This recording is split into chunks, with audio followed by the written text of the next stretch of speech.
All right, hello everybody, and welcome back to the first match of the Mania 7 Key World Cup 2025. We've got a round of 32 matchup between Japan and Thailand here for you guys. I am one of your commentators, Toph Daddy, joined here by Raviel. How's it going?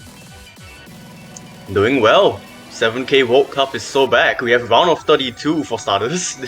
Brand new round in the 7K World Cup, and we'll have Japan versus Thailand, seed 4 versus seed 29 to kick us off. Yeah, it's a little bit of a lopsided seed advantage for Japan, but we're at maps that should be approachable enough that definitely anything can happen. Wait, no.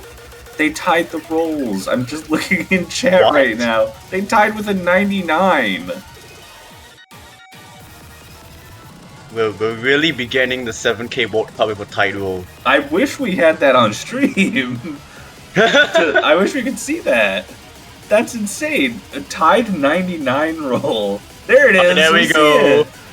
Pavan and Rain Lily both rolling 99s for their first rolls. They're going to have to re-roll that, but what a start to the tournament. We are so back. All right, Rain Lily does end up winning that roll 78-56, so Japan will get the first protect, Thailand will get second protect, first ban, and then Japan will get second protect, or second ban and first pick for the match. And Rice 2 is protected, so the core stream pick getting protected by Japan. Not too surprising. With their performances on the Rice pool in general during qualifiers, I am not surprised to see them wanting to keep the most comfortable of the Rice picks alive. Yeah, if I'm not mistaken, I think Japan are like second best in Rice only to South Korea. So they are hugging that Rice pool. And a little bit of a surprise, Thailand actually protecting Rice 4, Vanguard 3, so a little bit of an awkward pick there, and a ban on LN. I was actually kind of expecting Thailand to keep the LNs and hybrids open, given their performance on the qualifiers, but looks like the LN pool not faring very well for them, maybe just the inverse, specifically causing them issues, which I would not be surprised to see LN1 get a few bans this week with how difficult 7 key inverse can be. And LN3 going to be banned, so only one LN map left standing, which is LN2. Yeah, and I guess not terribly surprising to see Japan banning out LN3. I think LN2 is definitely harder, but it's potentially more comfortable for a team like Japan who has like very strong race scores. It's just in a position where LN3 I think is significantly more approachable than both of the other two LN picks. And a team like Thailand definitely would be able to, put up a better fight when the difficulty of the charts is a little bit lower like it is on LN3.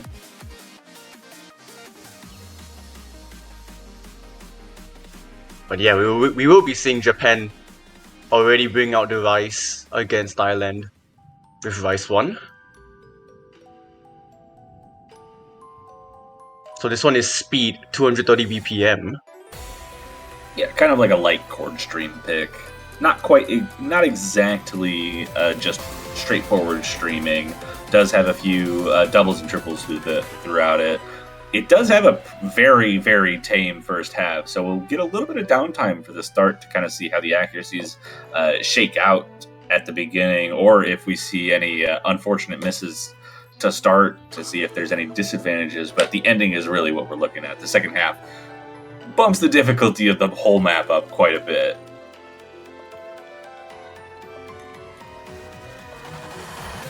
Now it seems like these are going to be the 4 players: Botanic, Rain Lily, Natapum, and Nanoben Dusty. Yeah, I think the 1-2s for Rice for both teams there. Botanic and Rain Lily having absolutely ridiculous scores on the Rice pool for qualifiers, and Nanaboom and Nanoben Dusty being the kind of main 2 for Thailand in general. Might see Pavan drop in for a few picks, especially if we see that LN2 pick coming out. But I expect Natapum and Nana to kind of be the front runners for Thailand here in this match. And right out the gate, accuracy lead actually in the side of Thailand here.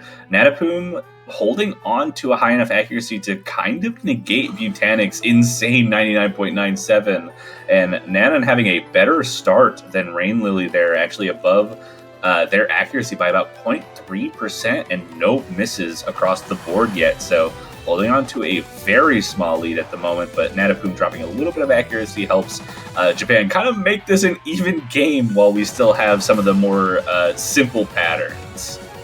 Yeah, Butanic is basically cancelling out Rain Lily's slow beginning here, 99.97%, and gives them 54 a 54-point advantage. Still, I mean, like I said, yeah. First half, not too difficult. First half has a lot of downtime, doesn't have too many difficult patterns. It's really the second half that's going to hit you, but still, 113 points. Looks like the accuracy starting to advance in Japan's favor for the time being, just very slightly taking over the lead as Natapoom and Nana just not quite able to keep up with, especially Butanic at that 99.98% right now. But yeah, here we go. Here comes the streams.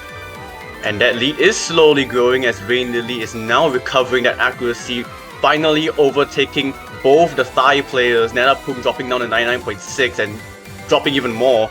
And Butanic is just holding strong for Japan. I didn't know that this kind of accuracy was possible in 7-key. I'm not gonna lie.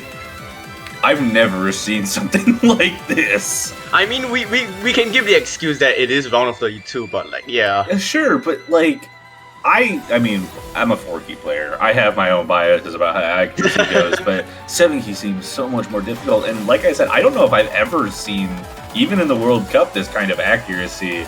And that insane level of accuracy, 999k. Oh, just barely missing out on it. But still, more than enough. 38 regular 300s, more than enough to carry the Japanese team to a first point on their first pick, Rice 1. That, I just don't... I don't know.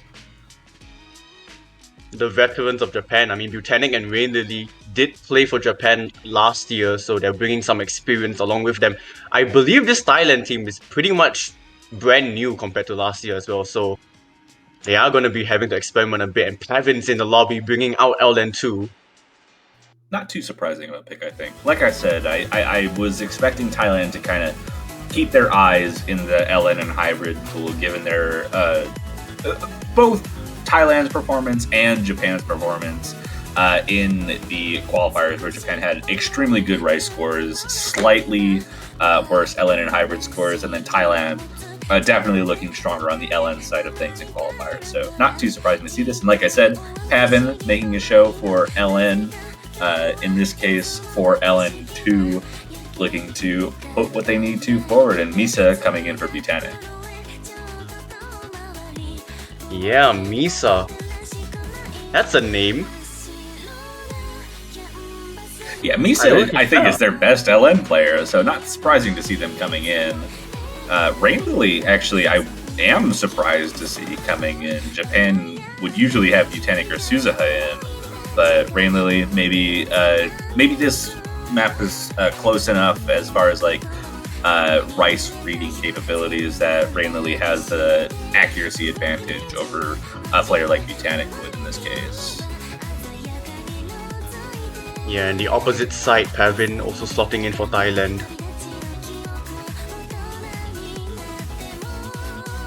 And here we go. These teams going to be sticking in. Rain Lily and Nano. I'm just going to say Nano. Rain Nano. Lily and Nano staying in for their respective teams. Misa coming in for Butanic. Pavin coming in for Natapoom. Thailand looking to bring Pavin in to hopefully contest a point here to start and keep Japan from opening the match with a break point, but Nano finding a very early break already, giving Japan an immediate lead. Yep, so this is the LN density. And already Nano picking up a second miss, dropping them below 99%. Yeah, so that's this is only the intro. Yeah, only the intro. There are some notably long LNs in this, so it's not the easiest to coordinate, even though this is the density pick. So If you're not super comfortable with these kinds of long notes, it's definitely understandable to find those misses, but that is 2 misses for Thailand from Nano. But the accuracies are kind of the more important thing to be looking at right now, where Nano and Pavin kind of sticking around the same accuracy, whereas Misa and Rainlily both about 0.3 to 0.4% ahead of both of the Thai players. Yeah, this is still a gap where Japan can still fumble a little bit and pass the lead back, but Thailand have both players drop combo and Pavin have it be multiple drops. That's not going to help Thailand at all for their quest to try and get a point on board. Yeah, and that's still 2 full combos holding on for the Japanese side. Accuracy is very strong as well. Both Japanese players holding on to accuracies higher than the Thai players. Pavin and Nano managing to find some combo, getting above the 400 combo, but at this point, 40,000 points is a lot to come back from with just about an eighth of the map left. And I mean, we're seeing 2 full combos from the Japanese side. Not much to do there. And this map is extremely short as well, just 1 minute and 52 seconds, so having those drops are detrimental to Thailand. Especially when Japan has 2 FCs. That's that crazy scope from Rainlily. Yeah, 2/200s is ridiculous. Like you said, though, two full combos from Japan. Not bad accuracies at all from Thailand. Both players, Nano at 99.3, Pavin just pulled their 99%, but you're against a juggernaut. Number 4 seed is not the easiest to take down when it comes to even something that you feel strong with. But it is going to be Japan's pick again, and that's a break point immediately. So 2-0 right now, with a chance to bring that to 3-0 as long as Japan can pick right. And I mean, maybe in this case, Rice 3. I was going to say Rice 2. I almost think Rice 3 is a bad pick. Out of all the Rice, I think it is the worst, personally. But that's kind of like something that I have in my head where it's like, if you're a high-seeded team, I think you should avoid the accuracy battles. And Rice 3 is the definition of an accuracy battle. Yep, because it's Kojak. I don't think I would ever pick Kojak as a higher seed in a match unless it was like, last couple picks in the match and it was all I had the opportunity to deal with. And only if you have like significant knowledge of your opponent that they really cannot keep up with you. The thing is, like, for 1 of 32, you basically have 0 knowledge of your opponent, apart from qualifiers. That is true, and also, like, Korjak's not super heavily represented in qualifiers. Tested, it's definitely one of those, like, mysterious zones. I would almost liken it to kind of like a fog of war that you'd see where you kind of just don't know what your opponent's capable of. Yeah, it's such a weird skill set as well, because some players might just be really bad at Rice, except for Kojaks. Exactly, yeah, that is extremely common too, so I wouldn't be surprised to see a couple, and Pavin actually staying in for a Rice pick, not too surprising given their 4-key background. So wouldn't be surprised to see some very high accuracy from them as long as the coordination of the patterns themselves aren't too difficult to handle. But I'm expecting extremely high accuracies from everyone in this lobby. Yeah, for the most part, this is going to be very comfy court jacks. There's a couple of long jacks scattered throughout the chart though. We'll see if that will trick anyone. Yeah, there are a couple. 110 BPM isn't too hard to keep up with, but with the extra coordination required, with 7 keys to deal with, long checks do definitely pose a little bit heavier of an issue. Natapoom also finding a very early drop. Very clean, but that is followed up by misses from both Pavin and Natapoom, while the Japanese side holding on extremely strong. No misses. Both players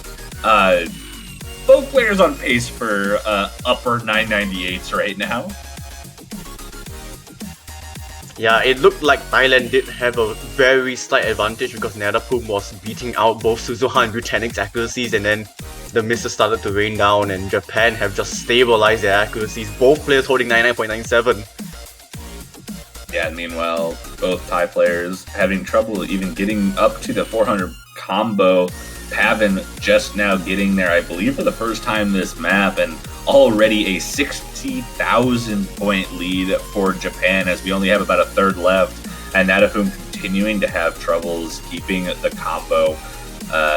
Pavin doing what they can to bring it back, but the accuracy is low enough and the combo is inconsistent enough that I think Japan is just starting to run away with this, and those accuracies now looking at an average of like 999.2 from Japan.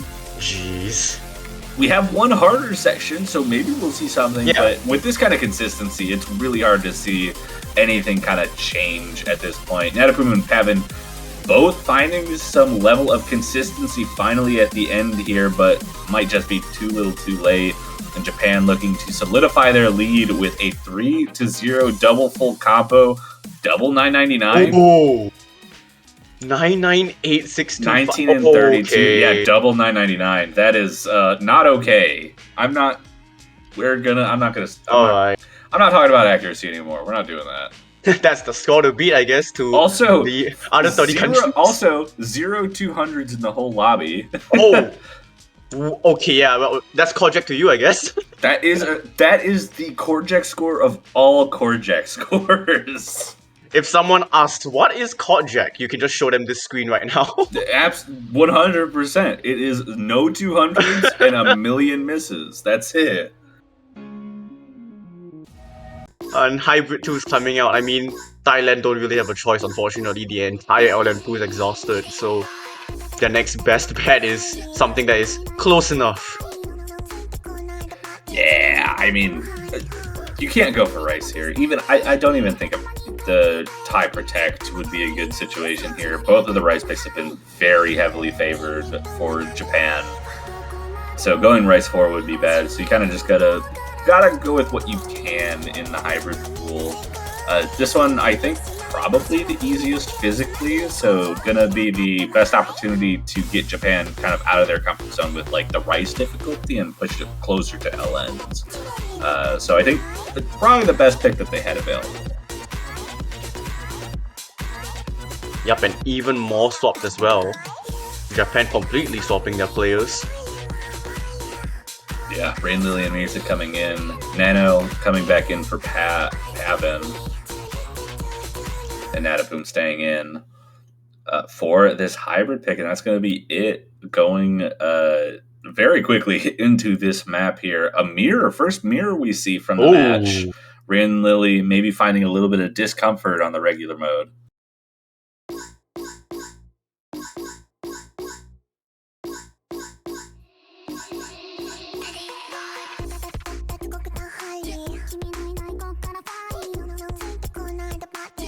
And so some of the Rice difficulty comes from the Grace notes at the start here as well. Definitely. I mean, Grace notes throughout the whole thing. This kind of has like a mixture, like hybrid dumpy type structure to it. Yeah. So there's lots of difficulty with accuracy throughout it, even if the physical difficulty of it isn't quite as high as the other two hybrids. But we do see an early drop from Nadafum. Nado holding onto the combo. Misa also fighting a drop, but that was traded, or I guess Nadafum actually dropped and had it traded by Misa there at the beginning. One of the first drops we've seen from the Japanese side here, but it's not going to mean too much right now given the accuracy advantage. And now another miss from Nano for the Thai side as that lead starts to just skyrocket here, almost 30,000 points already. Yeah, a very heavy drop from Nano, dropping them from 99.5 to 0.2. Misa drops again though. So at least giving some hope for Thailand and Rain Lily. That's a weird drop. That is a little bit of a weird drop. You can see possibly a little bit of a mind block there. Probably tried to circumvent that with a mirror, but maybe has a couple of mirrored patterns by itself. But Nano does trade that miss from Rain Lily, which is going to benefit Japan quite a bit, as both the Japanese players now above 400. Nano just about to get there as the lead is going to stabilize around 30,000 points yet again. Yeah, Japan still have a lot of room to breathe. They can still afford a couple of misses because of Thailand's accuracy and miscount.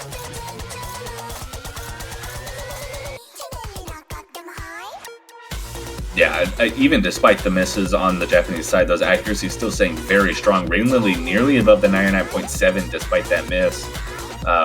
Whereas the highest accuracy on Thailand from Nano there, 99.3%, not quite as high as Muse's there. And Netta does find another miss in this last chorus. And a lead of 40,000 points, going to need a miracle to come back from this. And Japan might just take a second break point here and bring it to match point on their own pick. Yep, indeed, it will be match point to Japan. A bit of a struggle this time round for Japan, at least compared to the first 3 maps, but still a comfortable 50,000 point lead. Absolutely, and they have the pick of the litter here for the Rice. They've got 3 Rice picks available to them. Rice 2, Rice 4, Rice 5, all open. And they're going to go with their Protect Rice 2. What a surprise! What a surprise, going with the Chord Stream pick that they protected.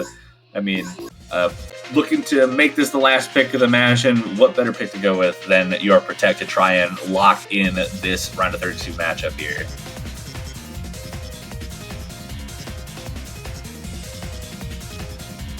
Yeah, double stare focused chord streams. Also extremely short. 1 minute and 41 seconds. Shortest map in the pool, despite like the no breaks, but it being only 1 minute and 41 seconds means that stamina doesn't even matter, even if you're trying to get full accuracy on everything, which I imagine both of these teams are going to be trying to do.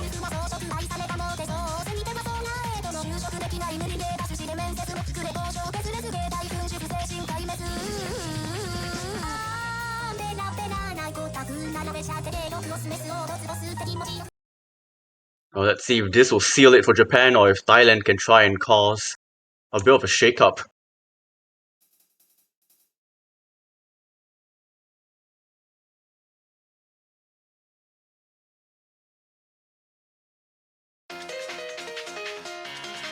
And here we go, the intro for this Chord Stream pick, Nosho Sakuretsu Girl.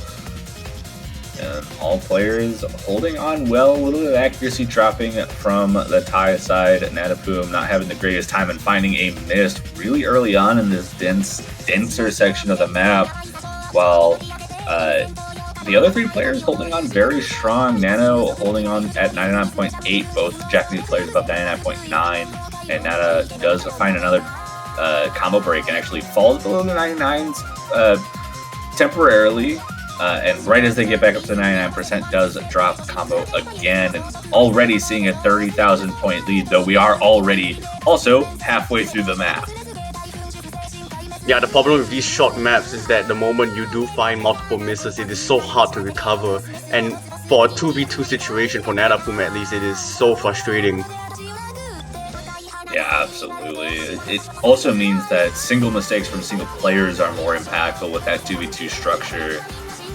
But even then, it also means that single mistakes from the other team can mean something. But again, this was Japan's Protect. Hard to see them making too many mistakes here. We do see still 3 full combos on the side, and Natapum finding some recovery here, almost at that 1,000 combo as well. But I can't mention people's names anymore. It's happened every time I've mentioned Natapum's name. But Nano also finds a break right at the end, as both the Japanese players holding onto the full combos at 99.94 and 95 respectively, as they close out the match in emphatic fashion, both with V1SS's 72 and 75 300. 300 separate them. No wonder that they protected this, But that is going to be a victory for Japan in the round of 32. They will move on in the winners bracket to winners round of 16. But Thailand not eliminated yet. They will still continue to have life in this tournament. They will just be knocked down into the losers bracket round of 16, where next week they will be fighting for their tournament lives. Yep, and Japan will be facing either Germany or Estonia next week, and Thailand will be facing the loser of that. Yeah, so for these two teams. That's going to be an important match to watch. Congratulations to Japan for maintaining their lives in the winners brackets, but I'm hoping to see some good fighting from Thailand in the losers bracket, despite having a bit of a tough opponent to start off their tournament. Yeah. But that said, that's going to be a quick little block from us. We have our next match coming up at 10 UTC, which is going to be Indonesia versus Norway. Going to be an exciting match there. But that's going to be a little quick block. Going to finish it off for us. But before we leave, I didn't get to do this last week because they weren't ready for us last week. But I have to do it now. But what was ready? Banners are ready. Oh. Banners are ready on the OSU store. You can go buy them and support your teams. Any team that made it to the round of 32 has a banner on the OSU store. It'll go up on your profile when you purchase it, and you can have multiple banners at once. So you can go ahead and buy banners for every team that you support in this 7-Key Mania World Cup 2025. Isn't that exciting? Yeah, stack all 32 countries, why not? Why not? I saw people do it last year for 4-Key World Cup when I was commentating that. We can keep doing it this year too. Just go out and support the players, support the tournament, do whatever you can, have fun with it. I'm excited to see the banners that all of the players and supporters have for this, but more than anything, I'm excited to see the rest of these matches. Do you have anything else to say before we sign off? Nope, I think we are so back.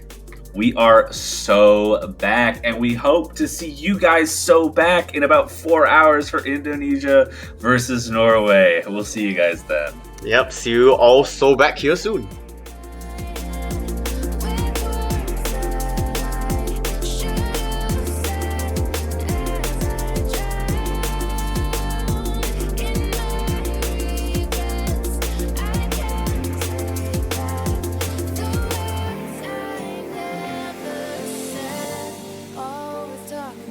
Took your advice and did the opposite, just being young and stupid. Oh, I haven't been all that you could have hoped for, but if you'd held on a little longer, you'd have had more reasons to be proud. Oh, so many questions, but I'm talking to myself. I know that you can't hear me anymore. Not anymore. So much to tell you, and most of all goodbye. But I know that you can't hear me anymore. It's around inside my head with words that I should have said as I try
Alright, hello everybody, and welcome back to some more Mania 7Key World Cup 2025 action.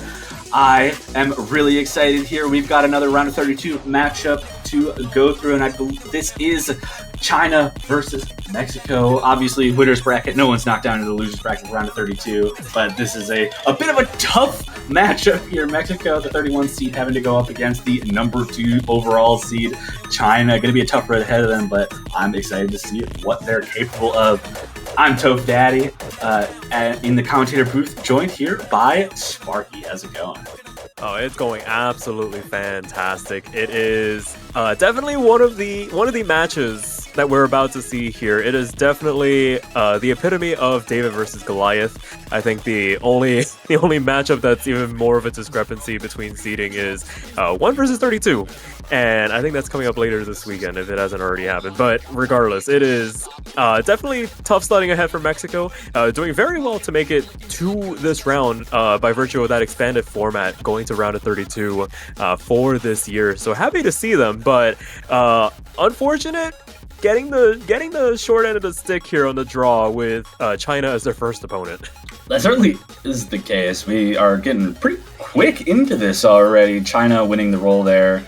And Mexico, or then getting the first protect, Mexico getting second protect, first ban. Rice 2 coming out as a protect, and then a ban for Rice 4 from Mexico there. An LN protect from China, not too surprising, though LN2 not necessarily what I would have expected, though I guess they just want to tackle the physicality of the Longos that LN2 has it.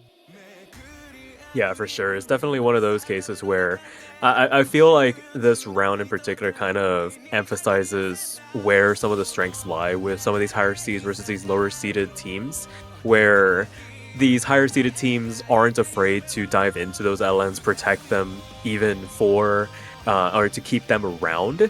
Whereas these lower seeded teams, we've seen a propensity for them to want to get rid of these LN picks in response. But Mexico bucking the trend just a little bit, opting to get rid of Vanguard 3, and China responding in kind by getting rid of our speed, tiny bit of light core stream pick in Rice 1. Yeah, I mean, Rice 1, I think in this case is probably the second easiest map physically in the pool. I would probably call Rice 3 the physically easiest overall. Yeah. But even then, I don't think it's, bad one way or another for China to get rid of that, especially with China's obvious capabilities of handling an accuracy battle like Rice 3. But China going to open with a first pick on LN1 here.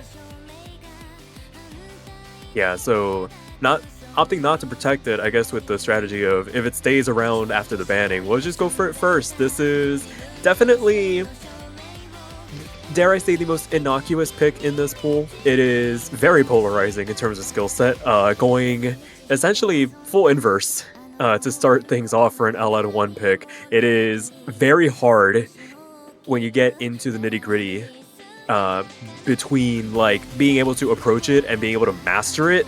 It's a very big step, and it'll be interesting to see if Mexico can kind of step up to the plate here against China when you have the likes of Turks and AF on their side ready to contest this.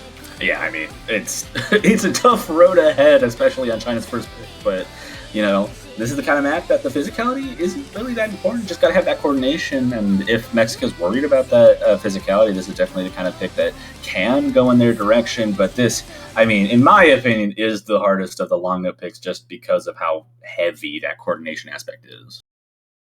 For sure. So, ready to get underway. These players have been locked in this entire time, ready to just blaze through everything in terms of proceedings. We're going to see Dex and Kopi for Mexico. Gonna carry the torch here as we get this map underway. Dex with a very early slider break. I imagine just maybe a bit of a hiccup getting into the map proper, just trying to find their footing, but extremely early on, not going to make the most amount of difference, but the accuracy discrepancy is going to start rearing its head here before too long. Already 22,000 points in favor of China getting through this introduction alone. Yeah, and I mean, a lot of that off the back of Dex right now, not having the best of time getting up to that 400 combo, the coordination of that inverse, really causing some trouble down to the 97% range. Kopi keeping up at a 99.38, holding on to the full combo alongside the two Chinese players, but, something happened. Something may have happened to Dex. I'm not sure what that was. Yeah, definitely a bit of a maybe external issue happening here for Dex. It'll be interesting to see what happens, but I think we're well past that cushion that we usually allow for aborting a map.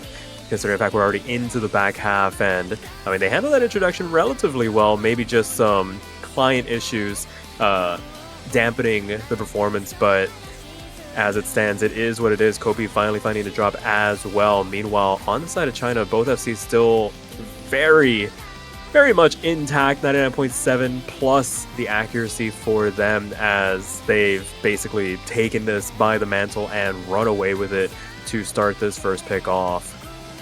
Yeah, absolutely. And Kopi, unfortunately, does not finish off the full combo for themselves, despite holding on with the Chinese team. It does look like we're looking at a potential 2 full combos for the Chinese side there. Oh, I say that, and Right Turks as you say that. misses. It's like they heard you, but regardless, not going to change the outcome here. Just a tiny little bit of a blemish. The nearly black flag performance, the singular 200 with that slider break right at the end, just to kind of say, hey, almost made it. But regardless, at 988k, very hard to beat a score like that from anybody, honestly, especially with AF. MVP in the lobby, 991k on a map like this is definitely no small feat in and of itself. Absolutely not, but that was China's first pick, so not so terribly surprised to see them doing super well on it, but it is going to be Mexico's pick. They'll be able to hold on to at least get some comfort picks in here to try and perform, but they ended up protecting Rice 2, and I've already seen that China has a very strong LN capability with that LN1 score, so I almost imagine that Rice 2 or Rice 3 could come out going for the accuracy battles, going for the less physically demanding picks in this case. Yeah, for sure, and a bit of an explanation as to what might have happened for Dex. Their keyboard turned off, which is incredibly unfortunate during that last pick. That explains why they suddenly just died halfway through the chart, but unfortunately, like I mentioned, it was a little bit too late for the abort. But I mean, to be fair, with the way that map was going, when the scores that China put up, I don't think it would have made a difference at the end of the day. So, I mean, you get out of the way early, you make sure you just have everything intact afterwards, and you just focus on your own picks here.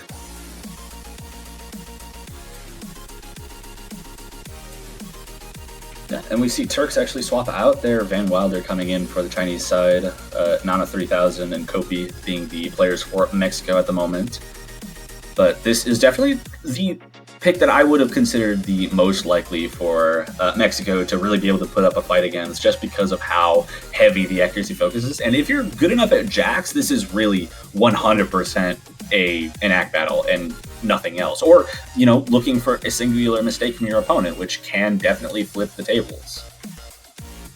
Yeah, it's definitely, I feel like we're going to refer to Rice 3 or just the core Jack pick as the tournament progresses, as this kind of double-edged sword that teams will want to either go into willingly or might just need to out of necessity, because of the fact that it's very easy to sharpshoot scores on picks like this, but it's also very easy to throw away a team score on a pick like this. Absolutely it is. But you see a mirror coming out from Kopi there, so maybe a little bit of uncomfort. That, despite the fact that this is largely a pretty balanced, I think, on both hands, it does it pretty much swaps hands on each of the motions, so maybe just a mind block pattern somewhere down the line. Maybe, definitely. Always enjoy seeing the preferences come out. Always interesting to kind of dig into the weeds there. But as we get into the first real drop of the song, the density begins to pick up, and everybody managing to transition into it relatively gracefully. China not pulling away too far as it stands, ahead in terms of the accuracy alone, but all 4 FCs still on the board as everybody crosses that 400 combo cap, and the lead is only 3,000 points, definitely within catching distance from Mexico. If China finds a slip up here or there, doesn't even come down to a miss, it could just be a rush of 200 somewhere along the line that could swing this over. Yeah, for sure. I mean, 5,000 points, not very far at all. Every player holding on to combo accuracy, maybe not even as strong as I would have expected from a team with the caliber of the Chinese side. 99.83 from Van Wild. They're still very strong, just more approachable. And Kopi definitely holding on in that scenario. It's really just between Af and Nana here with the accuracy. 99.94, absolutely incredible, versus Nana's 99.47, but still holding onto the full combo and still more than capable of keeping it within striking distance. Yeah, for sure. I think that just has to be the name of the game here for Mexico. Hold on to the full combos. Can't afford to find a miss anywhere through this last quarter, and you just gotta hope that somebody from the side of China finds a drop, especially as we get into these staircase runs. The only time we break out of this, dare I say, monotonous 1-2 structure that we've had this entire map, but everybody makes it through unscathed. Everybody's still holding on to the FCs. The last transition, things really start to get even more dense. You start to see two-handed core jack patterns start to come through in relatively quick succession, and with everybody managing to hang on here, China seems to only be building this advantage, growing the lead to 16,000 points off the back of the accuracy alone, and China gonna pick up the first break point in this match to make it 2-0. Yeah, and pretty expected. Very, very strong scores from the Chinese side. Very strong scores from Mexico as well, holding on to a double full combo themselves. Just the accuracy advantage that China has is something else. Yeah, absolutely. We have players like AF just putting a double-digit V1SS on the table. There's, again, kind of similar to the first pick. There's really not much you can do there, but I mean, Mexico can at least kind of take the small victories there. Manage to hold on to the double FC, manage to have a good, clean run, and they can kind of build off that as China opts to go for their Protect LN2.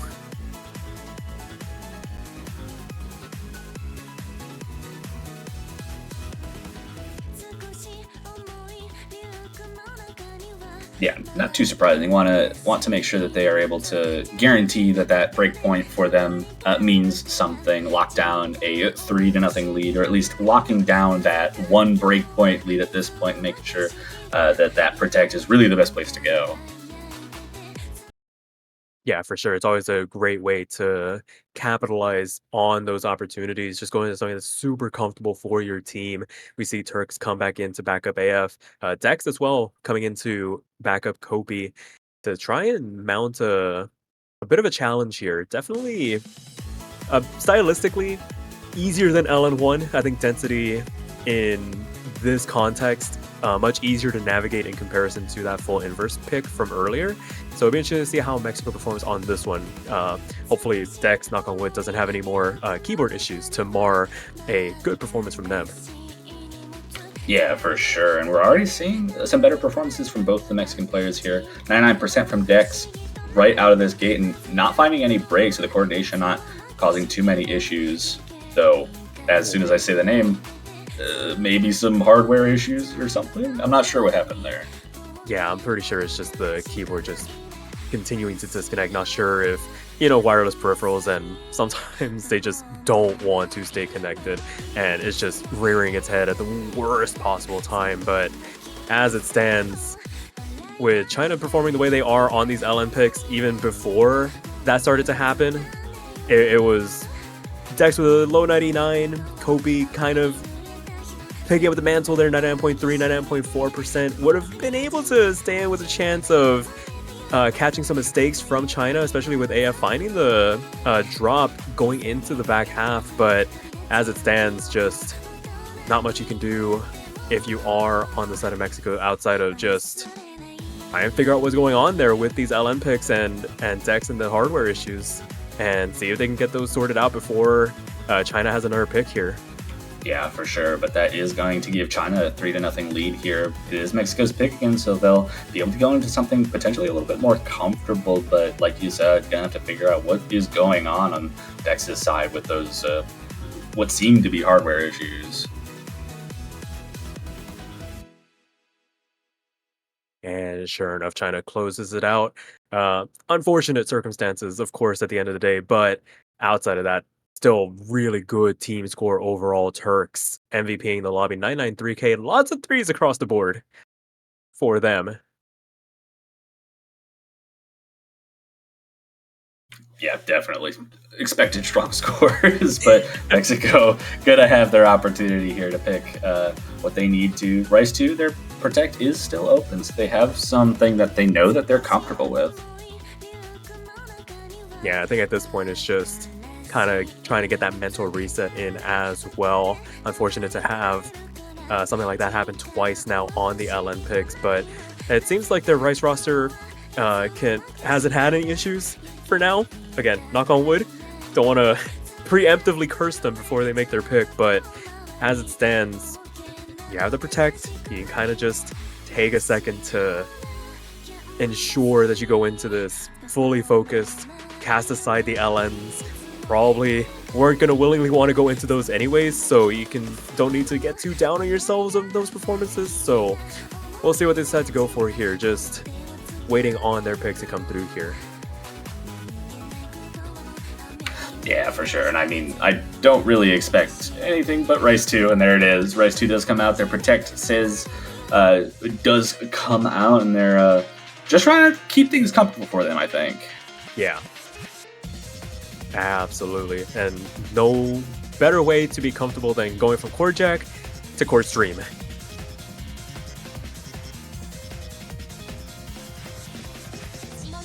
Not to mention, this is very short, so singular mistakes are going to cause a little bit more of a score discrepancy than they would otherwise. And if you're just fishing for mistakes from China, this is the kind of map that you're going to have to get it on. Yeah, for sure. Just singular hiccups here, just a misread somewhere along the lines. And we saw the double FC on Rice 3 earlier from Mexico, so they definitely have a solid foundation in terms of Rice consistency if they can carry it through into this pick. And as we've been saying, just hope for a mistake from China, whether it be a miss or maybe just like a rush of 200s here or there, just keeping themselves within striking distance. I mean, they can definitely pull this pick out. Yeah, absolutely. I agree in that case. They're just going to have to pull out the performances, though. We've been seeing a little bit of shakiness on the Mexican side for most of these maps, though two of them were long notes, so definitely within China's wheelhouse and kind of outside of Mexico's wheelhouse. The Jack pick, they were able to double full combo, though, and I could expect something similar if they protected this and feel more comfortable on this than they did on that core Jack pick. Absolutely, and we have a nice little bit of consistency here in the lobby. The top half going no mod, bottom half going mirror, so you can kind of no visual hiccups anywhere along the lines. It's perfectly symmetrical as we get this pick underway.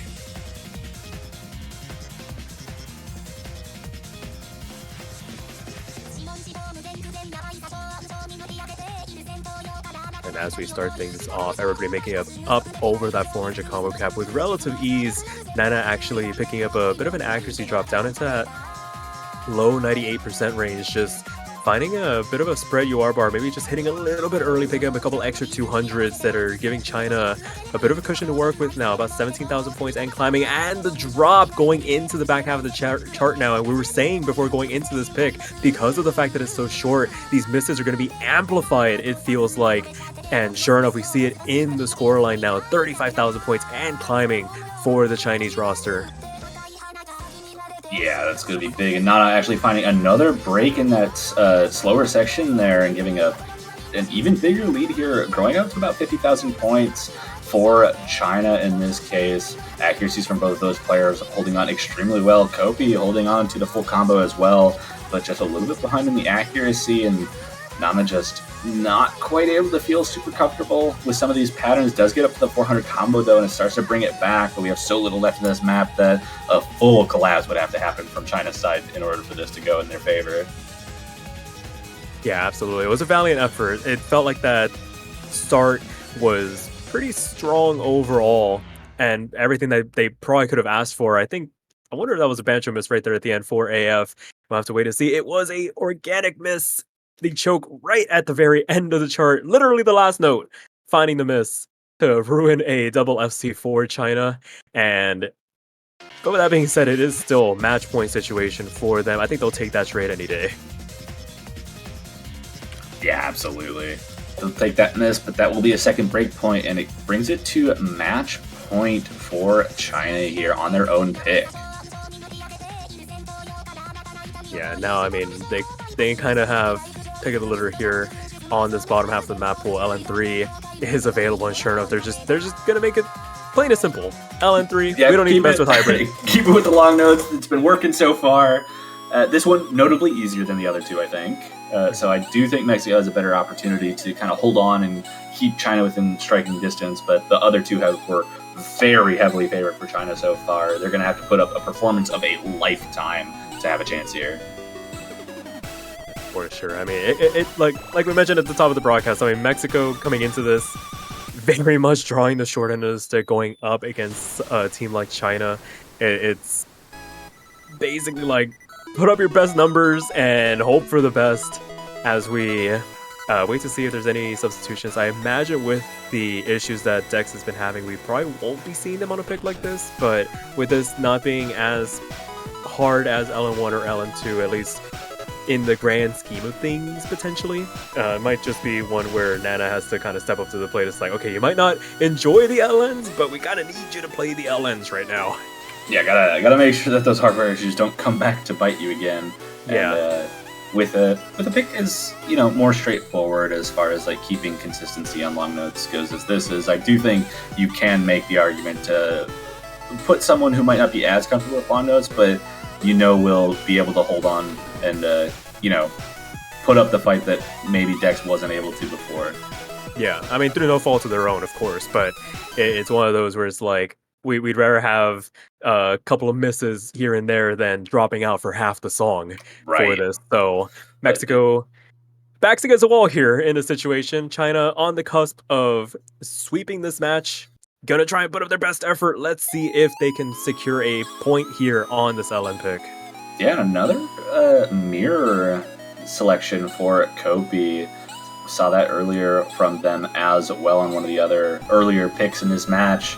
So maybe a comfort thing, maybe a mind block thing, not totally certain, but out of the gate we see a little bit of an accuracy drop out of the Mexican side. Nana not having a great time holding on to the combo, but is able to hold on to accuracy, not able to hold on, or still holding on to the combo as of right now.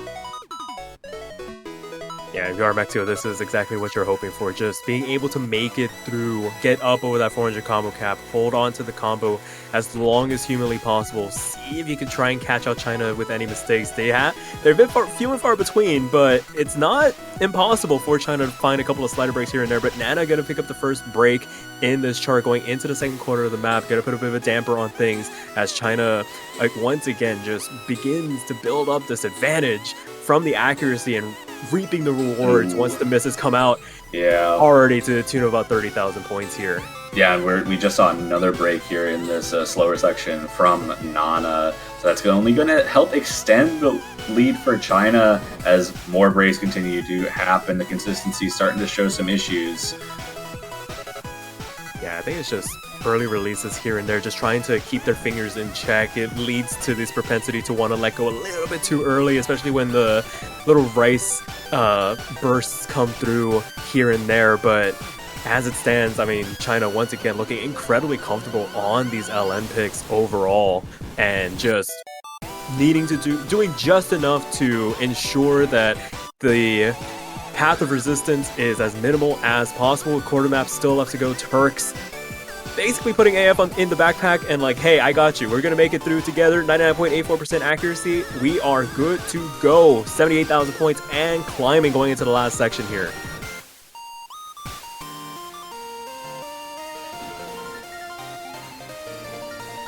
Yeah, and as we get into this outro, Nana continuing to find some drops. Both of the Chinese players holding onto the full combo. And like you said, Turks with the absolute monster accuracy, doing everything they can to make this as easy as possible for them.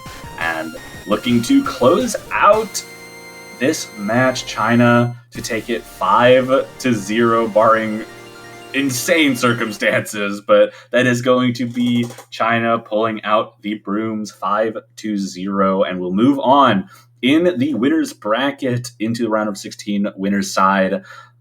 Mexico not out of the tournament yet, still have life in the tournament just will be moved down to the losers bracket, where they will be fighting for their tournament lives. Yeah, absolutely. Once again, congratulations to China. A very strong performance overall. Got to see everybody except for Satori here got to take the weekend off by the looks of it, but able to show off what they are made of, why they earned that number 2 seed. But that will do it for the start of the Sunday block of matches. We're going to take a bit of a lengthy break here. Be back at 10 UTC for our next match. It's going to be New Zealand going up against Taiwan to continue right along this round of 32 weekend, and plenty more action thereafter. The matches come in relatively hour by hour blocks until we make it to the very end. So definitely, once we get started, it's not going to stop anytime soon. Toph, do you have anything else left to add here? Oh, I've obviously got something left to add, and I mean, it's just because I need something to decorate my profile, and I'm not sure if there's something that I can do related to this tournament that might help my profile really pop. Well, could I interest you in some 7-Key Mania World Cup profile banners available on the O store for the low price of $2.50 USD? I think you could definitely interest me in one of those banners, and if I'm thinking about this correctly, you could get one for any of the 32 teams in the tournament, right? And that made it to bracket stage? Yeah, absolutely. All 32 teams are available, and if you're like me and you're very indecisive, you can pick up as many of those banners as you would like, and they'll show up on your banner on your profile for the entirety of this event. And if you manage to pick the winner of this year's World Cup, it'll stay there even longer. Did you know that if you manage to pick the winners from last year's World Cup, those banners are still on your profile to this day? So why not support the teams that made it here? As we mentioned earlier this weekend, we've expanded the format. There are 32 teams now. So many fresh faces making their debut on the 7-Key stage. Why not show your support for those teams that have been trying for years to make it into this tournament, finally able to show off what they are made of by picking up a banner today? Man, I would love to do that. I gotta support my boys in the United States. Gotta get that United States banner, but I've got so many teams that I want to support. I'm glad that you brought this up for me, but with that, I think that's going to be it for us. We got 5.5 hours just about before our next match to continue our block of Sunday matches. That is New Zealand versus Taiwan. Going to be an exciting one. Hope to see you guys all there. Take care, y'all.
Alright, hello everyone, and welcome once again to Osmania 7Q World Cup 2025. And we're once again back with a lot more matches coming up in the round of 32. And coming right up right here is going to be Germany versus Estonia. I'm Mifa, and I'll be commentating alongside Surfshoe. How's it going? Hello.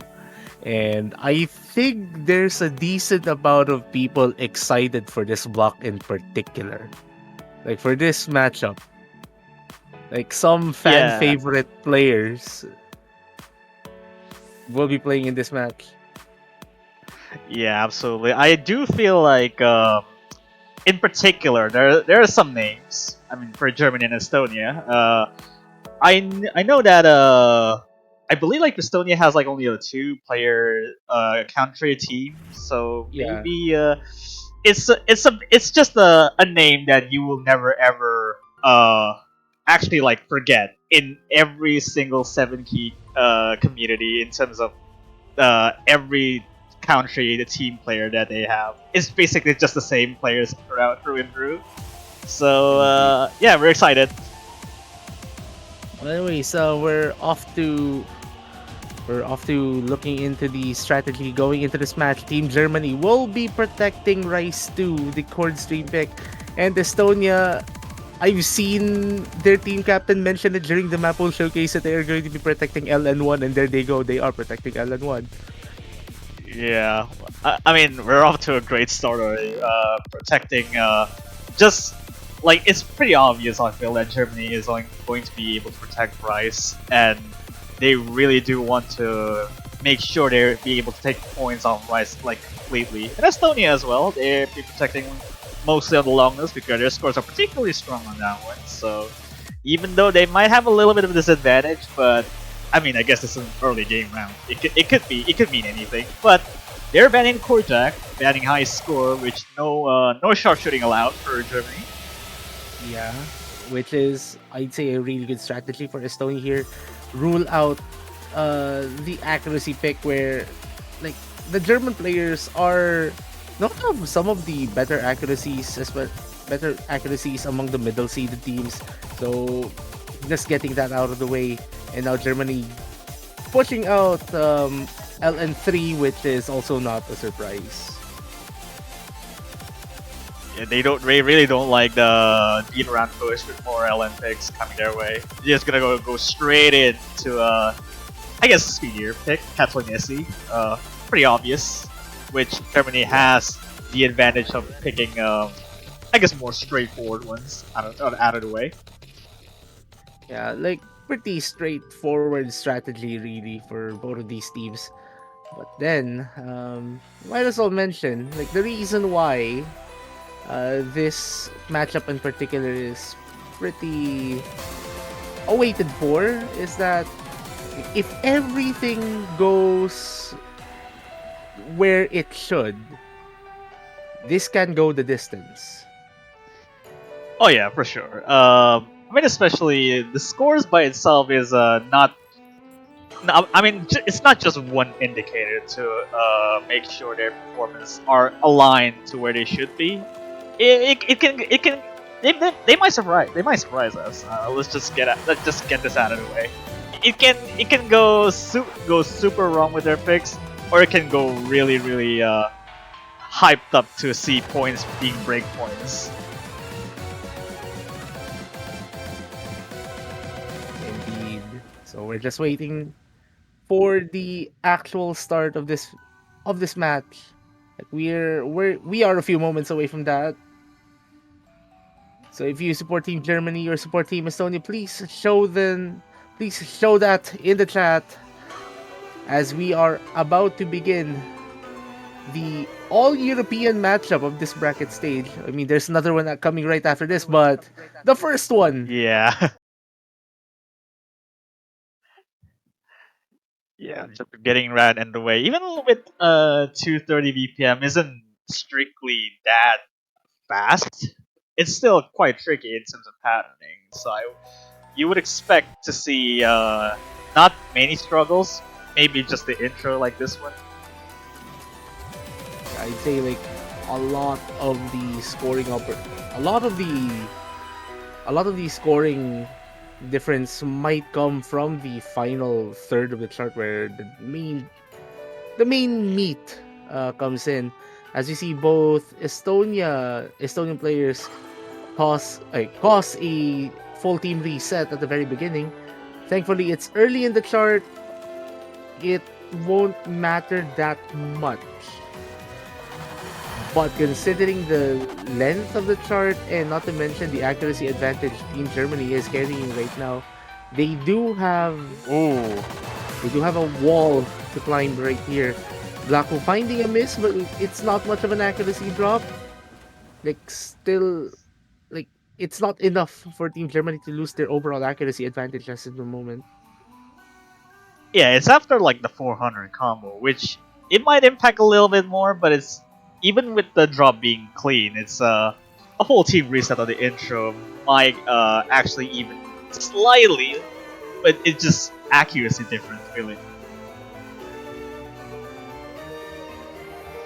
Now just a short section where the relative density is going to be super light, as we now start to build up towards the main meat of the chart, where it basically becomes into a light delay stream. If I'm not mistaken, there is a significant difficulty and increase in this category in particular from the previous There's a round. trade there.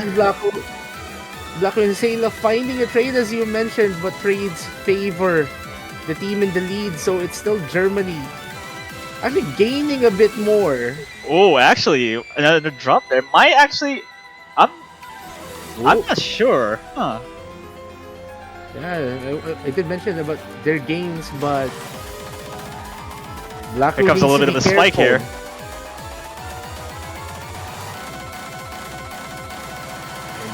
Arcaxio, Oh, Estonia fell there.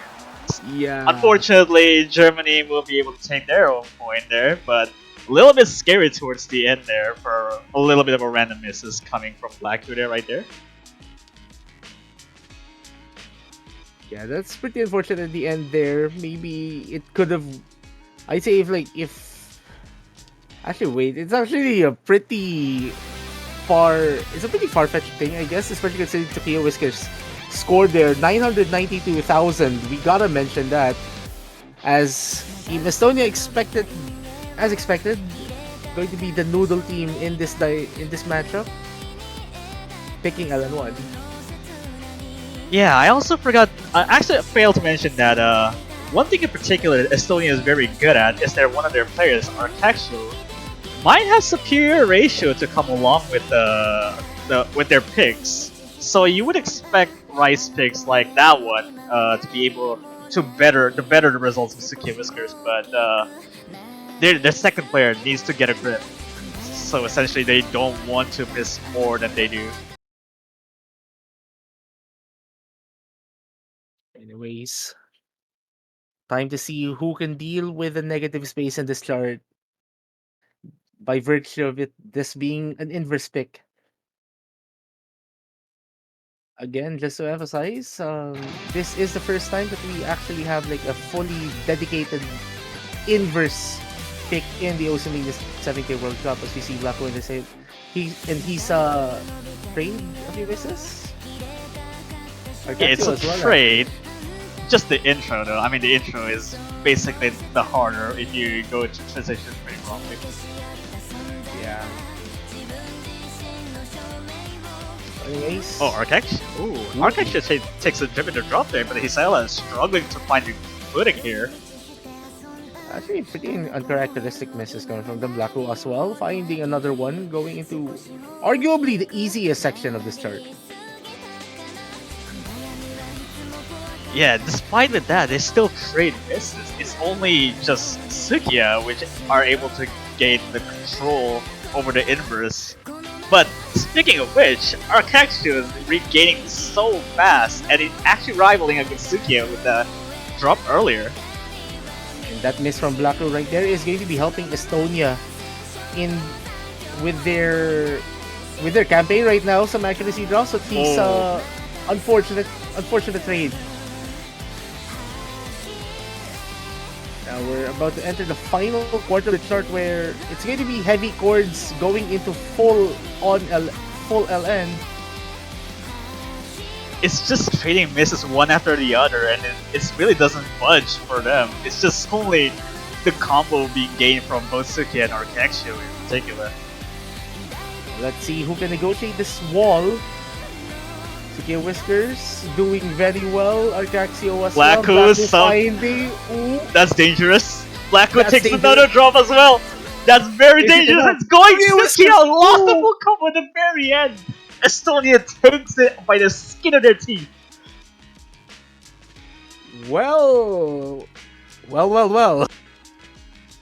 They just That gave is us a heart attack. very. That And- is very sketchy Ooh. for those misses coming up from that wall, and they completely collapse at the end. His Sailor Oh. barely managed to hang Yeah. on there. Also, look at Arcaxio's ratio. Tsukiyo Whiskers, unfortunately, dropping a 50 at the very end. I presume it's the two LN releases at the very end of the chart, causing some problem. But Estonia escaping with that pick. Picking no shoes to red cigarettes here. It's pretty obvious to go to see where this goes. Okay, so now it's Germany picking their protect.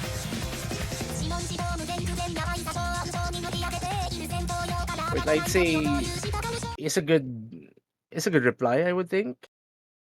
Though what happened earlier is something that Estonia has to think about, because I presume they will be picking LN2 after this, regardless of what happens. Yeah. It's their only LN pick remaining if they want to decide to go for it. So it's still very sketchy given what happened to the longer pick before. Anyways, I presume Germany should have the accuracy advantage here, considering what we saw on Rise 1. The Casher chord streams are pretty much different from the delay streams that we saw earlier. But as it stands, Estonia actually have keeping up very well with their German counterparts. Blacko below 99%, surprisingly.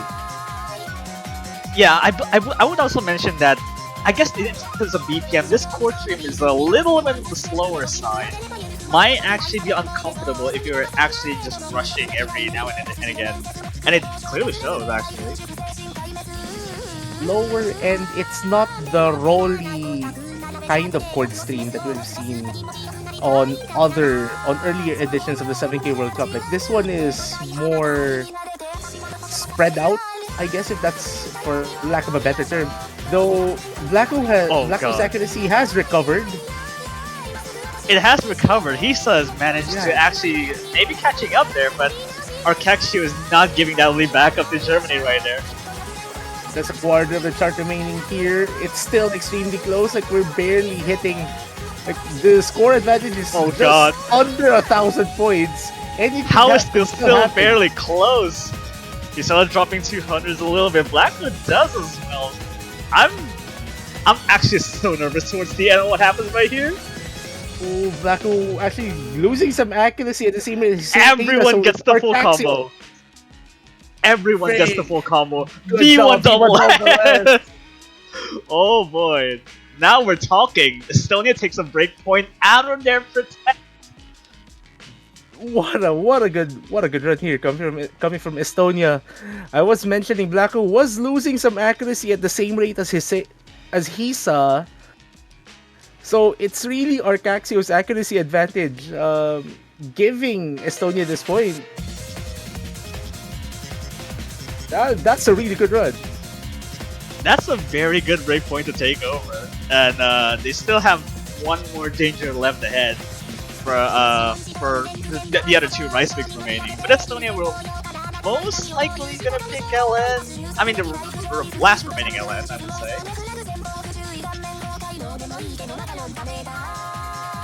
Yeah, I'm not gonna be picking hybrid just yet, regardless though. Oh! Though, I'm pretty sure... Ooh. Actually, wait. I think it makes sense. I think Rice 5 makes sense here. It's not going to be as abrasive as Rice 4 by virtue of this being the mixed Rice pick. And obviously, there's some core sim elements here. The only problem is that I think Germany will want to step up on this pick as well. Yeah, the pattern variety for this one is. I guess it does make sense for Estonia to go with this rather than just straight core stream, but core stream for them is generally fine. But I'm not sure. I'm not so sure about this though.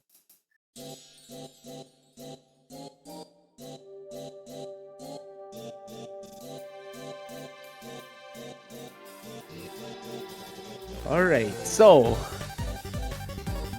switcheroo. Are we going to see yet Well- another switcheroo of breakpoints? I mean, yeah, that was what I was saying. Yeah. If this league is gonna switch over to Germany, then maybe it does. Maybe it does bode well for the names.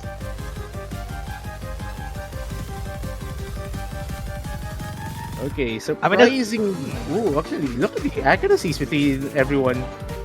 Tsukiya Oh, Whiskers. Tsukiya take- That's oh. That's an uncharacteristic drop right there.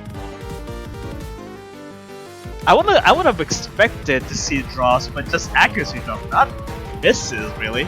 But he still takes his drop there, and that really is. Blacko was Oh, up, actually, Blackwood Hisela. Ooh, okay. That's a but trade look at- effectively. yeah. Effectively, yes. Tsukiya Whiskers with a drop, but it's not much of an accuracy drop though. So Germany is still maintaining this advantage. Lee still staying firmly in grip from Germany. Hisela's accuracy is tanking quite a fair bit, I guess, for this amount of the charm remaining. I mean, they're still halfway through. Anything could still happen at this point. We've already seen it just a few charts ago, but it seems like Blacko has stabilized pretty much. Hisa is trying to recover some accuracy. Still quite a bit way to go, actually. It's just under 10,000 points.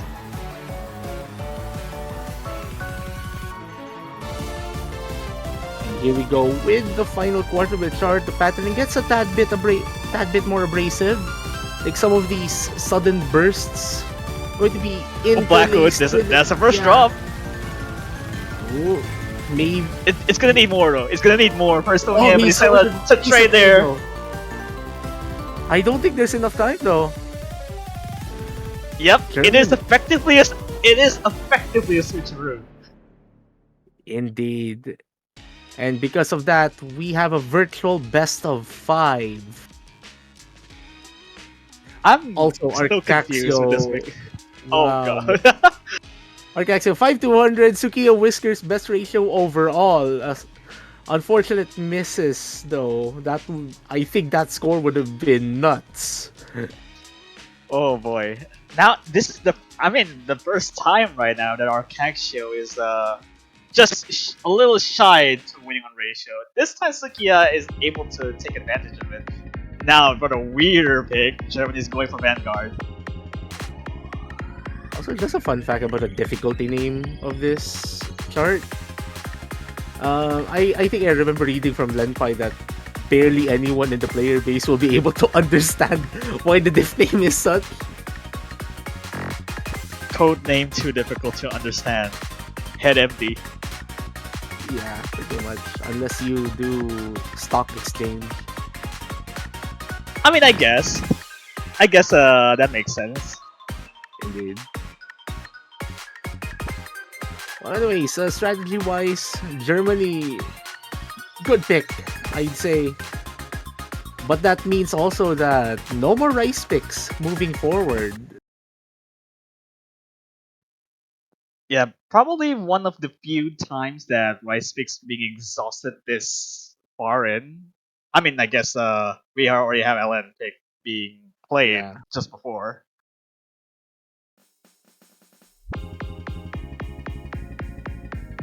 It's effectively just a timing, kind of a timing hell in a way. This pick gets wacky, as to say.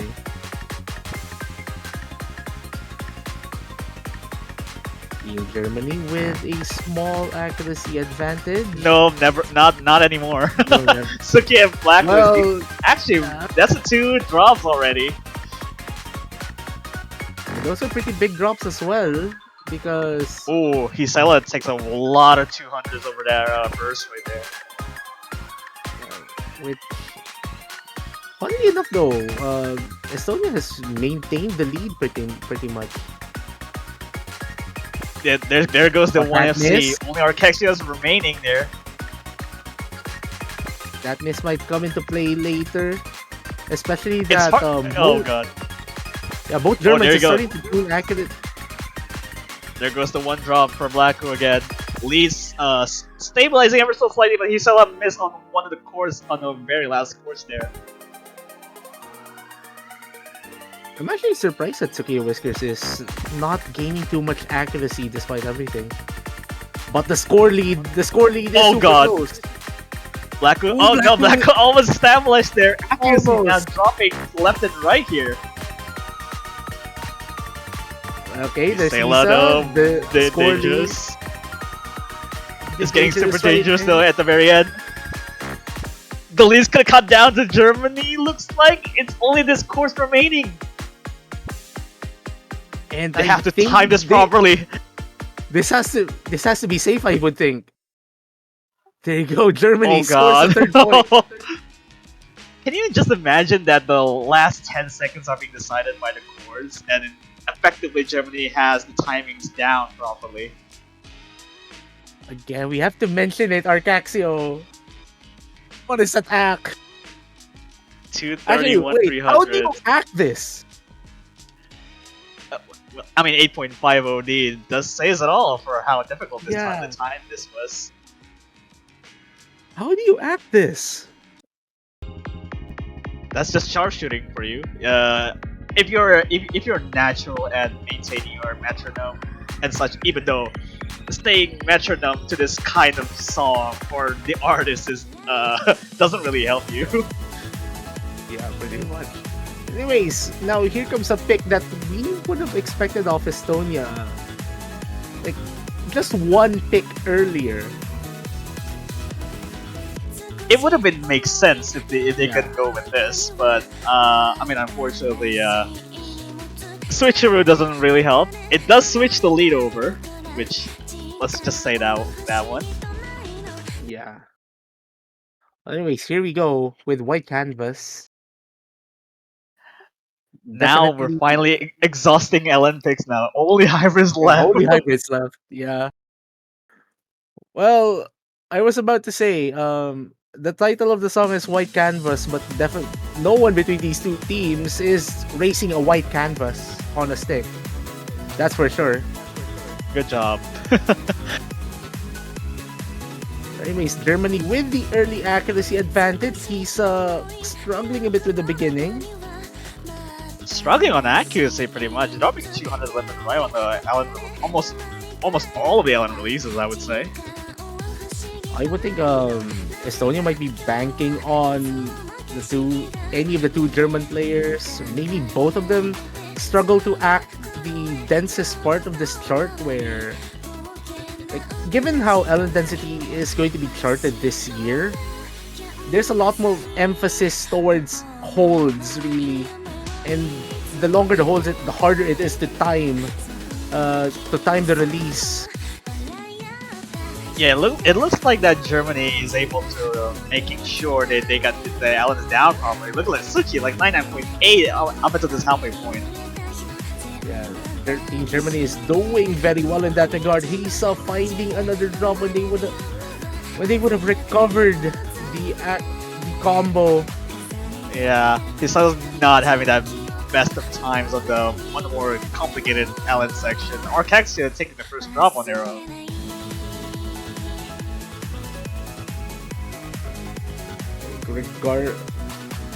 And Team Germany doing really well. I think this might be one of the stronger team scores among the middle seeded teams on this chart in particular. Regardless of what happens. Yeah, it's looking like that Germany. Oh, Oh, no, no! man, no! I was about to say Look that at the end. they're about to get the full combo, but slider break at the very end by Sukiya just ruins that favor. Oh, that's unfortunate. Uh,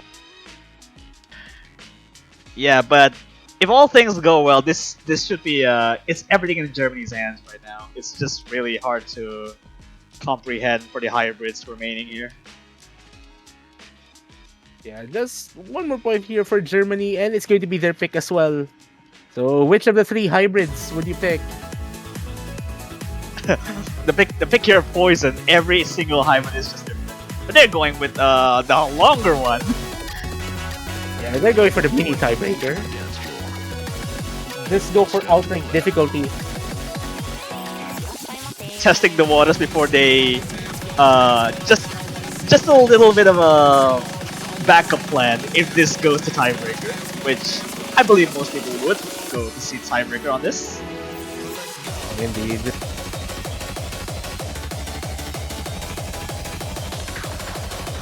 And we've seen some crazy runs on this chart already. We're going to see some more funny stuff happen. Yeah, I believe this was picked like before this match comes around. I think it was like Philippines one of the Philippines matchup, which it's Yeah, really just to give you a taste on how I guess hard the round of 32 hybrid is.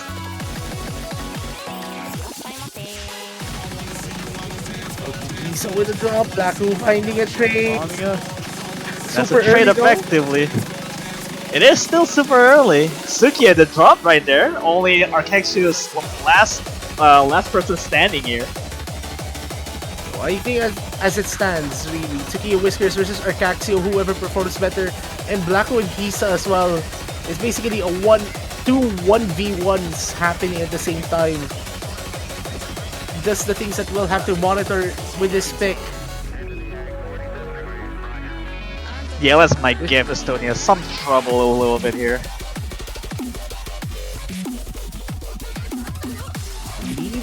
The lead is pretty manageable though, but Arcaxio finding a drop. Hisa as well, 2 consecutive one. But Arcaxio didn't really drop that much accuracy, which is a good sign. But considering the combo advantage Germany has, the lead is just going to be increasing and increasing. Yeah, just almost under 20,000 points by a virtue of misses alone. And accuracy drops by Hisa doesn't really help the cause.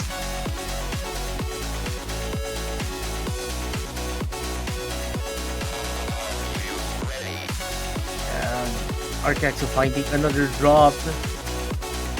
As he entered the halfway point of the chart, Estonia has to be banking on Germany messing up any of these 2 German players, messing up the final half of this chart, which isn't exactly the easiest thing to hope for. Blacko finding a drop as he entered this section. Well, that shouldn't really matter that much Yeah. later. Oh, there Whiskers goes the dropping drop. their big combo. There's We're not yet done. multiple drops right there. I mean, the lead's cut down, but that's still more than. I mean, there's one more drop again for Blacko there. Gonna cut down to below 20,000 now. But Germany is slowly gaining a little bit, and he's finding a drop, but then we find the trade. Effectively a trade. Just only Arcaxia and Sukiya just managing to hang on a fair bit there. In the final quarter of the chart, if anything, Estonia needs to hold on to whatever combo that they have right now. Try to gain as much accuracy and hope for something to happen with their opponent, who has shown so much consistency. Yeah, he saw the drop to under 98 there. Black was taking the trade effectively, but accuracy is so much higher there.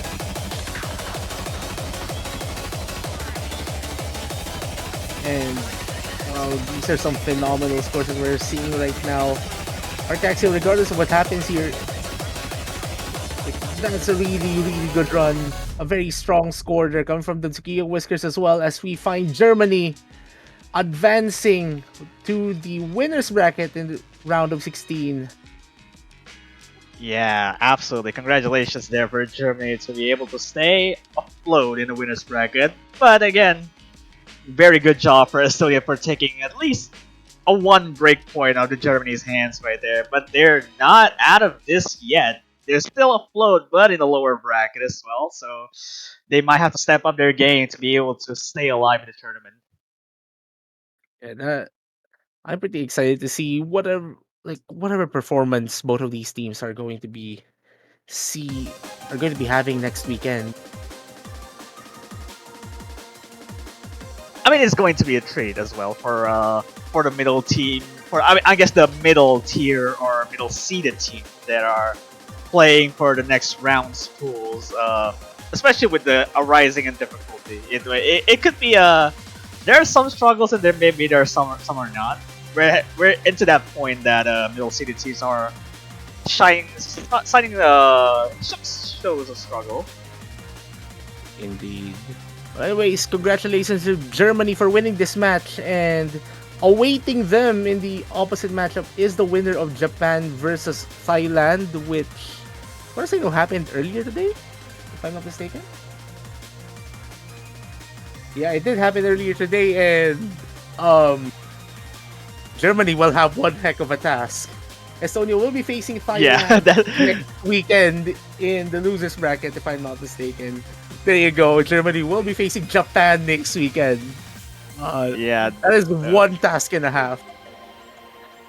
Interesting match that they go for there, especially for having to topple one of the big powerhouses of the 7-key teams, especially for coming out of against Japan is going to be a task for Germany to strategize a little bit more than they used to. Anyways, just one thing before we go on the break.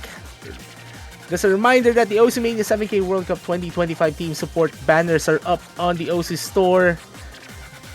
I wonder if anyone would replicate the Star Wars credits tier banner acquisition someone did during CWC last year. Yeah, absolutely. You can just go over there and go to the store to purchase your favorite team banners to be able to show up to your profile. You can give it as well if you want to support their causes as well. And showing your support to your teams is never really a bad for their support as well. All the contributions will be very helpful to their cause. Indeed. So we're going to be taking a short break for now. We will be back in around 27 minutes for another all-European matchup. We have Spain going against Sweden. So this is Sergio85 and Mifa, and this has been yet another match in the Osimania 7K World Cup. See you guys later. Stay tuned for the next matchup.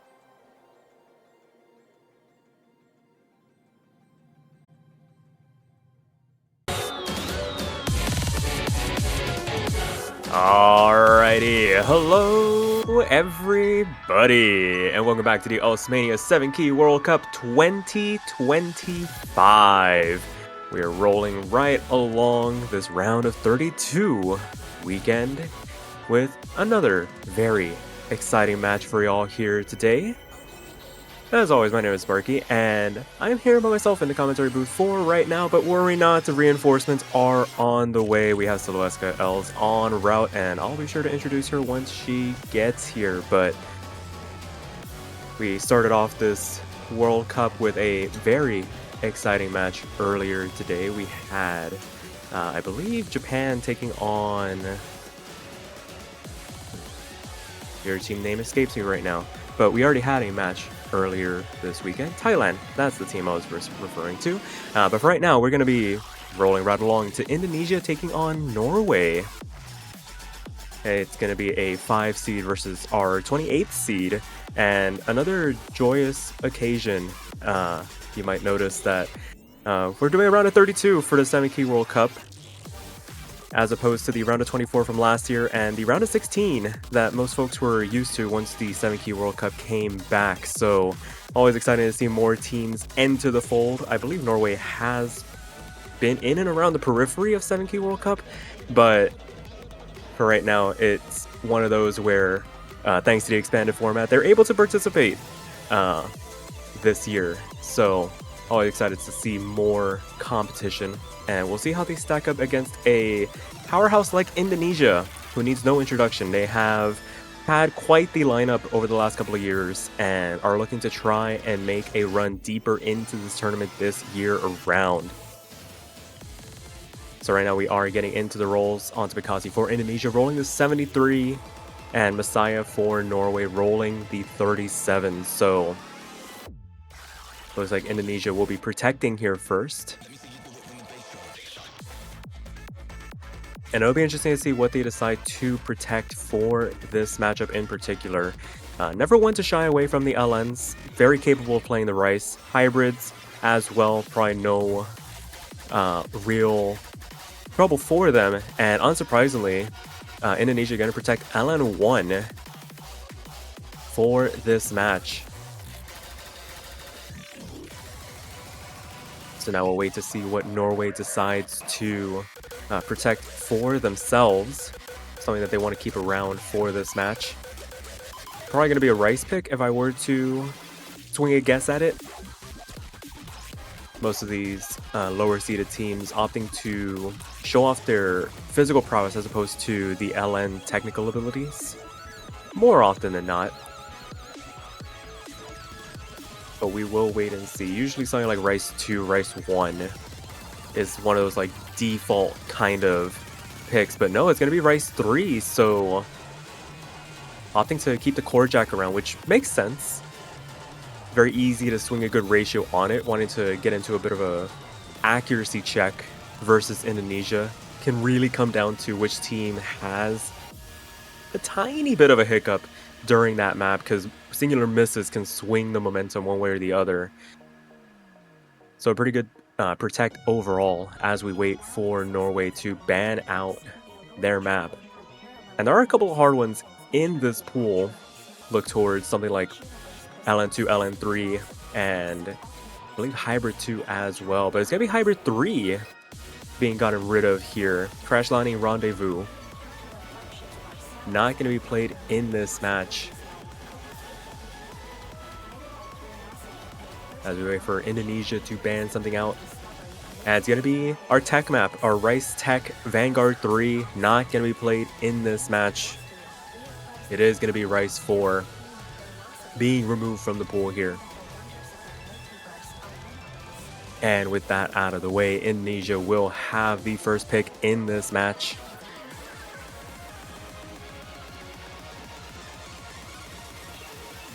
We'll see what they decide to go for. Wouldn't be surprised if we saw an immediate LN pick. Don't necessarily have to go for the protect first, but if they really want to put Norway through their paces, really see if they are up to snuff on those LN picks, maybe something like LN2 or LN3 might get thrown out.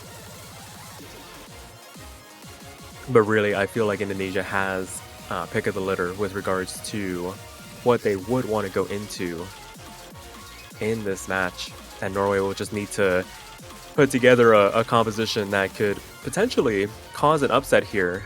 The odds are stacked against them, but it's not impossible. We have seen Norway teams in the past, or Norwegian teams in the past in, say, 4-key, put a bit of a fight against higher seeded opponents. So we'll see if their 7-key roster here can live up to the billing as well. Maybe cause a bit of a surprise in terms of some of the score lines.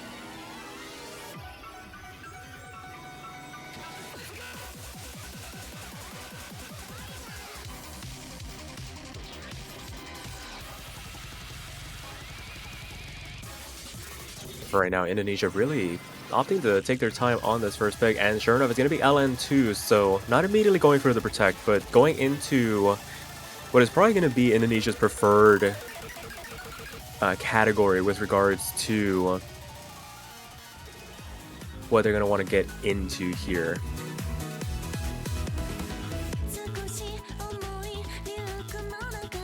So for right now, we're going to wait on the players to get into the lobby. And we see some Indonesia's players, mainly Anta Bekasi, opting to close their client, relog, just to maybe freshen up the client, make sure it's a fresh instance of the game if it has been running for a while. Can cause a couple of issues, but for right now, as we wait for the players to get ready, it looks like we have another commentator in the booth that is ready. We have Saloska Els. Saloska Els, how's it going today? Hello there. Did I miss anything so far? Not really. Oh, okay. That's cool. Yeah, we've gotten the protection bands out of the way. You just in time for that first pick. Indonesia opted to go for LN2 here, while protecting LN1, and meanwhile Norway protected Rice 3 and got rid of Hybrid 3 from this pool. So I think kind of living up to the billing here in terms of what we might have been expecting going into this. Unsurprising to see Indonesia opting for the LN picks, and Norway probably going to stick to the Rice, but for right now, looks like it's going to be Rafko and Anta for Indonesia, going up against Androma and Messiah for Norway here. Alright, so I don't really have that much information on Norway right now, other than the fact that they're number 28. I am aware at least of who Messiah is. I've heard of that name for a while. As for Indonesia, I've seen Rafko in a recent tournament. I think that was the random tournament. I'm not sure if they were there, but I know Anta Bekasi has played a lot of Mania World Cups already, 4K, 7K.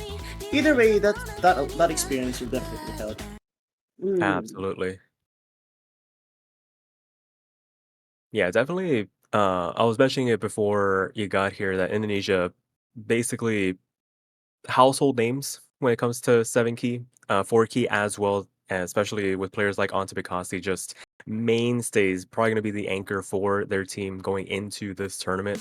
Going to rely a lot on them to pull out some of these disgustingly high scores that we've known them for before. But Rafko actually finding the first drop as we get into this first pick, going to give Norway a bit of a cushion to work with, as we see Androma traded back immediately. So not really taking advantage of that early opportunity, but it's still very early goings here.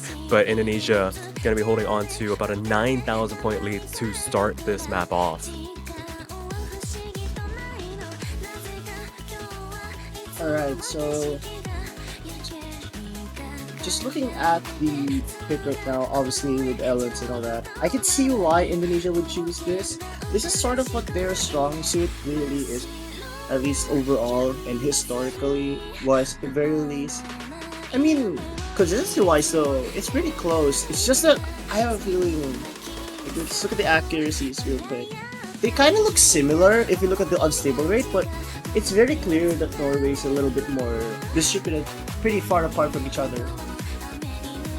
Yeah, just a couple of, just a much wider UR bar there as Androma finds another couple of drops through the middle section of the chart, transitioning into that back half, gonna help expand this lead for Indonesia. And Norway was doing really good at the start there, not having the highest overall average accuracy in comparison to their Indonesian brethren, but still being able to hold on to the high 99s for a while there, or the low 99 mark for a while.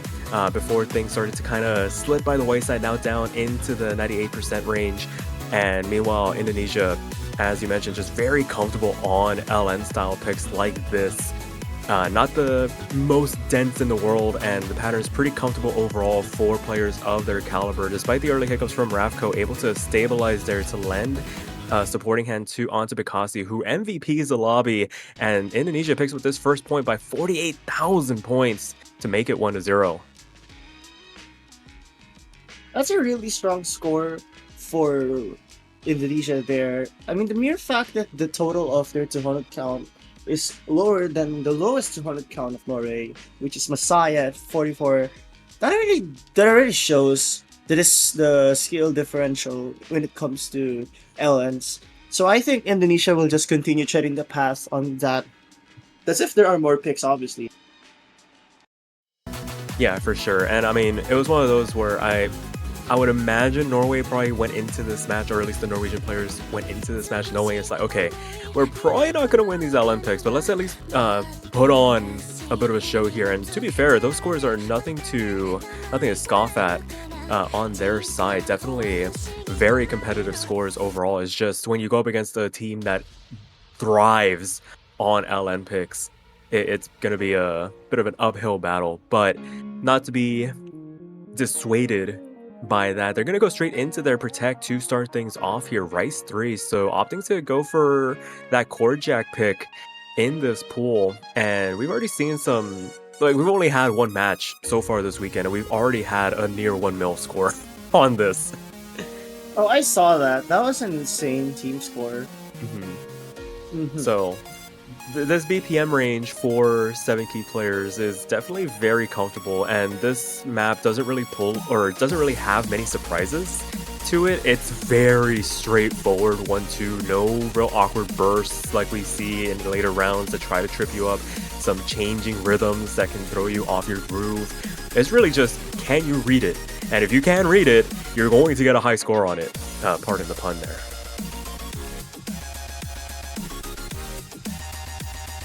That's true. Okay.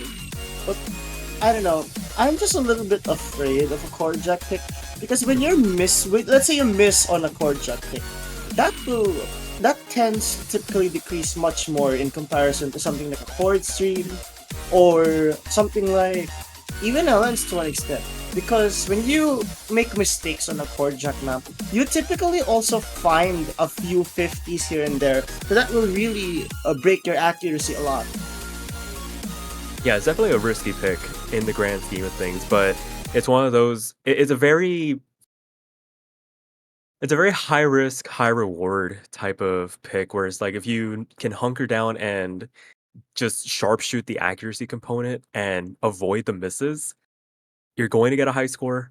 And if your opponent finds a drop anywhere in the map, like you mentioned, it's several thousand points you're going to be giving over the other way. So can we just see how Norway stacks up here as we get this map underway? It's a bit of a build-up before we get into the actual meat of the chart, the reign of core jacks proper. So, all right, just going to be a couple hundred points separating these two rosters as we get through this introduction here.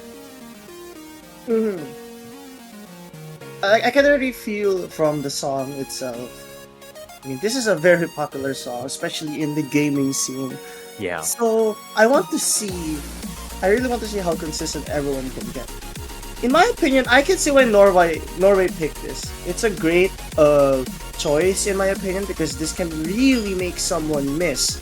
Well, right on cue. Unfortunately, it wasn't really the team that you'd want to miss, especially if you're the one who picked this.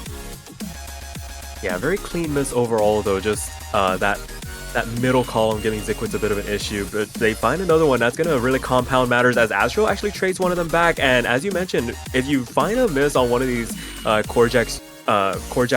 core jack sections, you can see those bad judgments come down, picking up a couple of 200s, trying to recover from it. But overall, in the exchanges, Indonesia comes out ahead by about 14,000 points going into the middle portion of the chart. And Droma, I was about to mention, hanging on to some pretty high accuracy for themselves, 99.7, really pulling in the bulk, but finding the drop as well. No FCs left for Norway, and Indonesia starting to run away with this a little bit. 25,000 points with Anta with that 99.93% accuracy. Still holding on to the FC here as well. For a bit, I was starting to feel like Norway had a chance. Like Azrael was at a low 99.2, and that really could have changed a lot. But if Norway couldn't capitalize on those mistakes, or the one mistake that Indonesia has, especially being seed number 5, then there's nothing much they can really do. This lead is starting to grow at a rate where it's going to be impossible to catch up, especially with the time that's left.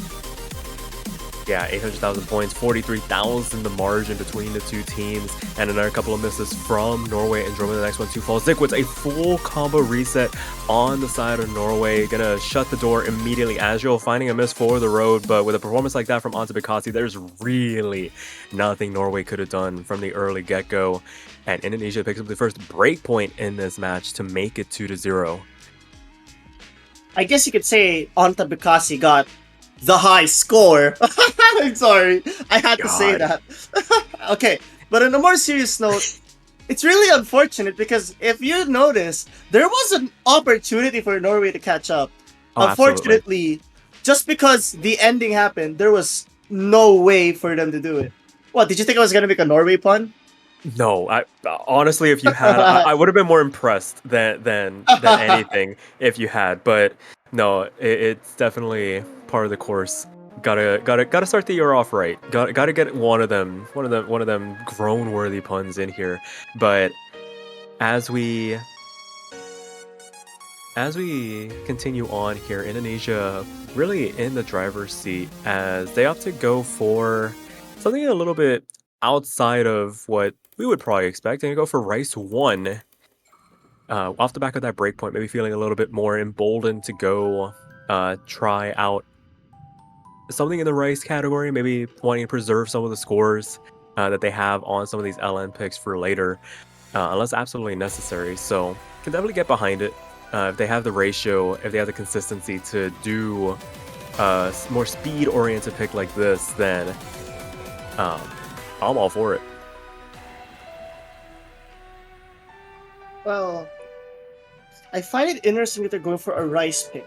But considering that Norway had misses on a core check pick, and typically the core check pick is probably one of the lesser physical charts, and I'd think that this being a speed chart tends to be one of the more physical charts, I could see why Indonesia would go with that.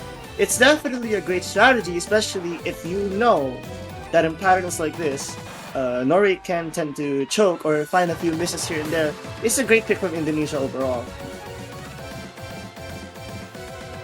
Yeah, I'm gonna have to agree with you there. It's definitely probably more geared towards the strengths of Indonesia, as you mentioned, just the ability to read some of these more physical patterns. This is definitely a pick that it labels itself as a like single stream speed pick, like we're used to seeing, but there's definitely quite a couple of chord stream elements that litter the landscape here or there. You get these 3-note, 4-note chords in between some of those streams. The transitions can get a little dense at times as you get through some of these sections. So it's definitely not the easiest thing to get through unscathed if you're not able to read your way through it comfortably, especially at this BPM. It can be quite a bit of an issue, but we see Antipikasi check out. We're going to see Yeah come in to back up Azriel, and Messiah and Drome are going to be staying put here for Norway, seeing if they can basically scratch the armor of Indonesia here, trying to get back that breakpoint they gave away. I don't know. I remember when you mentioned something about Indonesia's strengths. It could definitely be one, but I have a feeling this pick is more of a weakness of Norway pick rather than capitalizing on their strength. So I think that's really the best way to go for it, especially when the seed this difference is that big. Just because when you're a lower seeded team, the balance tends to be a lot lower. Like there's like that one skill set where they can be good at. And in my opinion, this is one of those Indonesia has seen an opening in that skill set, which is Rice. And this is exactly why they would choose a speed pick like this. And I think that's a great find from Indonesia right there.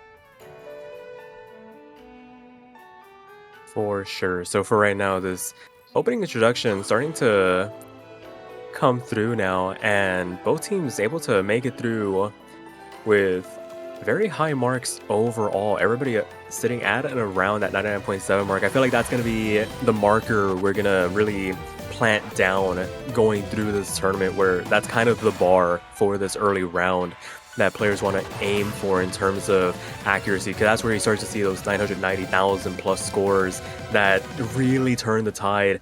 But for right now, as we transition on, a bit of a break coming through here before things start to pick up for the back half. We see Indonesia ahead. Just in terms of accuracy, no drops so far. 6,000 points to the good. This is the closest Norway has held Indonesia for right now. Is definitely within catching territory if Indonesia were to find a drop transitioning into this last third. So might be a bit of a overestimation from Indonesia in terms of what Norway can do. They're definitely up to the task for right now. Here we go into the last third. It's very interesting because honestly, everyone's so consistent. Even in a part like this, I find it interesting I mean, sure, accuracy difference there, but Messiah, unfortunately, look at that accuracy. And Droma finding the miss, that was the higher act. Like, I just noticed it. Messiah was sort of rushing in that one part, which is a bad sign of a misread there, even to a little bit of an extent. Yeah, just a little bit. Starting to pick up the pace a little bit. That we hadn't mentioned the fact that they play with hidden, so the actual lane cover coming up does lend itself to starting to have tendencies for rushing, but still able to hold on to their full combo. And Droma finding the misses during that last section really helped kind of torpedo this lead over in the direction of Indonesia as Messiah finds the last drop for the road, and it's gonna be a 76,000 point lead at the end of the day. Not gonna tell the full story of how that map was going, but Indonesia able to fully capitalize on that breakpoint to make it 3-0 now. 3-0, that is a big advantage. Totally not over yet. So we have here with a really, really solid ratio, really good ratio even. The 3-200 count also, it's also a good sign of very good speed control. Messiah and Droma had pretty good ratios as well, but the 200 count difference was way too much. I'm not sure what Norway is going to go for at this point. I think they're going to go for the chord string pick because picking LNs and hybrids isn't really a good way to go for it. I think it's no-show Sakuretsu girl for Norway here. Yeah, I'm inclined to agree there. It's probably going to be... Oh, actually, gonna go for hybrid 2, actually. Changing up things a little bit. It is potentially their last pick already. So might as well explore other avenues. The Rice pick that they went for earlier didn't work out. They couldn't hang on Rice 1, so I think they've kind of seen what Indonesia is capable of and are not wanting to continue down that road any longer. So opting for hybrid 2 here, and we'll see a full substitution from Indonesia, able to really stretch their full roster to its fullest potential. Anta and Wrath coming in to contest on this pick.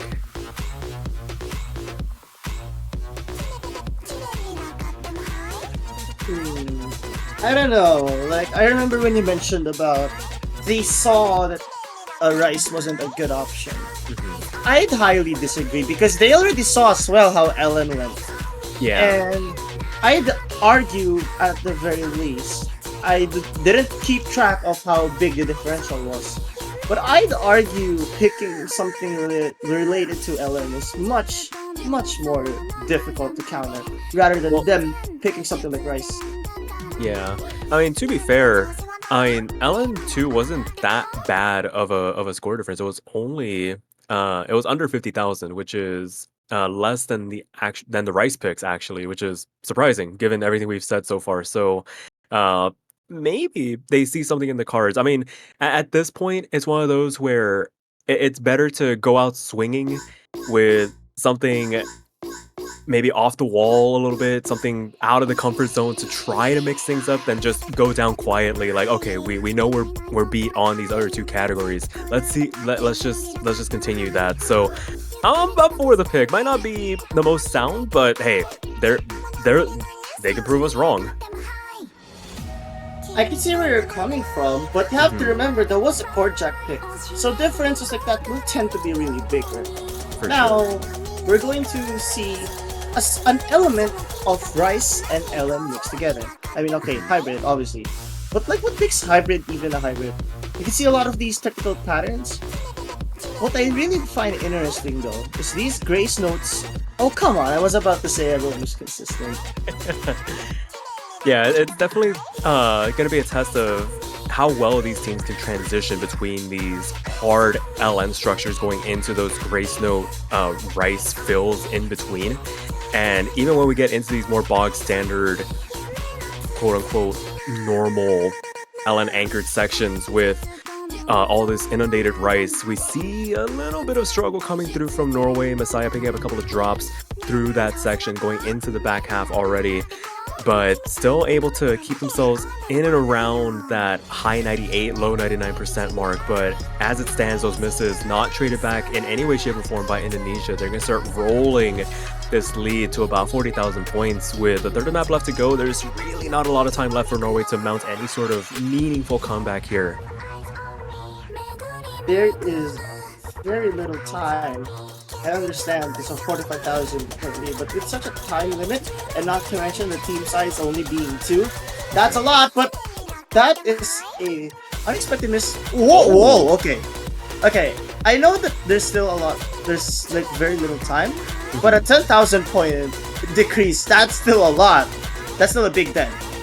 Absolutely. It's a little bit scary seeing a full team reset from one side, but now traded back, and it does put a bit of a dent in that score. A bit too little too late in the grand scheme of things, but I mean, any earlier and maybe we could have had a bit of a comeback on our hands, but as it stands, Indonesia going to make it a match point situation. A little bit of a hiccup there towards the end, but still doing more than enough to secure that 4th point in this match. You know what? Now that it happened, technically Norway was actually the more consistent team. I mean, sure, Absolutely. 3 misses, but like at the same time, they happened at the same time. So I was like, okay, technically speaking, for this pick, Norway was the more consistent team. So props to them. I did not expect that to happen. That was actually, maybe they saw something we didn't, and I applaud them for taking that risk. Absolutely. We're here. We're just here to yap. At the end of the day, they're the ones putting on the performances, and Androma getting that FC on this map when nobody else in the lobby could. Hats off to them. Definitely pretty hard map to do that on. Unfortunately, not going to lead to a point there, but I mean, it's the little things here and there at the end of the day that you need to take away from moments like that. And Indonesia gonna opt to go for their protect. It's gonna be LN1 here. I'm still gonna be proud of that. That's not something they can just do.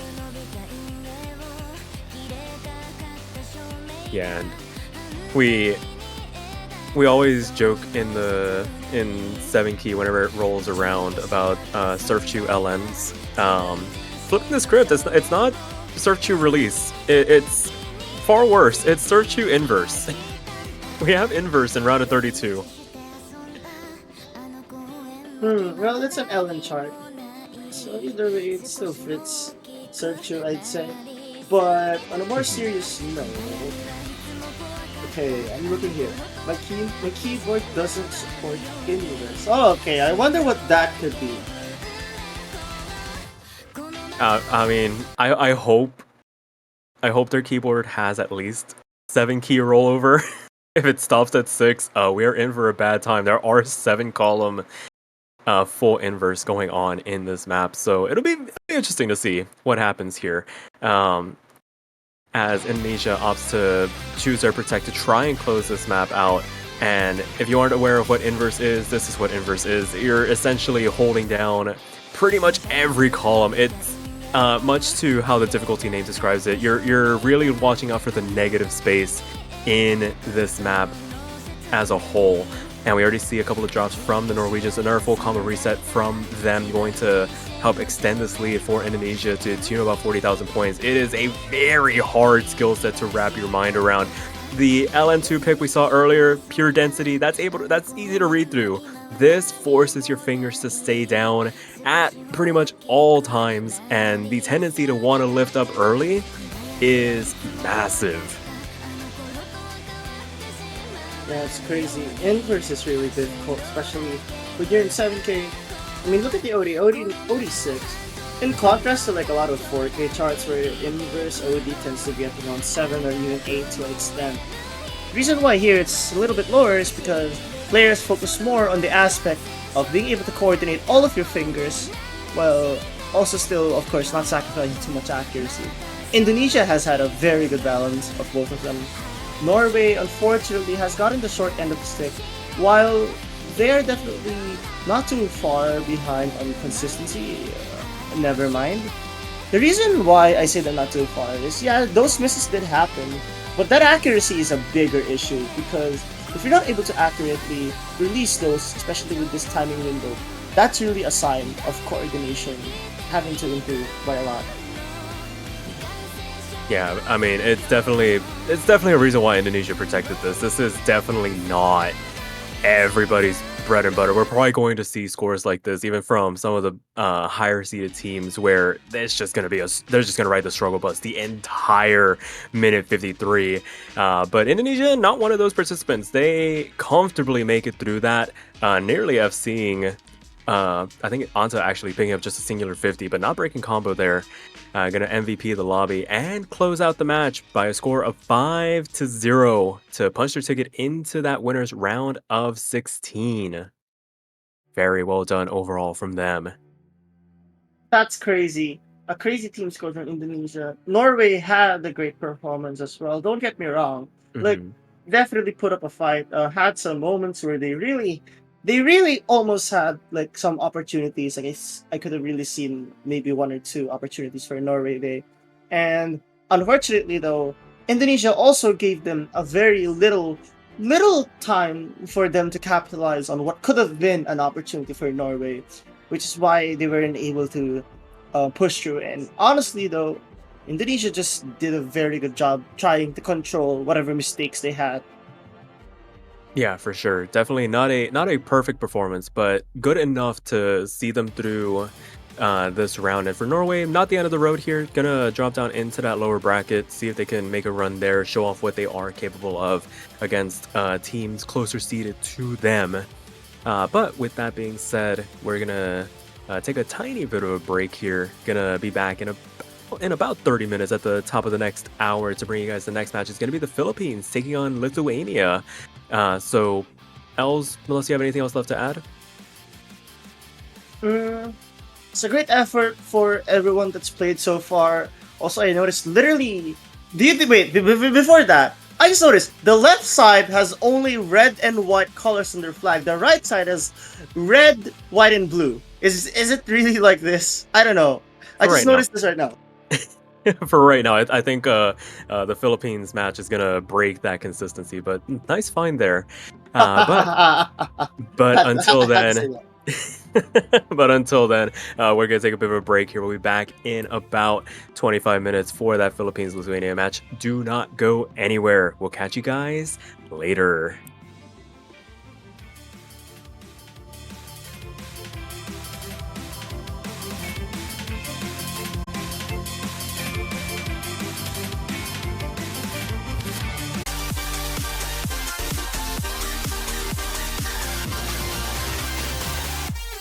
Hello everyone! Welcome to the Oceania 7K World Cup 2025 edition here in the round of 32, wherein you'll be seeing a match between the Philippines and Lithuania. I'm Silhouette Kyles, and joining me on the commentary booth is none other than Surf285. Hello there, how are you doing today? Well, third match of the weekend, and already seen some amazing scores, and I'm feeling good about it. Well, I hope that all the players are feeling good about it as well, as Arquinol Virus rolls a 98. That's a really difficult roll to beat, especially True Dash 24 also rolls 6-7, which isn't a bad roll. It's a pretty high one, and that could win you a lot already. But still, 98 is very high. So let's see. Indeed. Well, anyways, by virtue of winning the rolls, they will be having the advantage of having the first protect.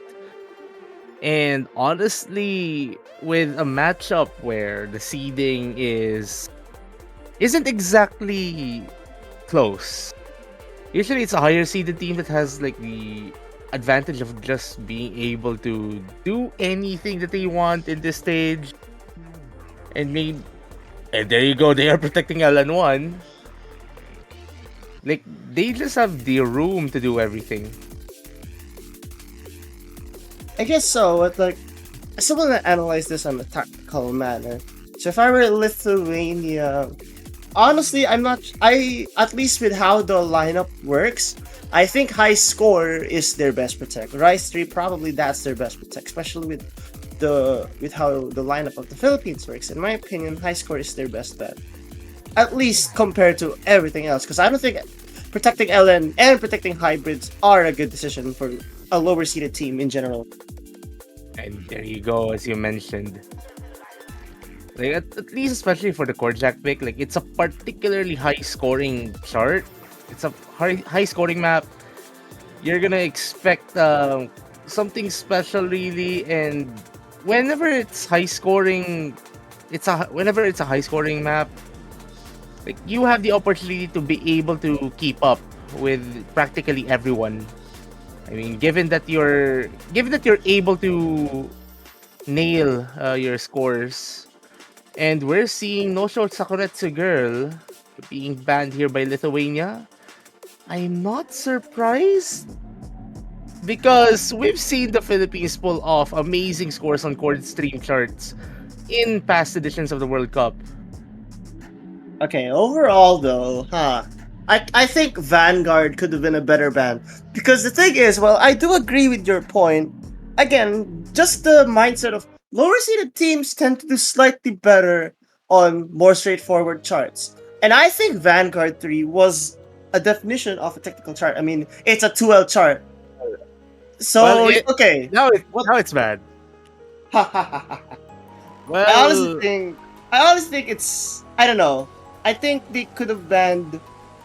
Honestly, at this point, anything really goes for the Philippines. But anything goes, I would think. I do wanna say though, you know, when you were talking about high score, it's a high scoring chart. I was gonna say, imagine you name us. It's literally named high score. If you get a low score on that, does it really still fit the title of high score?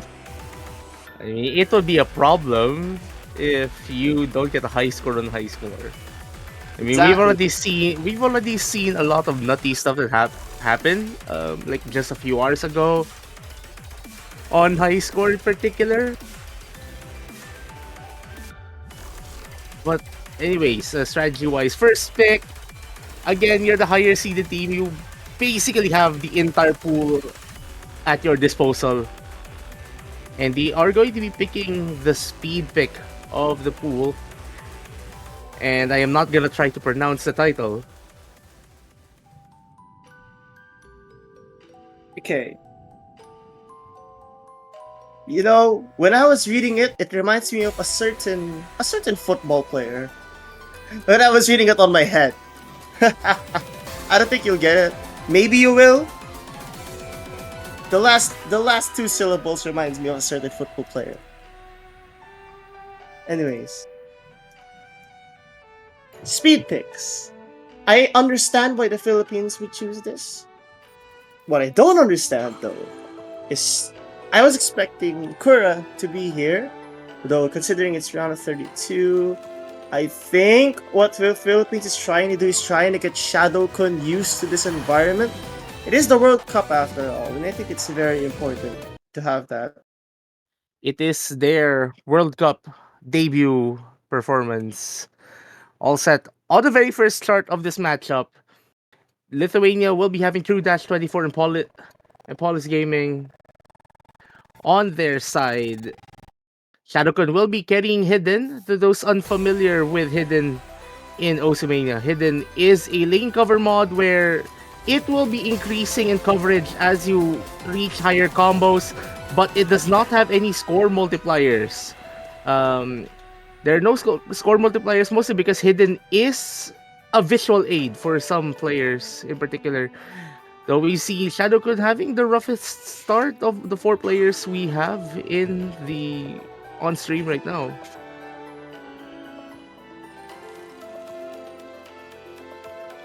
It's actually interesting because Shadowkun does find an early miss, like what you mentioned. However, what I'm really excited for is when the speed part actually comes into this. That's where the real deal breaker is. Yeah, and we're about to hit that part of the chart. Time to see how everyone is going to negotiate. Shadowkun has recovered to a 99% going into this calm section.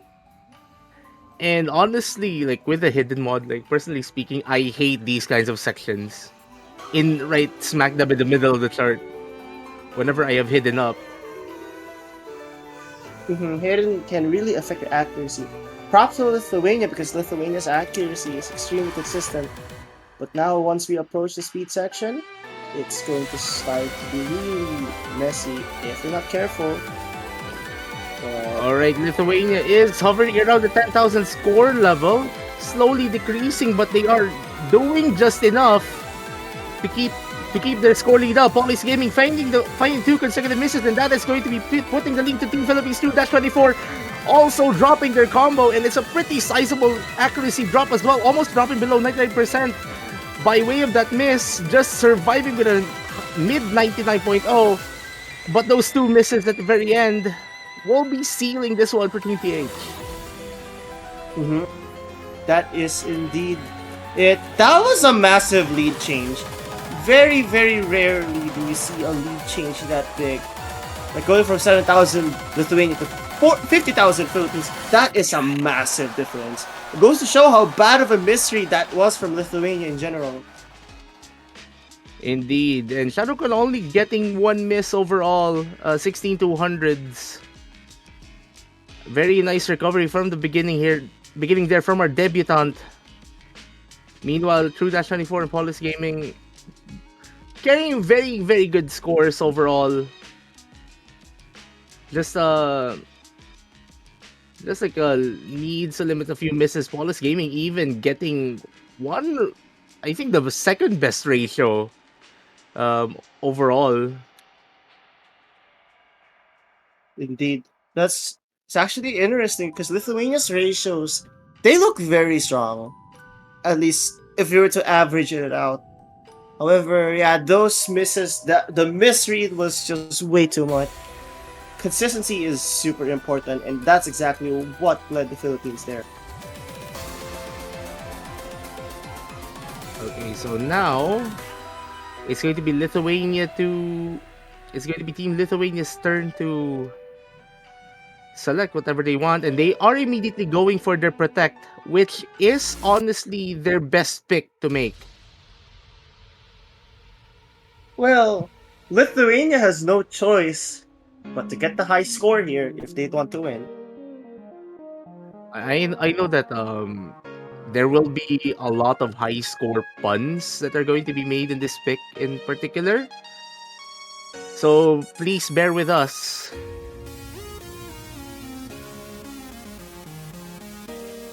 Also, this music takes me back, almost a decade back? Oh, but like it's I don't know. I call this the stereotypical gamer music. Like, I can still see the 1-2-1-2 jumps from that one standard map from so long ago. I forgot who had this as an intro, but this was a common intro song. You know, funny you mentioned a decade ago because this was made in 2014 or released in 2014. Yeah. So it is indeed around there. Also, just a fun fact.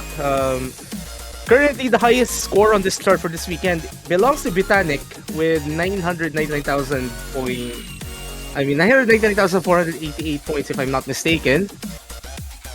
And what, 19 gold 300s? I hope I remember the MP link. I hope I remember what the MP link showed me a few hours ago. And it's going to be one tough task to upscore that. Okay, so the high score, let's see. The high score in this chart.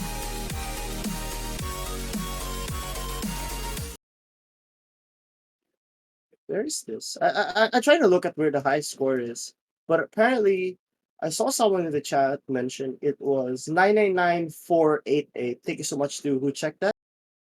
Yeah, there you go. Well, anyways, here we go with high score. No roster changes coming into this chart.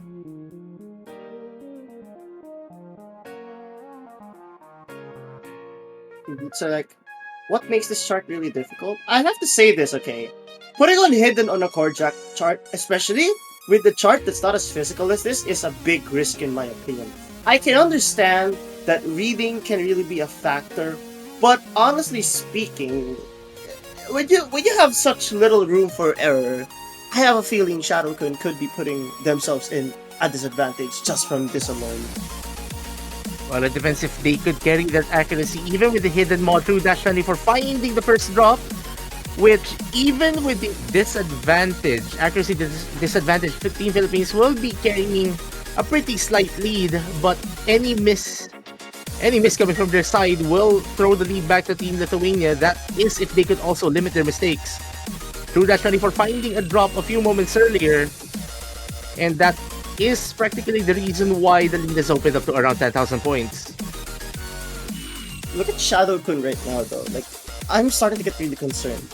Because looking at the UR, while it is pretty even right now, there's a lot of cards in this score jack that can really make you misread anything. And that's why I think this is such an interesting but a risky decision for Shadow Kun to turn on Hidden, as lead is slowly starting to decrease. I'm gonna assume it's gonna start to get a bit more dense as time passes on. Yeah, it should be. The jacks become a bit denser in the final quarter of the chart, and the lead is already reduced to around 8,000 points. Team Philippines cannot avoid any misses here, especially from Arkwin here, who has been carrying the accuracy load for Team PH. 2-24 has stabilized from the earlier drops, and that is basically the reason why Team Lithuania has been clawing back in the lead, but Paulus Gaming finding a drop is not going to be helping their cause. That was their golden opportunity, but the Philippines consistency and Paulus Gaming missing it back and seals the deal. True Dash as well. They had I don't know, you can do the math maybe, but I think average-wise, Lithuania had it. Yeah, they had it. Better accuracy. They had it. They had it, but do you notice, even with all that, they couldn't match the score of Shadow Kun right there. And that's a bad sign, because that means the consistency outweighs the accuracy advantage that they have. Their disadvantage on consistency is really what's holding Lithuania back, because they really have that they really have that potential.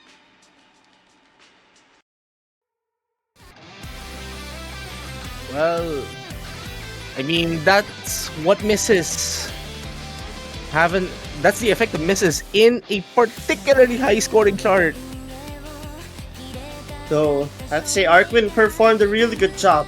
Had that score been lower, let's say like a 980k, I would have been really scared, because Lithuania really almost had it. Very good job to Arkwin for having that amazing score, and as well to Shadow Kun, because that consistency was badly needed. Yeah, indeed. Like, nice recovery from the rough accuracy at the very beginning. Though Shadowka needs to work on that consistency, really. Like, being able to already get high accuracy at the very beginning. Especially going into this chart in particular, where, let's just say, LN Inverse isn't exactly the best chart to have a rough start on. Also, someone pointed this out. Shadows and Shadow Kun is playing. How fitting.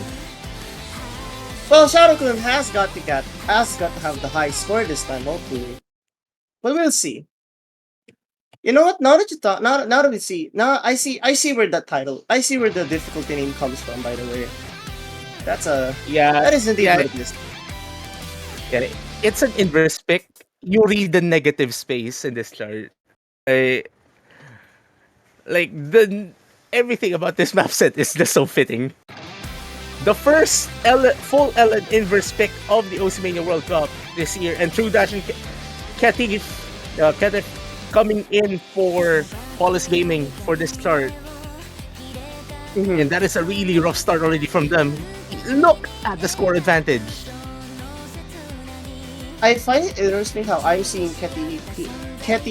Is that how you read it? Okay. I think we have to read it as Ketif, because if we see Ketif PH, it would sound a bit, Yeah, exactly. So I'll see Ketif here. So what I find interesting a while ago was I see them releasing a little bit too early. Shadow Kun and Sani being able to hold on to LNs. this much, especially with Inverse. I'm not surprised because these two, I know Sani originated from Odujang. I think Shadowkun did as well. I could be wrong though. But True Dash 24 and Ketif are getting to higher accuracy, which is a good sign. Oh, that's a pretty rough section from them. Like the sort of 6K plus 1 section here, not exactly helping them right now. And now here we go with the full LN. Well, almost a full LN, I mean. Yeah, and a lot of misses are happening on the Lithuanian side.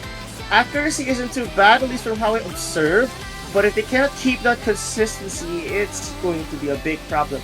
Especially on the later matches, because when round of 16 hits, more complex elements are going to come into place. Might as well give a shout for Team PH here for getting a double full combo in this start.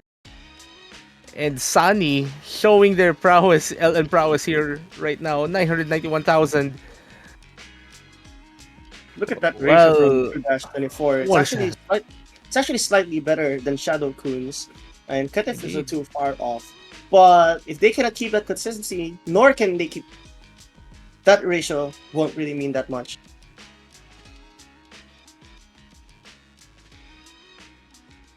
Now it's time for Lithuania to do their second pick of the match and maybe try to stop the bleeding.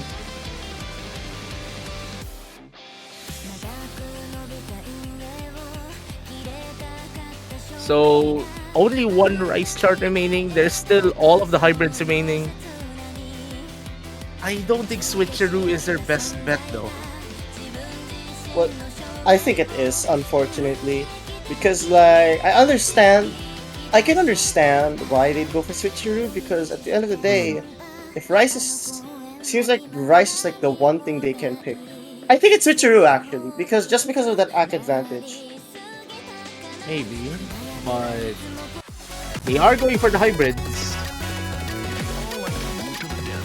with Crash Landing Rendezvous, the almost tiebreaker, arguably the hardest chart in the pool.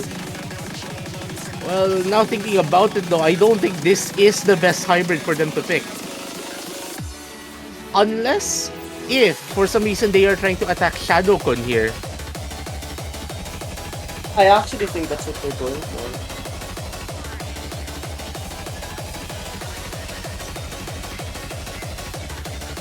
I really think that's what they're going for here.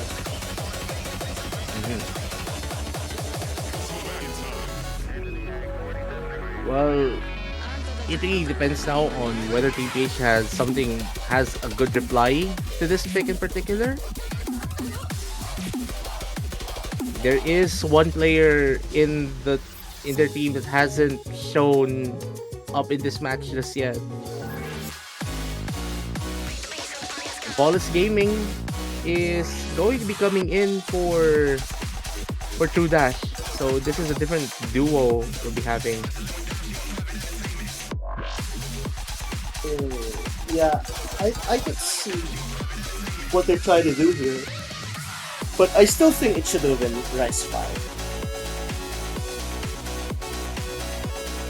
Maybe, but hindsight is going to be 2020, I would think, when we get to the end of this chart.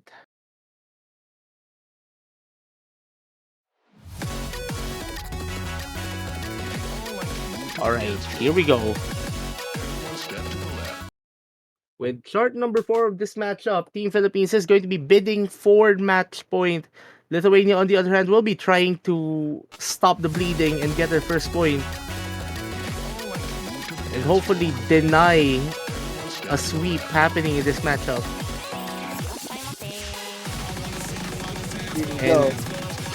And I think this is what I mentioned earlier. I think this pick in particular is going to be trying to attack Shadowkun as they get the first miss on that speed up section. But the lead is not that big. Ketif actually finding a miss.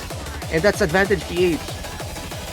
Lithuania has enjoyed leads of short bursts, and I think they're about to because Sunny and Shadowtun find 2 misses back to back. That's gonna be Uncharacteristic huge miss for there. Lithuania. Uncharacteristic miss there coming from Sani. But Kete finding a drop is keeping the lead small from the side. Team PH actually finding a glimpse of that advantage. But this is still really close. No, Paulus Gaming. No, that is unfortunate. Oh, but Shadowtun finds a drop. This pick is really close. Now that you mentioned, I can see why Lithuania now chose this. Looks like it wasn't that bad of a pick after all. Indeed. And the consecutive misses here coming from Shadowkun is just going to help Lithuania garner a few more points. They need to limit the misses from their end though, because they're not exactly garnering enough combo to hit the 400 combo cap. Like, they have to be consistent. Like right now, Sunny's combo is the reason why Team PH has a very slight lead, around 3,000 points. That is going to be just 3,000, like what you said. But if I were to look at this in the bigger lens, it's very concerning because the accuracy of Philippines isn't that far ahead, if we could even call that ahead. I think halfway. I think like Lithuania overall has the better accuracy right now. Kete finding a drop. Shadowkun trades it, but trades favor the team in the lead. Paulus Gaming finding 3 consecutive misses though. That was their biggest combo as well. Not exactly a good sign, and there's still quarter of the chart remaining. Like, if you think about it, I think they are still well within striking distance, but consecutive misses here coming from Kete is not going to be helping them. And I think Team PH will be scoring match point. You know, the lead is just increasing. That's true. There's just a pattern I'm seeing here. Lithuania gets like a slight glimmer of hope, but once they lose that, the lead just goes to the Philippines by a big amount. Yeah, Sani with an amazing recovery there. Like, that is a really good performance there coming from Sani.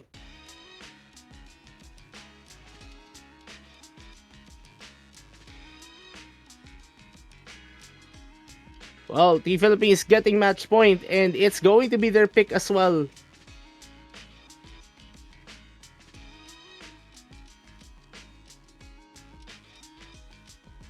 Also, shoutouts to Paulus Gaming here for getting the second best score in the entire room here.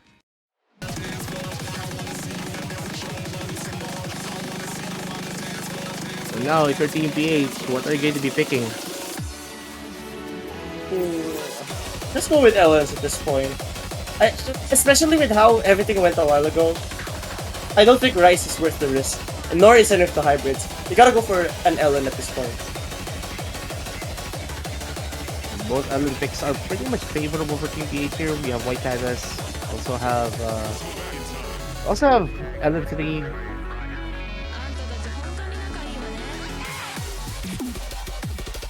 I think any of the two work.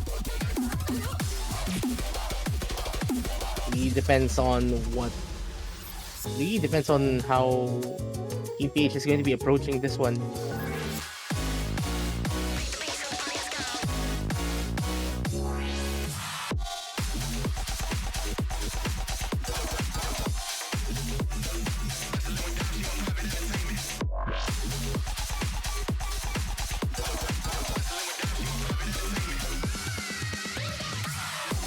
Yeah, I think it's just LN. I would guess LN2 LN. I think it's LN2 actually.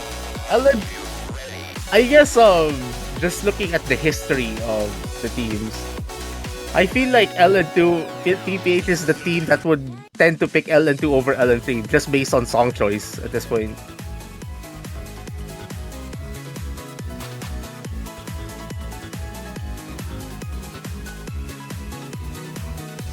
And I presume Cora, or their current username right now, Oji-san.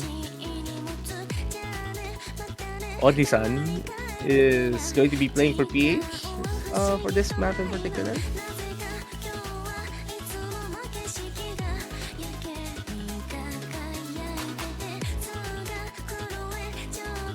Though they're not showing up on screen right now.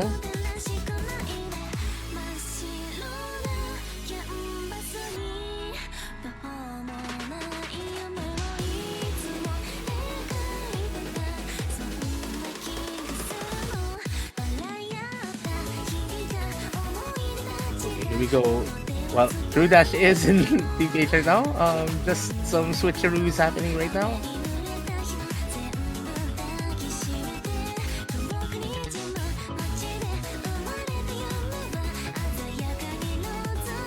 Okay, there you go. Cora, the current number 1 PH player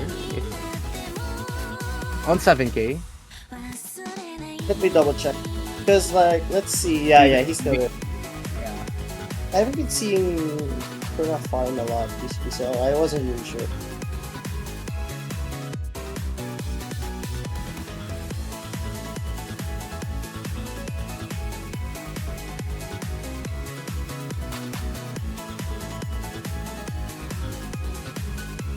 Anyways, Team PH should, on paper, get the point here. And anyways, while okay, there you go. I think they should be starting a few moments from now.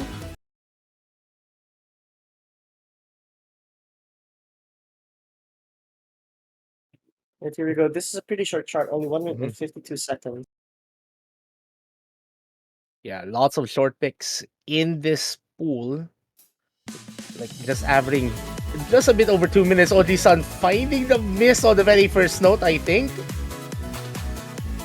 Could be, but if that's the case, it's not going to give too much of an advantage just because of the accuracy advantage already at the start. Indeed, it's like super early in the turn. It won't really matter. If Oji-san is able to maintain the combo, it's practically full combo just on the first though. Flawless Gaming finding the first drop from the Lithuanian side of our screen here. That's going to be a massive problem because now that Oji-san is increasing that accuracy relatively. Oh come on! Oh, seriously? Come on. Good job. Okay, but on a more serious note, okay, accuracy is actually virtually tied. If not, no, it's virtually tied. Just because Flawless Game is already down. Actually, look at Oji-san's accuracy rate, like hit distribution. It's super early. Like Oji-san is hitting way earlier than they should be, which is helping Lithuania right now. 3,000 points of difference. But that's True Dash 34 though, finding a miss. Flawless Oh, Gaming that's a lot. as Here we well. go That's again. a full team reset. Here we go again with the pattern of Philippines giving an opportunity to Lithuania, but Lithuania fails to capitalize. If not, they actually make it a lot worse than it could. Well, I'm just taking note here. Oji-san is now hitting a bit later than usual. Okay, but this Like, could paying actually. attention. Oh, Yeah, wait, yeah, that wait, will be good. wait. I think that's it. I think no. that Flawless will Gaming give it. finding a drop. Oh, that's it. That's it. Yeah, that gives Well, Lithuania the point. That's a first one for Lithuania. Indeed.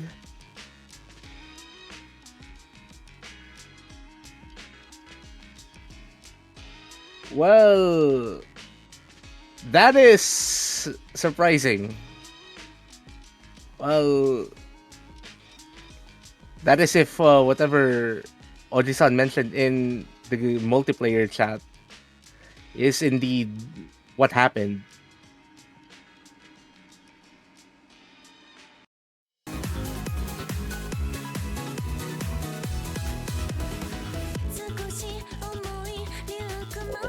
Interesting. That's actually really surprising. But it could really be a lag issue, which is probably what we saw there. Yeah.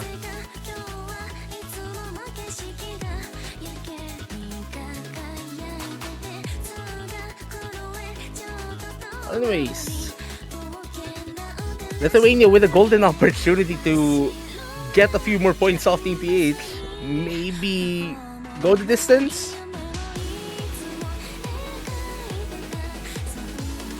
But if for Lithuania, I think they could go for Rise 5 now. I think this is their best opportunity to do so.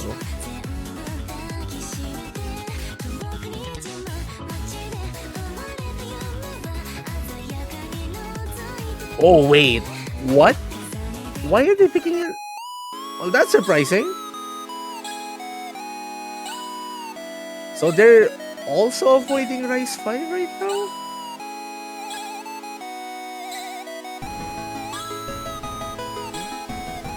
Well,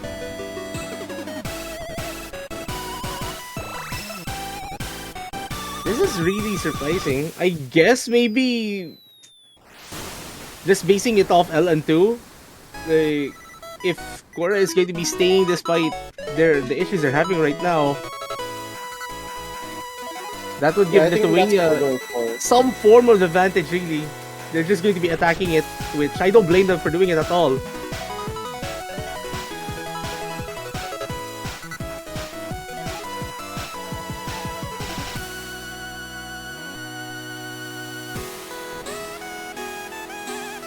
I would have assumed that they would have gone for Rise 5 for this pick in particular though.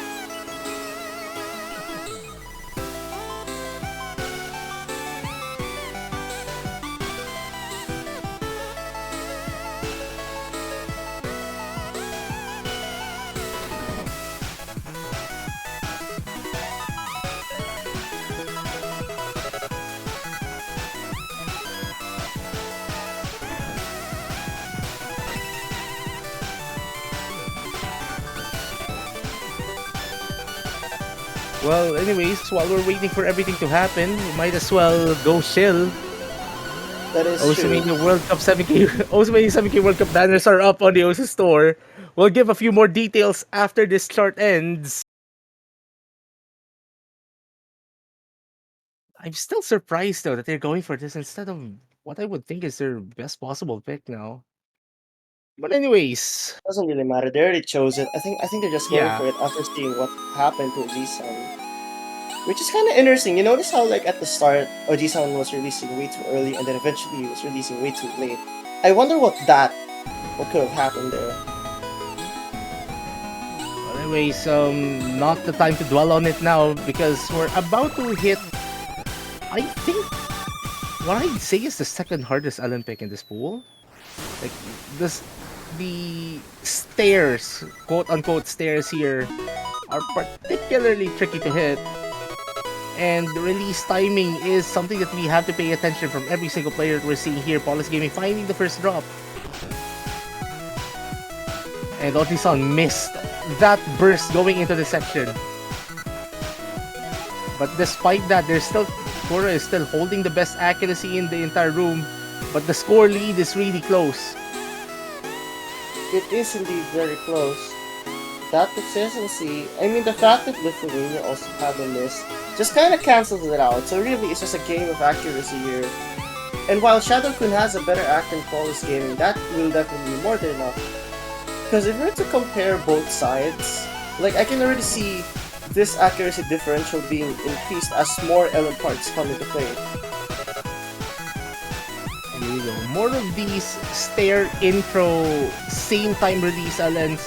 They're not exactly the easiest to execute. But both Filipino players are negotiating these patterns well. Actually, Paulus Gaming has recovered a bit from their earlier drops, but is still kind of struggling getting that accuracy up. 2-24 on the other hand, calmly carrying that 99% accuracy, doing better than Shadow-kun as it stands. And never mind what I said in terms of combo at least. Unfortunately though, just because of how massive this advantage is, even if, let's say, Shadow Kun and Oji-san find any drops, very good consistency there, not missing on that pattern. And thus, here we go. I think that does it, though. Yeah, that will be it for this matchup. Team Philippines will be getting their first win and will be advancing to the round of 16 in the winners bracket. Oji-san finding a drop at the very end of those Alens. Doesn't matter, though. Well, Best yeah, ratio doesn't by matter. a long shot. Indeed, best ratio. 979k, very impressive work. I honestly think that could have been much higher if those misses didn't happen. But yeah, Lithuania put up a great fight. They were actually pretty, except for that Ellen inverse chart, I think they were pretty consistent. That really helped them a lot in being able to secure this victory. This was a very, very good performance from seed number 30. They clearly have the accuracy to take down any mid-seeded team. Yeah. So I think they have to watch out for whoever is going to be facing Lithuania, that is. With all of that, Team Philippines has won this match and will be advancing to the round of 16 in the winners bracket and will be facing the winner of, if I'm not mistaken, the New Zealand-Taiwan match, which is going to be happening tomorrow night. And obviously the loser of that one as well will be the ones facing Lithuania next weekend in the losers bracket.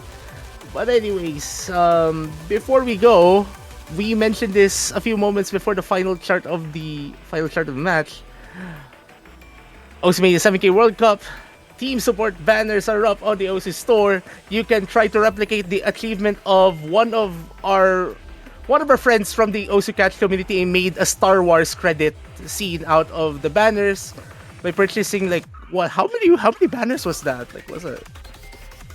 Yeah, you can buy as many as you can as long as you can financially handle it. We personally don't endorse, running your bank account dry just to buy banners. But if you want to, feel free. Well, I don't really have much to say, so I guess you could already end this for us. Yeah. Well, we'll be back 2 hours from now at 14 UTC for the matchup between Germany and Estonia. So that's it for us. This is Sergio85 and Salweska Els, and that has been the Philippines versus Lithuania match in the Osu 7K World Cup 2025 round of 32. We'll see you guys later.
Hello, and welcome back to the Osu 7K World Cup 2025. I am Sergio85, and alongside with me in the booth is Rayval, and we have a match for you, an all-European matchup between Spain and Sweden.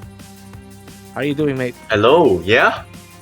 This one's gonna be a pretty fun one because it's between seed 16 and seed 17. It is as close as it will get. Indeed, and we've already got to notice that the roles have started, and I think the other one we're seeing right now is the one from Spain. That's the 90. Yep.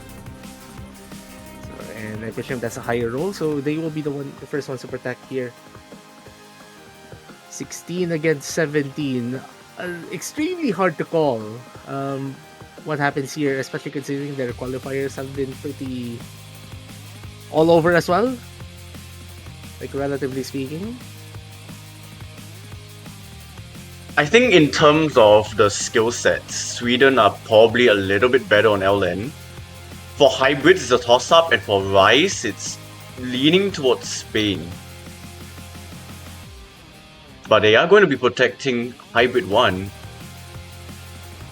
Not exactly a chart you'd expect to be protected, I would think. I think it's so rare to see hybrids being protected. I guess you would go with Sweden. I should expect one of the LNs. One particularly popular protected pick in the LNs is LN1. There we go. And there you go. So LN1 is protected, the inverse pick. Okay, not too surprising protects. Let's see if the bans are going to be any different. At least for Sweden's side, I expect a Rise ban. Okay, actually, you know what? That's fine. That's fine, that's fine. Yeah, I'm okay with pick. this. Get the hardest pick of the pool out of the way. And Spain is banning hybrid too. Okay. Very This interesting. This is a really interesting How setup often here. how often do you see like one skill sets pool have one protect and then everything else gets banned? Like, it's really this is really weird. Okay, I understand hybrid 3 getting banned since it's the hardest pick in the entire pool, I'd say. Also the longest, but I don't think it matters. Hybrid 2 getting banned though, that's weird. All Rice open, all LN open. I mean, they are leaving open the, what would you say, the easiest hybrid? Maybe, like, I'd say Hybrid 1, Hybrid 2 are around the same difficulty for me personally. Anyways, they're opening with the speed pick. Okay. Spain going for Rice, which, I mean, the paella jokes are writing themselves. Again, when it comes to these two teams, it's going to be a toss-up, I feel like. It is so hard to call, like, right now, until we actually see how these players kind of slowly ease themselves into the match. Okay, so first, like, both of the teams also have pretty formidable players as well. Like, you know, Lucas and Crate. Like, the rest of the team members are pretty decent at the game as well. It's just going to be one heck of a matchup. They are very decent, but also, like, they are very new. So the inexperience might also come into fruition. We'll see how things go for these two teams. I think also the one thing that we need to watch out as well is the final third of the chart of this one, because it gets particularly dense. Anyways, we see Crate getting the first miss, and surprisingly enough, also the lowest accuracy, getting a rougher start relative to the other people in this match.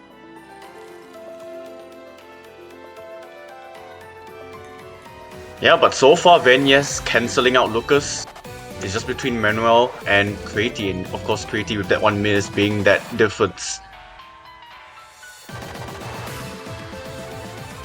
Now here we go with some of the more delay-ish patterning. Like just a small taste of it, really. Like as it stands, I would think that Sweden might be banking on Manuel-san finding a massive drop once the main meat of the chart kicks in. Yeah, like you mentioned, the final third of the map. But that also means that Sweden will have to hold. I saw 50 right there. Look at the accuracy drop because of it. Venyes, that's an unfortunate miss. That is bad, yeah. Sweden had to hold. But that's the other FC of Sweden gone, and this lead 25,000 points. There have to be multiple significant drops from Spain. But that's a significant drop from Venyes instead. Not the person you want to drop. You want to drop to keep it close as Spain is slowly pulling ahead. Creaty actually dropping some accuracy as well, dropping to 98.7. And I'd say that's pretty much it unless something happens in the ending section, which I just don't see happening. Just a bit Yeah, more very growth. solid start. Indeed. Venyes and Creaty, full team reset, and I think that's pretty much it. Spain will be grabbing the first point of this match. Yep, very good score from Lucas. Really solid. Only 1-200. Yeah, if you just like look at the scores alone, you wouldn't think this is a seed 16 versus a seed 17. Yeah, that's a yeah. speed pick. That's a speed pick. I mean, the scores are pretty polarizing. Whenever you have charts like this is one of the more quote unquote specialized picks here in this pool. Where it's one of those you can do it or you don't. Nothing in between. And speaking Okay, of there we go. Speaking of Yep. specialized, there you go. The other, either you can do it or you can't. Ellen Inverse. Again, for those unfamiliar with Osimania, Ellen Inverse picks are, let's just say, from the name itself, it's an inverse of what you usually see. So instead of reading notes as it is, now you're going to be reading the gaps between the notes. You're having to pay attention to what is not there. Some people say that if you are learning how to play inverses, you're practically learning how to play the game again from scratch. It is a like very difficult skill set to pick up even when you're like learning LNs. Because it's a whole different ball game of reading. Oh, that's a rough start there from Manuel-san. Henke as well. That is a very odd start for Manuel actually. I have no idea if something happened to their hardware or if they just completely forgot how to play the map. Well, I hope that it's a former though. I mean, the intro isn't exactly the easiest. The intro isn't actually the easiest. Because it just felt like Manuel wasn't like hitting the right keys at all. Yeah. I mean, I wouldn't be surprised if their fingers were positioned on the wrong keys. Oh, there might be a possibility actually. And then they just readjusted that because they're recovering. Yeah. They're trying to recover and they practically stabilize. First drop from Creaty for Sweden, but already multiple misses from Spain. Lucas actually having really good accuracy, but I don't know how many misses Lucas got already, but it was a couple. And Henke, the only one still holding on to an FC. Never mind. Doesn't really matter. Sweden have a 6-digit lead. And this map is very short, a minute and 53 seconds, so this looks like a Sweden victory already, and I feel like even without the very shaky start that Manuel had, I think it would still belong to Sweden regardless. Yeah, like everyone is practically stabilized at their levels, and, well, despite the misses. And we're still about to enter like a full LN section.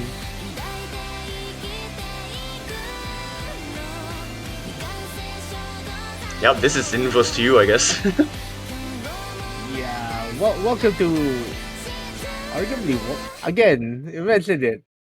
Either you can do it or you can't. I belong in the latter category. But anyways, great to hear MVP of this chart and oh, okay. So that's what happened. They put their hands on the wrong part of the keyboard, as mentioned. I would like to believe that.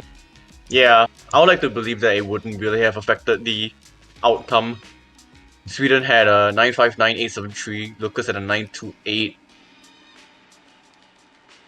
You would need a 904k, and I don't know if Manuel would have made up that score. Yeah, but at least it would have been closer than it is. It would have been closer, yes. It's just unfortunate that happened. Well, we are still very early into the match. Rise 5 coming out, switcheroo. We've seen quote-unquote switcheroo happen on the previous matchup by way of breakpoints, and it was also with this chart.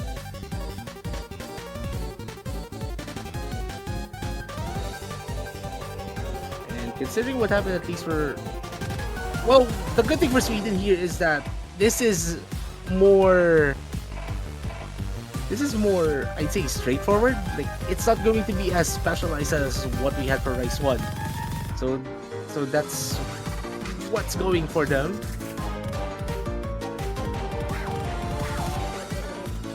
I mean, yeah, this is the mixed Rise pick, and it is significantly less BPM. Yeah, so I'd expect closer scores here on paper.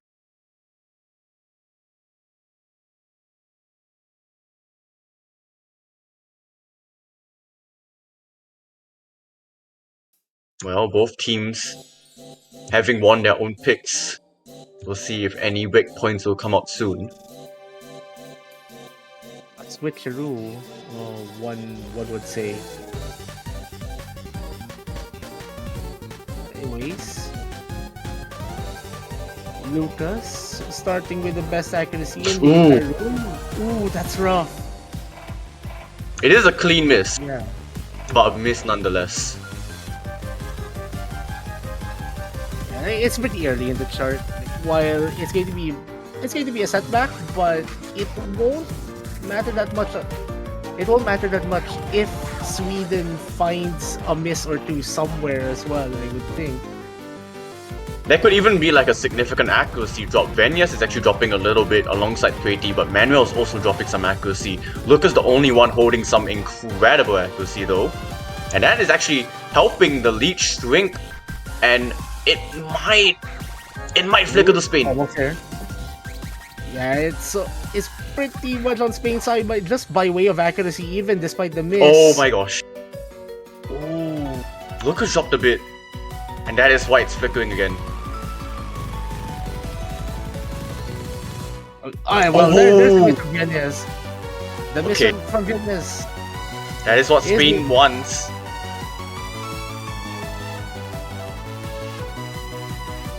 And now, what both Spanish players need to do now is to maintain their combos, maybe increase their accuracies as well, because despite everything, well, I was about to say that Sweden was well within striking distance. That miss from Venyas is not going to be helping their cause. Yeah, and again, Lucas managing to recover back that accuracy that they dropped. As is Manuel as well, 99.4.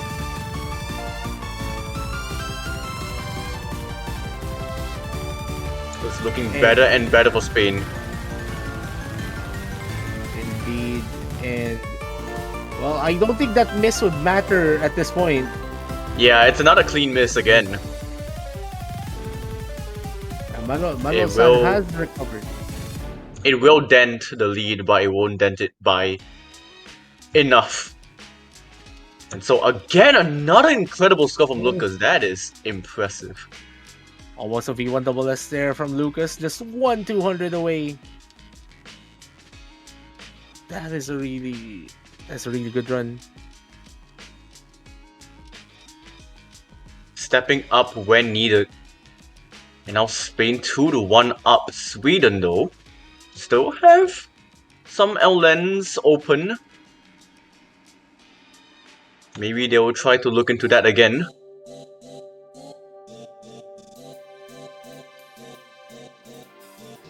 Well, I'd say that I see the LNs are looking good for Sweden as it is. Yeah, sure, both LN2 and LN3 are radically different than LN1. But at least the signs are there. There we go. Sweden is going. There you go. Sweden is going for white canvas.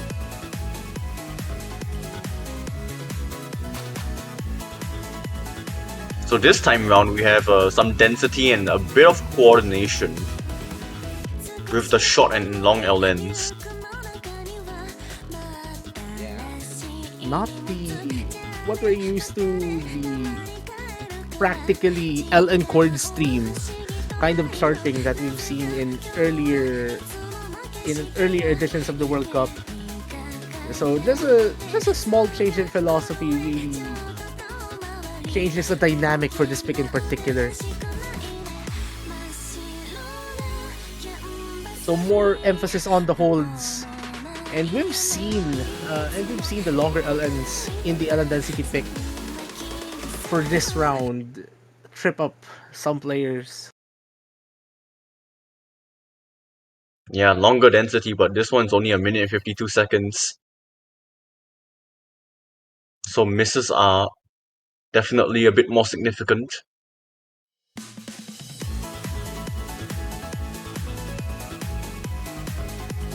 Better start now for Spain compared to what we had from LN1, which is already a really good sign considering that they have a slightly better accuracy. Henke just hovering around 99% right now. They had the lowest accuracy at the very beginning.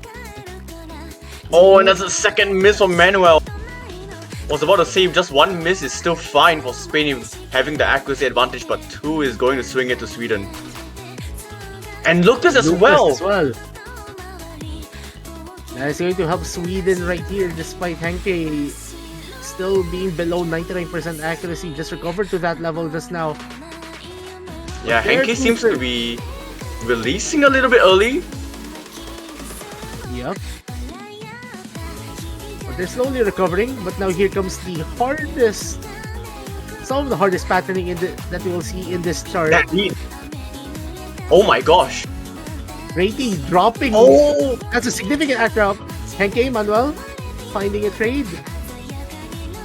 And Lucas, accuracy. Look, that's a really good run. Like, Lucas's accuracy is so significant now. Henke finding a miss again and Manuel treats it. But it might just come down to Lucas's accuracy. Indeed. Actually, we were looking into the misses coming from the other players. We didn't even notice that Krati has dropped accuracy to below 99% despite carrying a full combo. Yeah. Yeah. That's pretty unfortunate there for Krati, I think. I'm not gonna say anything first, but okay, I was about to say if Krati FCs, like look at Lucas's score anyways. Still higher with the 2 misses. That is how much accuracy can come into play. And that's unfortunate for Krati because that full combo, full combo in charts like this is actually a really good sign that at least you're capable of keeping up with all of the patterns. The accuracy affecting this total maybe if Katie was like what 99.2, 99.3, this would have been a very different scenario that we would have been facing. Oh, going for Vanguard. Well, Spain is not good. Is not going to be holding back, I would think. Oh yeah, definitely not. This is going to be interesting. I mean, this song is... It's a song.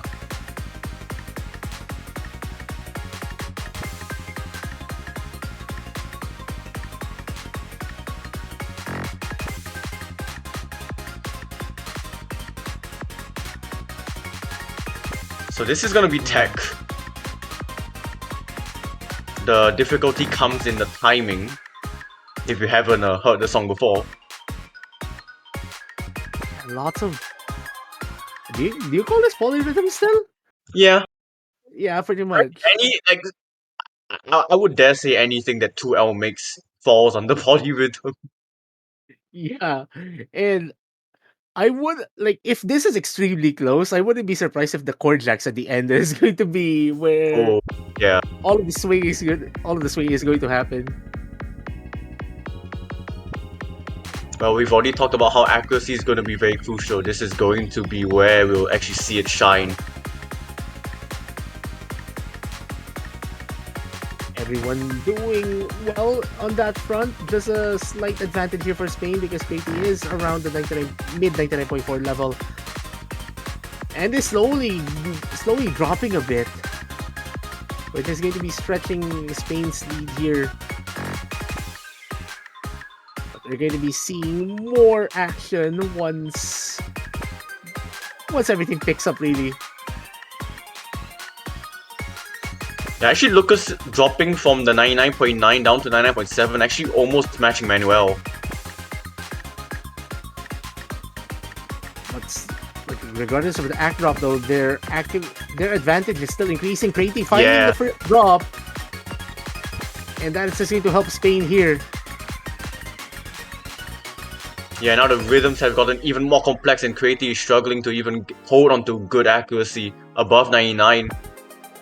Is everyone but Creaty. Also, Luke. I might as well mention Lucas actually gained act on that crazy section. Lucas gained accuracy. Everyone else dropped, I think. Manuel dropping combo. It's not going to actually dent this lead too much. 40,000 points is huge. And it's traded by Creaty. Yeah, and I think it's pretty much subtle that this is going to be Spain's point. Like, we only have these chords left. And even timing these scores are going to be so hard. Yeah, not a problem for all four players, actually. Really good run there. 150? I'm not sure where they picked that one up. I think that's the reason why they dropped from 99.9 to 99.7. Yeah, okay. Yeah. That makes sense. But that is also match point to Spain. Sweden still has LN3 in their options. And the rest... And also their Protect, I think. They haven't picked Hybrid 1.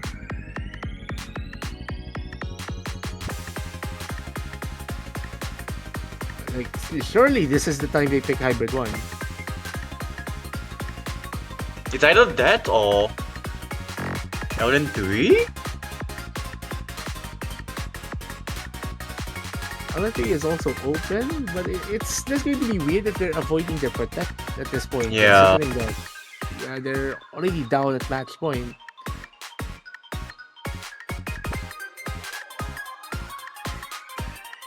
I mean, it's really only going to be between two maps, and that is... So they are going LN3.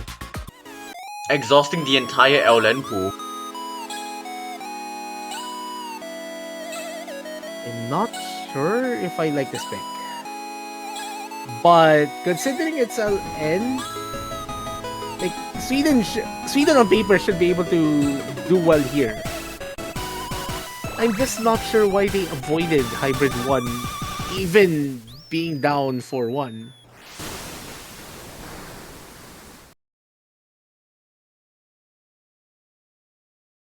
Oh wait, wasn't Hybrid 1 like Spain's Protect? Not Sweden. I think Sweden protected Wait. LN.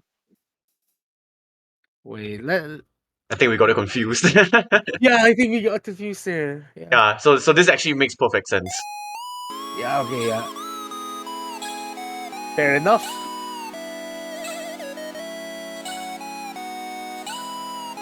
We apologize for the confusion right there. Yeah, let's see if Sweden can, get something in their dying breaths in the winners bracket. Sweden needs to negotiate the LN stairs, which is, I'd say, the main prevalent pattern in this map.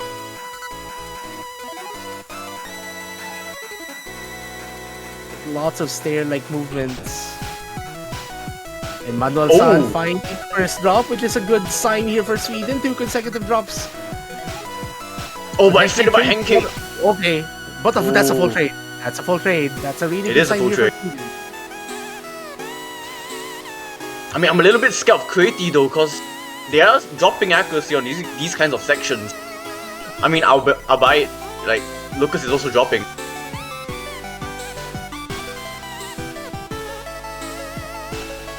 It's not safe for Sweden though. Oh my goodness! Double drop from Spain. I take it back. Yeah, Sweden just needs to take this home now. Like there's still half of the chart to negotiate, but they need to take this home now if they want to score this point and extend this by one more map. It is safer than before now, 22,000 points, but they still have to hold on. We've seen some swing lead changes even with advantages this big. And the lead is slowly decreasing because Spain is gaining accuracy on Sweden. It's just a matter of whether Spain has the time.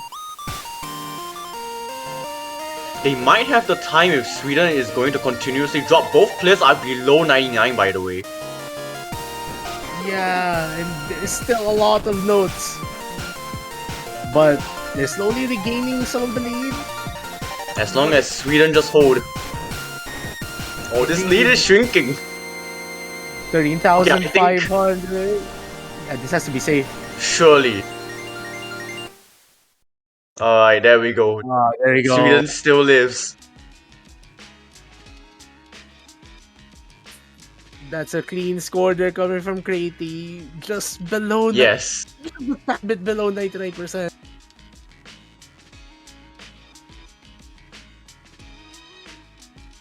Anyways, also Lucas with another LN break.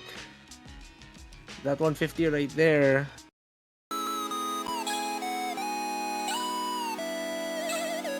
Yeah, Lucas still actually getting MVP of the lobby. It is really impressive. But anyways, so there's Spain's Protect. Emphasis on Spain's Protect Hybrid 1. Yeah.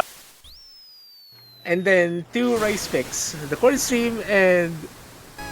Okay, so they're going for Chord Stream. Oh, so they're still avoiding What? Hybrid 1. Alright. They're not going to get another pick after this. Like, regardless of what happens. Yeah. Okay. I mean, I'm not, like, opposed. It's just interesting. Yeah. And I presume Sweden will be picking high score should they win this one. Oh, I mean, surely, yeah. I mean, surely. Okay, they have to get past this first, but yeah, Chord Jack is such a weird skill set as well.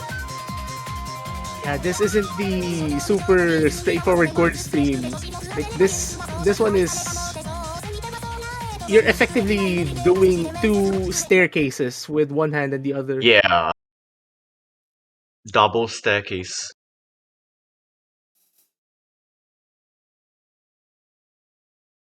But the thing is, like, this map is also, like, pretty consistent, but also at the same time, it's very short.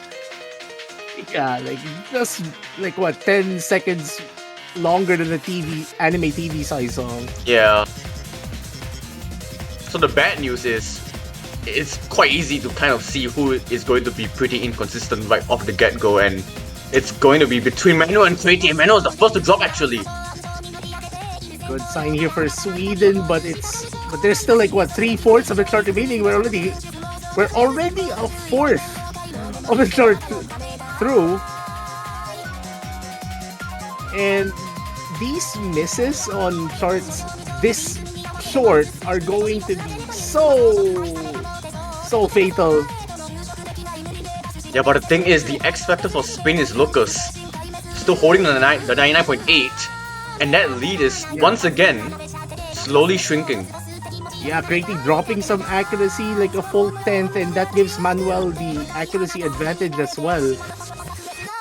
Like, Venyas cannot afford dropping any of that accuracy. Oh my If gosh. anything, they need to gain. And once again, the lead is flickering. And this is really just the back of Lucas. How It is is this really so- all on Lucas. Oh But my Manuel God, finds the drop.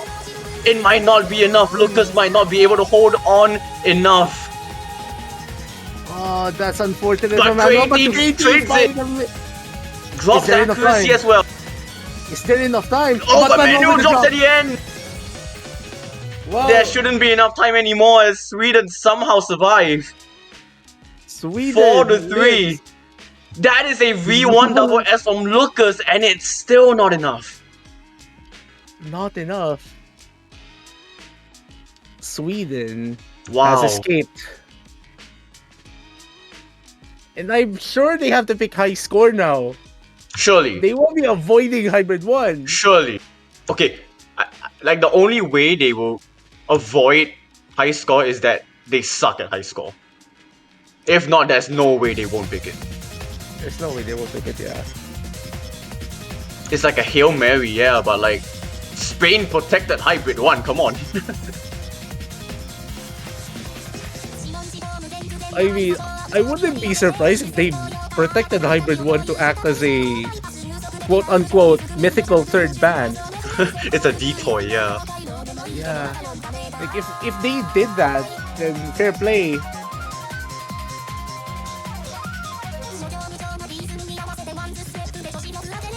What? Surely they have to do high score now.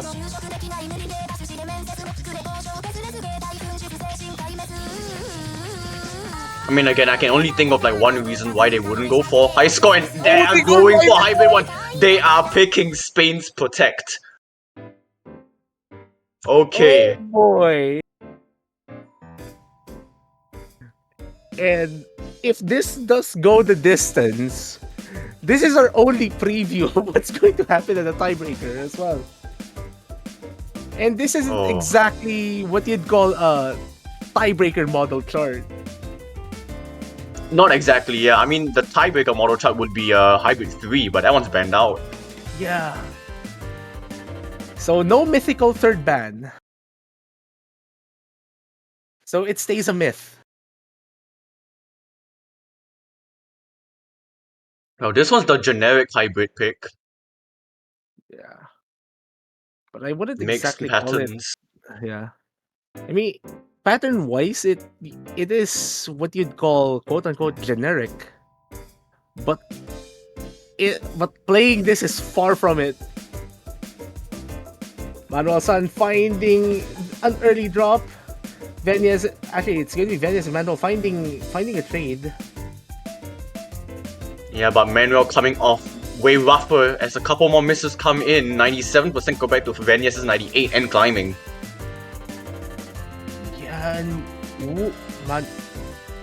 Oh, there's Actually, more misses. Manuel below 98% is just going to help Sweden. Sweden pull away just a little bit, but we're far away from the main meat of this chart. Yeah, once again, the scary thing is like you see Creaty once again holding on to the FC, but the accuracy is so scary. Compared to a player like Lucas, who's holding incredible consistency throughout this entire match so far. As Creaty finally drops that combo, this might sound the alarm bells. we'll see what happens when Crazy hits that 400 combo. Because I would think that's where the score gap should stabilize if everyone stays consistent with wherever they are right now. Manuel San has been slowly gaining accuracy, almost my gosh. overtaking Crazy. That's a bad drop to concede. Not like this for Sweden. This is not how you want to go out. Well, not exactly go out, but drop to the the loser's bracket.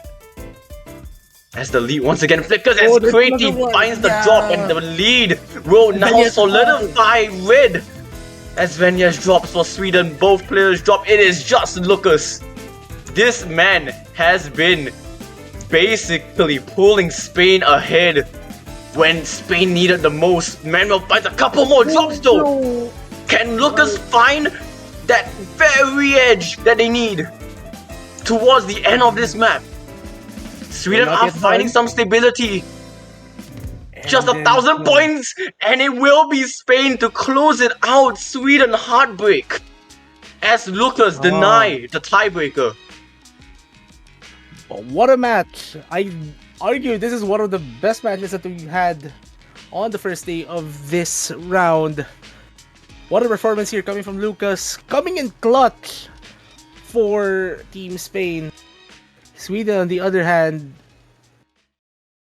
well, they got this far. They almost forced a tiebreaker. I think it's kind of a showing of what's to come for Sweden as well. Yep. Going to be one of the scarier teams to face in the losers bracket. But for Spain, it is going to be a berth into the round of 16 winners bracket. And by virtue of being number 16 going into the round of 16, they do have one heck of a task, I would think, because their opponents are going to be the winners of South Korea against Czechia. Yeah, and we're not here to put any biases, but I think that one is regardless of who wins, it's going to be one task and a half still, regardless of who wins that. Yeah, but that is the back-to-back match blocks for the European time slots done. Because the next match will be the United States against the Netherlands in 3 hours. I see. That's also one fun matchup to look at, because both US and Netherlands have a really good roster, really good rosters, and I say it's something that you should watch, should you be able to do so. Anyway, we have one more thing to say. Well, if you want to show your support, I think you know what to do. Rav, take the mic. I'm gonna hold on to my mic and say that you can get banners. They are now on the old store, and you can purchase any of the 32 teams, or all of them, if you want. I mean, we have seen people stack banners. You know, maybe you could be one of them and do the same as well. Stack all 32 teams, or maybe just pick the one that you think would win the 7K World Cup this year. And you get to keep it for the entire year. Yep, and it's just nice to show your support to your favorite players, favorite teams, whether it's your country or the country of your favorite player, really. Anyway, I leave it to Rav to close this one out. Yep, I think that will be it for us. See you all in 3 hours for the United States against the Netherlands.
All right, hello everybody, and welcome back to another stream in the round of 32 for the Osumania 7 Key World Cup 2025. We've got an exciting one here. We've got the United States versus the Netherlands for this.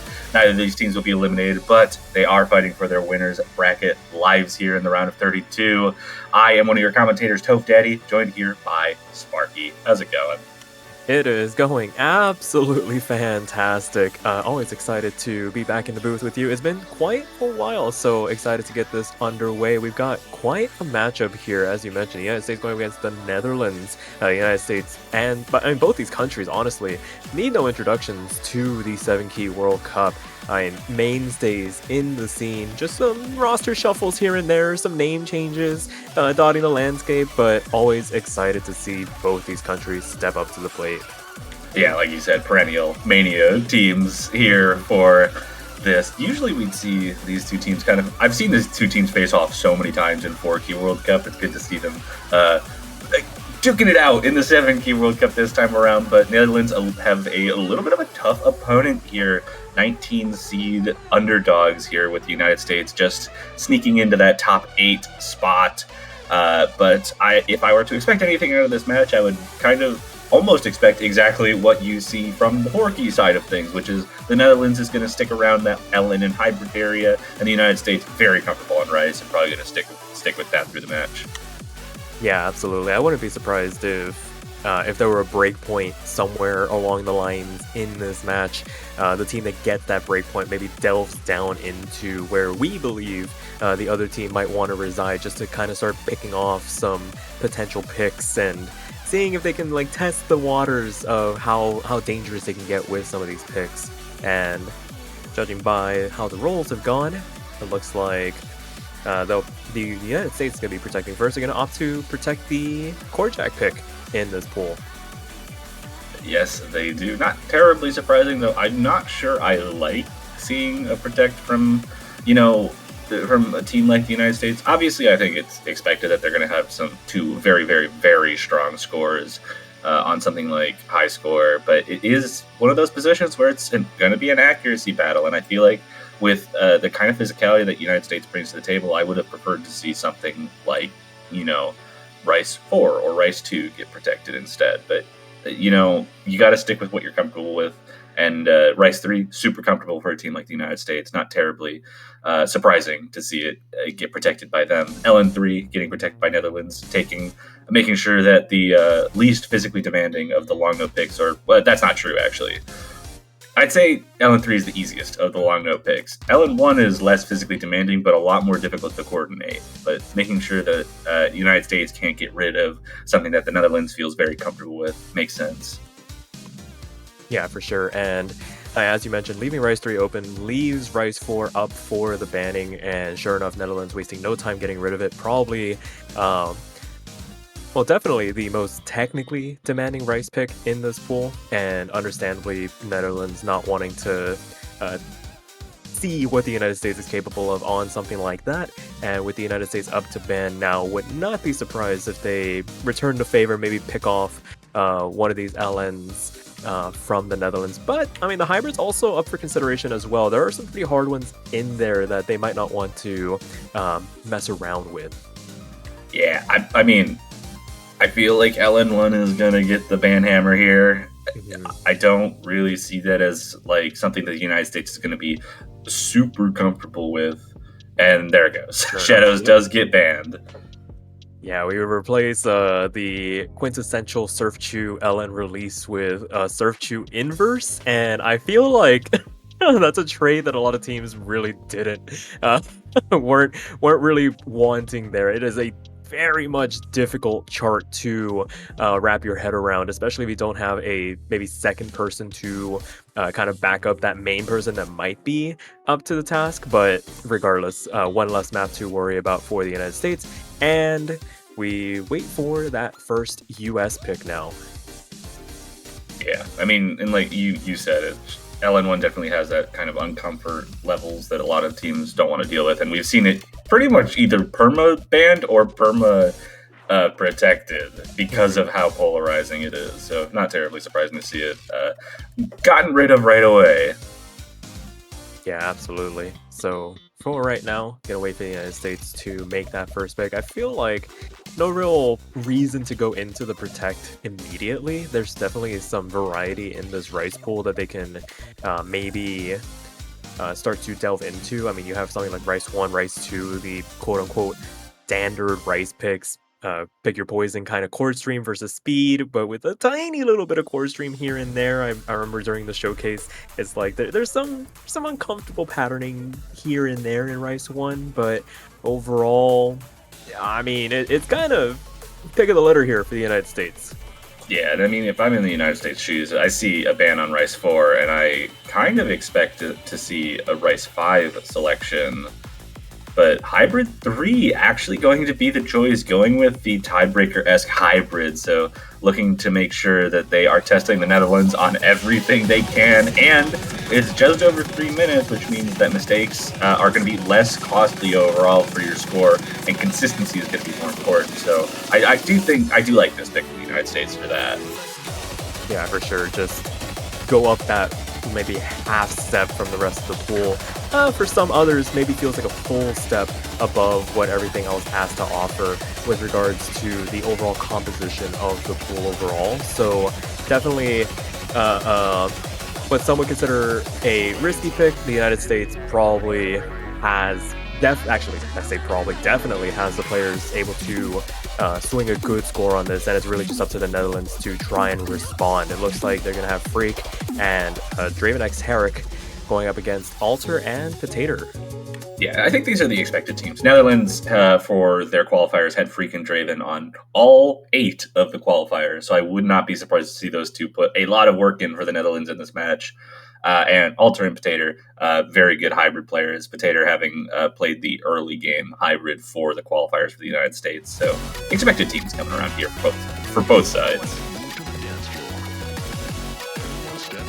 For sure. As we get this map underway, as you mentioned, this is very much a tiebreaker light kind of pick. Just has everything thrown at you. You can see already from the build of these staircase streams beginning to rain down. Freak picking up the only misses in the lobby so far. Draven as well in the transition into the next portion of the chart, going to give the United States a healthy 14,000 point cushion to work with to get this map underway.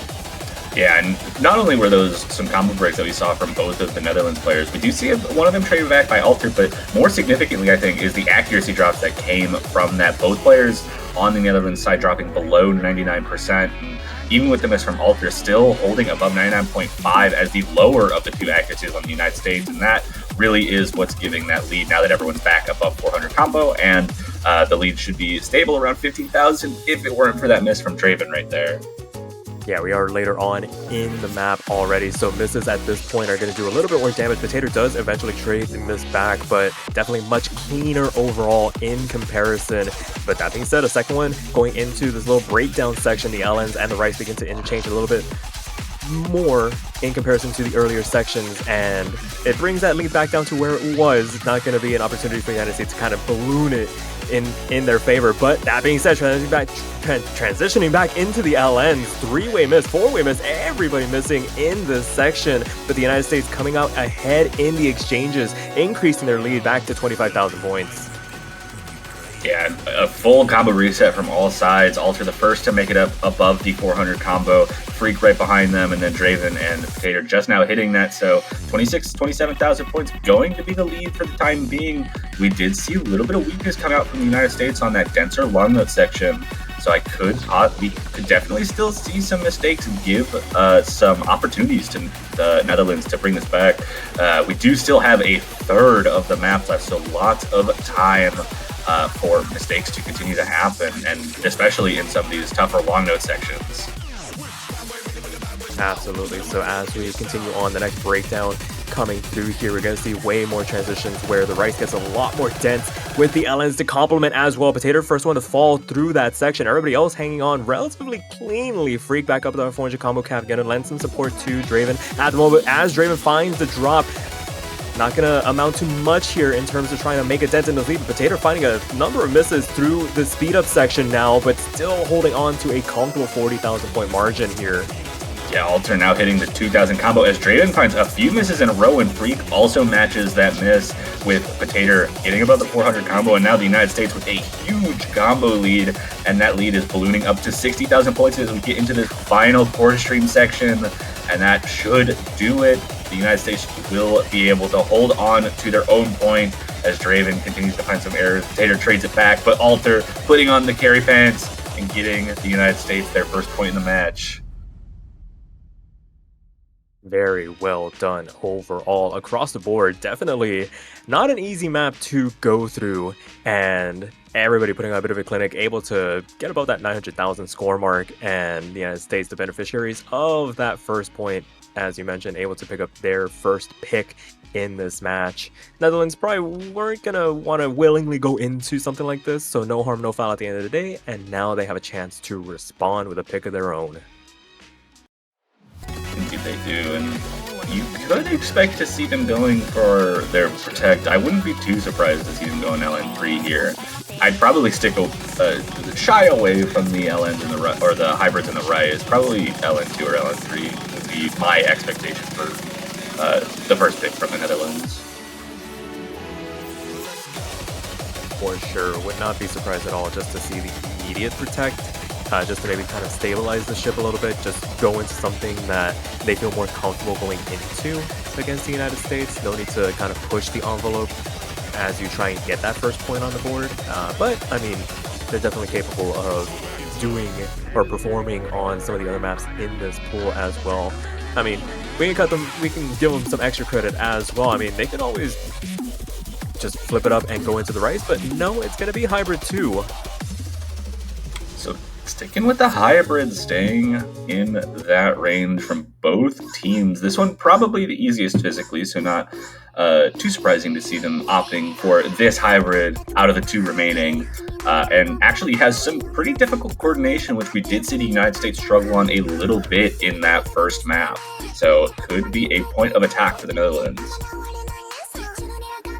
For sure, and they're going to need every avenue available to them to try and pull one over on the United States as we wait to see who from the United States is going to contest on this. Alter stepping out, coming right back, maybe just checking something real quick, just making sure everything's all right.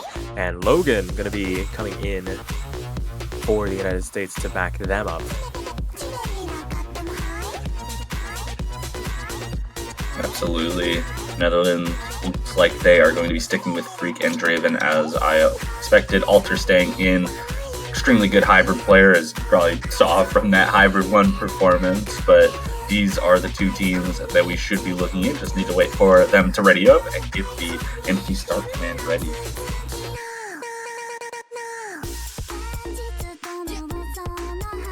Yeah, I imagine the anticipation sitting in these lobbies is always... as someone who's been in these lobbies, it's stressful. Yeah, I can imagine. You start to wonder, like, what is going on? What is taking so long? Yeah, it gets really fun when you got 2 minutes to choose a map after the previous map ends, and then 2 minutes to ready up after that. So you could be waiting a total of 4 minutes in these lobbies, and if you're like me, you might cool down a little bit faster than you want to, and lose a little bit of that warm up that you kind of need to keep, especially if you're trying to get good accuracy, as these players are doing. So, just waiting is probably putting a little bit of pressure on both teams here. Yeah, it looks like Freak just needed an extra second, just making sure everything was all right on their end. You want to make sure you go into these maps absolutely prepared, lest you inadvertently give over a breakpoint before the map even starts. So hopefully everything's all right on that side. We're going to get into the second map, and we'll see how the players do here.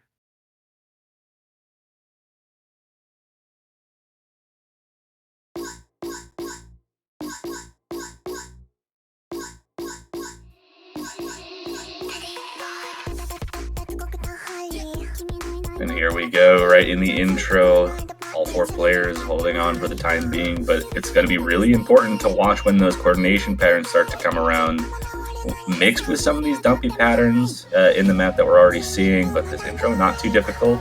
All players looking like they're primed to get to that 400 combo, just the accuracy slightly favoring the United States here, but everyone's still holding above 99% as we get into the first course here.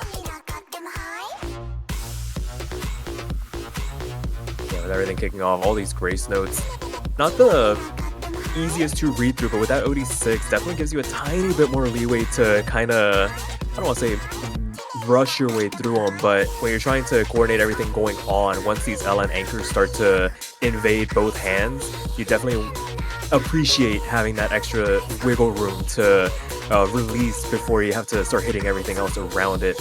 As we can see here, as we make our way into the back half of the chart, Logan finding a break on the transition into the back half, gonna put a dent in the lead the United States has built up, but due to the accuracy advantage that they've had so far, still ahead by about 5,000 points, but it is closing quickly as it stands. Yeah, accuracy keeping it right around 5,000 points, but that is some good news for the Netherlands side as Logan does hit 400 combo. Ooh, and actually a little bit of an accuracy break from Logan there, down to 99.2, and now that lead is very small. United States cannot afford to make any mistakes as they continue to find a few accuracy drops, just about 1,500 points. One drop from the United States will be enough to swing this lead over to the Netherlands, and we have another section that's similar to what we saw from the beginning there, and that's where we saw the miss, but accuracy favoring the United States, starting to build that lead yet again back up to about 7,000, but Logan does find a break in this section. That lead does shrink down to 3,000. They're good. And with a chance, I think there is enough time as long as the Netherlands is able to hold on to the accuracy. That lead is flipping over to the Netherlands side, but the accuracy wants to play tug of war. But it looks like but a miss from Freak is going to give it right back to the United States. And wow, the United States is going to squeak out a win just barely on that hybrid 2 pick. Oh, the slenderest of margins to play with there. Oh, it all came down to that singular miss. The Netherlands putting on a hell of a performance on that hybrid pick.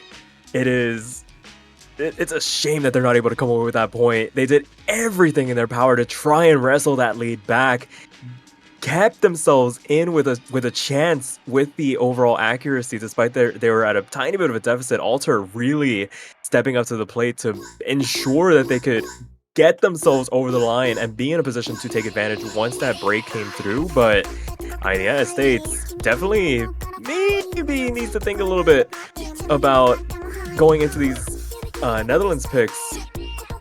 Yeah, I mean, forward here.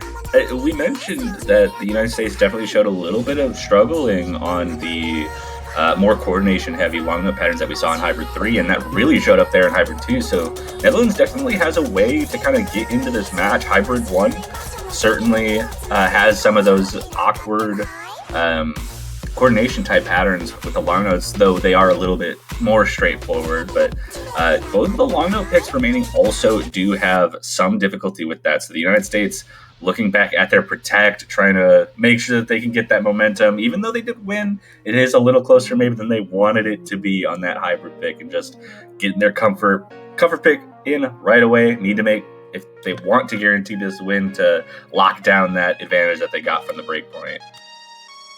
For sure. This is, I think we kind of touched on it once we were doing the protects and bans, but this is such a volatile pick. Just in the nature of the BPM being low enough and the quality of the players being high enough that it can really just come down to pure ratio. V1SSs are going to be, I'd say, the mark to aim for if you want to at least be as close as possible to guaranteeing a win for your team. Misses are going to be absolutely catastrophic if things shake out the way we're expecting them to. Yeah, I mean, this is definitely one of those maps that you can't make mistakes. Especially as the team that picked it, United States cannot afford to make mistakes on that, because a team like the Netherlands is more than capable of taking advantage of a single mistake when it comes to a map as straightforward to get good accuracy as Rice 3 here. Yeah, especially considering the fact that this map really doesn't have what we see in like later game core jack picks in the past, where there's like alternating rhythms, or there's like 1-4 structures, or like a burst here or there that kind of breaks up the 1-2 nature of the core jack structures. Maybe there's like one stream here or there towards the end once things start to get into that outro, but outside of that, you start, you lock in, and you're just tuned in to what is happening on screen. So anything to disrupt that, any misses, any mistakes are going to be crucial to keep to a minimum.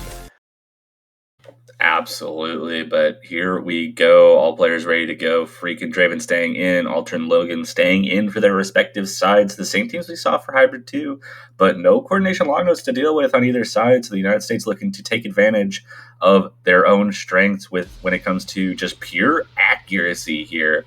And really the place to look for in this map is going to be those longer jacks, and then the more constant two-handed jacks that come in towards the end. I think this beginning should be these teams should be more than capable of handling everything that comes for the first half, especially in the less dense sections, because of how one-handed some of the patterns are. But that ending brings the heat with some of those two-handed patterns and makes it a little bit more difficult to keep up with. For sure, so we'll just have to wait and see.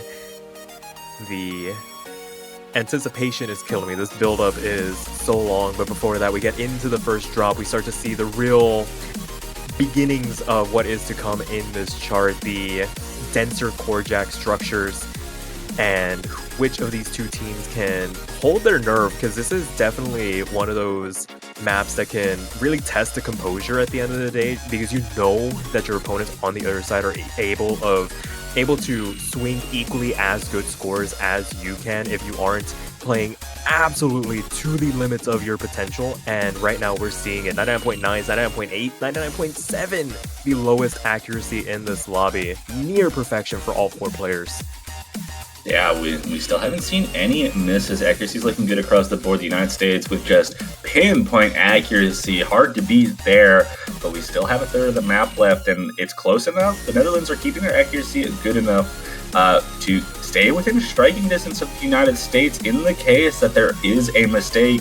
This map's note count isn't super high, so a single miss could definitely swing this if it does happen. But the Netherlands is going to have to stay focused as Freak does find a break there, and is going to give the United States a little bit of wiggle room going into this last quarter. Yeah, and there's that one of a couple staircase runs that kind of break up the monotony of the 1-2 structures here, but everybody making it through that relatively unscathed. The United States nursing an 18,000 point lead. Not out of the woods just yet. We get into those two-hand core jack structures that you were mentioning as we approach this outro. Still definitely a chance for the Netherlands to try and make it back, but it's going to rely on the United States making a miss, and Alter picking up the one break for the United States so far. Definitely clean enough to stave off any potential advances, and they managed to make it through this Rice 3 pick. 13,000 points to margin.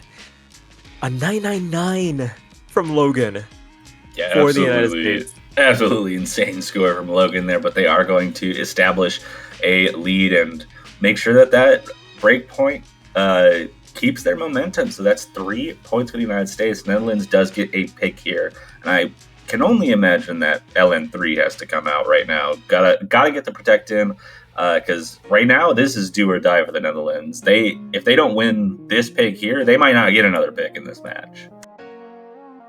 Yeah, for sure. They have to make this count. Wouldn't be surprised if they went straight for that protect, just hit the emergency glass to try and get themselves that 1 point, nearly guarantee themselves another pick in this match. But it's up to them. They could be thinking how that hybrid pick went. Maybe they test their luck down there, but it's basically do or die time for the Netherlands. This is their most important pick in this match. Definitely is. And like I said, LN3 feels like the right place to go. They protected it for a reason. Yeah, there's definitely some deliberation going on here from the Netherlands, just wanting to make sure that everybody is hard set on what the plan is here, and it's going to be LN3. They are going to go for that protect here to ensure that they have a comfort pick to go into here. Yeah, and I mean, like I said, this has maybe, especially out of the picks remaining, you know, with LN1 being banned, it certainly is the LN pick with the least physical requirements, which I think is going to attack the United States in the place that they really need to, where the Netherlands can certainly keep up with this and keep good accuracy, and the United States might struggle a little bit on some of the more coordination-heavy patterns, especially towards the second half of the map. Yeah, for sure. So, I mean, we have seen what the Netherlands is capable of so far. Just the singular drops here or there hasn't really been complete blowouts. Sure, some of the scorelines might not reflect it when you look back at the match report, but if you watch how some of these maps have gone, they've been in with a shout on all of these picks so far, as we see substitution from the United States. Logan subbing out Potato coming in to back up Alter. Unsurprising, I think they were there for the hybrid pick earlier. So, gonna lend their support against Freak and Draven, who have been the stalwart defenders for the Netherlands on all the picks so far this match. Indeed, and here we go. MP Start Command comes out. Netherlands backed up against a wall right now. Need to get this point to make sure that they still hold on to life in the winner's bracket, or at least give themselves the best chance, because I mean, if I was in the Netherlands' shoes, I would not be wanting to give the United States break point or a match point this early on, especially on their own pick.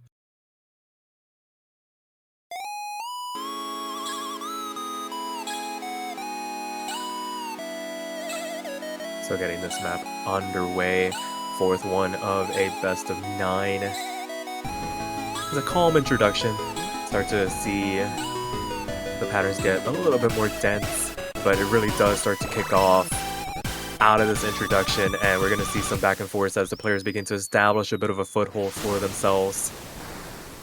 Yeah, and all the players doing very well right now. Freak, Potato, and Alter are having extremely comparable accuracies. The difference right now, Draven just a little bit behind the other 3 players in the lobby accuracy-wise, and that does give the United States a slight lead of 3,000 as everyone gets to the 400 combo mark. And no one looking to make any mistakes. This intro is, or this first half is a little bit easier than the second half, so not surprising to see players looking comfortable on this, but the accuracy continues to favor the United States as Freak actually drops down a little bit as well, down to the 99.4% range. Yeah, I feel like the name of the game for the Netherlands right now is basically hold on to the best accuracy you can. You're probably going to pick up a couple extra 200s than your United States counterparts, but if you can hold on to that combo, that 400 combo cap really does pay a bit of a difference in maps like this, because of the fact that the node count on these calmer sections doesn't let you get back up there quickly enough. You do get some free time to get full credit for your scores before your opponent can, but with everybody holding on to their FCs in this lobby so far, it is really just down to the accuracy discrepancy between the two countries. 9,000 points in favor of the United States. Still catchable for the Netherlands here going into the last quarter of the map, though. Let's see how they do. Yeah, we actually did see a little bit of an accuracy drop from Potato as well, and even Alter finding some mistakes here and there, but Freak ahead of Potato. It's just the fight between Alter and Draven here as the lead kind of stabilizes around 10,000 points. We still got a good bit of the map left here, but a little bit of an accuracy drop there. Down below the 99s now is Draven, in the United States bumps that lead up to about 16,000. It looks like about a 2-miss advantage for the United States as we hit the final few patterns. It looks like we might just see a 4-way full combo, and it just comes down to an accuracy battle here for LN3. But is it just like we drew it up? LN3 being the one that everybody except for Freak manages to FC. Oh, that is unfortunate there at the end. A couple of slider breaks for the road, but I mean, to be fair, the United States had that one basically locked up just based on the accuracy alone. The slider breaks at the end, just a little bit of the salt on the wound as the United States makes it a match point situation, and the worst kind of match point situation if you are the Netherlands, because it is now the United States' pick. Yeah, and they've got 3 rice picks that they can go for. They've got the speedier chord stream pick. Not really chord stream, but it's a speedier pick. They got the slower chord stream pick, and then they've got a kind of mixed rice pick. Has a lot to deal with. Basically just a mixed bag in general.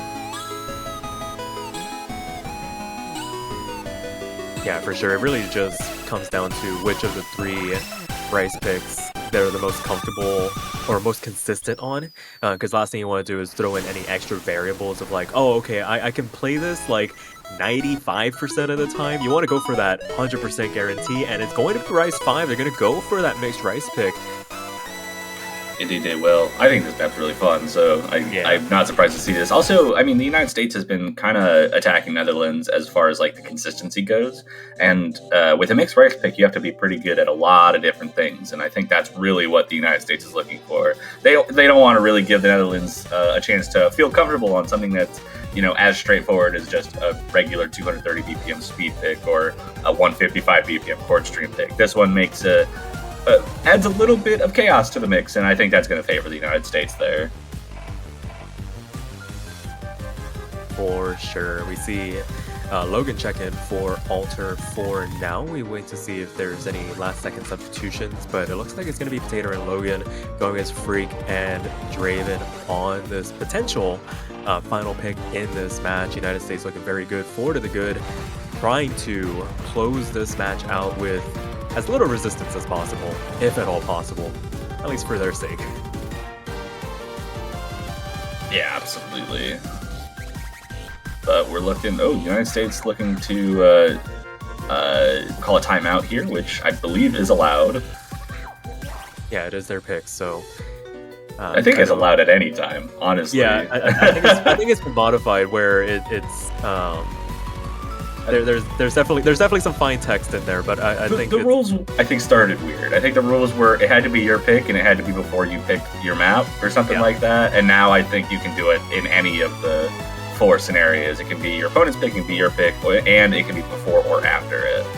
Yeah, and it looks like just Logan needing something. Might not be the full 2 minutes that they are allotted. It might just be needing to do something, take care of something. You know how life can get in the way sometimes, but we want to make sure the players are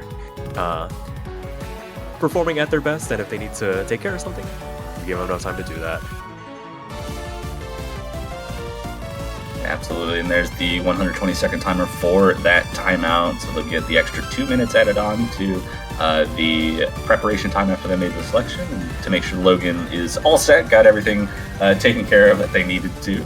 Don't want to see any mechanical issues come up or mistakes happen as a result of not being fully ready to get started. And Logan gets back, and everyone's ready up.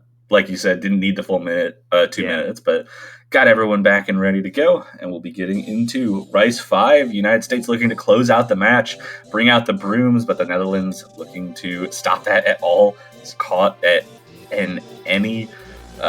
by any means possible.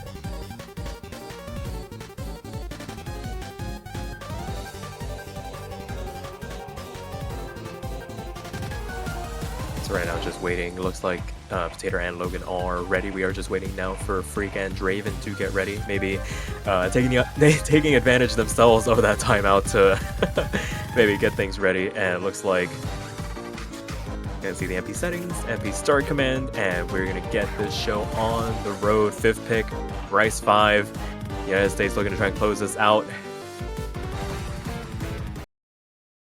And here we go, Potato and Logan. First map that we're not seeing Alter for the United States.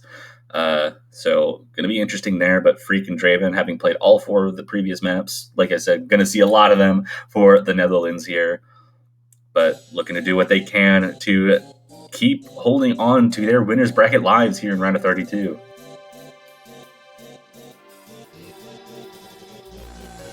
For sure, probably the hardest remaining Rice pick as Draven picks up the first drop before the real streams begin to rain down. Gonna put a bit of a damper on their score overall, but it was before that 400 combo cap, so not gonna do the most damage in comparison to something like a miss in the middle, like dead middle portion of the chart. But the United States gonna take that miss and run with it to the tune of about 7,000 points and growing.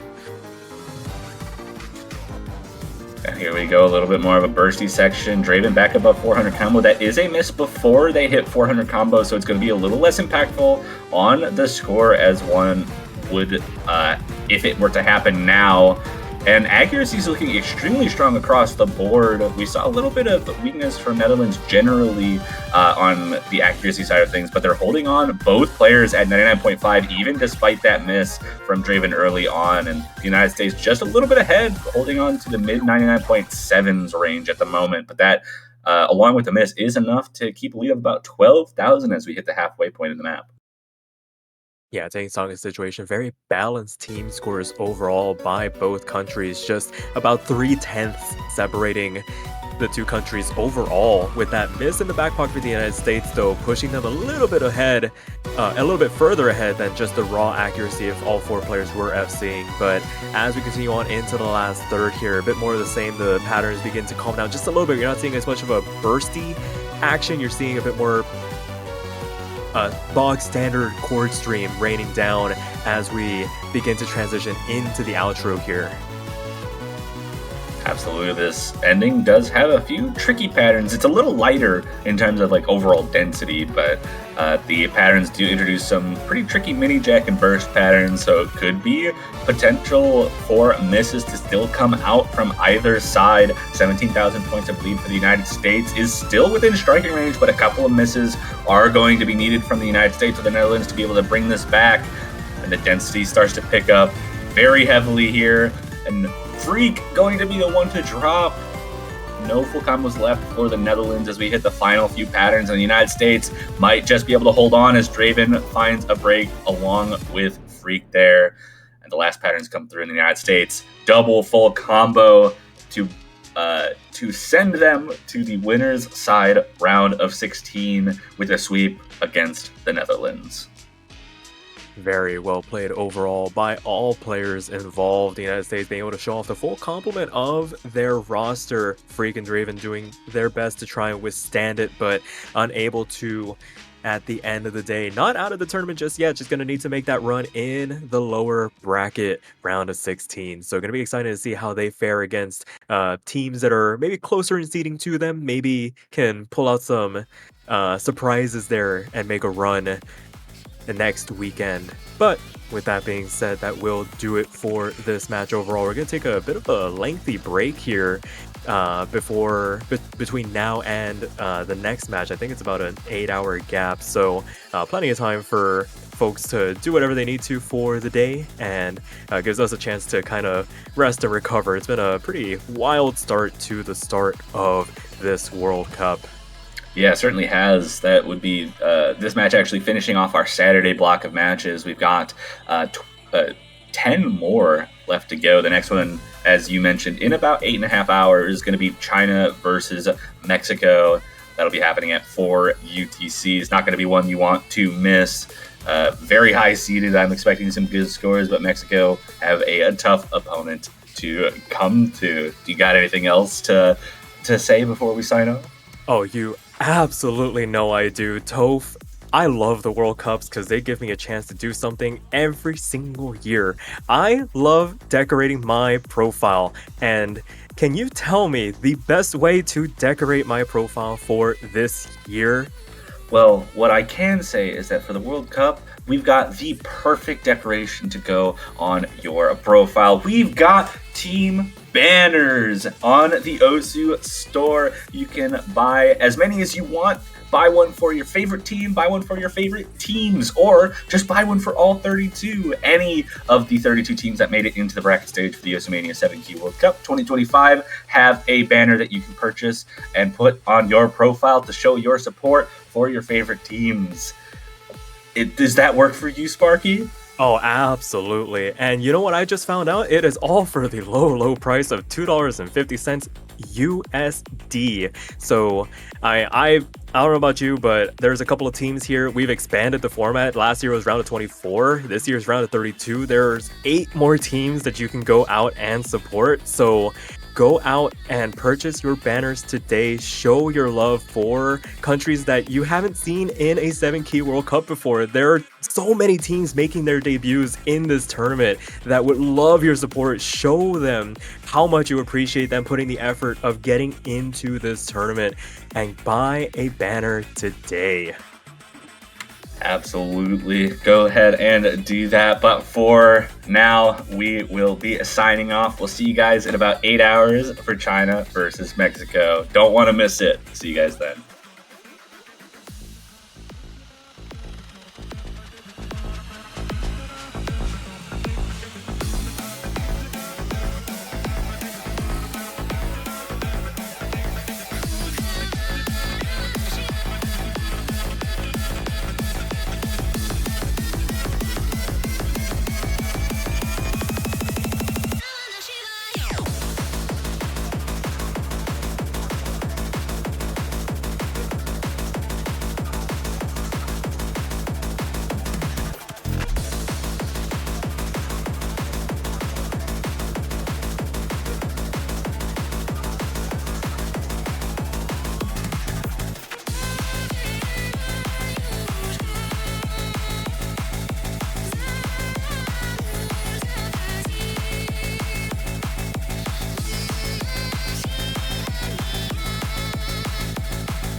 And as we said, we're going to be having a new commentator here on the booth, which is going to be Mifa. Hello there, how are you doing today? Hello, hello. Yeah, I am absolutely hyped to see this match coming through. And given that we already saw from France versus Macau today, how did you feel about the tiebreaker, actually? You know, I was expecting... I found the tiebreaker very intriguing because, number one, I was expecting Macau to take advantage, like at least remove some of the lead from the technical parts, but it seemed like the contrary happened, where France was able to capitalize on that. Number two, those inverse and those hybrid sections really affected Macau, so that really says a lot. And number three, I think this shows that Macau could be falling off on the next round a little bit more than other teams. Just look at that difference between France and Macau. I think that shows a disparity already on physicality, which could be a warning sign for all the other teams who are around Macau seed. At least that's how I felt. Yeah, they have certainly done their jobs for this particular round, but even with the next round coming up for both of those teams, they're gonna have to do some extra digging on their potential skill sets, since the next round is not gonna be that easy. But as we focus on to this next match coming right up here, Hong Kong versus United Kingdom, I personally surprised to see Hong Kong this far into the seed, but United Kingdom as well knocking their socks off, I guess, to be qualifying to the top 32. And we already seen coming up that the bans being shadows for United Kingdom, and also they're not gonna be liking irregular timings for Hong Kong since they are banning Vanguard. We have to see though. Honestly, like, I think the player I recognize the most in Hong Kong is Tang Jinxi. That's the player I recognize the most in Hong Kong. I like what, I'm just gonna go off your comment and say I am also personally surprised because I think in previous years I don't know if we saw Hong Kong this high in the seeding, so I get where you're coming from. Yeah, since I believe that Hong Kong last year didn't. I mean, correct me if I'm wrong, but Hong Kong didn't actually like, or at least participate on like a couple years back on terms of 70. But having to place this high of a seeding really shows up on how dangerous they are in probably most likely early rounds, since the names being Tangency and Zek in particular. Tangency is like a long time, almost like an O2 mapper or like a long specialist in most cases. But placing this high, that does mean their rise capabilities are not to be slouched at either. When we're talking about Riot's ability, I'm actually gonna take a look. Okay, here we go. Honestly speaking, though, if I were the UK, I'd be more afraid of LNs because it seems to be a bigger difference between Hong Kong and United Kingdom in that aspect. Yeah, coming out right here, the first pick being Nosho Sakuretsu with the core stream pick. Yeah, with being a flashlight main from Bigatron, certainly would be the main player in most cases for the Rise picks.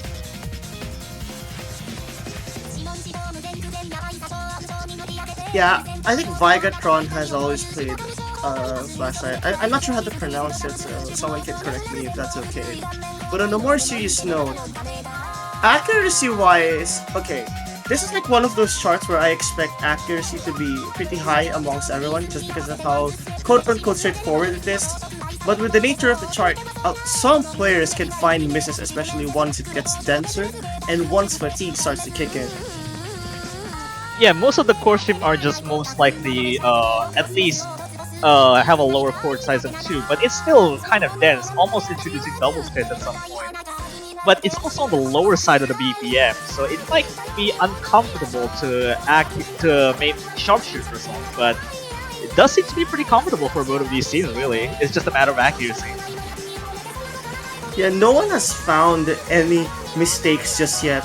So it seems like this is still within the comfort zone indeed. But like, look at UC. UC's hitting way too early, and Vigatron's actually hitting a bit too late. And that's gonna be a problem as UC finds a miss. I think that could probably seal the deal, especially with how stable Hong Kong has been. I don't think there's really an opening for this pick. Yeah, hell of an aggressive pick there for Hong Kong as they're taking the first point there. It's really just a consistency check, and Hong Kong clearly shows that they do not mess around.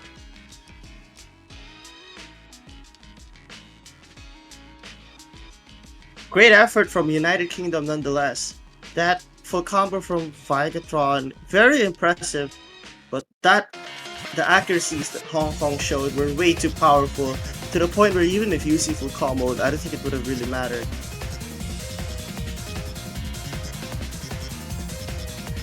That's yeah, point for Hong Kong right there. United Kingdom's turn to pick, and I'll be honest with you, this is a bit of a sticky situation. I don't know their most of the Rise picks other than the straight up Forge Street. It could be anything. Yeah, I'm not sure what they should choose at this point. I think... Okay, I gotta look at their qualifier stats real quick. Okay, they shouldn't pick Hybrid because Hong Kong's actually one of the top performers there. I mean, okay, they're Seed 6 and you should expect them to be top performers in like almost every pick. You know what? I say go for high score because that's like one of the picks that a lot of the lower seeded teams go for. I guess more speedier pick this time around, huh? Okay. Not...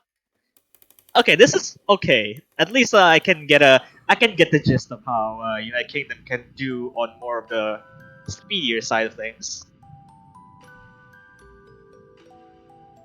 I don't know what to feel about this pick, not gonna lie. Just because I think Hong Kong has a better physicality ceiling. I mean, you can already tell. when a team is seed 6 and 27, at least for 7K, I still think that's a big indication of a physicality ceiling. It's not really like 4K where even though they have different, they have like a big difference in seeds. A lot of 4K teams tend to be pretty physical. Here in 7K though, it can be difficult to find the match for physicality and coordination, regardless of what it is. It certainly does make you think that more speedier picks would be their forte. It's just straightforward picks like this might be just a toss up. But regardless, if this is United Kingdom's territory to pick, then what can we say then? Okay. So you see, like I can't blame people for finding accuracy drops because that start is a very awkward test of how you can fundamentally keep your fingers coordinated. But now we're about to reach, well, a part that isn't too hard yet. But then it starts to really pick up at like the latter half. Yeah, the intro is basically nothing to worry about. It's just some couple, I guess, triple patterns, or maybe some bursts in between. But that's just a filler at that point. Where we're getting into like a little bit more of the main meat of the chart up until like maybe just after this break. That's actually the worst place to find the miss, right before the break section, because you only really get a very few opportunity for you to be able to catch up, not to mention a very low chance of your opponent missing here as well.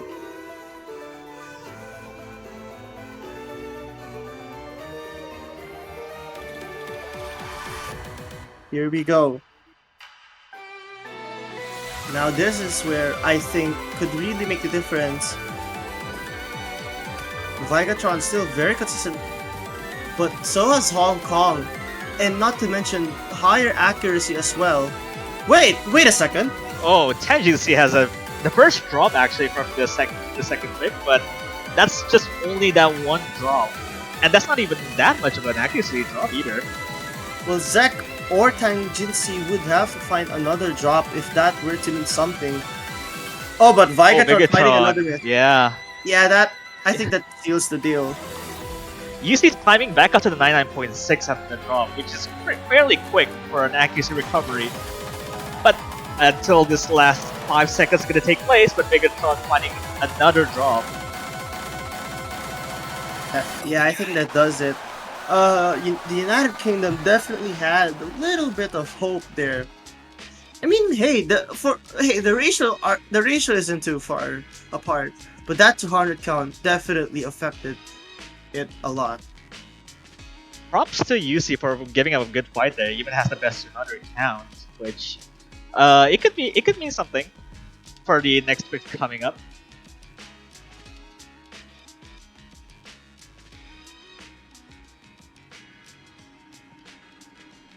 I think the United Kingdom's path to picking is a little bit more complicated now, just because Hong Kong has capitalized on a pretty physical pick and has capitalized on a pretty straightforward pick. So it kind of limits the options of what the United Kingdom can choose. I don't think Hong Kong should be the team to pick high score. They should be picking something like probably Hybrid 3. High score it is. Oh my goodness, okay. So literally the opposite of what I thought. I mean, they have the actual metronome going on, which Hong Kong should be fairly physically comfortable with most chords. I mean, I guess you can call this chord jacks, but I mean it's still fairly dense for what it is.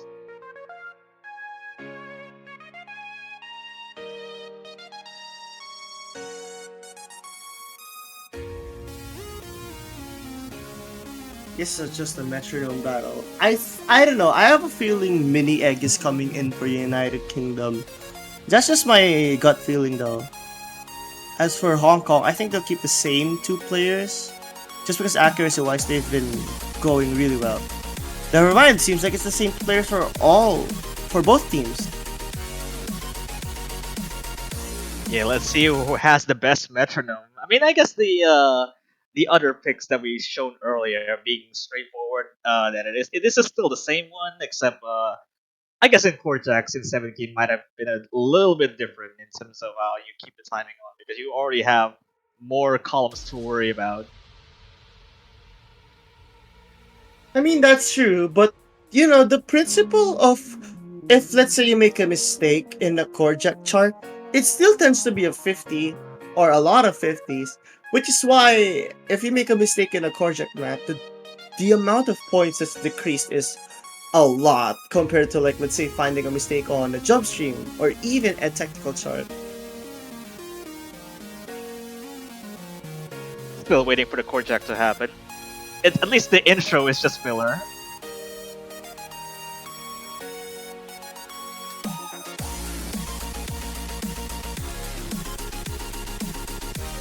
Not bad of a start actually for United Kingdom there. Trying to rival with some of the accuracies from Hong Kong. Zek is having a lead on terms of accuracy, but the second player being Tangency might have a lower accuracy than both of the United Kingdom players. What I find interesting is both teams have been really consistent, and like you know those patterns with like your ring and your index finger. That is really difficult to keep a very stable accuracy on, and everyone is doing a great job in keeping that. Except for UC.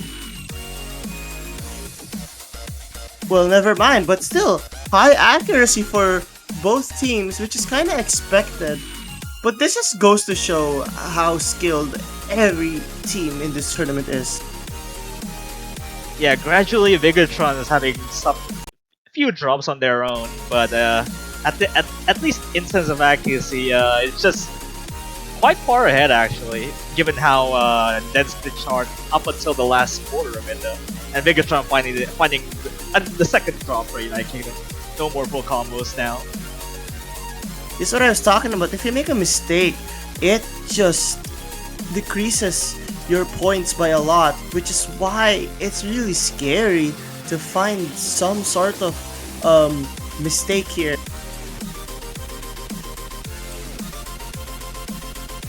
More drops coming in from UC there, being the second, actually 2 drops per player, and Hong Kong doesn't budge at all. Valiant effort on the accuracy side for United Kingdom.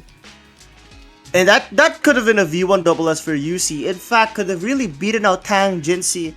But that wasn't going to be enough, as Hong Kong secures a full team V1SS.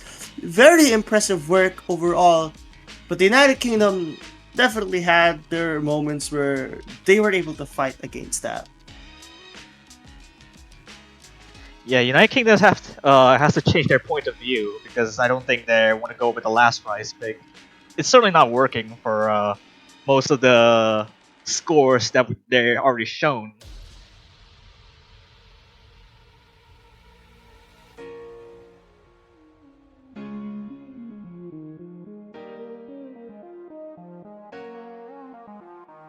The other long note in the hybrid picks, it's pretty enticing, but I don't know which pick is gonna go for United Kingdom here. I'm not sure because they banned an LM pick, so like, okay, they're going for hybrid one, which isn't. I don't think that's a bad choice. Like, you lost 3 rice picks in a row. Try to do something different. I can see where the UK is going for here.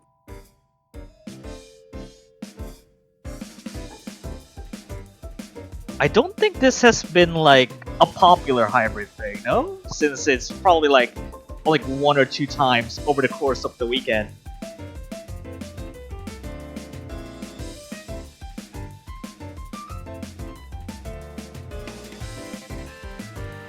But like, listening to the chart right now, you know, it kind of gives that awkward hybrid vibes. I'm not sure, but this is the generic hybrid, I think, if I'm not mistaken. This is the generic hybrid. But still though, like, it just doesn't. I just don't know if this is a pick United Kingdom should go for. But compared to whatever is left, I think this is really the best option they have.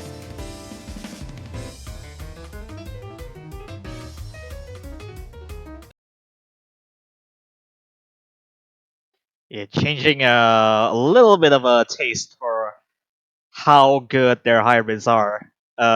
Just to give you an idea that given how I guess it's pretty technical for this kind of song, which you would expect some drops here and there.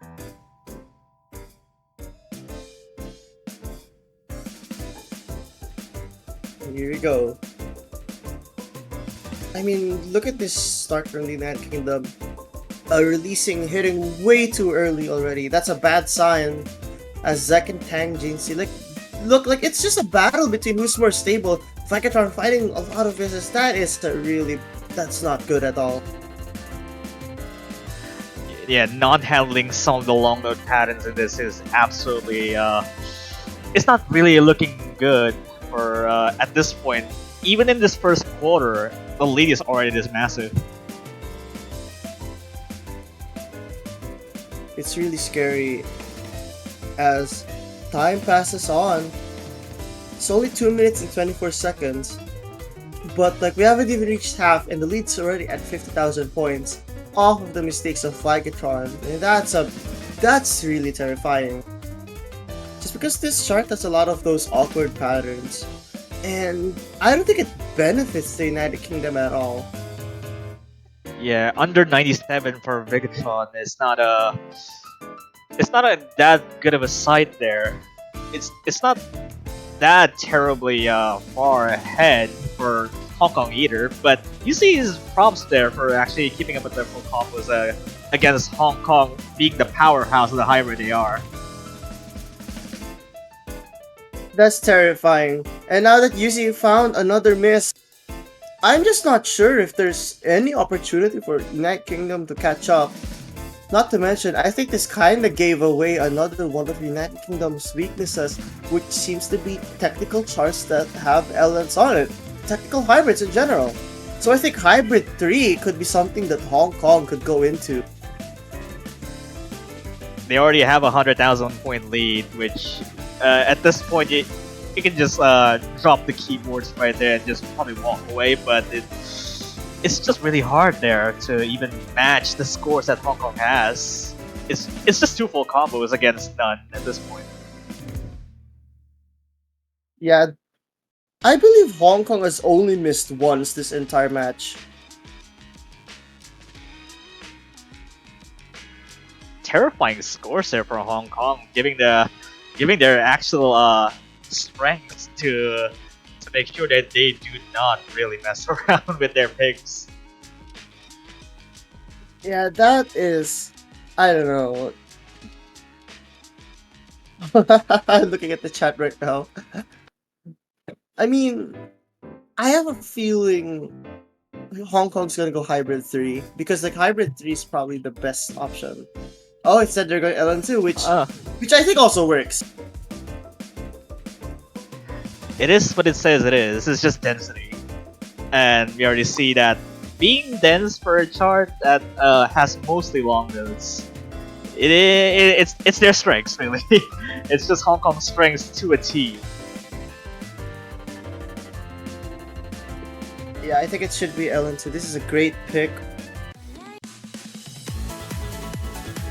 Are they gonna put Mini Egg in here? I'm actually wondering. At some point, they would have to switch out with one of their players, and there you go. They have Mini Egg in the lobby now.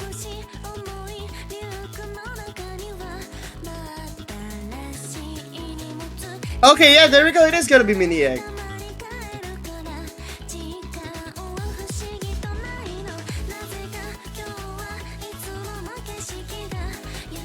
So here we go. This is, I think, the first switch United Kingdom has done. I mean, apart from one switch, the actual team members have been staying exactly the same.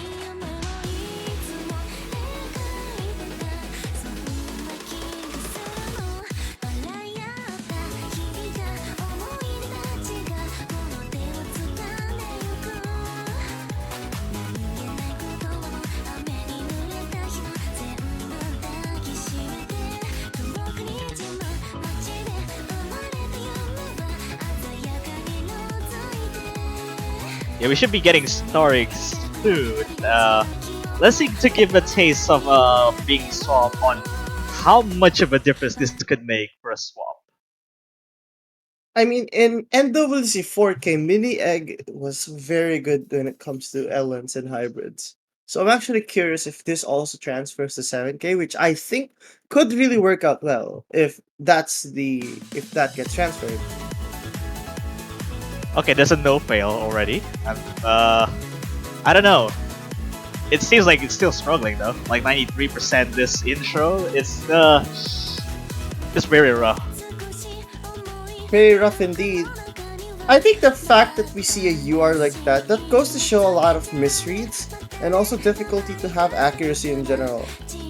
Meanwhile, UC isn't too far off Tang Jingxi, but the Hong Kong is just... Hong Kong has just been super consistent this entire match.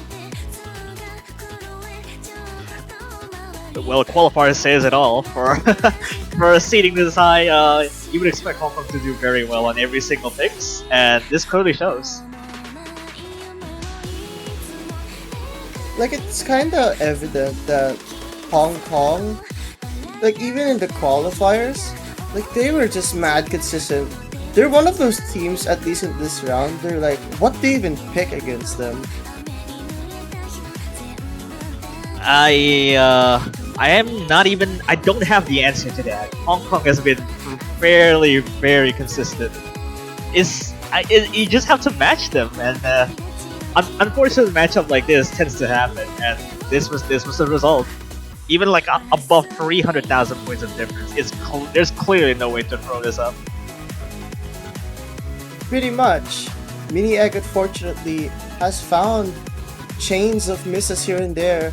UC also finding a drop, and I think that kinda seals the deal already, as if it hasn't been sealed a while ago. Tang Jinxi and Zek have been mad consistent this entire match. You gotta give it to them. I think both of them played the entire match. It was only them. Yeah, it was only one miss from this entire match from Hong Kong. It was by Tangency on Catalanesi earlier. And it's just that one miss. Nothing else.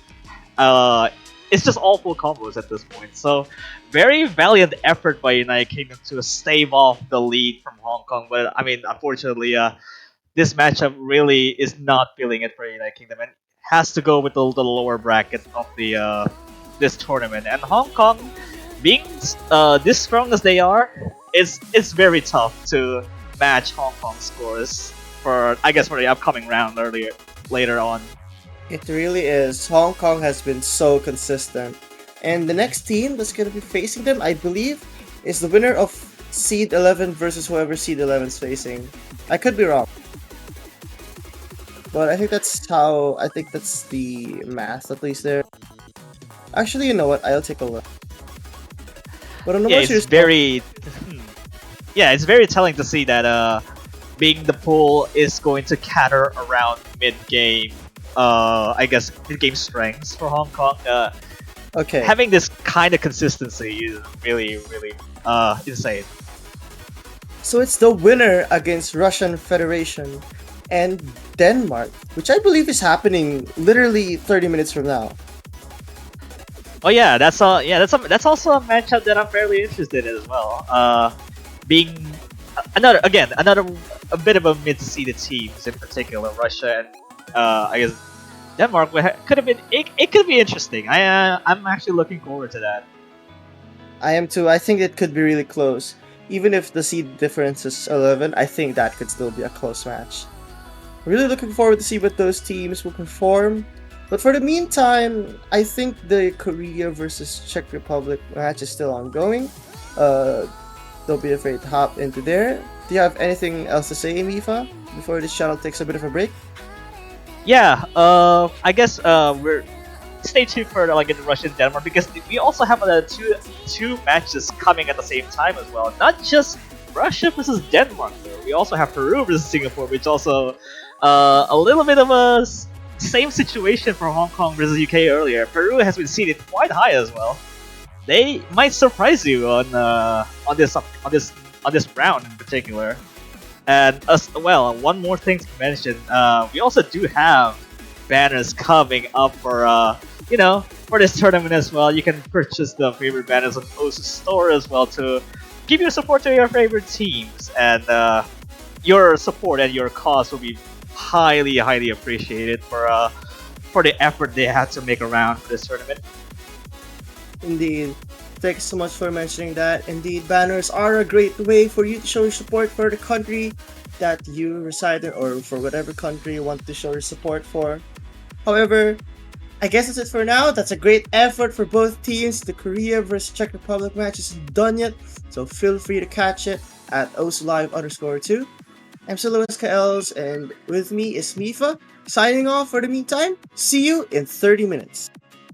Stay tuned for that, guys.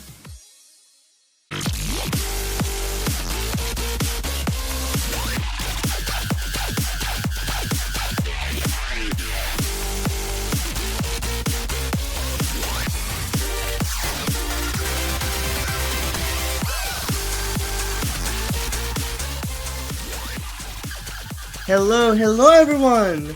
Welcome to the Osimania 7K World Cup 2025 here in the round of 32, as we are going to be opening this time with a match between, I believe that's Chile versus Finland.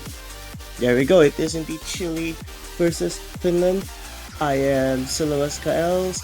Joining me is Toph Daddy. Hello there, how are you doing today?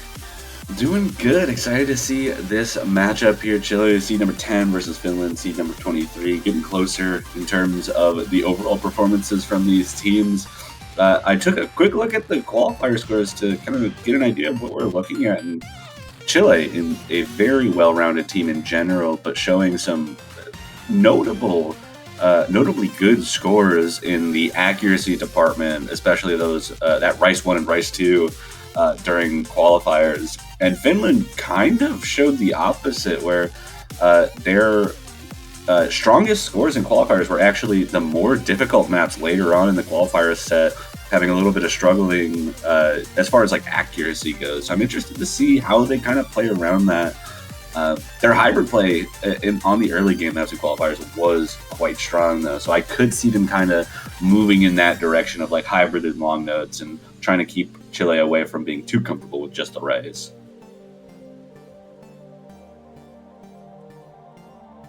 Alright.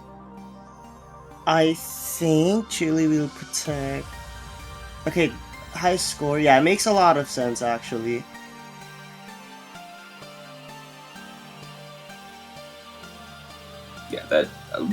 As I said, the accuracy from Chile extremely strong. Not surprising to see them wanting to go with protect the maybe most accuracy dependent map in this entire pool.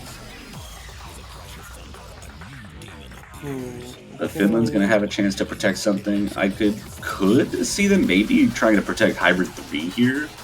I wouldn't be too surprised to see that, given that their late game seems to be a little bit stronger than their early game. And Hybrid 3, definitely a lot more about that consistency and with some of the most difficult patterns in the pool outside of the actual tiebreaker. Alright, I could see why you'd say that. I actually think something like Rice 4 could also be a protect, just because of physicality.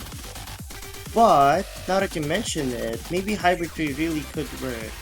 Just not any of the LNs though, because LN seems to be one of their weakest skill sets. I'd say Rice 4 is also a viable protect. Yeah, you could definitely see that, but really just depends whether they want to, be throwing their hat in basically the same ring as Chile in this scenario. But Rice 5 actually comes out as a protect here. So you were closer on the nose than I was. It looks like they are trying to keep it with the mixed Rice pick there, switcheroo. But they'll have a ban here. I could definitely see potentially 2 long note picks being banned out here. I could see long note 1 and long note 3 getting banned out in this scenario. Not really sure where else the bans would end up coming from for these two teams. I think Finland's banning LN1 just because I don't know, LN1 is just a very hit or miss pick, especially for the lower seeded team. So I think LN1 could be a viable ban. That's definitely true. I wouldn't be surprised there. Now, the question is whether they think they can gamble potentially and think that Chile might want to ban LN1 as well, because that's certainly on the table in this scenario.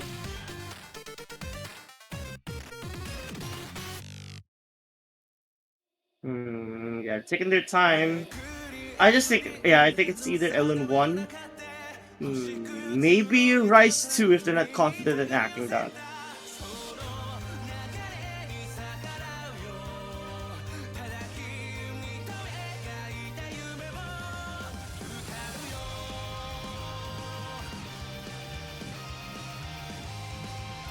Still waiting for that, looking to really have that decision. Oh, and LN2 actually comes out as a ban here, so getting rid of the higher physicality density Longbow pick in this scenario. Chile now with an opportunity to ban. Finland potentially looking at that gamble that I mentioned, potentially trying to see if Chile would ban LN1 for them, but we'll have to see what Chile's strategy is here.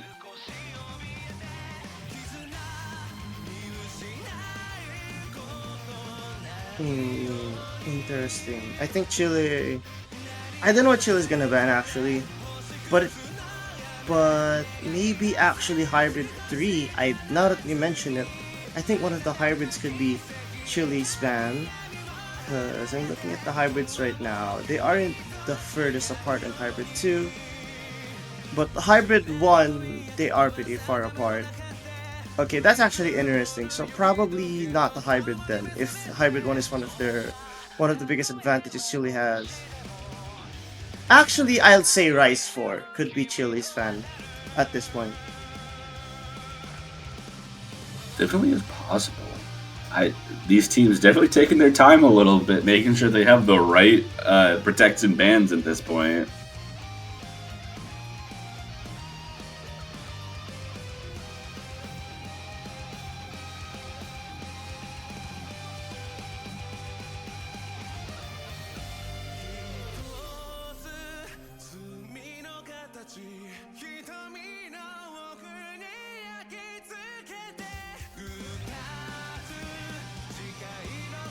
Yeah, they really are taking their time.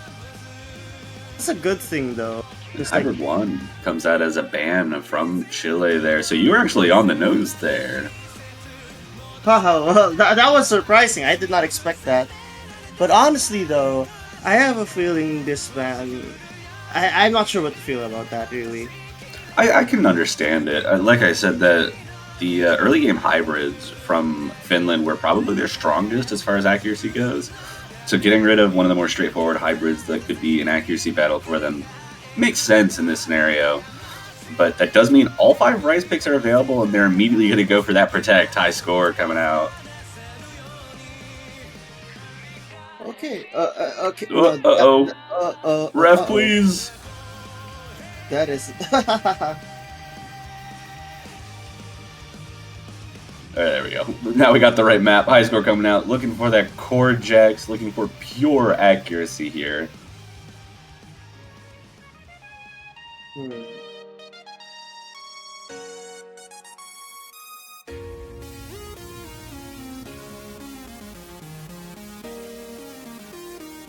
I can see why Chile protected this, but it's a very risky protect.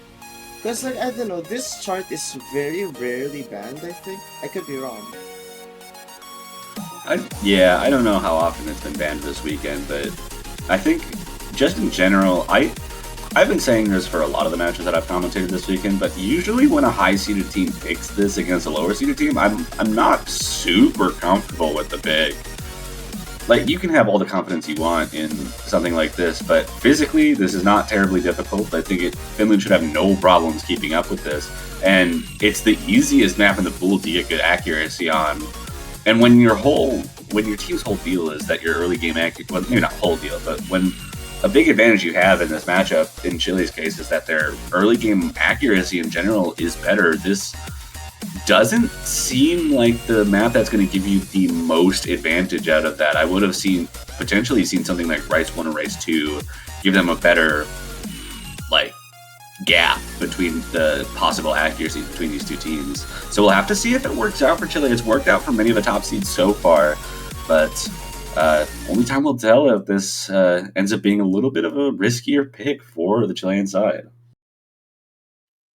Fair enough. I just I just really hope that Chile knows exactly what they're doing when they pick this, which I'm sure they do. Just have to be very careful though, because have to remember, if this isn't too physically hard, then I think they're just gonna hope that Finland finds mistakes as early as possible. That would be the general goal. Got this intro coming through, nothing too hard yet, but it will transition into some pretty balanced patterns, I think, hand-wise, but it does focus on each hand at a given time, so we'll have to see how that fares for these two teams, but got quite a bit of build-up before we get there.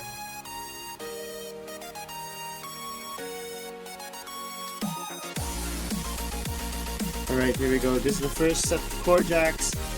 And Krause finding a mismatch lead. This is what Chile has to hope that Finland keeps on finding, because the more mistakes you commit here, it's actually gonna deduct so much. And woo, this is a good sign of a protect for Chile already. Very good protect really here.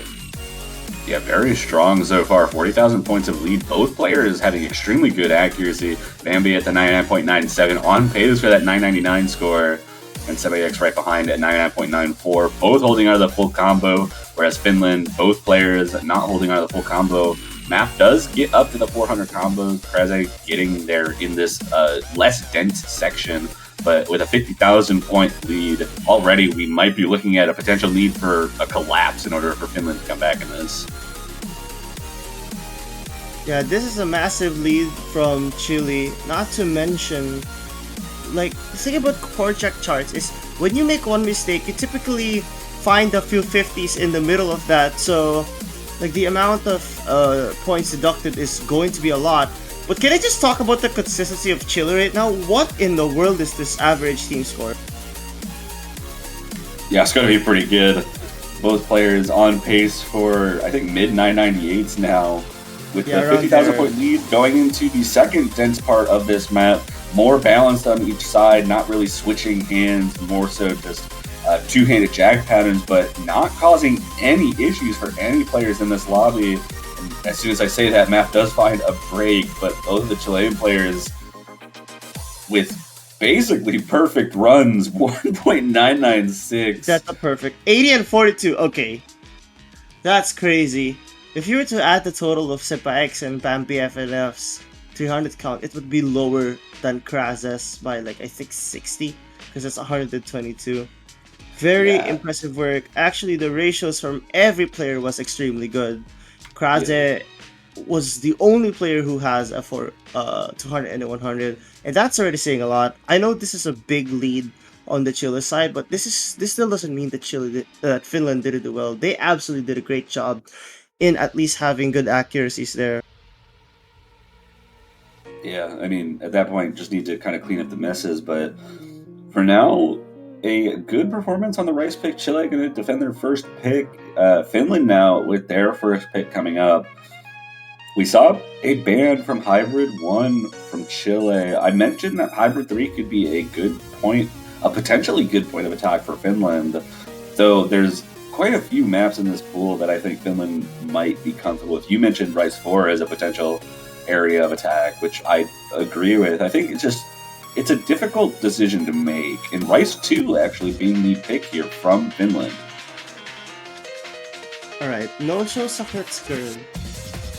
This and high score are two completely different charts. So I can see why Finland would pick another Rice chart. However, now that they've missed on something like that, I'm not sure if I can confidently say that this is a good pick for Finland this year. Just because I have a feeling accuracy-wise, Chile still has the advantage, although slightly. And now that we're seeing Liuna, we could be seeing some changes here. So, alright. I just don't know what they're going for here, really.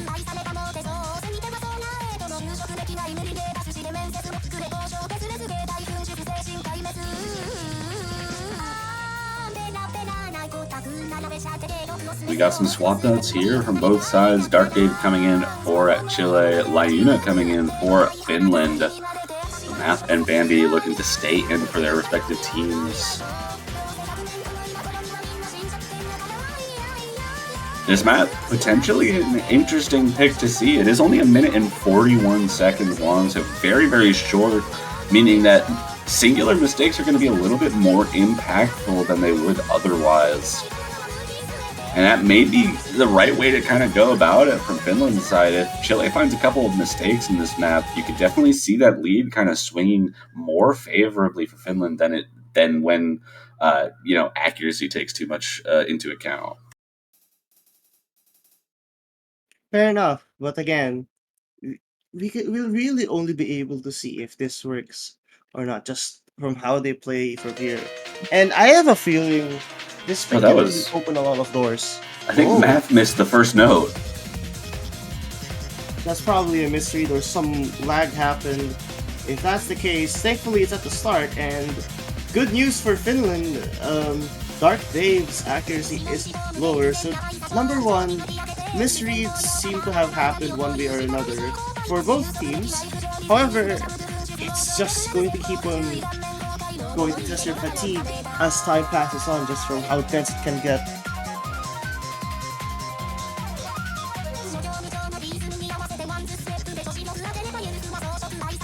Yeah, we do see all the players in the lobby right now holding on pretty strong. No combo breaks outside of that very weird first note miss from Math. But only about 9,000 points of lead as a result of the players able to keep on with the combo, but the accuracy lead pretty well in Chile's favor, just off the back of Bambi's 99.9 right now as we get into the densest chord stream of the map in this ending. And the accuracy is trying to be built up from the Finnish side. That lead kind of staying stable right around 9,000. Might need to be a couple of mistakes from Chile for them to bring it back, but there's still a little bit of time left for that to be possible. Yeah, but it doesn't look like it's gonna happen anytime soon. Every player is stabilized right now. Honestly, that first note miss, if it really was a real miss, it doesn't really matter just because of how much better Chile's accuracy is right now.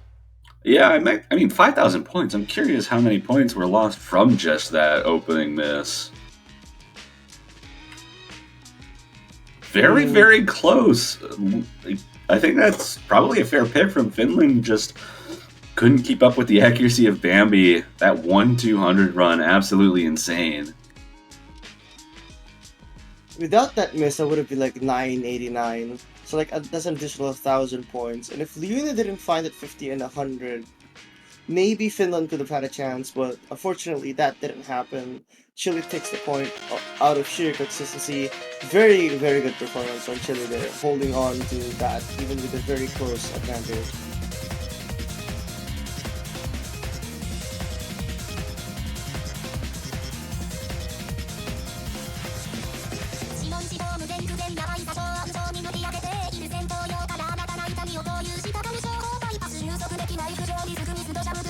It's back to Chile's pick. They've got 3 Rise picks remaining if they want to stick with that direction. It's kind of hard to... I don't know what else Chile would pick outside of Rise. I don't know how comfortable they feel going into maybe an unknown category with the long notes and hybrids. Though Finland did ban LN2.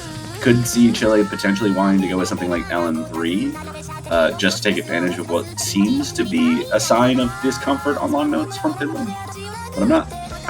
I would almost expect them just to kind of stick with the Rice pool. I guess so.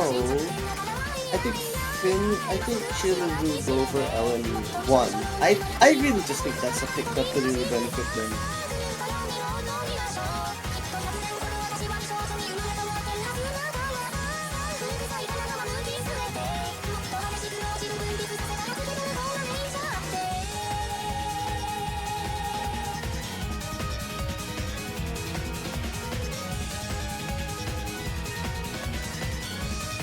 And Hybrid 3 actually coming out from Chile.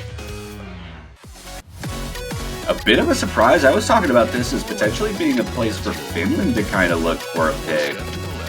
So I'm curious what Chile is thinking about going with this. But maybe they just are under the thought process that their consistency has been looking good.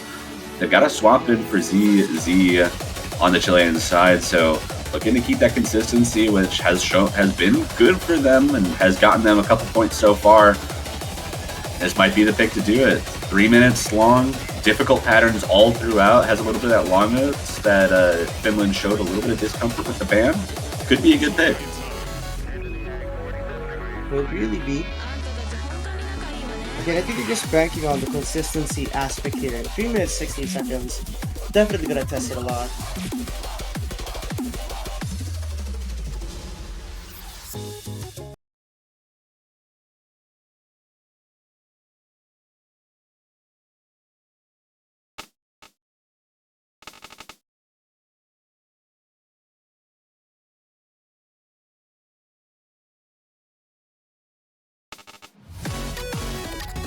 And here we go. Start of the longest map in the pool outside of the actual tiebreaker. 3 minutes of hybrid action. Lyuna already finding a break in some of these long notes. Mafe also finding a break. Going to start off with a pretty sizable lead for Chile, but one of them is traded back by Bambi, and that's actually going to be a little bit more impactful, though. Lyuna trading right back with it. And Mafe also finding a break. ZZ the only one really looking comfortable on this intro right now. Probably the reason why they subbed in ZZ here was they saw that ZZ... I was about to say how comfortable ZZ was, but never mind. Though, yeah, we can't say names anymore. We're just not allowed to. in retrospect though, Chile is still the more comfortable team, just based off the accuracy alone. That's actually a big difference if you think about it. Especially with all the grace notes and how long this chart is, it's going to be... This lead is just much bigger than it looks. Yeah, 21,000 points on a long map like this is a huge lead. We do have two players now, or one player on each side above the 400 combo. Bambi and Lyuna having pretty similar combos, but Lyuna does find a couple breaks in this Jack section, dropping down to just above 98%. The accuracy well in favor of Chile right now, though ZZ with a break does drop that accuracy down a little bit. Bambi now the only player in the lobby above 99%, helping extend this lead as no one's really able to keep their footing in this long nut section except Bambi. Yeah, now that Bambi's held a footing that's really needed, even if ZZ is close to max accuracy, if this difference between Finland and Bambi FNF cannot be remedied, nothing can be done. Just because of how consistent Chile can get as well. And I noticed Finland tends to miss on stuff like this. And right on cue! Yeah, we've seen that a lot, especially out of Mafe so far, but the accuracy is just kind of staying stable. It's all misses right now, as both of the Chilean players finding some footing, and Lyuna right behind them with a 1400 combo of their own, and Mafe now back up to the 400 combo, so I can't say any names. Mafe finds a break as soon as I say something about them, and Lyuna also finds a break. Both the Chilean players still holding on to that combo bonus, and that lead is now at 70,000 with only about a quarter of this map left. Looking very strong for Chile. That consistency and capability on this accuracy and consistency just holding too strong for Finland to contest in this scenario. Bambi with a 3,000 combo. No! No! I said the name again. I think I disconnected there, but did I just see Bambi miss at the moment you say 3,000 combo? Sure did, and I don't even think Bambi made it to 3,000 combo. Unfortunately, I mega cursed them. And no one really being able to find footing. Lyuna actually recovering quite a bit in that dense chord stream section, but it's not going to be enough. Too little too late, perhaps. Yeah, no 3,000 combo for Bambi, 2,972. As soon as I say it. That's very unfortunate. What is fortunate for Chile though is even with all that, they were still able to get that point. And that's all that really matters for now. Yeah, lock down that break point that they got on the second pick there. So now 3-0. Finland back to their own pick. Have a lot of places that they can attack, but that Rice 2 pick was very close. I almost would expect them to just either go Rice 1 or Rice 4 here. Or maybe they go with their protect. I mean, they protected Rice 5 for a reason. They have to feel a little bit comfortable on it in that case. So, and really any of the Rice picks I think would be a strong pick for Finland in this case.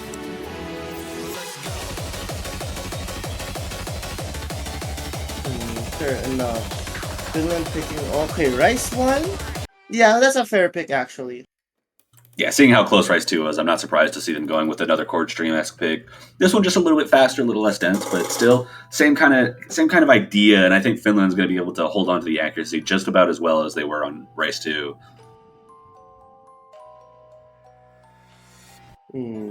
So it's going to be Leuna still? Okay. Actually, wait. Didn't Leuna play Nosho Sakuretsu Girl? Or was it Kraze who did? Let me check. Okay, it was Leuna. So Leuna was consistent on the Rice pick, so I can see why Leuna would play.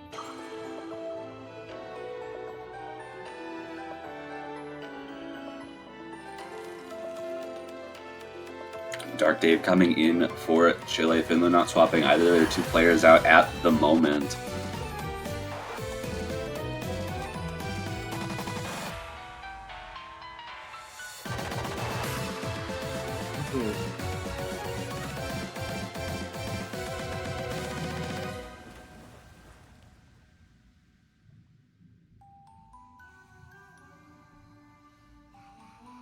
Yeah, Lyuna and Mafe were the team that we saw for Rice 2 earlier in the match, so not surprising to see them sticking with that. We see the MP start command, we see the players getting ready to go. Same squads that we saw in the earlier Rice pick on both sides. Chile looking to bring it to match point, Finland trying to do everything they can to keep their winner's bracket hopes alive. They would still get another chance on the 5th map, but seen this a few times this weekend.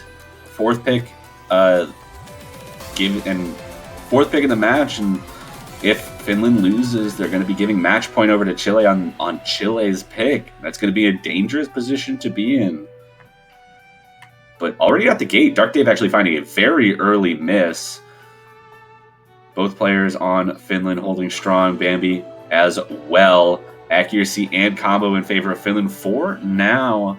But we still have quite a bit of time before we get into the more consistent streams that happen in the second half.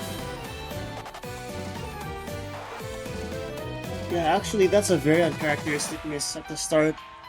Especially since that's the part where you should really be able to rack up some combo. Oh, but Bambi FNF fighting another one, it's actually really scary. And I think this pick could really work for Finland. It really is right now. Act advantage with combo advantage. Yeah, 18,000 points. Actually, both players on Finland with better accuracy than both players on Chile on top of the combo breaks from the Chilean side. So looking like a very strong pick so far. But Leuna during the break does find a miss and trades one of them back. But Mafe still with the full combo as we get into the more consistent streams here in the second half. This is where the metal is really going to be tested as everyone starts to build up their combo. Bambi just about at 400, Lana right behind him. Dark Dave finding some consistency with both the accuracy and the combo, and the lead now staying just about stable at 50,000, but Bambi finds another break, and that's going to extend the lead for Finland as we just have about a quarter of the map left, and all Finland needs to do is hold steady and they'll get their first point in this match. Yeah, Math has been very consistent. The only full combo that's left. Thankfully, okay. Please tell me no one's missing on this ending, because I'm getting nervous right now. This ending is really difficult to execute, and I just know some people can find troubles in there. Here we go, this is the ending. Make or break. Oh, Math is dropping to 200. But still holding that combo. The lead is shrinking slightly, but they had enough of a buffer that a 20,000 point lead is maintained in Finland. Gonna get their first point and live to see at least one more of their own picks.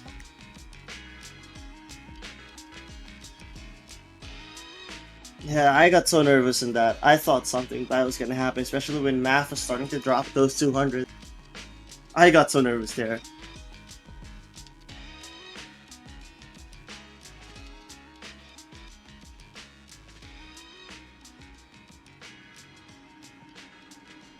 Chile will get an opportunity to pick. They performed very well on Hybrid 3. I mean, they've been performing well on pretty much everything they've picked, but with that Rice win for Finland there, I would imagine. Okay, LN1, a very quick pick from Chile there, knowing exactly what they want to go in, but this will be our first taste of full long notes here. And this one, very difficult to coordinate. Got the inverse pick here coming out. Great pick for Chile here. This is, I think, a pick that really benefits Chile overall.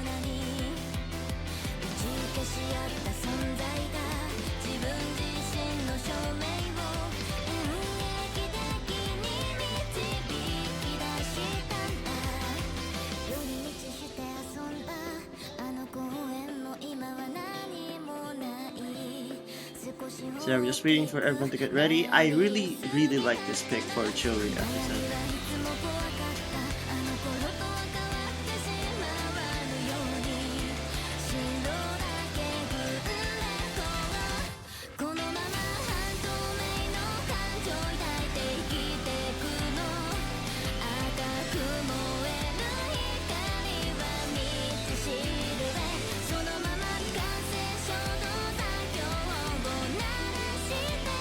Once again, just waiting for everyone to get ready.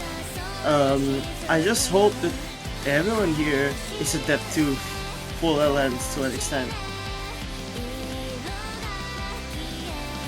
And we see who Kelly coming in for this inverse pick for Finland. The only swap out we see so far, and as I said in the chat, their MWC debut, so looking to put a performance on it. I'm interested to see what they're able to do here. New player coming in for a potentially unorthodox pick here, with the inverse category being a little bit of a new addition to the 7Q World Cup. And I'm really looking forward to see what they bring here to the table for their MWC debut. I'm really excited to see a great performance from everyone here. So here we go.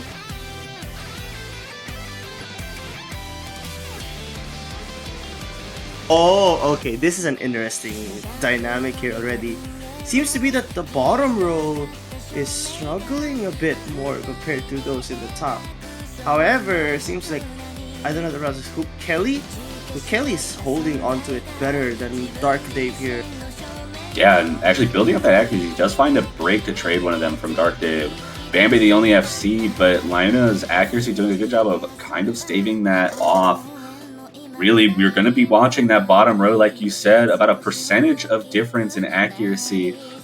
Looking for those combo breaks. Dark Dave does make it up to the 400 combo, but Liona finds a miss, and then Lead's going to swap over to Chile as Bambi's consistency holds on extremely strong, and Hukele also finds a drop. We get some more of this inverse as Dark Dave finds a lot of great footing back up above the 98%. I don't know if that was a real miss.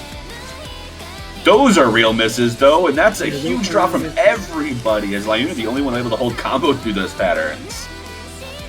I'm actually surprised that this is very close, because this tends to be a chart with big differences and all that. But those misses from Hoop Kelly and even Liona is gonna give it back to Chile. Actually, average accuracy-wise, I think it's actually almost the same. But Hoop Kelly cannot keep on missing, because this lead is just gonna grow much more for Chile if this keeps up. Liona's the one to drop there, and both of the Chilean players finding some great combo, both above 400, as Liona and Kelly are trying to build up to the 400 combo again. Dark Dave does find a miss, but it is traded immediately by Hukele, and Bambi with an extremely high accuracy, 99.63%. is going to be able to hold it together for the Chilean squad and bring them to match point, but it is Finland's pick here. Yeah, that was a pretty anticlimactic ending. It's kind of interesting too, because I think Finland actually had the better accuracy, like ratio to 100 count wise, but way too many misses for Finland there.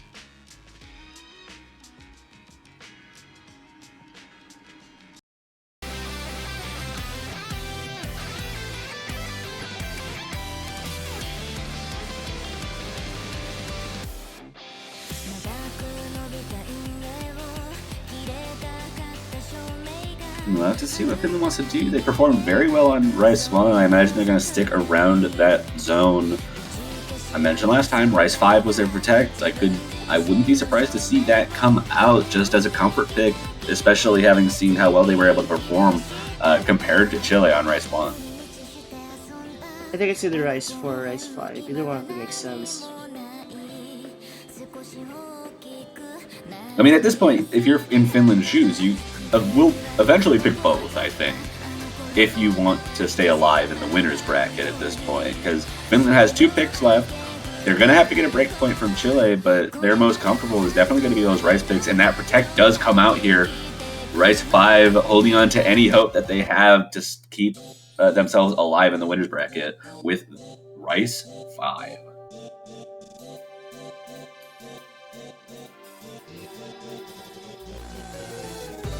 Okay, yeah, that's their protect. That, I think, yeah, kind of something you have to do, especially since you're in the verge of losing this match, getting set to lose this bracket. And you do not want to be in that position regardless of what seed you are.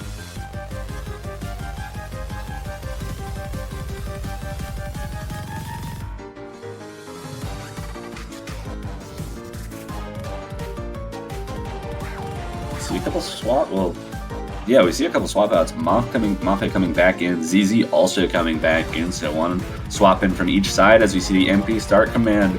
Finland doing everything they can to stay alive.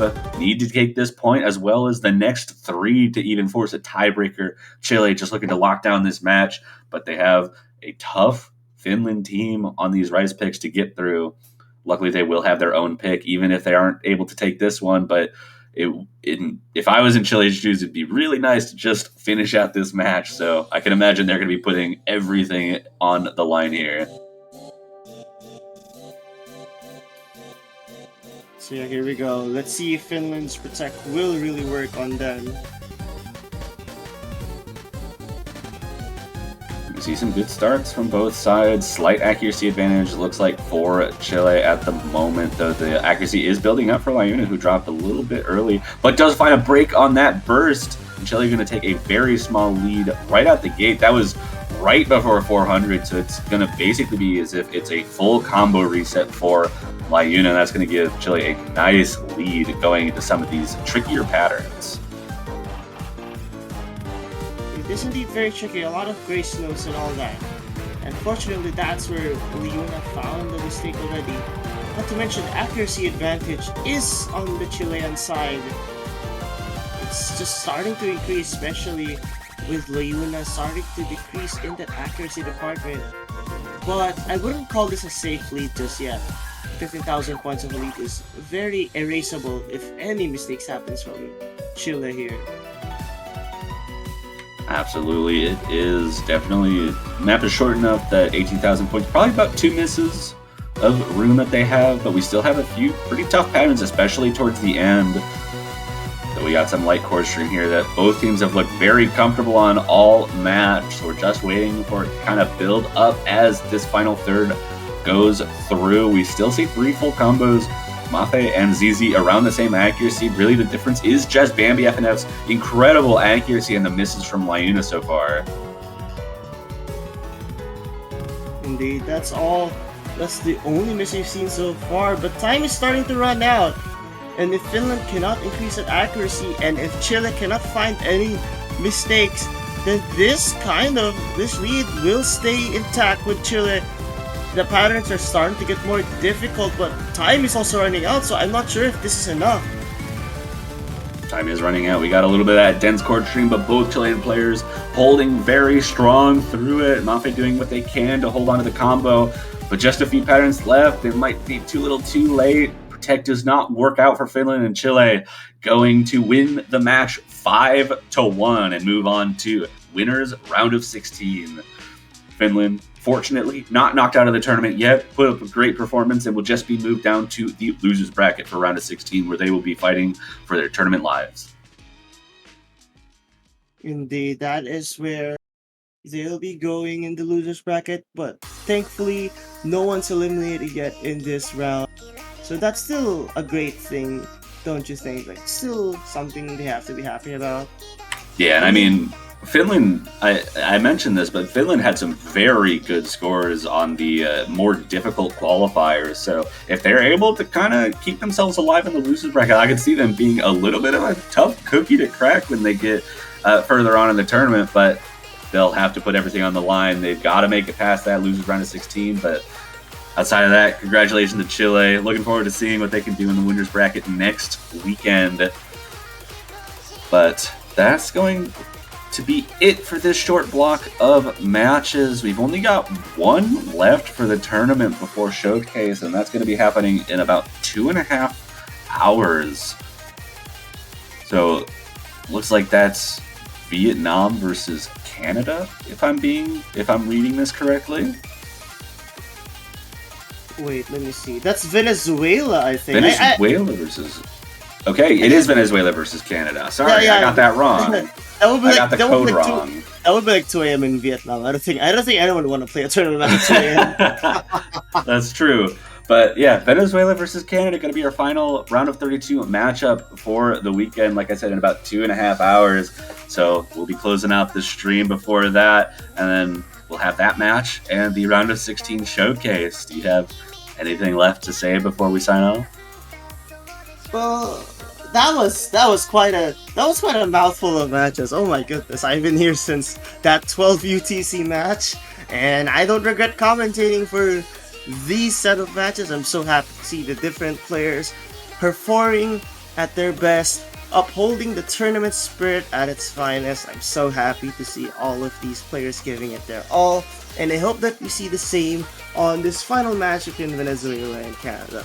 Good luck to every team here. I hope they all have fun, and I can't wait to see what both Venezuela and Canada have to offer. Yeah, I'm really excited too, and I think everyone else in chat should also be excited.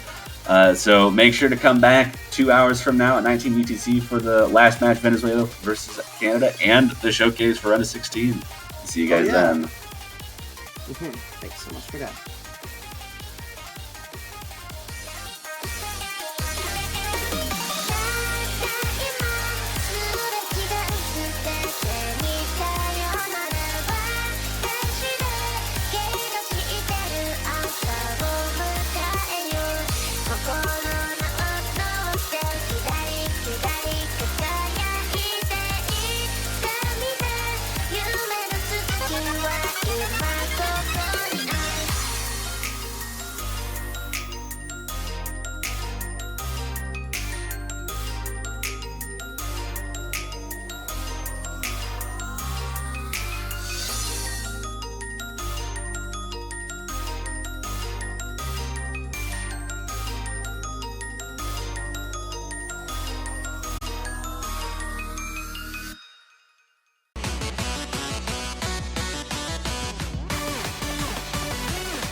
Hello everyone, welcome back to the Mania 7K World Cup 2025. We just had just a little bit of a break from the New Zealand Taiwan match that ended in a sweep. We are going to now proceed with a bunch of matches from here on now with France versus Macau.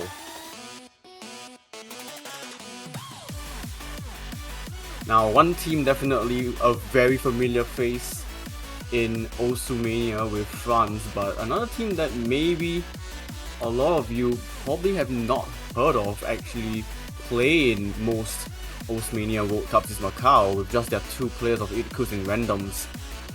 This is going to be their first 7K World Cup appearance, I believe, in slightly over half a decade, since 2019.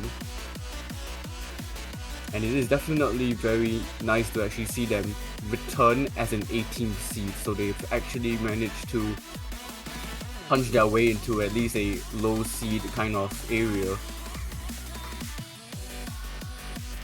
And and they are going to be taking on a team just 3 seats below them. So the recipe for an upset is definitely on the table, but can they cook is going to be the question.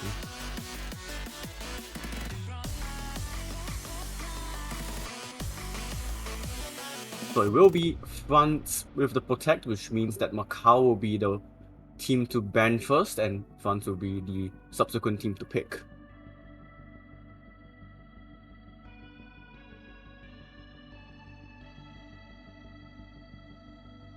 And France are going to opt for the Ln 1 Protect,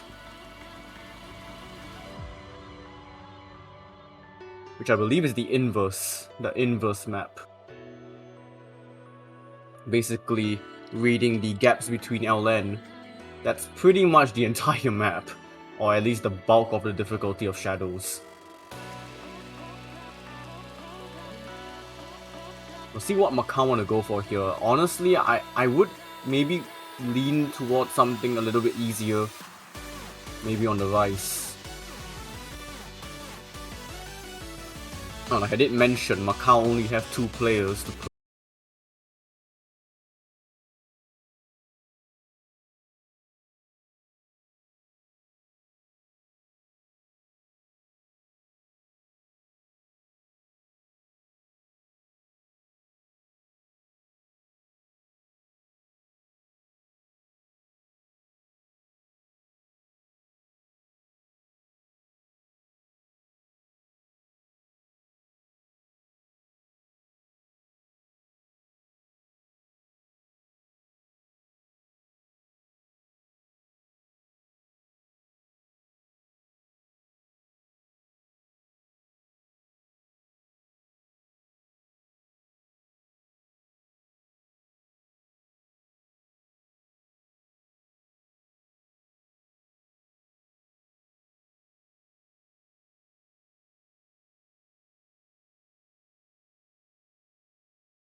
They have the pick of the litter. I think Hybrid 1 or Hybrid 2 would still be pretty reasonable.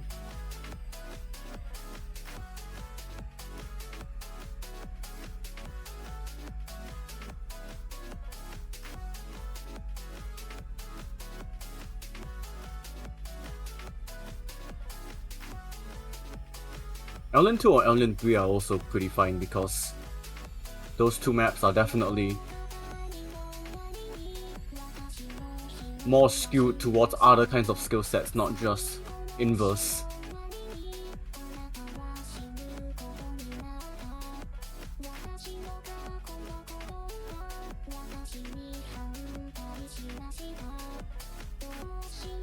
Okay, Rice 1 actually is going to be banned. So the speed map, 230 BPM. But this also leaves a very interesting scenario of 3 maps per skill bracket of Rice, LN, and Hybrid.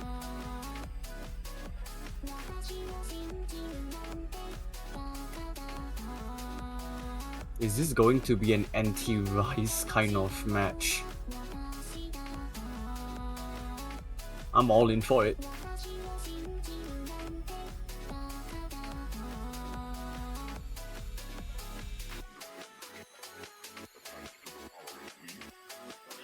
There's no way. France opting to pick Macau's Protect.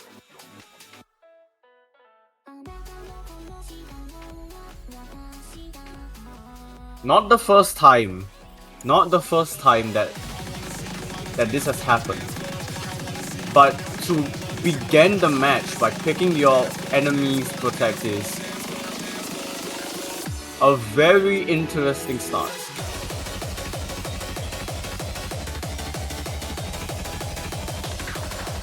And like I said, this is easily one of the hardest maps of the pool.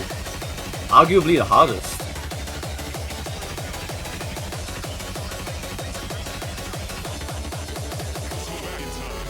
It's considered the mini tiebreaker for a reason.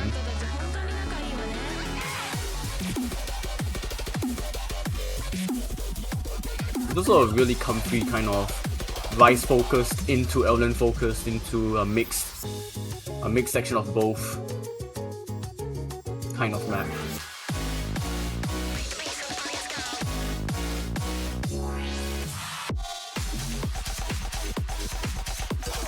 Let's see if this is a smart decision.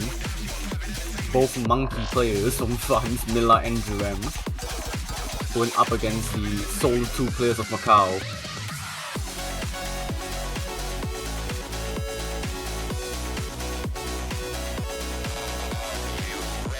Let's see if the France players can monkey their way to a starting point. Definitely a really intriguing beginning to this match.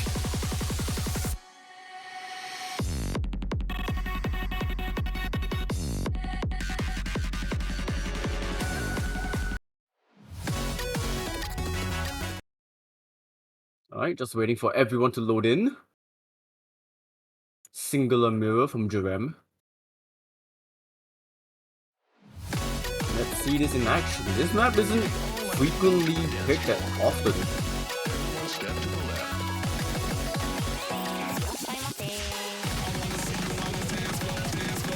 And already a very early drop from Itkus.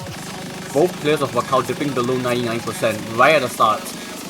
As both France players struggling a little bit on accuracy, but 99.3, nothing to scoff at. Still a very healthy lead so far. Especially with the misses from Macau.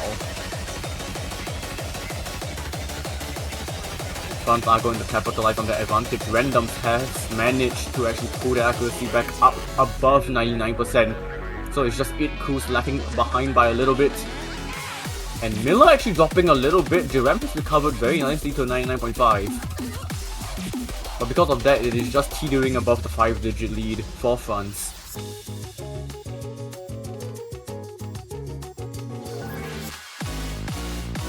So again, LN focused.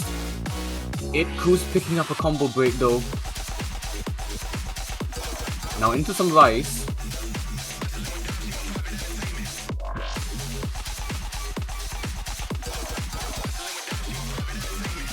Definitely favoring randoms and the French players. So there is some chasing up to do here for Itkus as they are picking up a couple more accuracy drops. But so is Miller. And Jerem is also slowly dropping as Miller will find the first combo break of France. But that lead has actually grew a little bit until Miller dropped, so we'll see if Macau can try and wrangle this lead back. We're only halfway through this map. But random will fall, as is Jerem, as Jerem picks a couple. So this lead is actually going to shrink even more as Jerem picks up another miss. And now it is actually Itkus who has flipped the script. The player holding the highest combo. And Macau can actually try and wrangle this back, but Itkus will drop, as is Jerem. And the lead will just stabilize back to its regular position. And randoms will reset, as is Jerem. Miller now holding onto the highest combo of the lobby. And they are gone as well. No one's holding onto significant combo. But that also just means that France will hold onto this lead for a little longer. And the map is slowly approaching a close. Jerem has to be careful. France has to be careful. This lead is shrinking. Macau did protect this for a reason, and this might be one of the reasons. They are holding through this ending right section pretty well. And France are slowly dropping in accuracy. You can see both players now just teetering above the 99%. Could this end in an impressive breakpoint for Macau as Miller drops right at the end, but the map will save them from blushes. Not enough time. 3,440 points to begin this off. France definitely played with the tripwire. Hello there. Hello, I Siluesca. I do apologize for my late entrance, but it seems to be that I've only missed one pick so far. Yep. And that's quite an interesting performance because seems like the ratio game is a pretty sizable difference for France. So that already tells me everything about how I think hybrids could be a dangerous territory for Macau to walk into, in my opinion.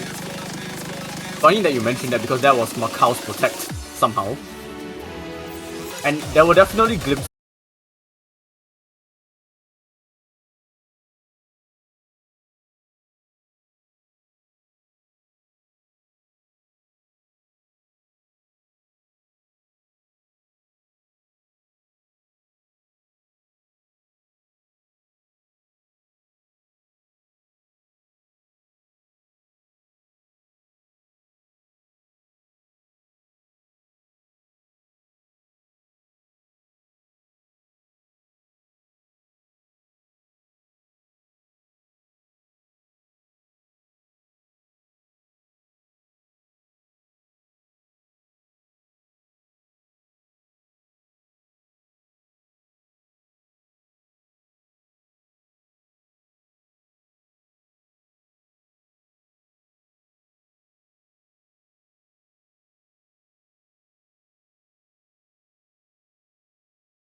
Eight, 7. It's really scary because on a chart like this isn't the most like awkward chart. Still, at least compared to the rest of the files, this is still pretty straightforward. So the fact that the accuracy of Macau is already this lower compared to France, that should already send out a big warning to Macau right now. Yeah, and with the nature of this map being short, misses are definitely not affordable. And with one already coming from Macau, there has to be one from France unless a huge accuracy drop happens for both players. Melo is actually slowly dropping in accuracy, but Moquette's accuracy is incredible. That is incredible consistency indeed. There's actually only one. Okay, never mind. But is there enough time for? Oh Wait, my gosh! as I say Miller that, the wait a drop. second. Wait. Can Did it Macau Wangle this actually? back? Oh, it's not gonna be! Oh my god! 42 points! Oh my goodness. Wow! Once again, like, for the second time in a row, France are saved by the end of the map. 42 points. It just gets smaller. That's insane. That is insane. The fact that it's already this close. Honestly, that's actually just insane. That's like a couple of 300s. And by like a couple, I mean like probably less than 4, 3, or 2 even. That's insane. But that goes to show that Rice could really be a path that works for Macau. Albeit it didn't go well this time. The mere fact that it's still really close, that should already give them some sort of hope that it could really be a victory. Like, or at least they can win a chart. I mean, seed 15 and seed 18, you'd expect a close match overall.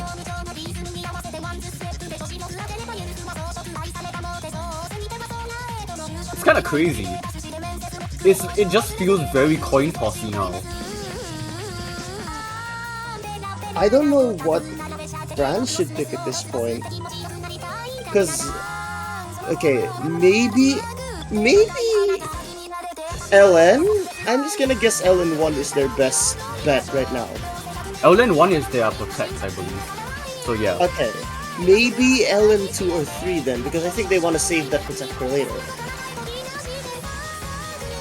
Yeah, but I think also like just any of the LN, because I think France did pretty well on the LN qualifier. If I'm not mistaken. Yeah, France placed 8th on stage 4, which is very impressive.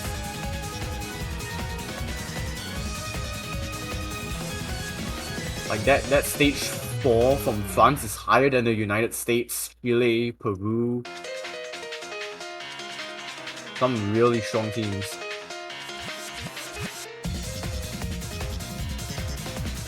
And speaking of France, they have to pick a map and they are going for Switcheroo. They're going for Rice 5. So this is mixed rice. This is arguably the hardest rice for some.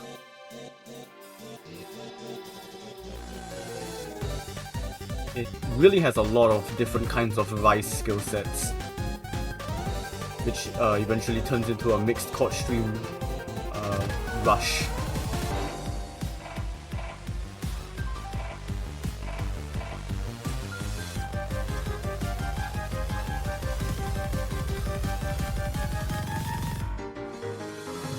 See if France are going to opt for another swap.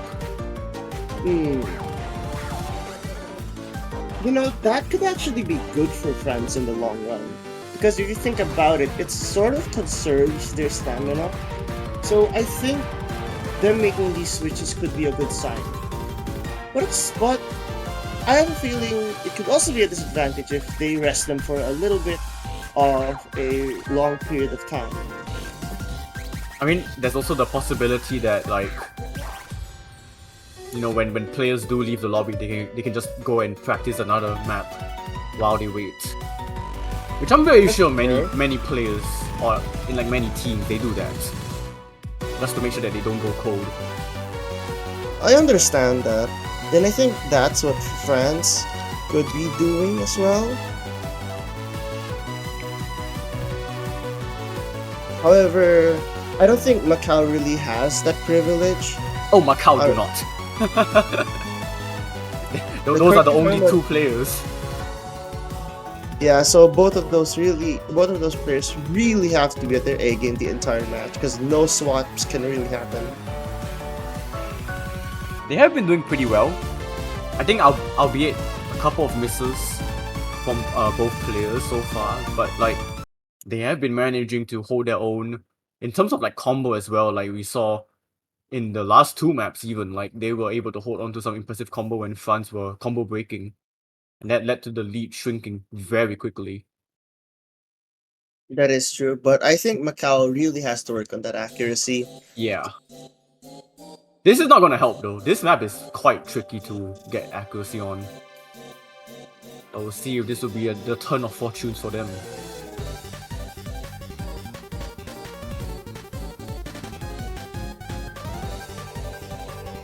Actually, right off the bat, I think the accuracy game favored Macau. I said favored because Itcus and Randoms have now dropped below both players of front. And that's going to be concerning just because of the nature of this chart being very technical. But as I say that, Jerem finds a miss, and I won't be surprised if we see a pattern like that as time passes on, because this chart can get really technical. Yeah, Macau needs to play to their strengths, and this could be the map. It might not necessarily be accuracy, but even so, accuracy-wise, they're doing pretty well. I can see an interesting pattern here. Like maybe a while ago, France had the better accuracy, but I think that's when it comes to chord streaming kinds of files, because right now Macau seems to have sort of control on the accuracy lead, even because Idkus isn't that far behind Jerem and Randoms is ahead of Milla. That's actually really interesting just because of how different those files are. But that's a miss from Randoms, the higher accuracy of the two, and that's gonna shift that lead back to France.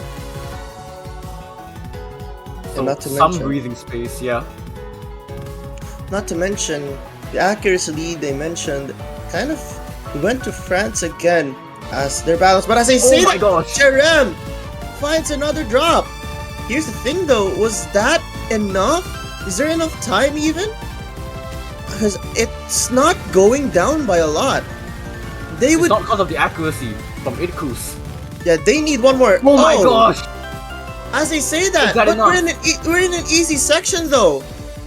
Macau cannot afford to make any mistakes at this final section, because if they do, it goes back to France, and it doesn't. That's another They break finally point. got it. They were finally able to find their strength through this and pick up the break point. The second break point out of 3, and Macau are on the board. That was once again, like, it's one of those maps where you feel like France would have the lead if the map was shorter. Like, France have gotten these points because the map ended when they needed to. But this map went on for a bit too long. Miller found that miss, and then it was game for Macau.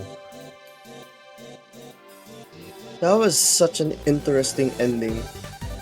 Like, I thought France had it, but I guess you could say Macau did a switcheroo at the ending. Took it at the very last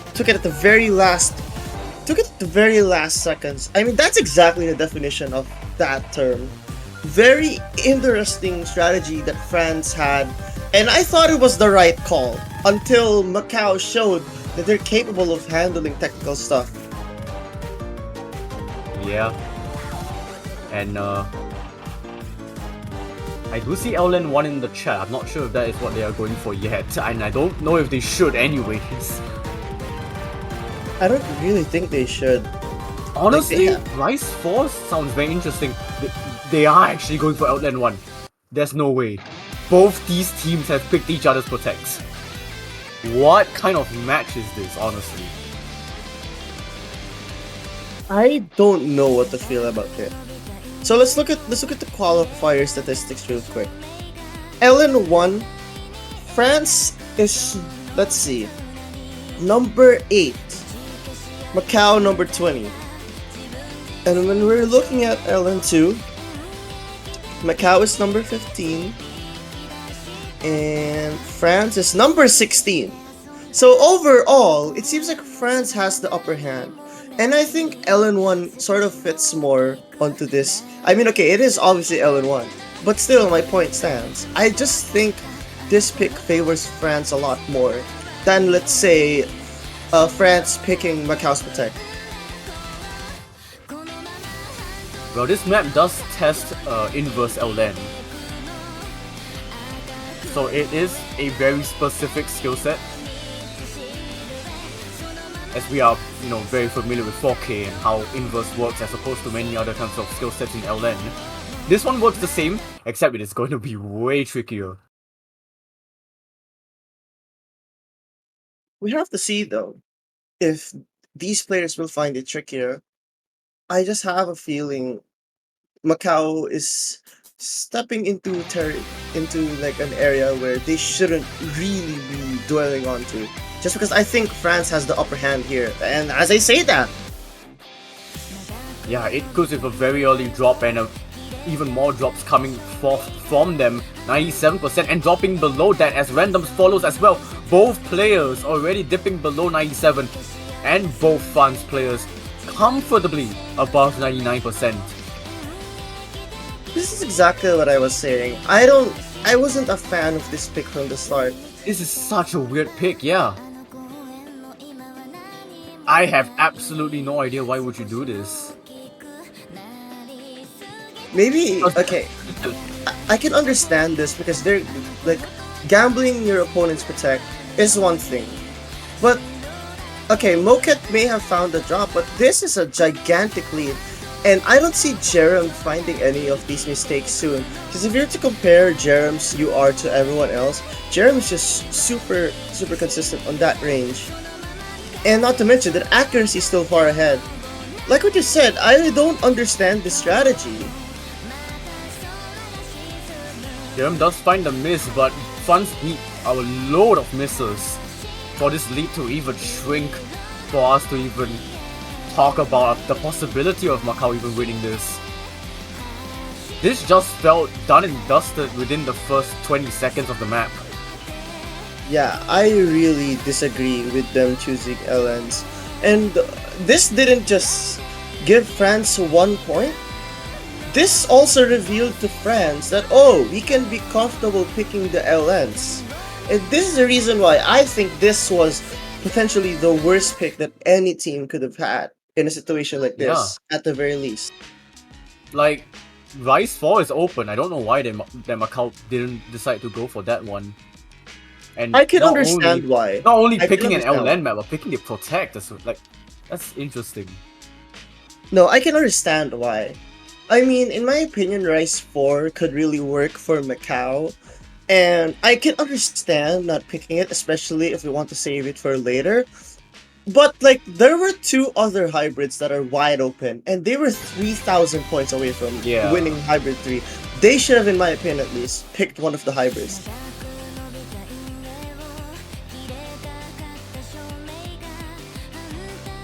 Well, it will be back to France's ballpark, and there is just that one Rise map remaining, Rise 4.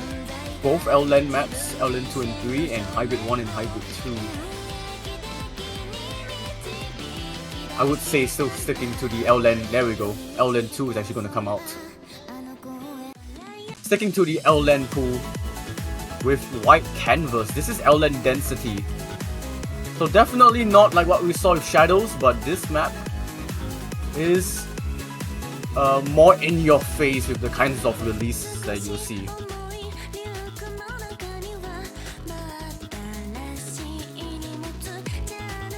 Yeah, this is the logical step. I honestly think LN3 could have been better, but LN2 still works. I think either or would still be fine.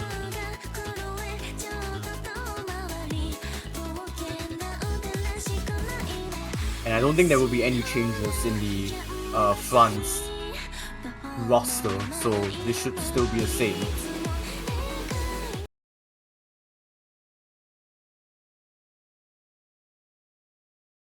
But yeah, this is LN density, like I mentioned. So it is going to be vastly different from what we saw. Not necessarily going to be inverse.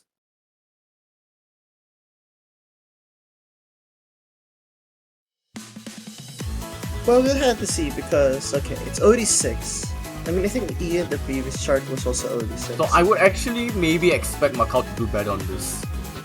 Same here.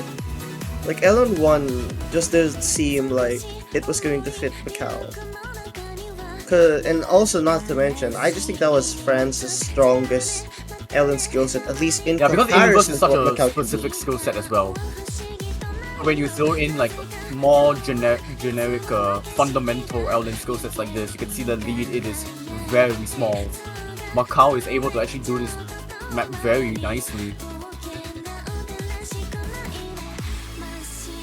It's actually really close. I can't Still tell. striking distance for Oh! Macau as Jerem. I'm not sure if that's client or not, but that actually might be an actual miss. So that also means that it is hope for Macau to try and get a breakpoint as Jerem misses again. And Moquette as well. Both France players dropping. Macau! Double FC and both players 99.4. Moquette is still holding the highest accuracy in the lobby. But both players have dropped combo again. Macau! This is surprising. This is surprising. Okay, so that's why that found happened. a breakthrough. This is the highest lead that we've seen from them. Ellen 1 was to France in the qualifiers. I know it's different from the Ellen 1 here. But Ellen 2 went to Macau even though it was very small as a lead. There's a miss from randoms, but it's not going to be enough unless more misses drop from Macau. I could see. I did not think Things are it would have been stabilizing in here. France. This is And a this very lead is massive slowly lead. shrinking, but Macau are holding on. And Okay, so that has to be the nail in the coffin. Macau Yeah, I will think that somehow does it. take another breakpoint. We have seen 4 breakpoints out of 5. wait, look at the accuracy of France. It's actually it's better than Macau's overall, especially on the ratio Who is side. having the advantage over who anymore? But okay, I have a feeling now that Macau has this information. I still don't think they should go LN3 because LN3 I think is still way too risky. Maybe they can go Rice 4. Well, there is Just a because I Rice map think- open, LN3 just because I open, think and Rice LN3 4 is is going to be better. the pick. At this point, it just feels like these two teams are trying to know each other more and more as the match goes on. Yeah, I think this is the best choice. Oh wait, no. Okay, fine. You know what? Now that we're thinking about it, I'm not really sure. At if this this point, was I'm the not best even choice. sure. I'm I not think- even sure anymore. I think Rice 4 was a better pick, don't you think? I still think it's Rice 4. It feels like both these teams don't want to play Rice 4, which is quite funny. But also quite understandable.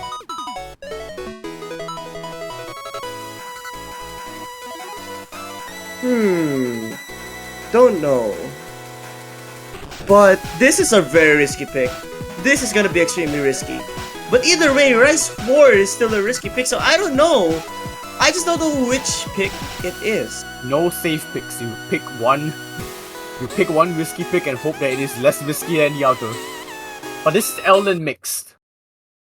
So this one has a combination of kinds of Elden skill sets. It is very bursty. But the second half is a bit more consistent than the first, so we might see more drops in the first half actually. Not seeing Jerem here is interesting. Yeah. But I think after last chart, I can see why Miller had to come into substitute. I just think accuracy-wise, Jerem could have been a slightly better option, but maybe Miller had a better score. As for Macau, now I'm really curious to see if they can hold on to this consistency, and if they can have a strategy that would capitalize. Because I think they've gotten both their points through breakpoints, unless I'm incorrect there. Yes. They have gotten both their points from breakpoints. The only point that wasn't a breakpoint was that 42-point victory for France.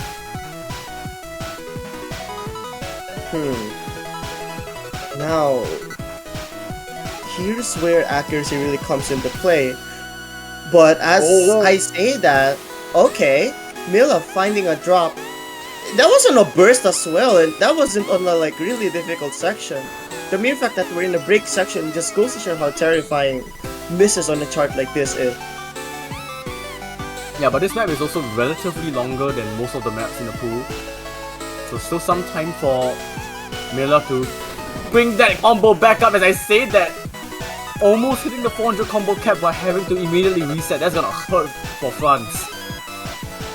Well, as long as Smokecat can hold that accuracy and consistency, and as I say that, Randon's finding a drop, this is exactly what France needs. Here's the thing though, can France hold on? Because they've shown signs of volatility this entire match. This could not be an exception. Yeah, it's a battle of the two players on the lower half of the screen now. But really, it just goes to Mocha just because of the accuracy advantage. However, it's still not safe. 5,000 points of an advantage is still nothing. Honestly, this match has been close. Other than LN1, it's been really close so far. 8,000 points though, I think accuracy's been too strong for France unless a mistake happens, which doesn't look like it's gonna happen anytime soon. Macau are dropping accuracy as well, so if France do miss, there has to be multiple. Not one is gonna be enough. But, you know, we've said many things before. The map's not over till it's over. These L lanes can be a bit deceptively tricky, as Moquette picks up a couple of 200s, but is able to hold onto the FC, as is Itkus. And that's going to be match point for France. The accuracy difference was way too strong. Moquette pulled up such a big weight that had to be done. In all honesty though, like, Macau has failed to capitalize on a few openings that France gave. And honestly speaking, this kinda happens. It can't really do anything about that, have no choice but to keep on going. Because Macau has shown that they can really beat France on any skill set that they can. Yeah, it has been a lot closer than we really have anticipated. But anyways, the L-Land pool is gone. It's only Vanguard 3, Usuva, and Kyoyomu.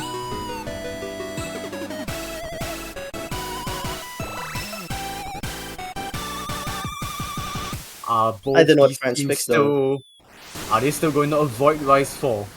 Because I think Hybrid is still okay. Oh, okay, there we go. France has bitten the bullet. Oh, I'm not sure what to feel about this.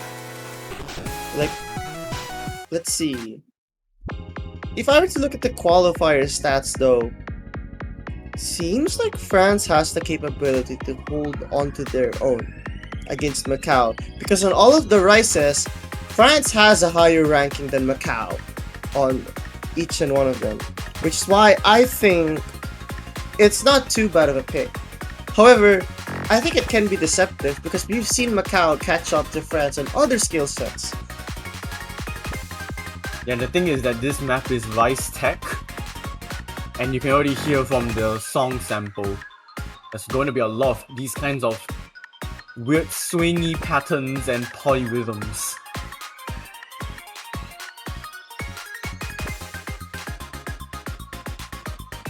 That's fair, that's fair. Yeah, and we've already kind of seen like Macau's accuracy general-wise.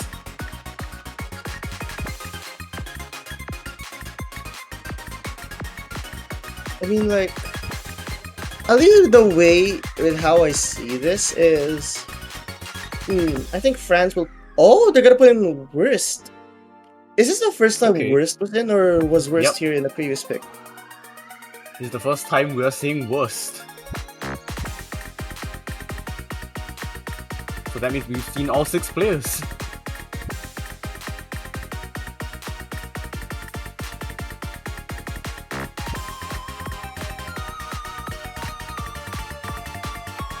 Yeah, let's see if another breakpoint happens or if France can finally close out this chaotic match.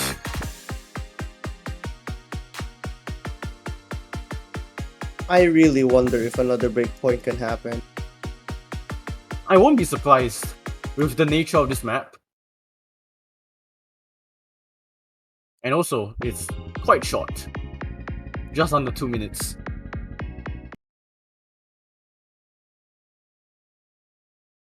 I don't know. In my opinion, like, both teams have really had an interesting pick strategy. But I don't even know which one has been working more, because while France has the lead, it doesn't necessarily mean that they had the best picks. just because I feel like the difference on a lot of these charts weren't really that much. But now, let's see if this pick can really work for Macau. I think it can, just because of the nature of the chart being technical, and we've seen France miss on many of the technical patterns. However, we have yet to see Worst play, so we have to see what kind of form we'll be seeing from Worst here. Oh, and already France's highest accuracy player, Moquette, drops combo and immediately just shoots themselves down to the lowest accuracy of the lobby. That's going to be terrifying because a lot of the patterning here is not straightforward. I'm seeing, like, if I were to look at both Idkus and randoms, there's like some places where it almost looks like they're gonna be volatile to business. As I say that, Moquette does as well though. Still safe, randoms is still holding on to the FC in the highest combo of the lobby, and for worse, they are holding on to what they can for France. Not to mention an 8,000 point advantage for Idkus against Moquette. I think that's a one miss advantage because Moquette I think missed twice already. Yeah. But now we're approaching a more technical section. The thing about 2L maps, 2L songs rather, they are never straightforward and more of these patterns are gonna show up. This lead is starting to decrease. I think Macau's stamina started to decrease. Look at that spacebar on Idkus. I almost saw a miss there. That is terrifying. Both players' accuracy is dropping, but they are not dropping combo, which is very important for Macau. But their accuracies are still dropping in this section. Wait a second. Idkus. Oh! Idkus is rushing these odds. Oh! It's enough! Oh, it won't it's be enough! For Macau. Oh my goodness! It won't be enough for France to close the match out. It will be a third point to Macau by 153 points. And they will still stay alive for another map pick. What a match! What a match it's been so far. Putting in Worst for France was a great idea. Like, it really almost paid off. And I think this could be a sign for technical charts to come. Now though, here's the problem. It's Macau's pick. And the only two picks left are hybrids. Out of these two teams, you did mention that I think it was only France who had won their own pick. Yeah, it's been. I could be remembering wrong. I could be remembering wrong. One normal pick won and 6 breakpoints. I don't know when was the last time I've commentated a match with 6 breakpoints, but this is the first in a very long time. Definitely the first for 7K, I'd say. Unless the previous 4-3 match also ended up like this. Because there was another match that had a 4-3 then ended as 5-3. I want to see a tiebreaker for this one though, don't you think? Oh, it deserves a tiebreaker now with these kinds of leads. The last minute point swaps. I mean, we've already seen like 2 maps be decided by 42 points and 153 points in the same match. Hybrid 2 is going to be the one to come out though, so we are going to avoid Hybrid 1, which was the generic hybrid. This is the technical hybrid. This is arguably harder of the two left. I can see why Macau would go for this. You did mention technical hybrid, but come to think of it, I got so nervous by that ending. Idkus showed a sign of vulnerability on that part. Actually, I really don't have a clue anymore. Like, this match has just been flipped on its head for the entirety.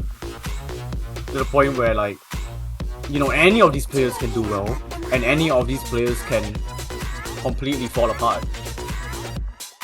We won't really know until they actually play the map. We have to see, because I am so looking forward to see how this will go. Now the next question is France going to swap? Because we just went through like every LN map in the pool, back to back to back. Well, we can't really say the same for Macau, unfortunately, because this is the same 2 players. Yeah, but for France, they definitely have some options. And there we go, Worst is out of the lobby and Durem is in. So both monkey players. We are back to where we started as well. We started off with the 2 monkey players against randoms and Idkus, and we're ending it off here. well, we end it off here or we end it off with the tiebreaker, so I think we know what chat wants, but it is all in Macau's hands. This is their pick. They have to win their own pick for the first time in this match to force tiebreaker, which is a crazy statement for me to say. If not, it will be fun to take it. Let's see. Because I think OD being 6 here could benefit Macau if they're consistent. So France putting in Jerem and Milla, I can understand why these two are really good at accuracy in general. And I understand why they put them in. As for Macau, I just don't really know who's gonna take this. But now, accuracy-wise, actually goes to France by a very small bit. Oh, a drop from Miller in terms of accuracy, but it could as well, dropping down to just above 99. And yeah, France has this very small advantage. It's starting to really... We can start to see how proficient both teams are when it comes to technical LNs, along with those grace patterns and all that. It seems to be really working for France instead of Macau if this is their own pick. I think they're hoping for France to find a miss or two on patterns like this, because they probably observed as well that Jerem and Milla are prone. There you as go. they say that, right on cue. This is what Macau's hoping for. And I guess this is what Macau have been observing as well for most of the match. The France are prone to these combo breaks despite having better accuracy than Macau for pretty much the entirety of the match. This lead is going to flicker, but both players of France will drop combo and both players of Macau are still holding on to FCs.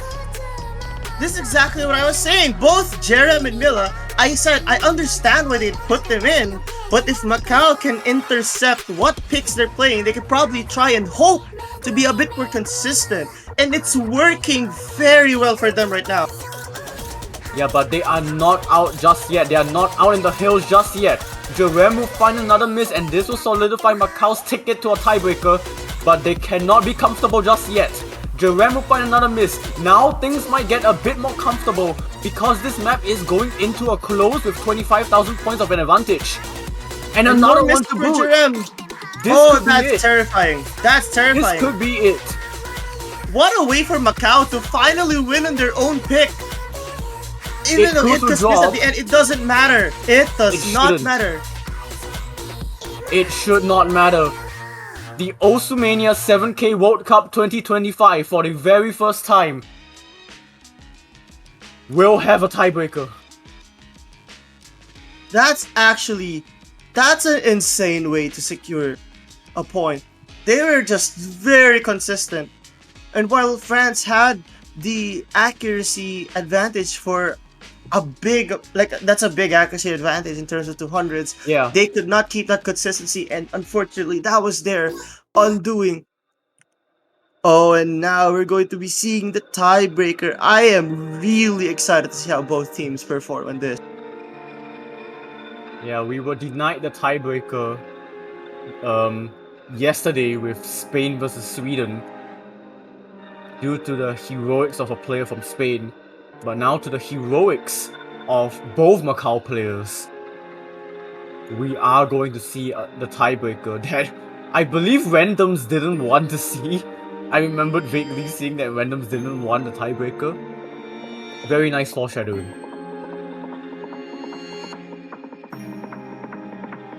The end of the day though, especially with how close the seedings are, I don't really think there is any other way for a match like this to end.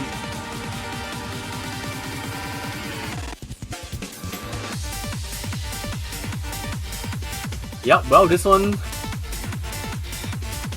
can probably go through how this map is gonna go. It starts off with some inverse, and it goes into some mixed Rice and LN, and then some LN sweeps with Rice, and then an LN coordination section, and then it goes into a Rice Court Stream combo, into some LN sweeps with Rice, and then another rush of Court Streams, and Jax.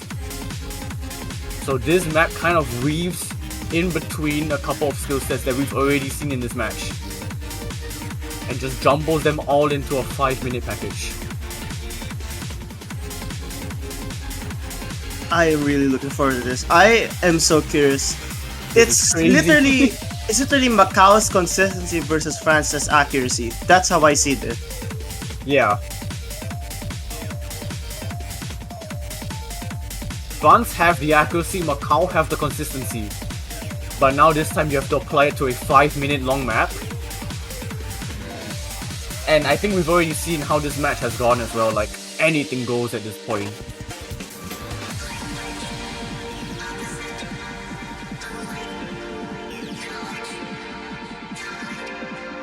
Okay, I believe there is a timeout, I think. Yeah. Okay, there is a timeout after this for Macau. Here we go. I think Yeah. it's fair. It's fair for them to take a timeout. Probably in a very nerve-wracking situation right now. I get it.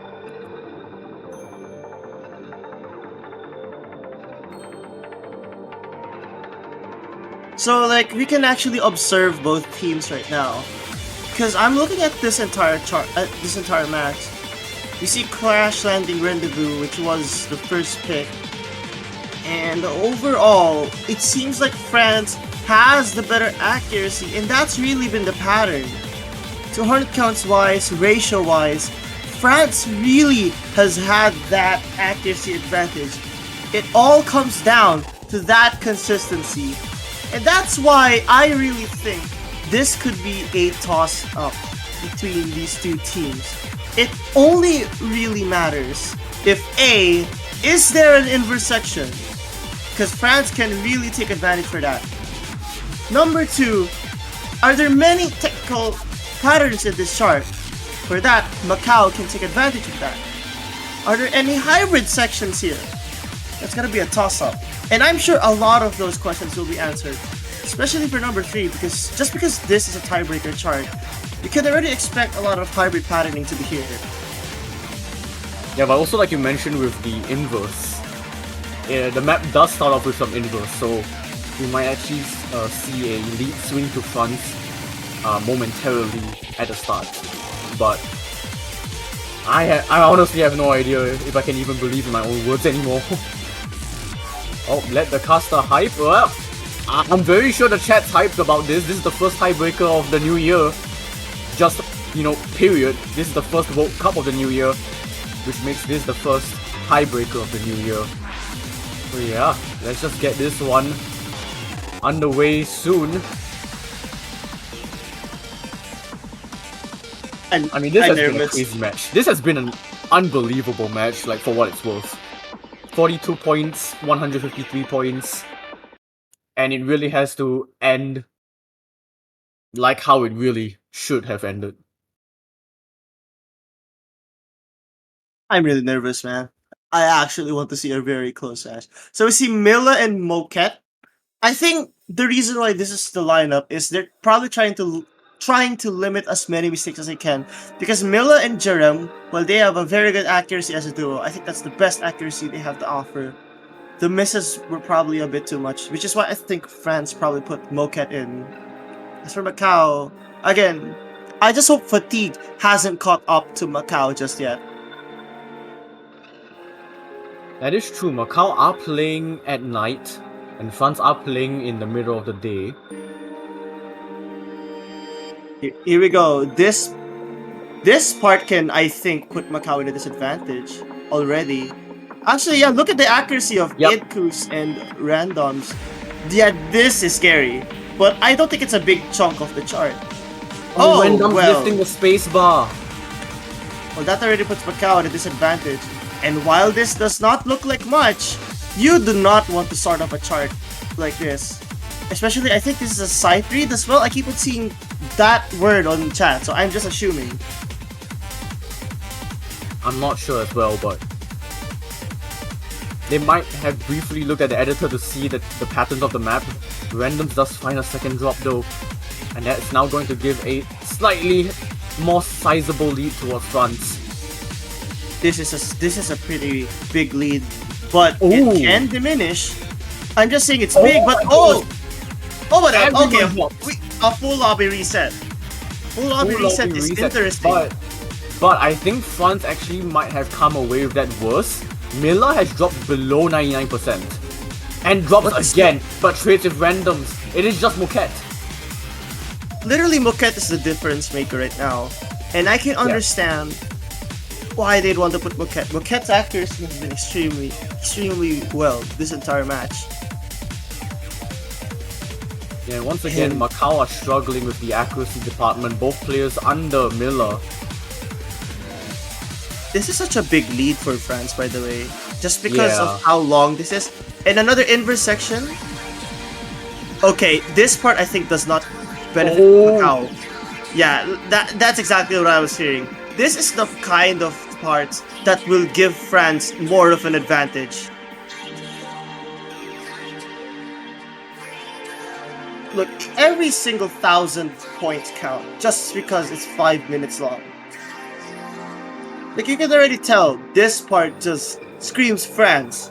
And that small increase of an advantage means the entire world because it's a tiebreaker. And anything can happen, especially if there are any technical parts here. Yeah, but now we're going into some rise, some court streams. Now the court stream map was banned, so we can't really compare how well these two teams will play on court streams, but randoms will be the first one to fall in this court stream section. I mean, no for Sakuretsu, we did see how Macau had a chance Oh there. yeah, my bad. But, here we go, speeds, okay, looks like it didn't affect them. So it's more hybrid sections here, and we saw how hybrid went on the earlier parts.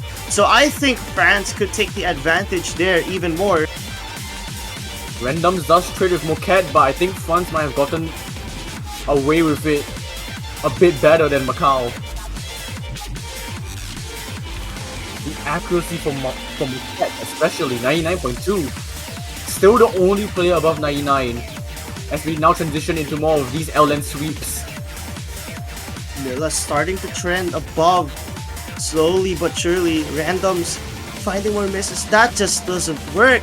And a full team miss from Macau, that I think could seal the deal for France. More misses. Everyone resets combo in that section. As Moquette will find a couple more misses, drops themselves down to 99.06. But that's just a very small dent in this lead as Miller trades with randoms and Moquette actually drops, so Itku's now the only player above 400 combo. And randoms will drop again though, so that resets with Moquette and Itku's resets their combo. No one has any substantial combo, and I think that pretty much signs, seals, and delivers it for France. It was a very back and forth game. We saw more breakpoints than we did regular points.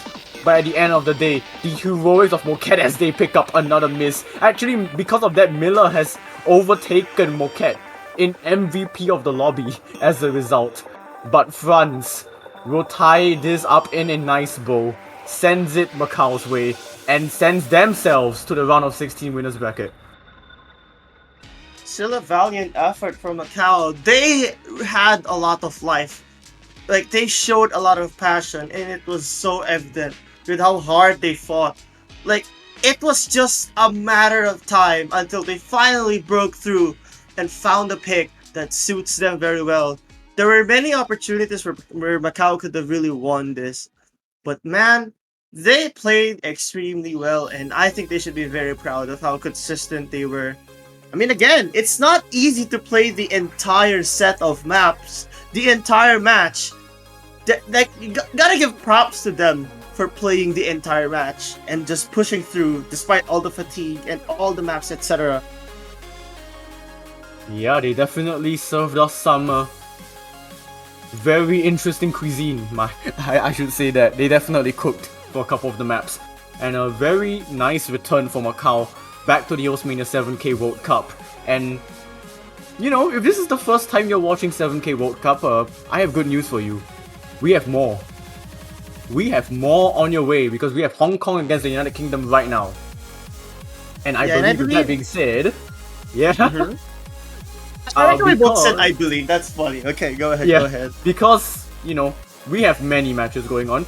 That also means that I will be taking my leave and I will actually be heading over to a secondary stream because 2 matches are happening. As Hong Kong and United Kingdom are taking place on this main stream, we have South Korea against Czechia on the B stream. So if you want to watch both these matches, pull up a second monitor or a second tab, I guess. But yeah, thanks to the Els for commentating with me for that. Thank you so much as well, Rayville, for covering especially the first few moments. I'm so sorry for my late arrival once again. But on a more important note, thank you again, Rayville, for your wonderful commentary. I hope the best for you on the second match. Do not miss it. It's on Osu Live it's on Osu Live 2. That is where it is. Don't miss that match because I am sure it's also going to be very, very high. Osu Live _2. Don't forget that. And as we said, we're going to be having a new commentator here on the booth. Alright, hello everybody and welcome back to some more Osu Mania 7K World Cup 2025 action. We've just got a few matches left for this Sunday block of round of 32 matches before we get into the showcase. But for now, we'll be starting with Malaysia versus Poland, our number 9 seed versus number 24 seed. I am one of your commentators, Toph Daddy, joined here by Silhouette Els. How's it going? Seen some really cool and interesting matches previously. It's honestly really nice to see the tournament spirit all high and everyone just doing their best. For now, what I'm really hoping for is a great match here, don't you think? And I hope you're doing well as well.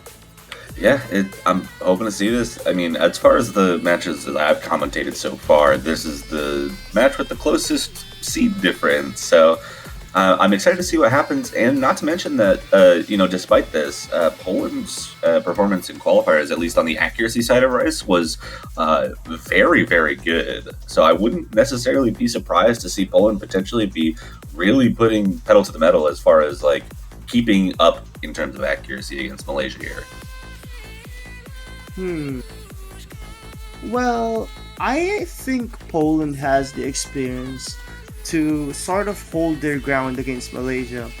But like, Malaysia is a country that's been known to be very adept to 7K, as you can tell for a lot of Southeast Asian countries, like Malaysia indeed. So I would find this an interesting match.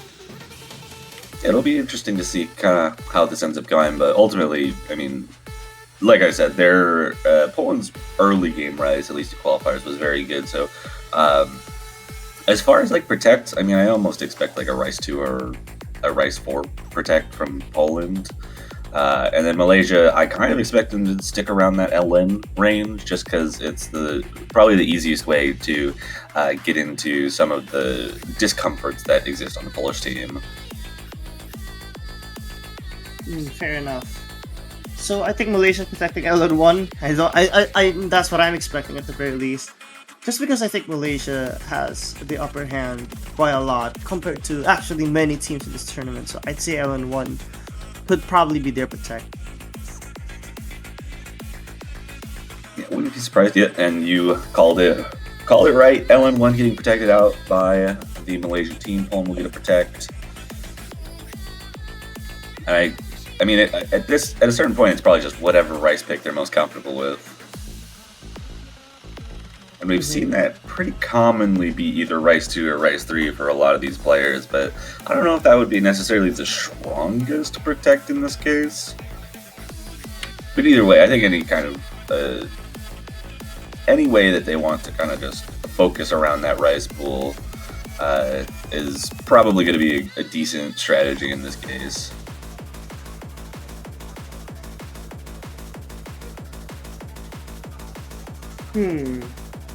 I think Poland... I don't know. Poland probably will protect...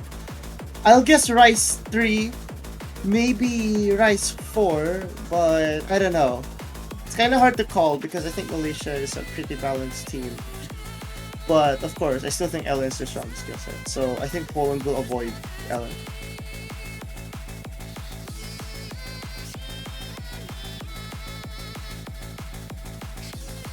And Rice 2 comes out as that protect from Poland there, keeping the denser core stream pick available to them.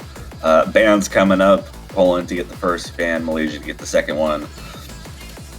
And I mean, with the LN1 ban, you almost think it's pretty clear that one of the other LN maps kind of has to go. I would probably, in this case, get rid. Oh, Rice 3. I'm being proven wrong already. Oh, wait, what? Wait, what's happening? So they're banning Rice 3. I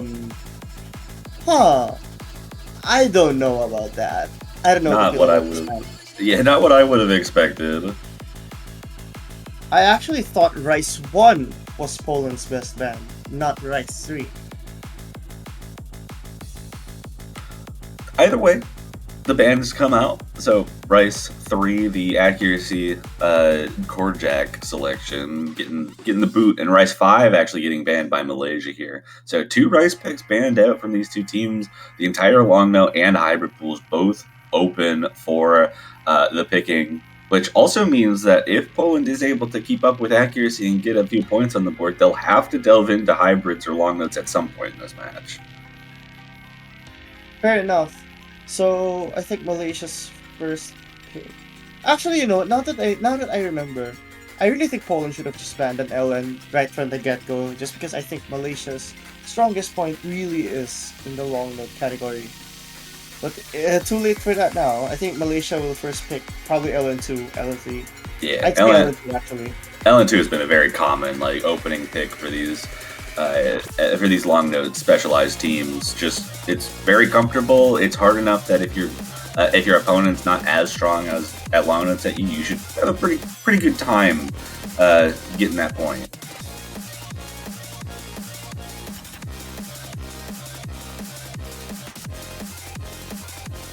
Alright, let's see. Okay, LN3, yeah, not surprised. See that.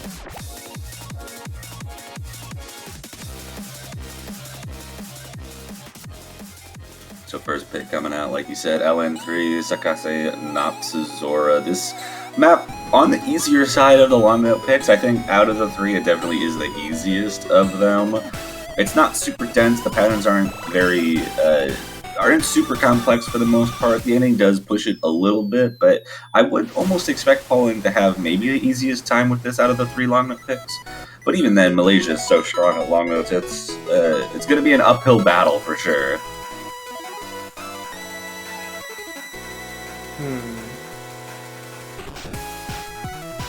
Well then. Yeah, I understand this. Putting Z... I'm sorry, I still don't know how to pronounce this. ZY... I don't know how to pronounce this. I'm so sorry. I don't want to butcher it. Probably just Yuan. Okay, yeah, you're right. I'll just say Yuan. And then we have Yuan and No Limit. That makes a lot of sense. For Poland, I'm not surprised seeing Bagietka here. Just not sure who the second should be. Let's look at the roster real quick.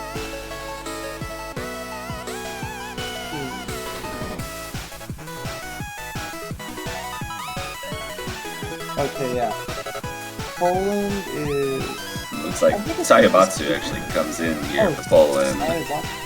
Okay, I guess C-Tech will come in for the more Rice picks. So yeah, that's kind of what I would have expected. And we actually do see a swap out from Malaysia as well, with Nyokje coming in for Yuan. So going to be Neo and No Limit here for Malaysia on this LM3 pick. That get Sayabatsu holding down the fort for Poland on the long notes. We'll have to see how they're able to perform. Just gotta ready up and wait for that MP start command.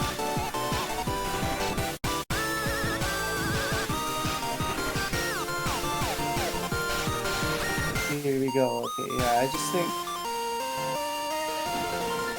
think this is a good pick for Malaysia overall. I just hope like no sudden massive drops happen, because that can really determine the entire scope of how this chart will go. Yeah, I mean, this has been one of those maps that I've seen it very common to get 4-way FCs. So really, singular misses can cause a lot of issues score-wise if they are to come up, just because of how straightforward this is to hold combo on.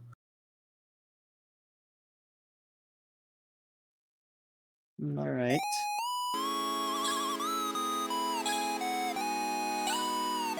And here we go. Oh, Neo, early drop there. Not totally sure what happened there. Ghost tapping coming out, potentially having an issue there with the ghost taps in that intro. So gonna start off with a little bit of a disadvantage, but Sayabatsu trades that miss very early, both before 400 combos, so they're not going to be as impactful to score in general. But that is going to give Malaysia a slight lead since Sayabatsu's miss was later, and the accuracy did look like it took a little bit more of a hit from Sayabatsu. It's actually pretty terrifying because it's only at the start, and we're already. What happened there? It seems to be like a keyboard issue, just from how the Ellens like released way too early. I can't really tell. It could be a massive misread. That's already a bad sign, just because everyone else is already in that 400 combo count.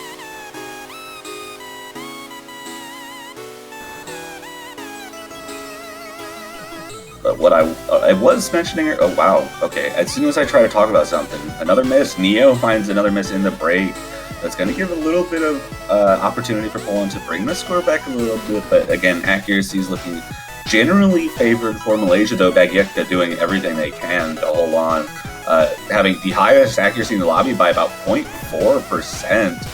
Sayabatsu is going to find a miss there as soon as Neo hits 400 combos, so Malaysia going to be able to build that lead up just a little bit more as No Limit finds a break as well. We're just seeing breaks all over the place, and I believe the only FC left is a Bagieka. And now that leads only 10,000 with No Limit finding a huge drop there. It's actually interesting. If that intro miss from Sayabatsu didn't happen, this could have been into the Polish side. But look at its accuracy. Like, I actually think accuracy could go to Poland anytime soon because of how it just averages it out. But time is running out. Ew, oh, that's a horrible miss. That's like the worst time to find the miss because this is not gonna get too dense. Never mind. Wait, but that was a massive trade. Yeah, that was a huge miss on both sides, and now it's a 13,000 point lead for Malaysia as Sayabatsu No Limit try to build back up to the 400. Neo and Bagieka holding onto the combo themselves. But just this last ending pattern, we've seen weird things happen in this map specifically so far. So it's not over yet, but Malaysia, by the skin of their teeth, able to hold on and take their first point in this match. Very interesting turn of events. So looking at the that accuracy from Bagieka, whoa, that's actually really impressive. Like, that's actually insane. Like 992 on this kind of file is actually really good.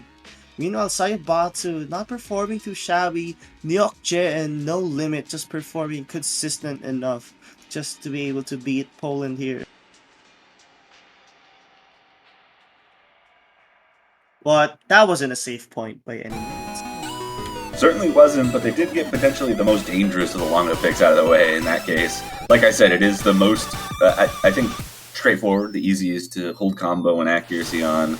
And if Malaysia seeks to, hold on to the strength of their long note ability, I think that one is going to be the one that Poland would have the most opportunity on.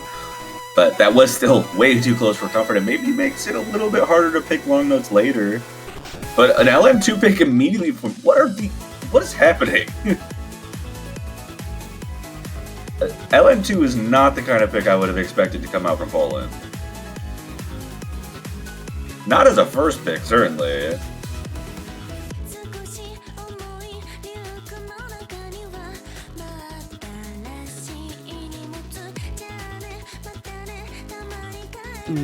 I don't know what to feel about this. I think it's a very weird risk to take.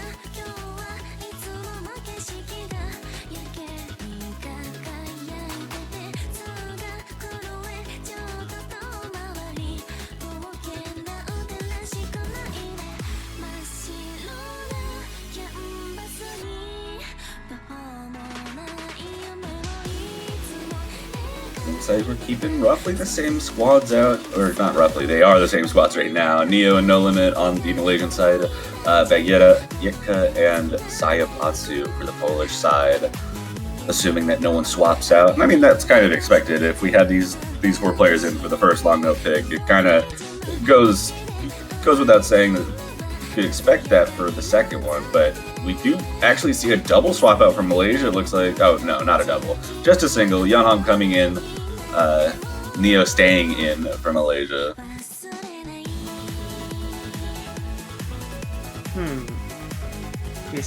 Okay, so they're changing it up. So that's actually a roster swap here. Yeonhong and Yuan for Nyokche and No Limit.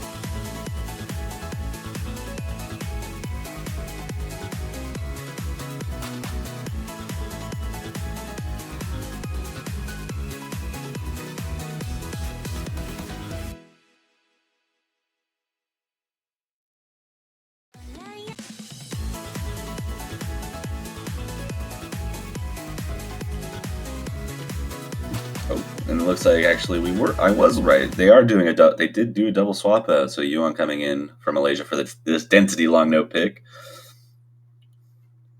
But same squad on Poland, and here we go. LN2, Poland's first pick in the match. No Rice coming out from them quite yet. So maybe a little bit of a surprise, but maybe they have a little bit of something in their back pocket. Though, very early drop already from Sayabatsu. Well before 400 combo. Going to be a little less impactful on the score, but still going to give Malaysia an early lead here. Not to mention, that's also a big accuracy disadvantage for Poland already. I think like Sayabatsu's UR was like all over the place, so I can't really tell if it was too early or too late. It's just really pretty far apart.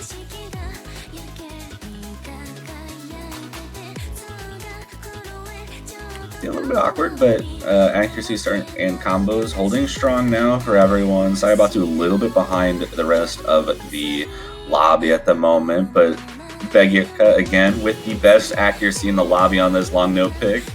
The two Malaysian players about 0.5% behind, it looks like, but they're still holding on well enough. And Sayabatsu finds another couple breaks as the density starts to push a little bit higher in this chorus for the long notes, and both Malaysian players holding onto the combo alongside Begika here.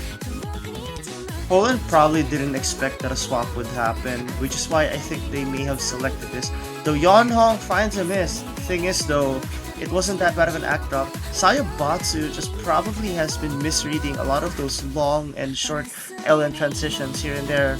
And while Malaysia doesn't have a full combo anymore, it's just not gonna matter if the difference against the second player of Poland is gonna be that big. Yeah, that's leading to now just about 50,000 points of advantage. Everyone now above 400 combos, so the combo advantage not going to be too impactful, but Sayabatsu not able to hold on for too long after that, finds another drop, and Malaysia going to take a very convincing break point here on what was a little, maybe an ill-advised long note pick from the Polish team here. Yeah, again, Bagietka's accuracy is astonishingly good.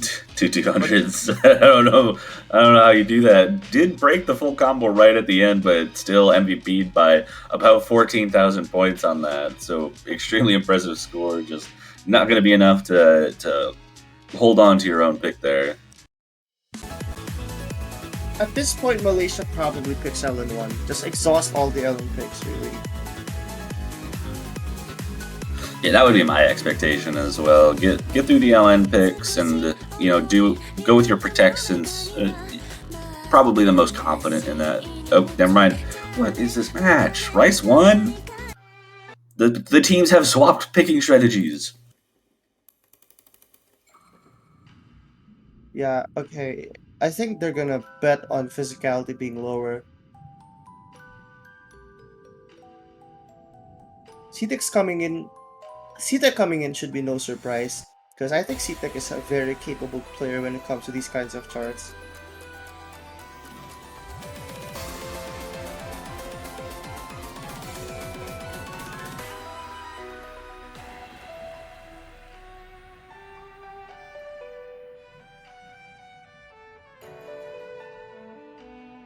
And we're seeing CTEC come in for the first time here for Poland.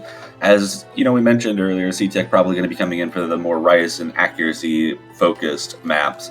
Now, the question is, okay, I mentioned in qualifiers that there was some particularly good performances from Poland on the early game Rice, but that did not hold true for the speed-based map. It was mostly the tech that kind of got them their very strong score in qualifiers. So could see a little bit of a weakness, but I know CTech is quite a good accuracy player, particularly on these types of maps. So I'm interested to see kind of how this goes. And right now, it's kind of evident Poland has had the better start. See, my concern for Malaysia is I actually have a feeling for stuff like this. I think Poland can really take a break point off here. But they'll have to depend on Malaysia finding those misses. Just like how in the first pick, where we saw Malaysia finding like a lot of those misses that were uncharacteristic. That is true, though. The accuracy currently on the side of Poland with a 4-way full combo at the moment, but we still really haven't hit the meat of this chart. Get a little bit of a fast section here, some density, but still got a lot of downtime in this map before we get into some of the more difficult patterns, and 384 points right now, so no mistakes are allowed right now.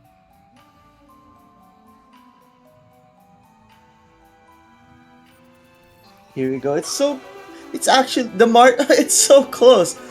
Also wait, Bagietka's at 99.9 right now. That's actually insane, especially with the kind of chart this is. Yeah, absolutely. And CTech, the lowest in the lobby right now at 99.7 is crazy to see. But here we go.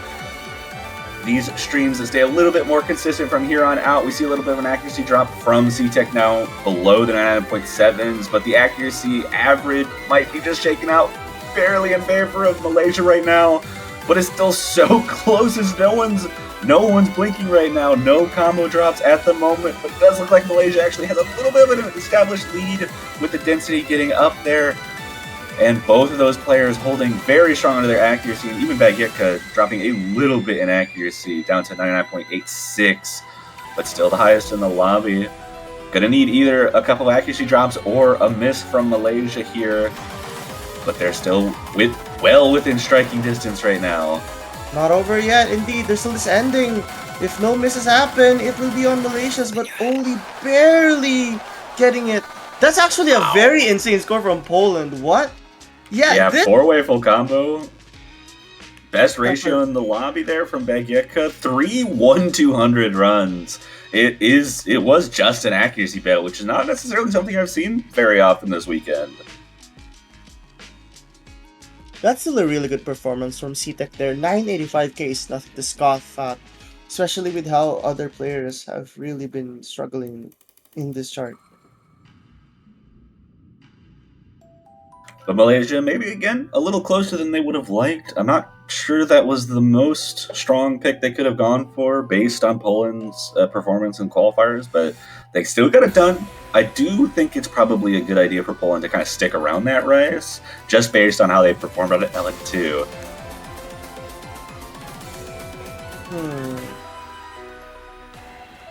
Yeah, Poland. I think Poland has to go for... I would argue Rise 4, actually. I think Rise 4, especially with how Rise 1 went, I think Rise 4 is their best option. Yeah, I would probably agree. Not only saving that Protect a little bit, though, I mean, if they're not able to take this point, they would be giving Malaysia a match point on their own pick. So this could potentially be the last chance for them to choose their Protect, which I imagine they're pretty comfortable with. But even then, I don't know if I would go for it in this case. I don't know if that gives them the best opportunity to take these points.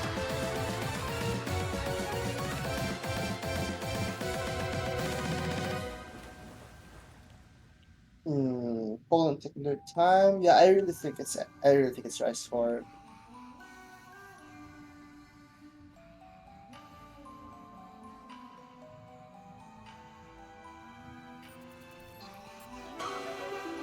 But no, not going with a Rice pick at all. Moving into the hybrid pool for Hybrid 1. Maybe at that point trying to really tailor to the strengths of their team. I mean, Bagietka has been far and away the best performer in this match, both teams considered. And that long note capability for Bagietka 100% could be the difference maker. Poland just needs to make sure that they have a second who can hold on to some of the more coordination-heavy patterns, though Hybrid 1, probably the least coordination-heavy hybrid in the pool.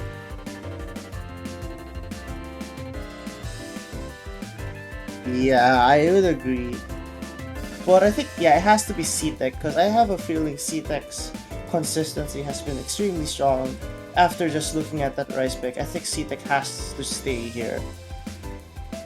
Yeah, I would venture to agree with that.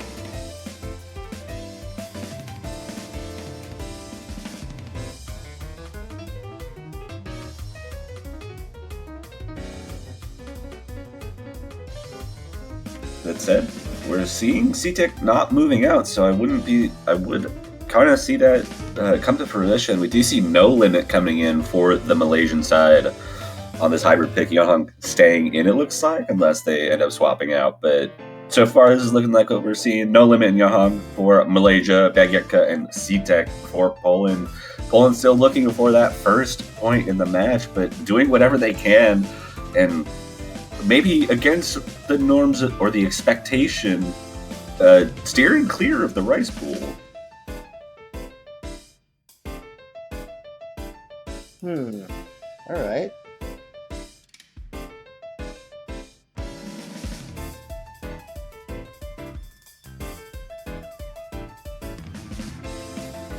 Yeah, I think this is an interesting choice from Poland, but in a way, it kind of makes sense as well.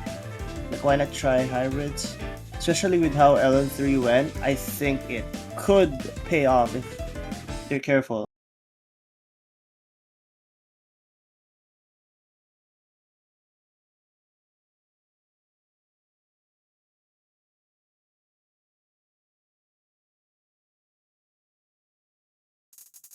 And here we go, Poland potentially needing this point to stay alive. Technically not, but giving match point away to your opponents on their own pick, not the best situation to be in. So looking to do whatever they can. C-Tech with an early drop before even 200 combo comes around. Going to give Malaysia a very early start to this map.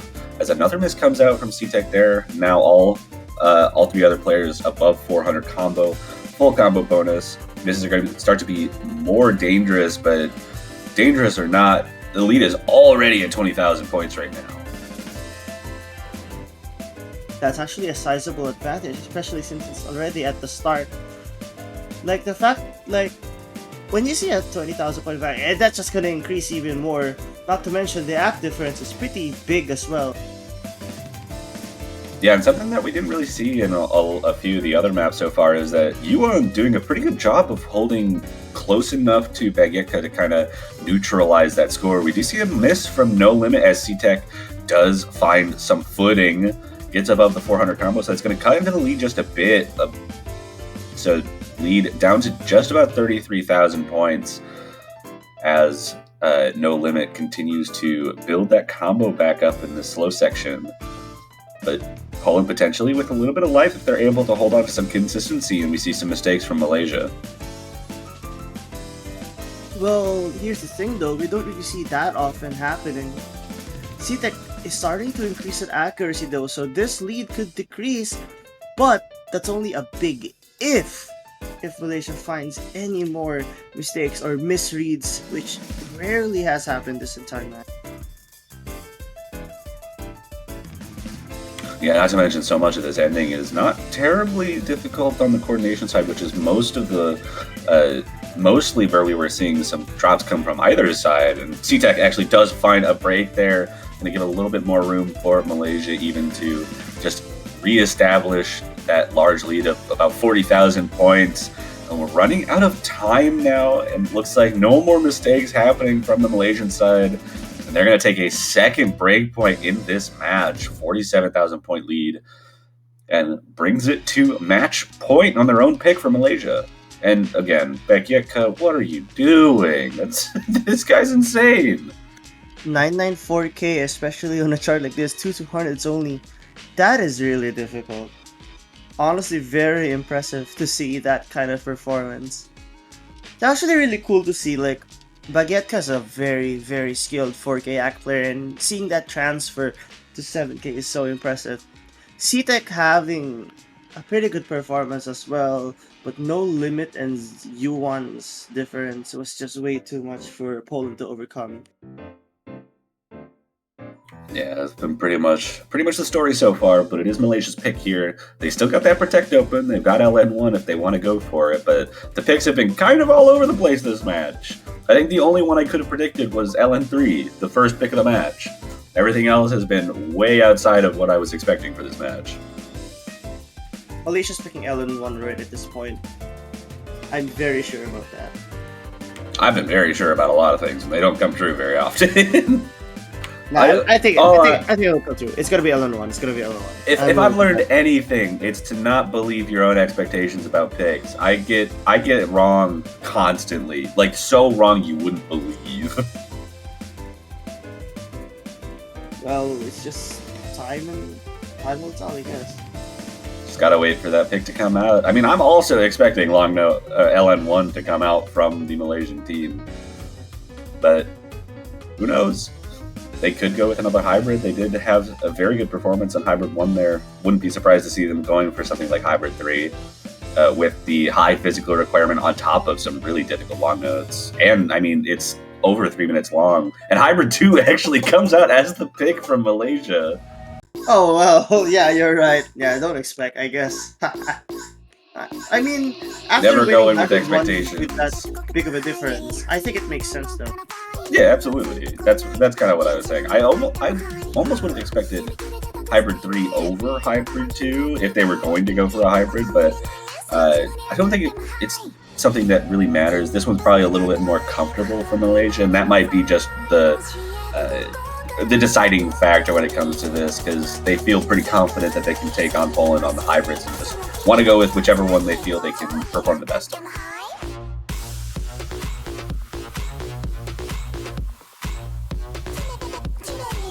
We'll just have to see how this one goes. But I really think this one favors Malaysia a lot.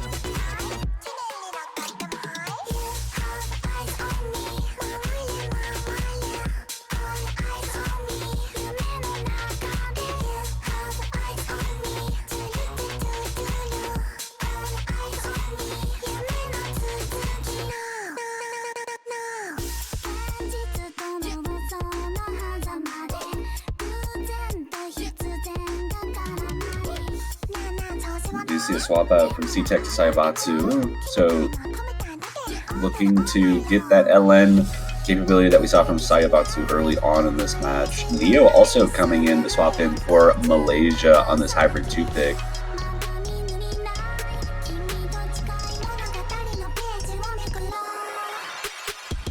And here we go, MP Start Command comes out from our ref. Malaysia looking to lock up this match, bring out the brooms. Poland on their last legs here, backed up against a wall, need to do whatever they can to hold on to their winner's bracket lives here on Hybrid 2. Here we go. I can see why Saibatsu is in, because there are difficult LN patterns here.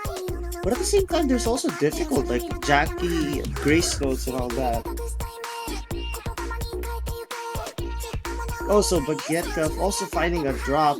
But to be fair, can't really blame her, especially with how this chart is kind of built for you to really make those kinds of mistakes. Yeah, for sure, but a little uncharacteristicness there.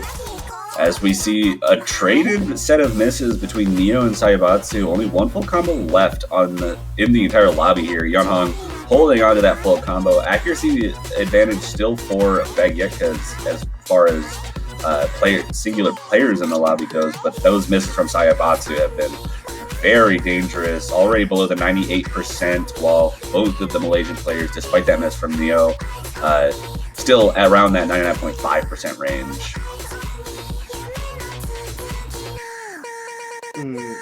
This and bro, everyone hits those Grace Notes very well. Saibatsu finding more of those misses.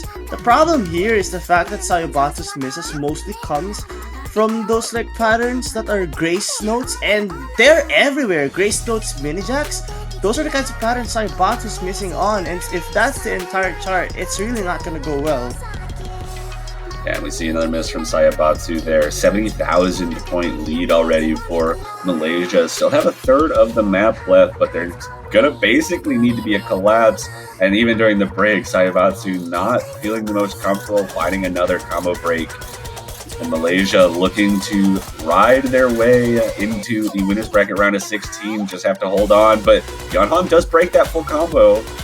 Going to give a little bit of an opening, but there's a lot of ground to make up at this point. And Saibatsu does trade that miss back pretty much right away. And Poland running out of time to make a difference here. Trying to get that 1 point, but continuing to find breaks is Saibatsu, and that lead is only building going into the last patterns. And Malaysia will bring out the broom with a 5-0 victory over Poland here. Well, that's still a great performance from Poland. Like, they had a few opportunities where they could have really taken a point or two. And when that's the case, Malaysia really showed their consistency and why they are seed number 9. They had played a very good team game, like just a wonderful team effort in general. Poland, again, like what I said, they had some great scores. They even had some opportunities to take a point or two off Malaysia. So that's something they have to be proud of. Yeah, absolutely. I mean, and luckily in this case, Poland not eliminated from the tournament. Despite losing this match, they will just be moved into the losers bracket and go on to the losers round of 16, while Malaysia, winning this match, will maintain their winners bracket lives, go to winners round of 16 for next week.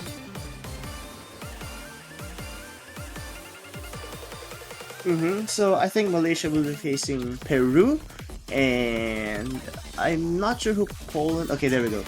So Malaysia is facing Peru indeed, and I think Poland, it's facing Singapore. Let me check. Yes. So Okay, yeah, there we go. So it'll be Malaysia, Peru in the winners bracket, and Poland, Singapore in the losers bracket. Going to be exciting matches coming up next week for that. But for now, we got a short break, about 25 minutes. So we'll be keeping stream open. So go get your food, go get your break. Do what you need to do in the 25 minutes before this next one, but make sure to keep it on and be ready for this upcoming match, Chile versus Finland. It's going to be a good one. We'll see you guys there.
Alrighty, hello everybody, and welcome back to the Osmania 7 Key World Cup 2025.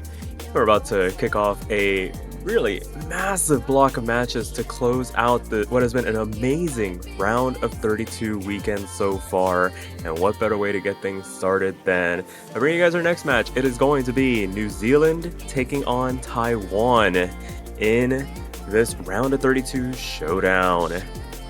As always, my name is Sparky, and I am joined in the commentary booth by none other than Chillier Pear. Fancy seeing you here, Chillier. How's it going? Good morning, Sparky. I seem to have taken a wrong turn on my way to the World Cups this year. You're very far away from standard. Hey, but I'm not complaining. It's very nice to have you here. I'm excited to be here. I'm normally on the other side of things, but you know, the way that matches work out is not always in favor for our team. But we wanna bring the best streams and content possible, and this is what happens sometimes, but I think this is going to be an exceptional matchup. The seeds are quite a bit closer. We talk about this a lot, especially with 7-Key branching out to the round of 32 this year. Doubling, effectively, the number of teams that we have participating means that we have the opportunity for things like a 14th versus 19th seed matchup, which tends to be exciting in some cases. Those closer seeds make it possible for some back and forth on points. We've seen a couple of matches this weekend that have hit that point, namely matches like Spain-Sweden, our 16th, 17th seed matchup, going 5-3, just narrowly missing tiebreaker. I mean, what are your thoughts knowing these New Zealand and Taiwan rosters? What's going through your head when you see these in terms of a match outlook here? I mean, it's one of those cases where you look at this New Zealand roster, they've always been in and around this like 10 to 20-ish seed in looking back in recent years, or always just been like in the periphery. So seeing them having quote unquote the seed advantage going into this matchup in comparison to Taiwan, it's going to be pretty interesting overall, where we're going to see some back and forth. I imagine these two teams are gonna. Let me take a step back here. I feel like the protects and bans are gonna give us a lot of information once we get into the match proper, as to where these teams' headspaces are. Because when you have this really close seed discrepancy in comparison to something like our earlier match where we had China versus Mexico, 2 versus 31, it's like, okay, usually when you can kind of peg the lower seeded teams as wanting to trend towards this upper half of the map, while all these rice picks become like prime real estate for them to hang out in, whereas these higher seeded teams go for like these LN hybrid picks, really showing off a different aspect that some lower seeded teams might not have in their tool set. But when you get these like mid-seeded teams going up against each other, there's really going to be this phase of them feeling each other out.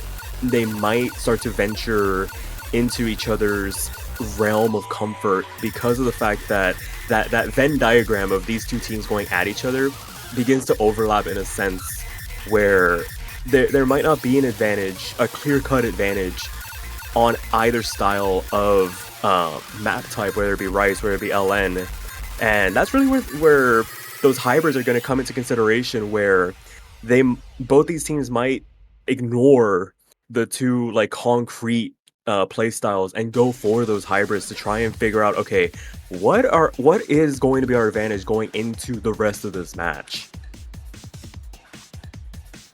I see. I'm gonna kind of throw it out as a hypothetical question here, and I'm gonna utilize your skill set as an apt mania user to delve into this a little bit more in terms of the pool and how this looks for these two players. So obviously, every single World Cup, and this goes for everyone here, we have teams that have things that they're very good at. They have the option to either be more practiced or assemble their roster around being very good around a specific point in the map pool.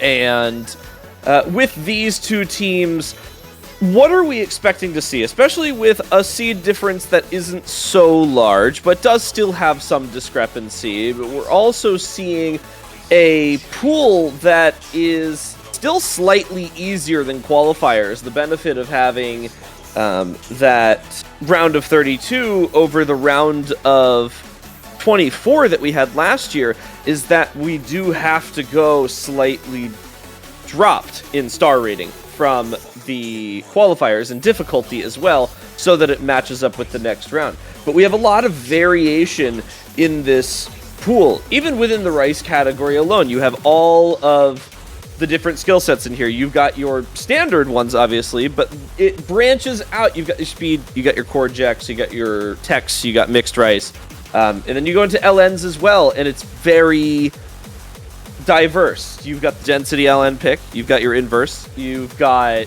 your hybrids, you've got your tech hybrids. So, you know, I'm seeing some repeats, I'm seeing some tech maps in here, I'm seeing some generic. Where does that lie for both teams here? Where does let's say our high-seeded team here, New Zealand, sit on the spectrum of how they're going to hold Taiwan, a lower-seeded team, out of this match despite having a good grip on it?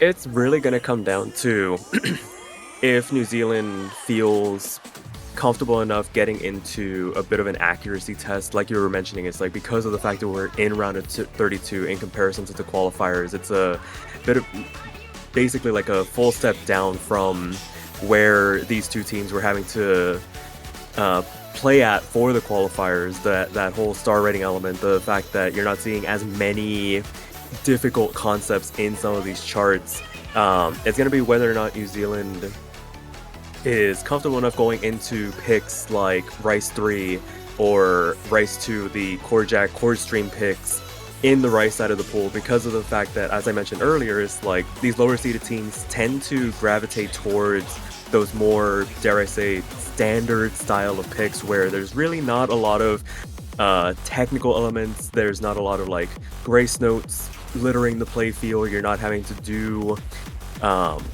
intricate patterning, intricate rhythms all over the place, like Rice 4, Rice 5, our dedicated tech pick, our dedicated mixed Rice pick. And if they can hold their own on the first 3 picks of the Rice pool and show that they have a bit of an accuracy advantage, like they can pull off these really impressive team scores somewhere in the ballpark of like 980,000 points for both the players, and keep the misses to an absolute minimum, because while I do say that these are like the bog standard picks, they're considered standard picks because everybody in this tournament can comfortably play them. So if they do find themselves tripping up here and there, where they find a miss here or they find a rush of like 200s even in some cases, they might be inadvertently giving away breakpoints if they're not too careful. If they feel like, okay, we can go into those picks, pick those.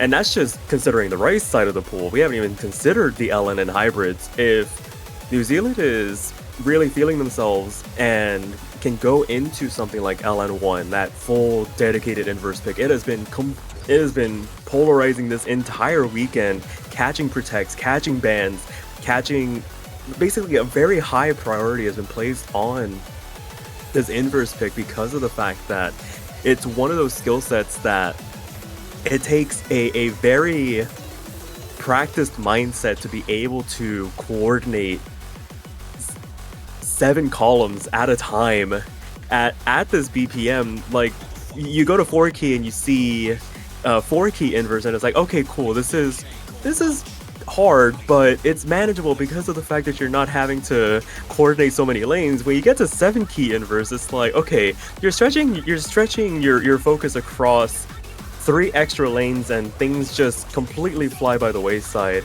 But with that being said, we are finally into the match, and we get the rolls out here immediately, and we see a 79-27 here, and it looks like everybody's just rolling at this point. They've been kept waiting long enough. Everybody's excited. We're gonna see everybody take a shot at trying to get the highest number. Unfortunately, only the first ones count here. So Taiwan wins. New rules on the rolls here. Summation of all rolls in 3 seconds. Let's go. Switching it up. Literal quick maths. Exactly. So I guess this comes into the part of the match here. We've talked about the map pool. We've talked about, the seed discrepancy between these two teams.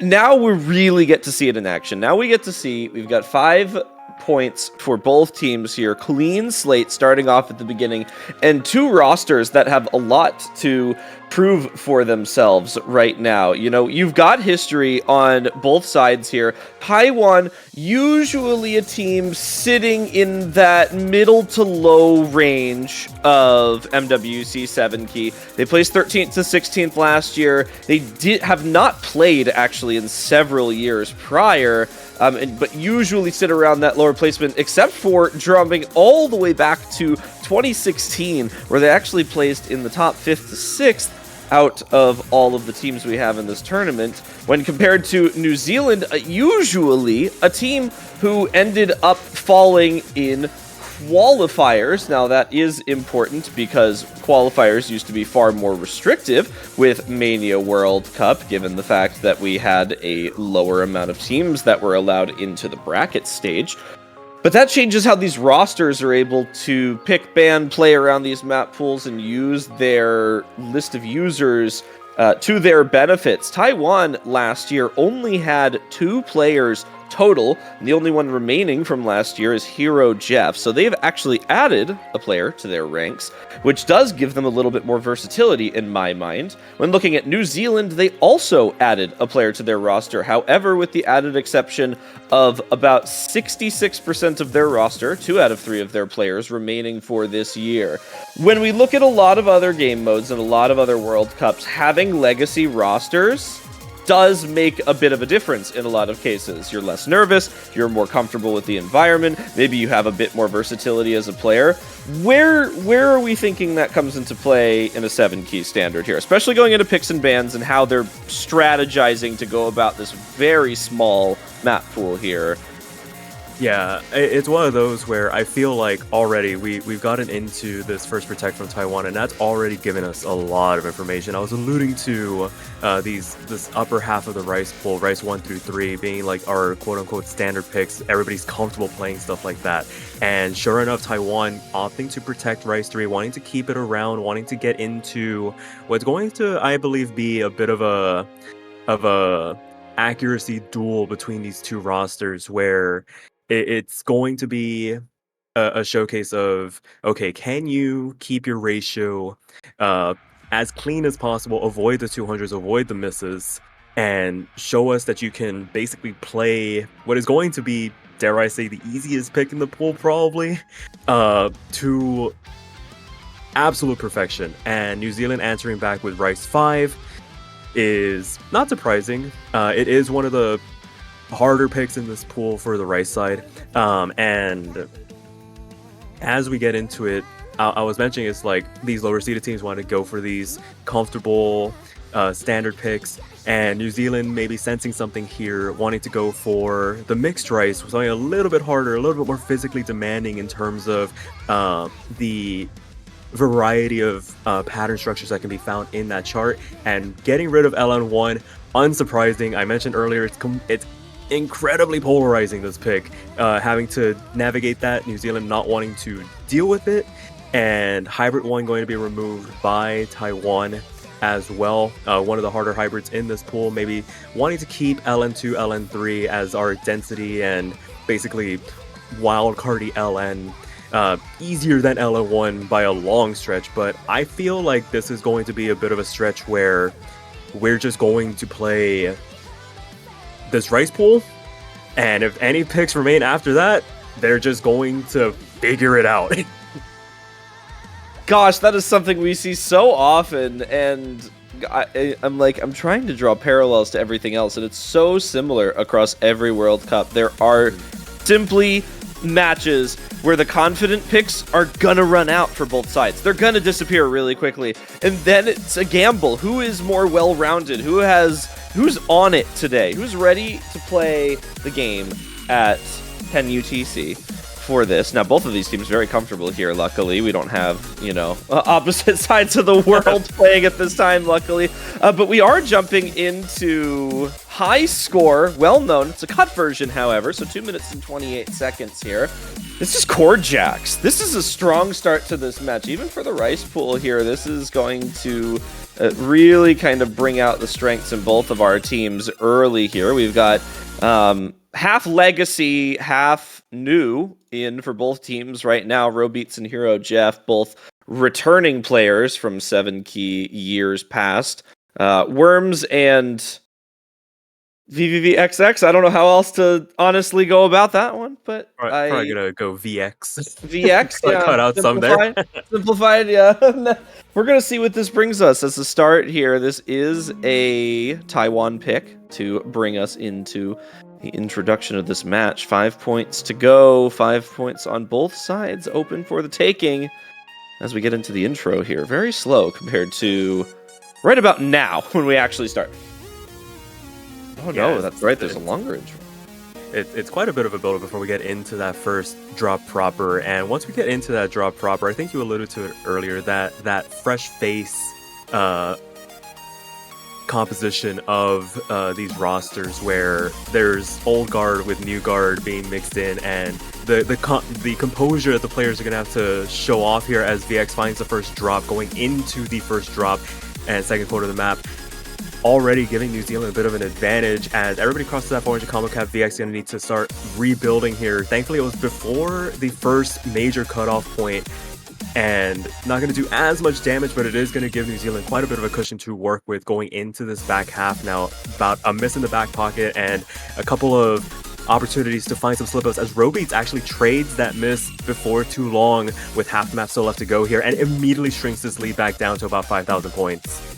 That's exactly what you want to see if you're Taiwan. You want that in, you want that, and it does look like it was Bancho, actually. We are getting misled here as New Zealand continues to maintain the lead here, albeit, like you said, Sparky, a small margin here. We are starting to approach the ending sections of the map here, and that is going to make things very difficult for Taiwan, but all is not lost yet. That higher seeded team showing their consistency, showing this confidence on the opening rice picks here. But as we get into this breakdown section right now, there is still possibility. Time shrinking very, very fast, and I think we're slowly passing that point of no return here if nothing else changes.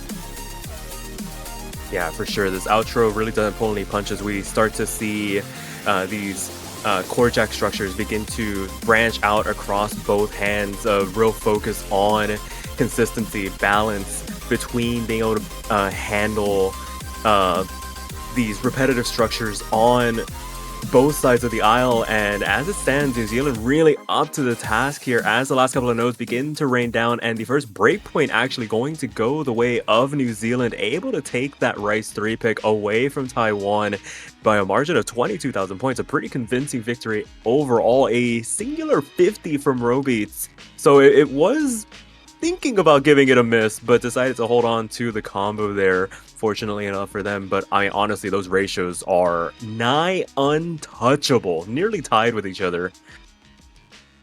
That is exceptional gameplay from New Zealand and Taiwan to start us off there. Really, really unfortunate start for them, and it would have, like you said, been very, very close without that singular break. But you got to start somewhere. Higher seeded team does take the lead. It's not what you want to see early in the match if you're Taiwan. But again, these are both two teams that have generally been early stage teams in MWC 7 Key Worlds past. So there really should be some comfortable picks coming out from both sides at the start. Slip-ups are inevitable, though. And as we go into Hybrid 2, already deviating from that Rice pool, we're going into a bit more of a technical pick here. The pick onto the Kyomyumu.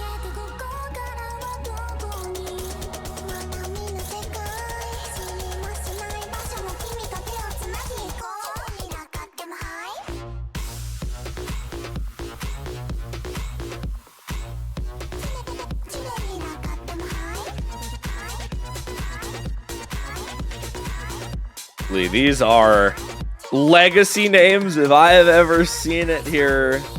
One of the New Zealand players of all time, do you fart? being rallied in by Robeats here. Hero Jeff and VX going to be staples of Taiwan today, it seems. Really going to rock this one out. They do only, again, have a 3-player roster, so a little bit less variability in that sense, but we are really looking for that breakpoint back early. We don't have a lot of wiggle room here. Having 5 points on the board means that realistically you maybe have 2 or 3 picks to get that breakpoint back before things start to get dangerous, and with how close these picks could potentially be on both sides, that does leave us with a lot of variability here. Both teams maintaining at the start. Obviously, Axe sitting a little bit lower. This technical pick far more involved than the Core Jacks. Yeah, your sure. Oh, that was a pretty nasty drop down into that high 98% range. Couple of slider breaks through into this next section. We start to see the Rice technicality, and with these hybrids, it's going to be a real question of can these rosters handle the transitions between the hard LN sections going into those intricate Rice patterns in between, because you do get to these calmer chorus sections, and VX giving the next one to drop. No more full combos on the side of Taiwan. Going to give New Zealand quite a bit of a cushion to work with here. 22,000 points, a couple of misses in the back pocket, and having much higher accuracy than their Taiwanese counterparts right now. Robeats, most of all, basically just head and shoulders over everybody else in this lobby for the moment. 99.6% accuracy to their name, basically carrying their roster through into this last third of the map. An unbelievable benefit here, and there goes another break from VX, lowering that accuracy, dropping that combo cap once again, and that is just more and more score over to New Zealand here, showing, again, that consistency, that preparedness for these early stage matchups here, and that's really what you want to see when you're in these round of 32s, right? It's that consistency. Are you able to replicate your performance time and time again? Luckily for the side of Taiwan, to keep them at least somewhat in this hero, Jeff has pulled a nice recovery from some early slip-ups here, but there is simply nothing you can do against this New Zealand roster. Robeats finally finding a break. Do you fart? The GOAT of New Zealand holding it down into the end of Kyoyomu here as they look to consolidate that break point against Taiwan. Yeah, successfully taking advantage of that early breakpoint opportunity and not even needing to expend their protect to do it. Usually we see teams immediately go for those protects to guarantee a double up there, but a pretty convincing victory overall. And if you are Taiwan, you start to maybe get a little bit nervous. You've changed the playstyle a little bit. You go down from the Rice to the hybrids, and you see how well New Zealand was able to handle the switch up in playstyle, and there goes potentially another avenue they could have pivoted towards if they started to lose a bit of confidence in their ability to out-ratio New Zealand on those Rice picks. So, I mean, pretty good scores overall, but gonna need to pick up the pace a little bit here lest they want to avoid getting swept by New Zealand here. But it's still very early going. They have their next pick coming through here, a chance to maybe right the ship a little bit, maybe go into something else they might feel comfortable with. I wouldn't be surprised if they threw out something like Rice 1 or Rice 2, but we'll have to wait and see here. I agree. I think Rice 1 would be a nice switch up for them right now in this particular moment. Again, we are looking to be 3 picks into this match now, and that's potentially 3 picks for New Zealand if Taiwan doesn't make a turnaround here. And in a scenario of a best of 9, that is kind of the point of no return, right? You want to hold it before that 50% mark in the match. You really start to have far less wiggle room after that point. And with Taiwan still having a pick on the board right now, that effectively means that they're only 1 point down if they're able to steal that one away, leaving New Zealand to pick up the pieces on their own pick in order to maintain their 2-point lead in this match, which is already a significantly better scenario than otherwise. And with that being said, Taiwan has opted to go in for the Rice 4, so we're going to keep into the tech category right now with Vanguard 3, although a far less simplistic tech, might I add. Vanguard 3, very well known as a rhythmically intensive, very involved map. This is the focus up pick right now, and Taiwan maybe looking to catch New Zealand off guard with something a bit more unconventional here. Yeah, absolutely. The elevated OD kind of lends itself to that as well. I need to focus up. You're not going to have that same wiggle room as something like the LN picks, the hybrid picks, or even some of these Rice picks where it goes down to like OD7, maybe even OD6 sometimes, depending on what you decide to play. So pretty spot on there with kind of lock in to handle some of these intricate rhythms that we're going to be seeing. I think 2L kind of a mainstay at this point, kind of synonymous with the word tech. It translates across every game mode, it feels like. That you hear 2L, you're gonna hear and see some really interesting decisions being made with regards to what the mapper wants you to hit at any given time. Isn't that the way? I feel like Like, yeah, that is just so expected, I think. And Vanguard 3 leads itself to being so close into that category as well. Again, even in the realm of possible tech picks that exist in 7 key alone, even. There is just such a range of, is it rhythmically simplistic? Is it faster? Or do we have the rhythm changes? Like you said, do we have that OD scaling as well? There is so much to keep track of here that it really is a focus check half the time. It is, are you paying attention? Are you ready? Have you practiced this map before? And with some of those early round matches, we see there are always the cases where there are some players that do just end up practicing more than others. Some are just confident in these early stages, and some want to put in the work a little bit more on the front end. And this pick might be able to show us potentially where we sit on that spectrum right now. It is going to sit quite closely here at the start. Maybe a slight advantage for New Zealand right now, just again on Worms being pretty confident at the start here, but a lot to come and a lot to happen.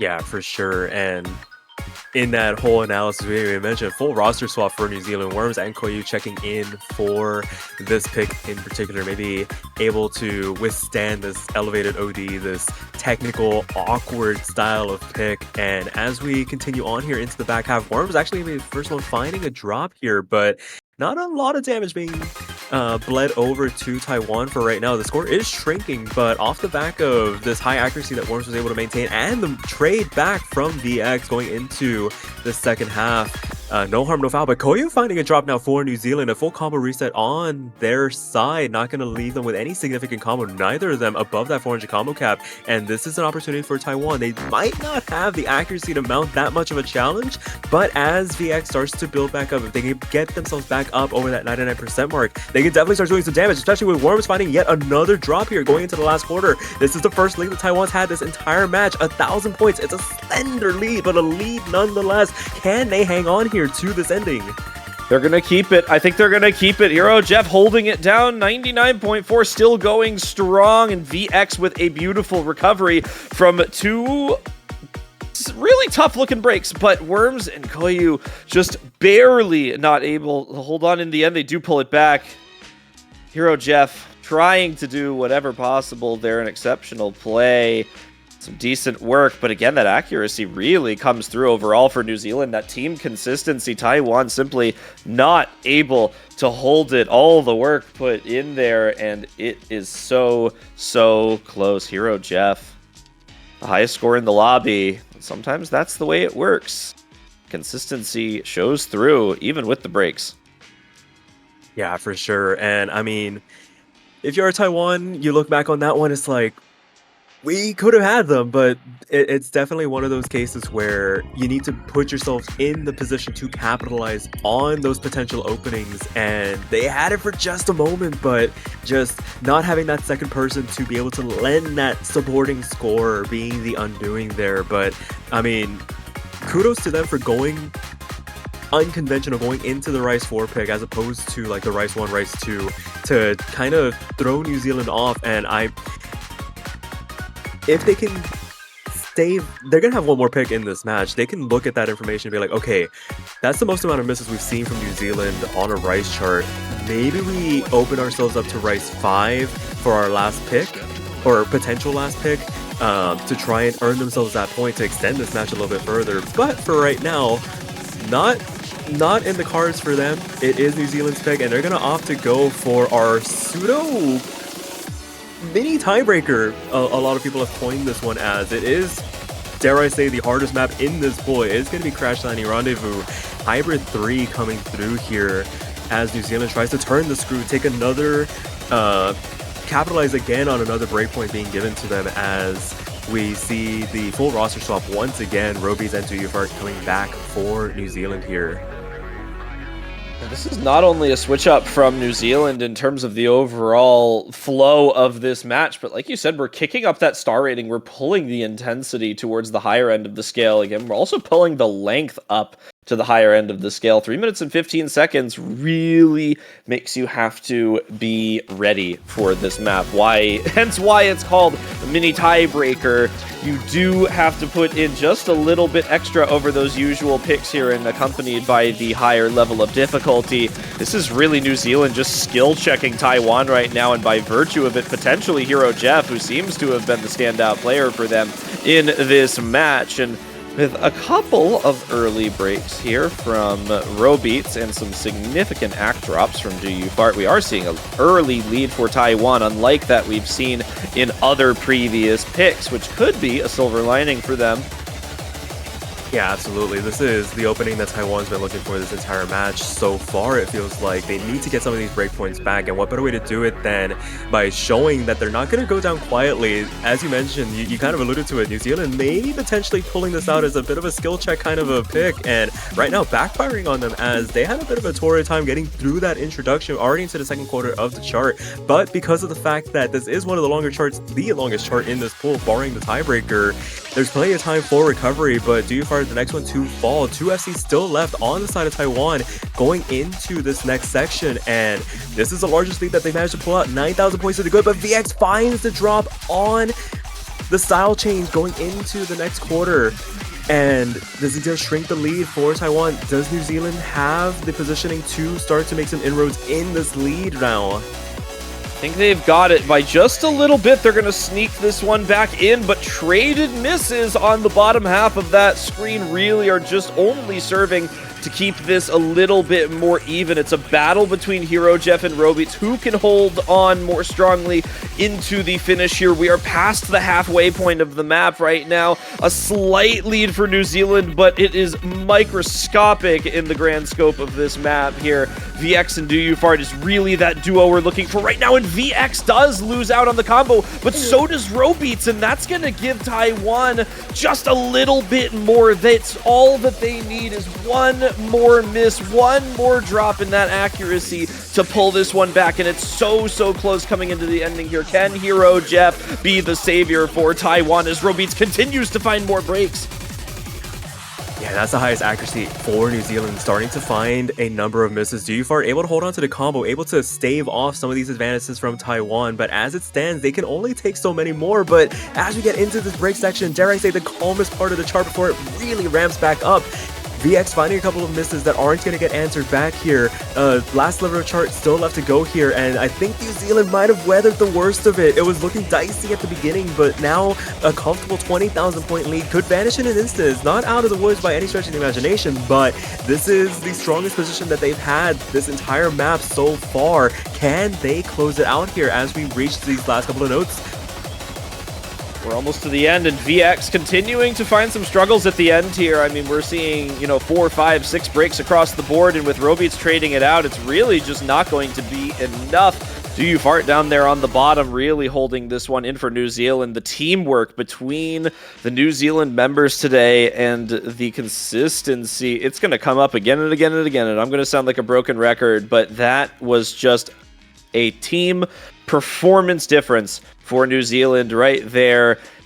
And small in margin it might look across the board there, with Hero Jeff putting up an exceptional performance, by the way. Look at that. But yeah, VX struggling just a little bit more on the end there. 98% accuracy, 11 misses. Really just is a little bit too far gone for how New Zealand is playing today, to no fault of their own.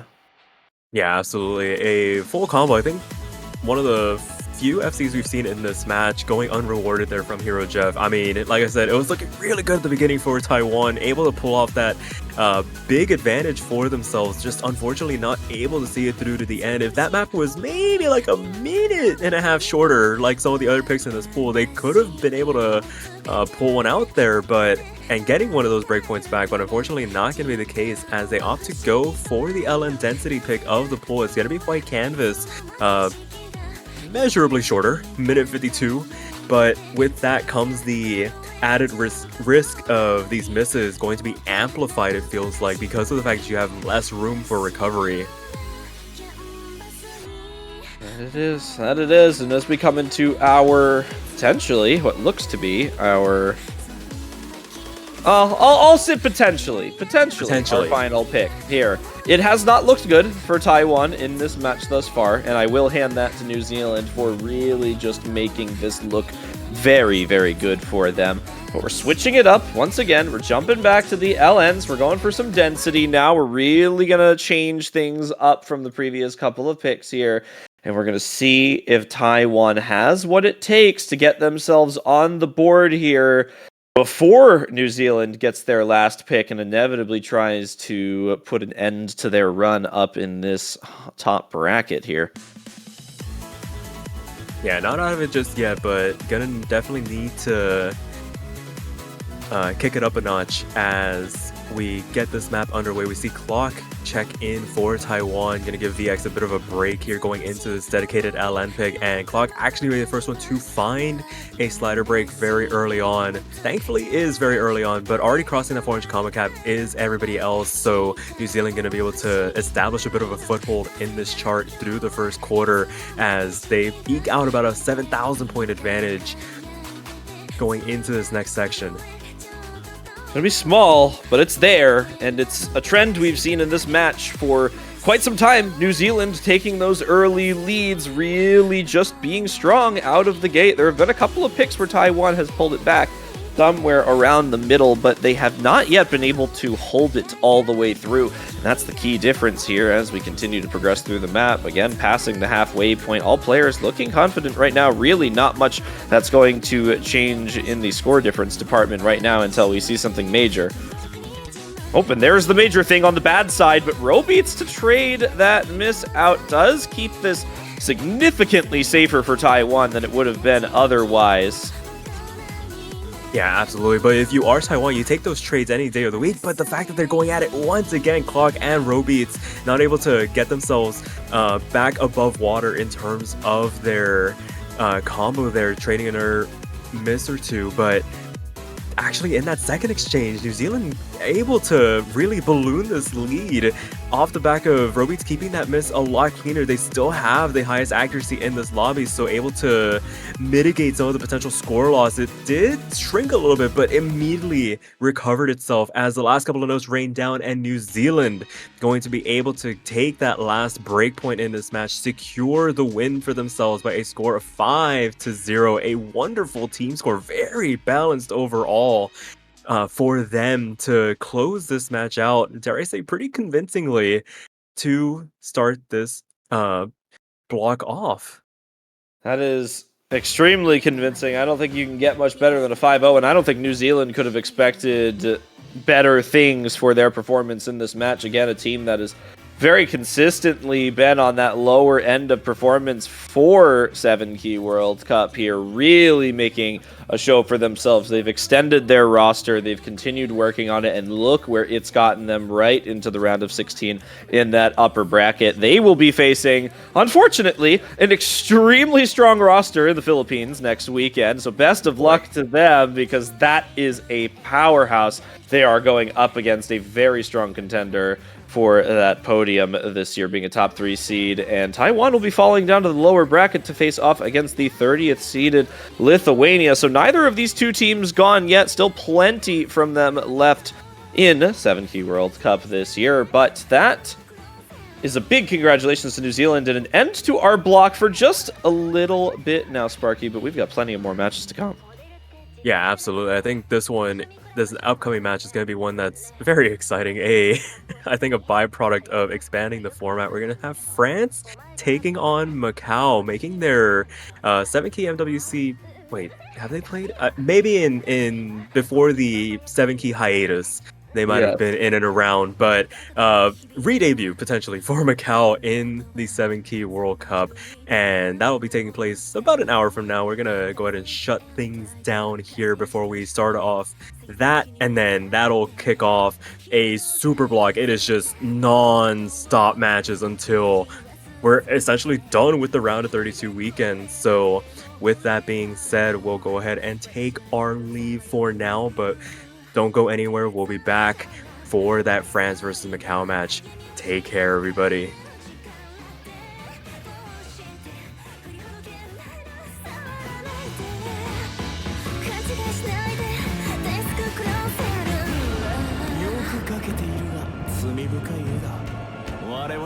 神の意向を称える芸術以外認めていない。モデルとなった吸血鬼の居場所答えてもらう。教会の拷問にあった傷だらけのお前を抱く私を折れば命くらいダサかったはず。勘違いしないで、私はお前を殺すつもりだった。勘違いさせないで。こんな綺麗じゃない。お前が残した絵の中で柔らに少女が笑う。これがそうなら涙で崩れた私は何を甘えたらまだ強くない。お前の描いたこの感情を窓から夜明けの照らし遠く隔て。勘違いじゃなかったこの手の思いだけ揺るいと絶賛。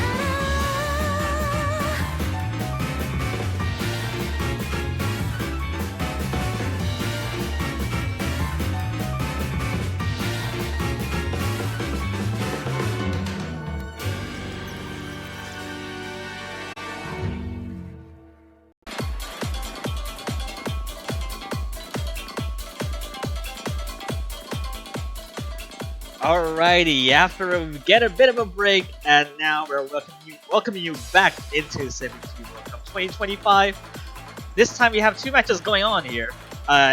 For this stream, we're gonna be going with Russia versus Denmark, and on the other side is going to be Peru matchup right there. You can go check it out on the other stream that we're linking down there. And it's the same commentary, FIFA, and I'll be joining again with Celestia Els. How are you doing?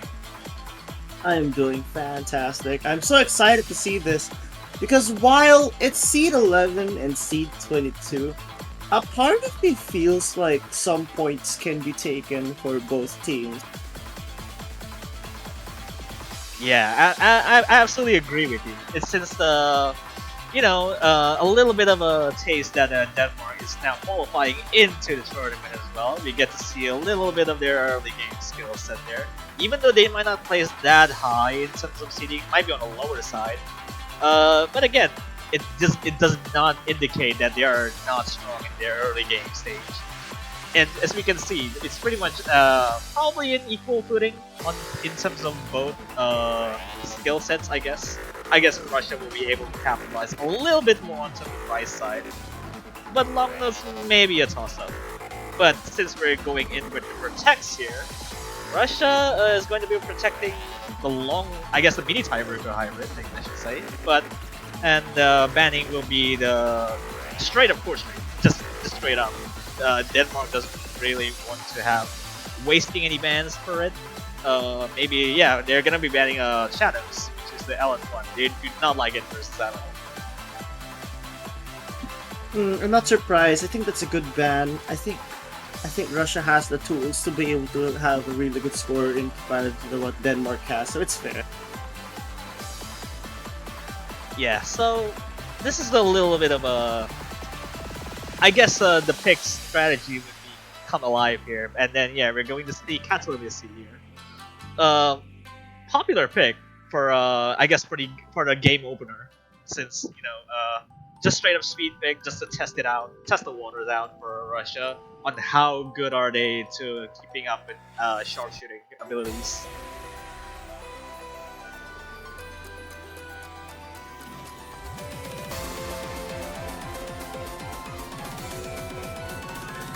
This is the speed pick. I'm not sure if this is a good way to start, but if Denmark's confident, then that could really open for a lot of opportunities. Just seeing the scores alone, I believe Denmark also had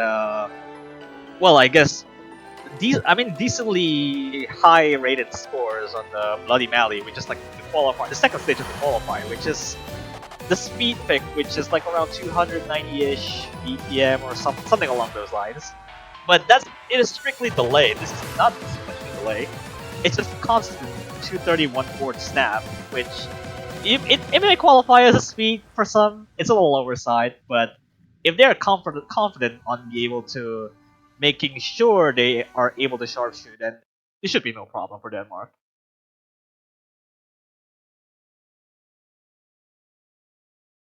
We have to see though, because if let's say they can score well, I think the confidence for other picks could really work out too. Like what I said.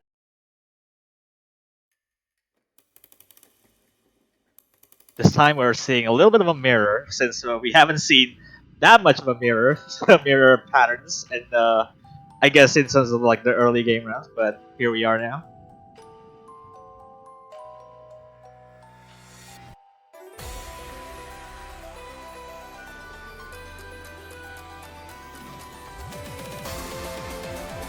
And now, okay, Russia has a slight ACK advantage, but this is only the very start.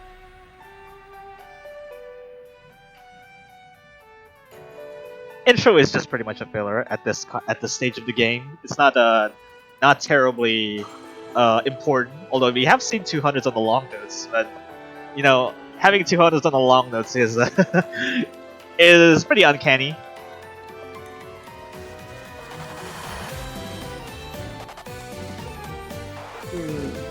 Yeah, we'll have to see if any lead changes happen. Just because like both teams are acting so well and are very consistent. All right, we're entering, I guess, calm before the storm again. I guess the accuracy is kind of dropping a little bit there for both Denmark players and maybe Mage as well to some extent.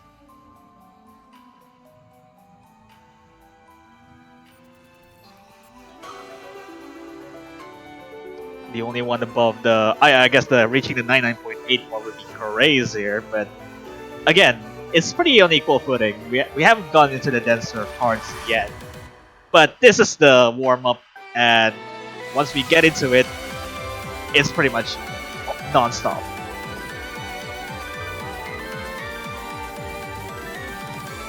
Oh, we got a little bit of tug of war there, actually. Mage dropping a little bit, and Stoom also does as well. Karay's also dropping to like below 99.7 here, and now he's actually just coming back and forth.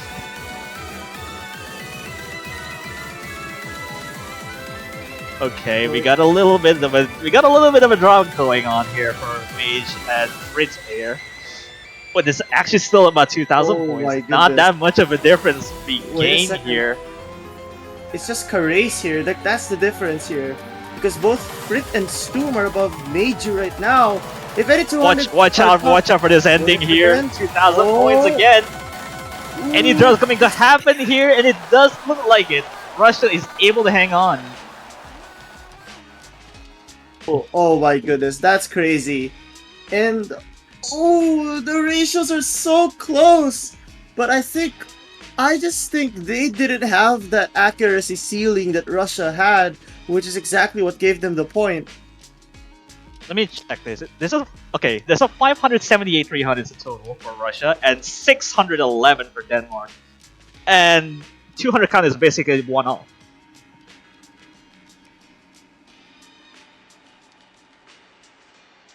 If it would have been like, if the 200s were not happening on Stoom's side, that's almost equally a tie.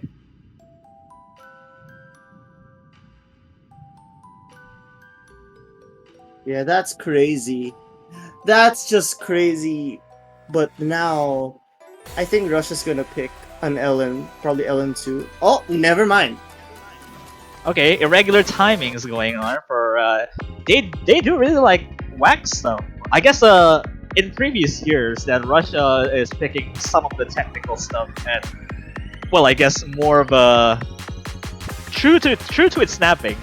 They really do like this pick, and you know, in previous years they do play like something along those lines of the semifinals, which is pretty equivalent to this one, but high OD to start off with.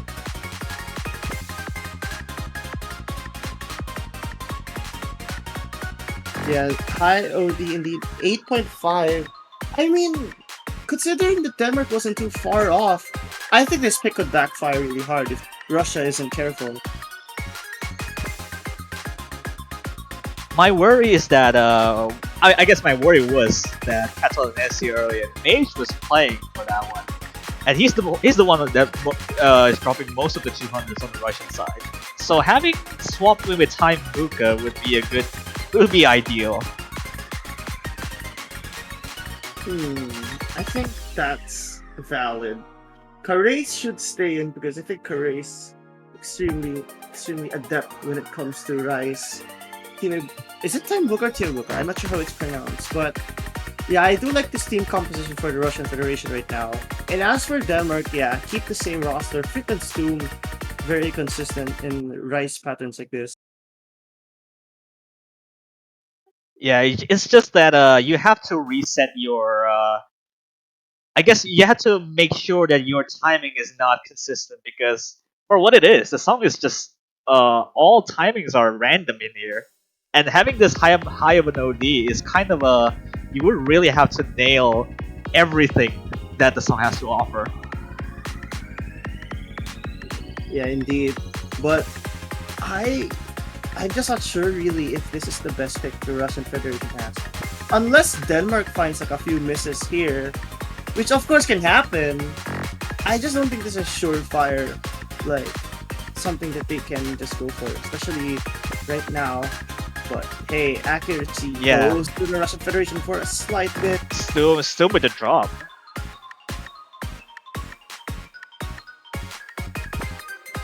Uncharacteristically, that is a drop from the before even the most of the polyrhythmic stuff happens.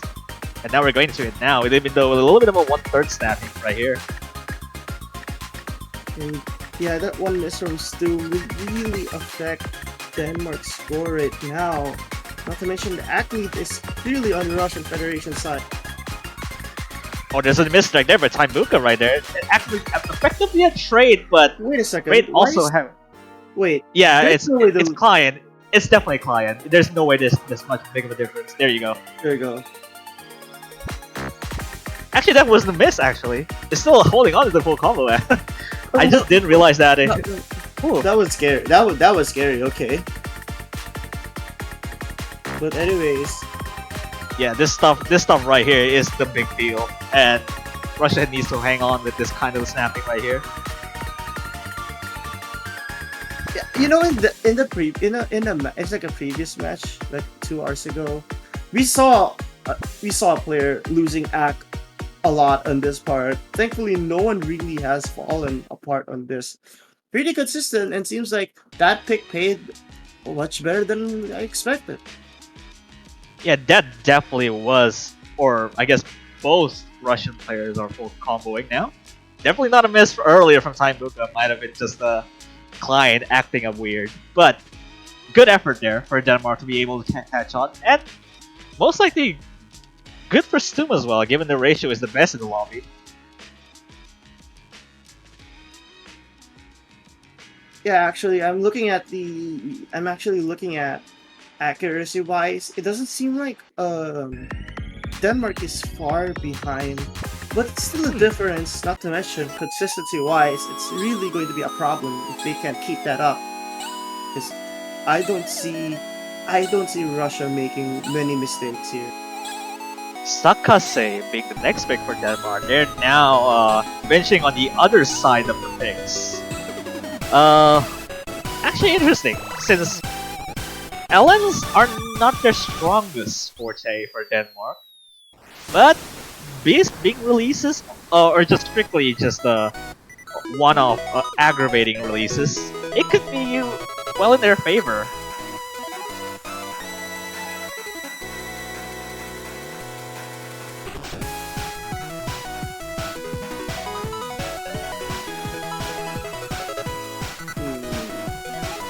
So a change of pace could work, assuming that Denmark is also adept when it comes to hybrid charts. And looking at the qualifier statistics. Okay, I'll take a look real quick. So let's look at the hybrids. So Denmark, okay, the difference between Denmark and Russia on hybrids are pretty big. Actually looking at them right now. However, you have to remember this is qualifiers, so I'm pretty sure these are much more difficult than what round of 32 has to offer. Yeah, but again, like Beast being Ellen releases, this could be anything. This could be just go either way, since releases are just that. It's very, very hard to comprehend if you cannot time them properly.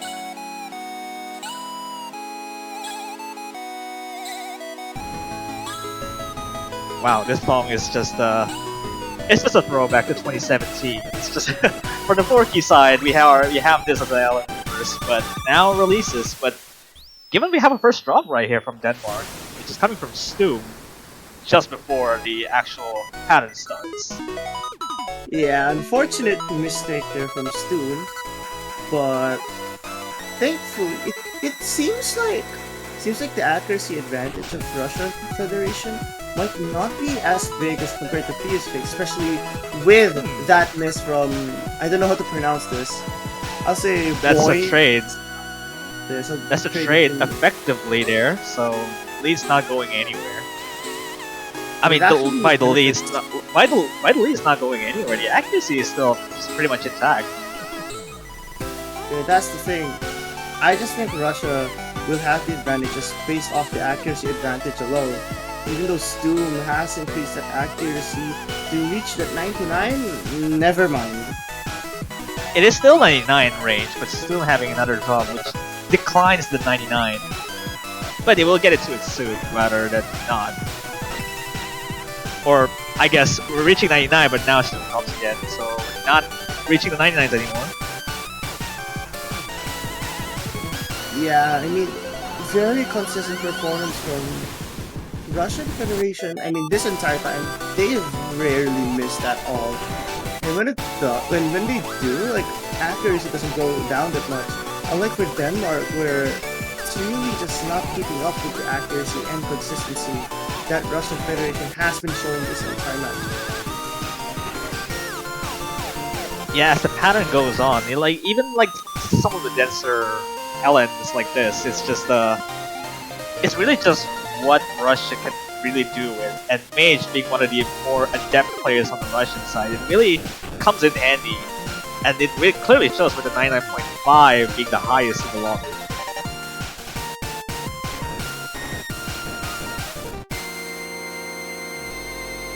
And that just insane consistency again. Unfortunately, like, even if Denmark had a two-way full combo, accuracy just wasn't really gonna cut for that. Yeah, 200 counts alone already higher for both players compared to even Boy there with only 23 grades. Yeah, even with the ratio, it's kind of similar as well. Even just by the 200 counts alone is pretty much what it is, giving that difference. And those extra 5 misses is really what separates them.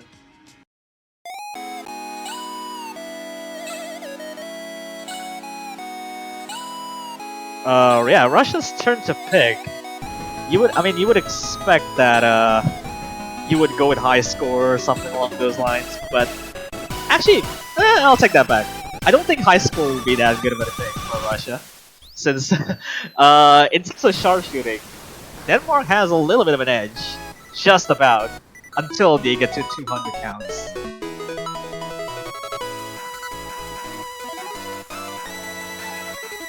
I think Russia has to go.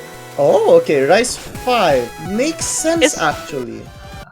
It's okay. It's well, they're good at the more of the speedier, or I guess, well, in terms of court, I guess more of a lighter court stream.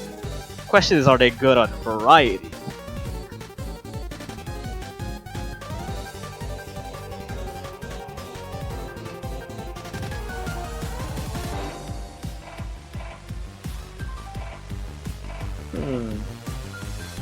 I mean, I just think it works a lot just because of how Denmark has been performing when it comes to trying to limit their misses and all that.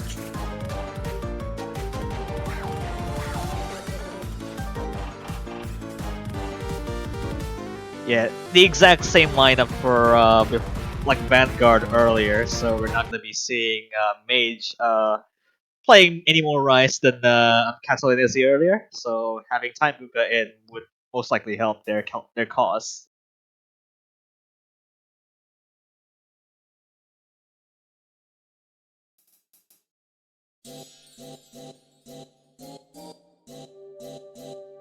Okay, they're still tied after some of these courts.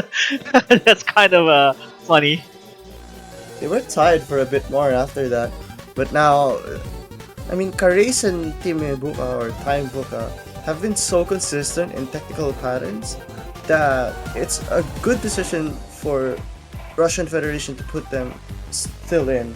However, I think Denmark actually has the slight accuracy advantage this time. Well, they took off a lead momentarily.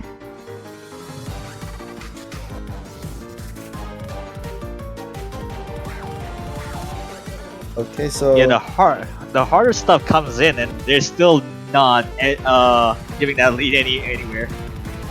actually it's already in the Russian Federation's side, but I could really barely call this a lead. Just because, okay, seems like both teams had this sort of drop on accuracy, but only a teensy tiny bit.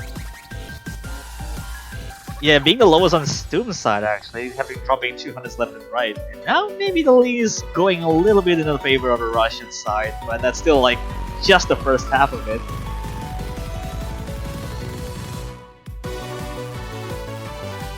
Okay, more of the core stream side. Wait, didn't Russia ban Rice too, or something like that? Yeah, they did ban Nosha Sakuretsu. It's just I guess denser core stream. This is not that dense, or at least has some measure lines that has more chords than not. I actually find that an interesting ban, because right now, in a more court stream section, seems like Russian Federation is a bit more adept to that than Denmark is. I find it quite an interesting ban selection from them. Not sure if that was the best one to go for, but now with Mini Jacks and Graces, any team could find a miss here, but they all refuse to do so, still remaining consistent and accurate. Imagine if we see a 4. Oh, there you go. Nope. There's no 4 FCs like you would initially say it, but that's still a very good score regardless. It's still that's still a very consistent performance for every team. Again, like the ratio isn't too far off. It's really just the 200 counts they have to limit here. Yeah, just 9 200s in total and 25 for Denmark. Even with the FCs, I don't think it would salvage the lead. Yeah, not really. It wouldn't. That's all. There goes on the match point there for Russia. Denmark has one last chance to pick something, and maybe not a sweep for Denmark in this case. But I just don't think. Actually, you know what? To pick high score, that would be their best bet. It's either I think it's high score actually. Yeah, I agree. That's probably their only choice at this point. It's just a miss, or you don't get a high score. Or I mean, that's literally what it is. It's true though. Okay, okay. Now, interesting choice. Kyo move. Actually, not too sure. I don't think this is that best of a pick.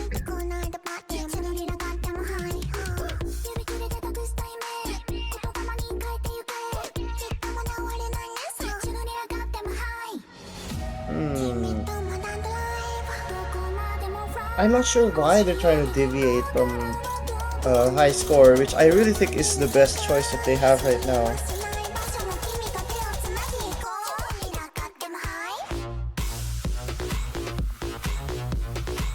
This is kind of interesting, or I guess in the harsh spot, I would say, for Denmark. They do not like most of the long note patterning, and Saka say that they picked earlier. I just don't find this to have much sense.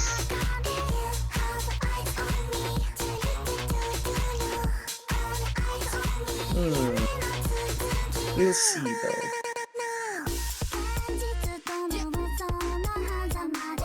Or Russia is debating on who's gonna play Mage or Kareis? Okay, it's Mage. Okay, yeah, I mean, I do think that Russia is having a debate on who's actually gonna be playing for this hybrid.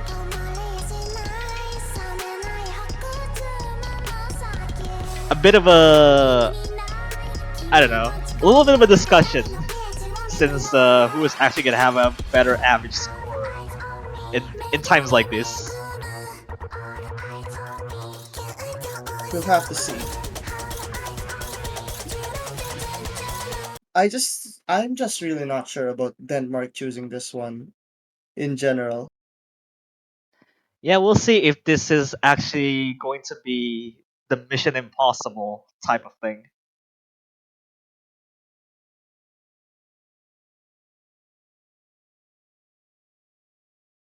I mean, if that's the case, that would be wild. It would indeed be very wild.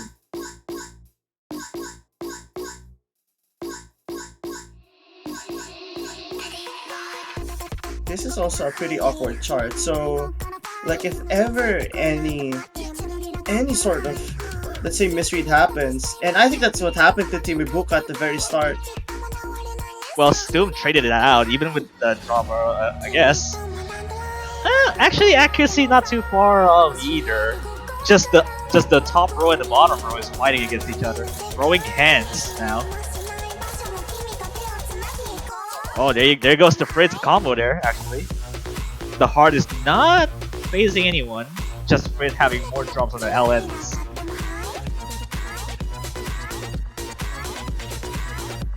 And that's a massive drop on the Denmark side, but Spain having two drops back to back. That's an uncharacteristic miss because that was a pretty technical section, but it wasn't like something extremely difficult to read, at least for their standards. But Frit and Stoom having those act drops kind of like canceled that miss out. Time Buka, despite with the full, I guess with the full combo, it still has a lower score than Fritz, which has more accuracy.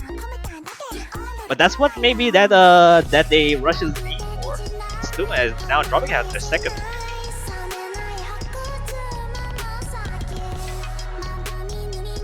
At least not that far off even though with the drops that are happening on Denmark's side. HBet has 2 drops, but that's still on the close proximity with in between.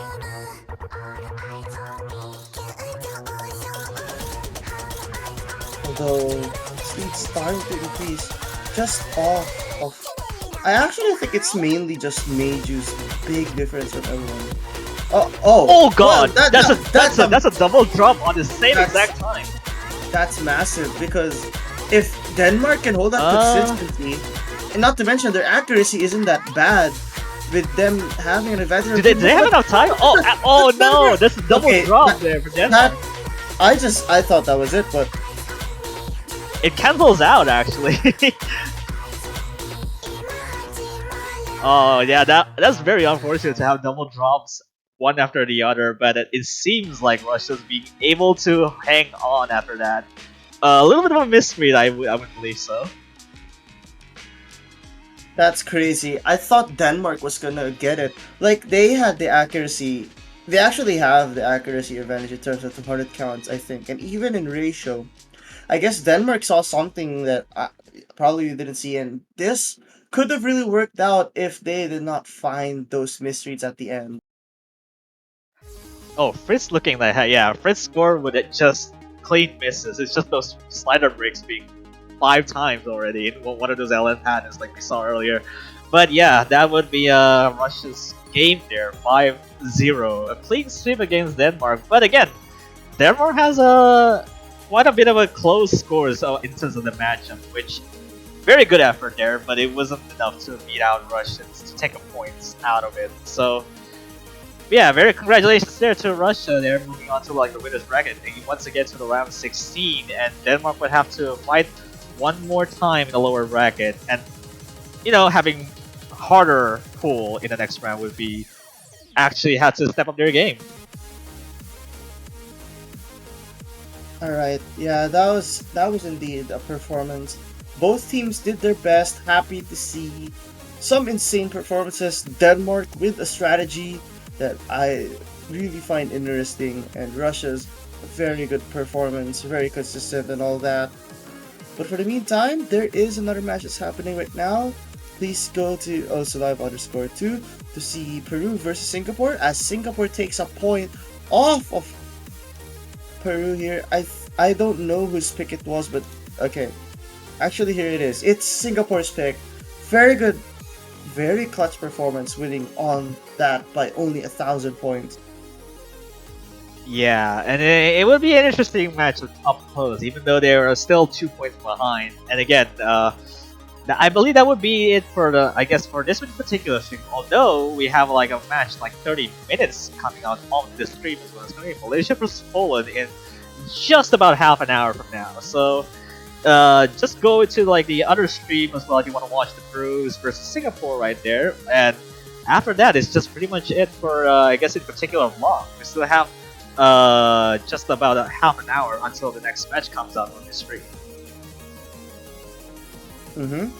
And I think that's it for the both of us. Thank you so much for stopping by. See you 30 minutes from now, as we just said. Yeah, this is Mifa and Els now. We're signing off.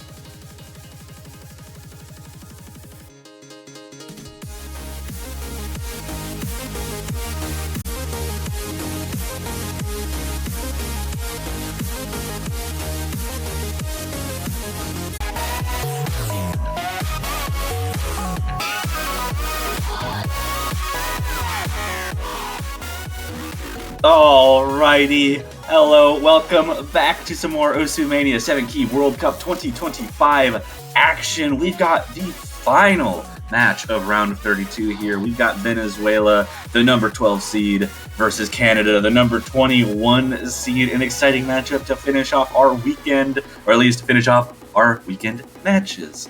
I am Toph Daddy, one of your commentators, joined here by Mint. How's it going?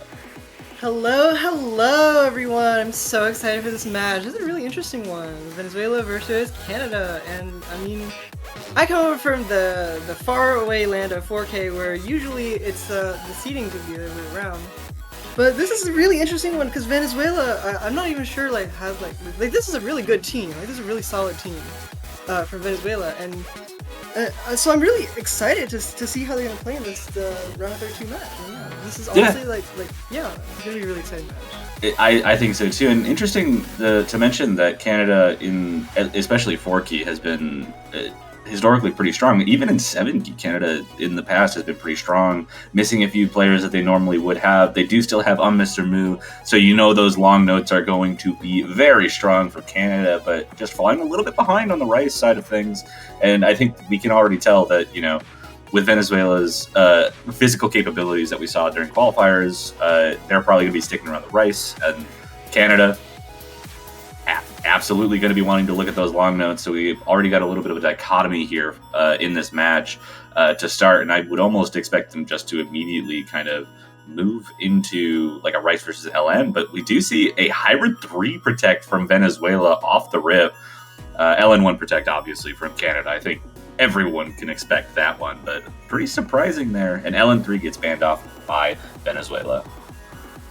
Yeah, and I think that's pretty much a crucial play for Canada here, leaning heavily on those LNs, especially the coordination, in which, if you look at the qualifiers, their scores, that is pretty much the only map that Canada has Venezuela beat on. And it's not by much, but it is by a substantial amount. So I think that LN1, that coordination, is going to be absolutely important for Canada to capitalize on. Yeah, and absolutely. Banning LN3, Venezuela banning LN3 is pretty smart as well. Between the LNs, I think that would be the one to ban for sure. Yeah, right. Because LN2 definitely probably more within Venezuela's wheelhouse. It's more physical. It's easier to handle as far as the coordination aspect goes. So it's something that Venezuela probably has more of an opportunity to take against an LN-centric team like Canada. But a second ban comes out. Rice 5 comes out from Canada, gets rid of that mixed rice. Doesn't want the rice salad, so to speak. Just gets everything in there. So both the bans coming out, and Canada going to have an opportunity for a first pick here. They could go for their protect. I could see them maybe going with a hybrid 2, because hybrid 2 definitely has the most difficult coordination aspects from the long note side of things, and could be an opener to kind of dip their toes in a little bit of an uncomfortable area that they know that they're going to have to attack if they want to, come out of this match victorious.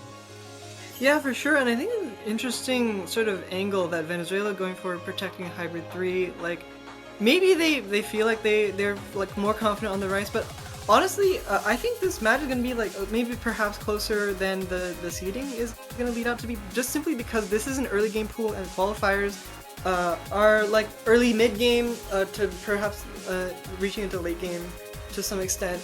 And I think that like Canada's like accuracy is definitely something that probably shouldn't be slept on. So I think that is gonna have some interesting implications later on in the match. Well, but I guess we'll just have to wait and see, really.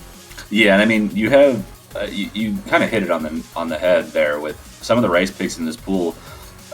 Notably easier than pretty much all of the qualifiers that we saw, and it's possible that the accuracy did suffer on Canada's side on some of those rice picks. So having easier map pools, easier to accuracy maps. I mean, like you got Rice 3 and Rice 2, which I could see those both becoming accuracy battles.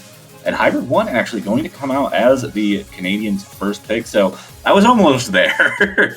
Yeah, but they're going with the more straightforward of the two hybrids that weren't protected by Venezuela there. But there is still a significant LN difficulty that does need to be kept in mind, and I think this, like I said before, it's a chance for Canada to kind of dip their toes into an area of the pool that they will need to play through if they want to win this match. Yeah, and this feels like a pretty safe pick, like just generally, not necessarily for Canada strategically, but just like as a map, it feels very like on the safe side in terms of hybrids. So I think that's going to be interesting to see how this plays out, this first pick. Yeah, absolutely will. We see the players coming in. We've got on the Venezuelan side, Sir Ale and A-Dog. And Canada right now has Mr. Moo and Lel Pop, two veterans pretty much of this Canadian squad. Been there for a while. Venezuela not in the past hasn't really had many opportunities to perform in these bracket stage matches.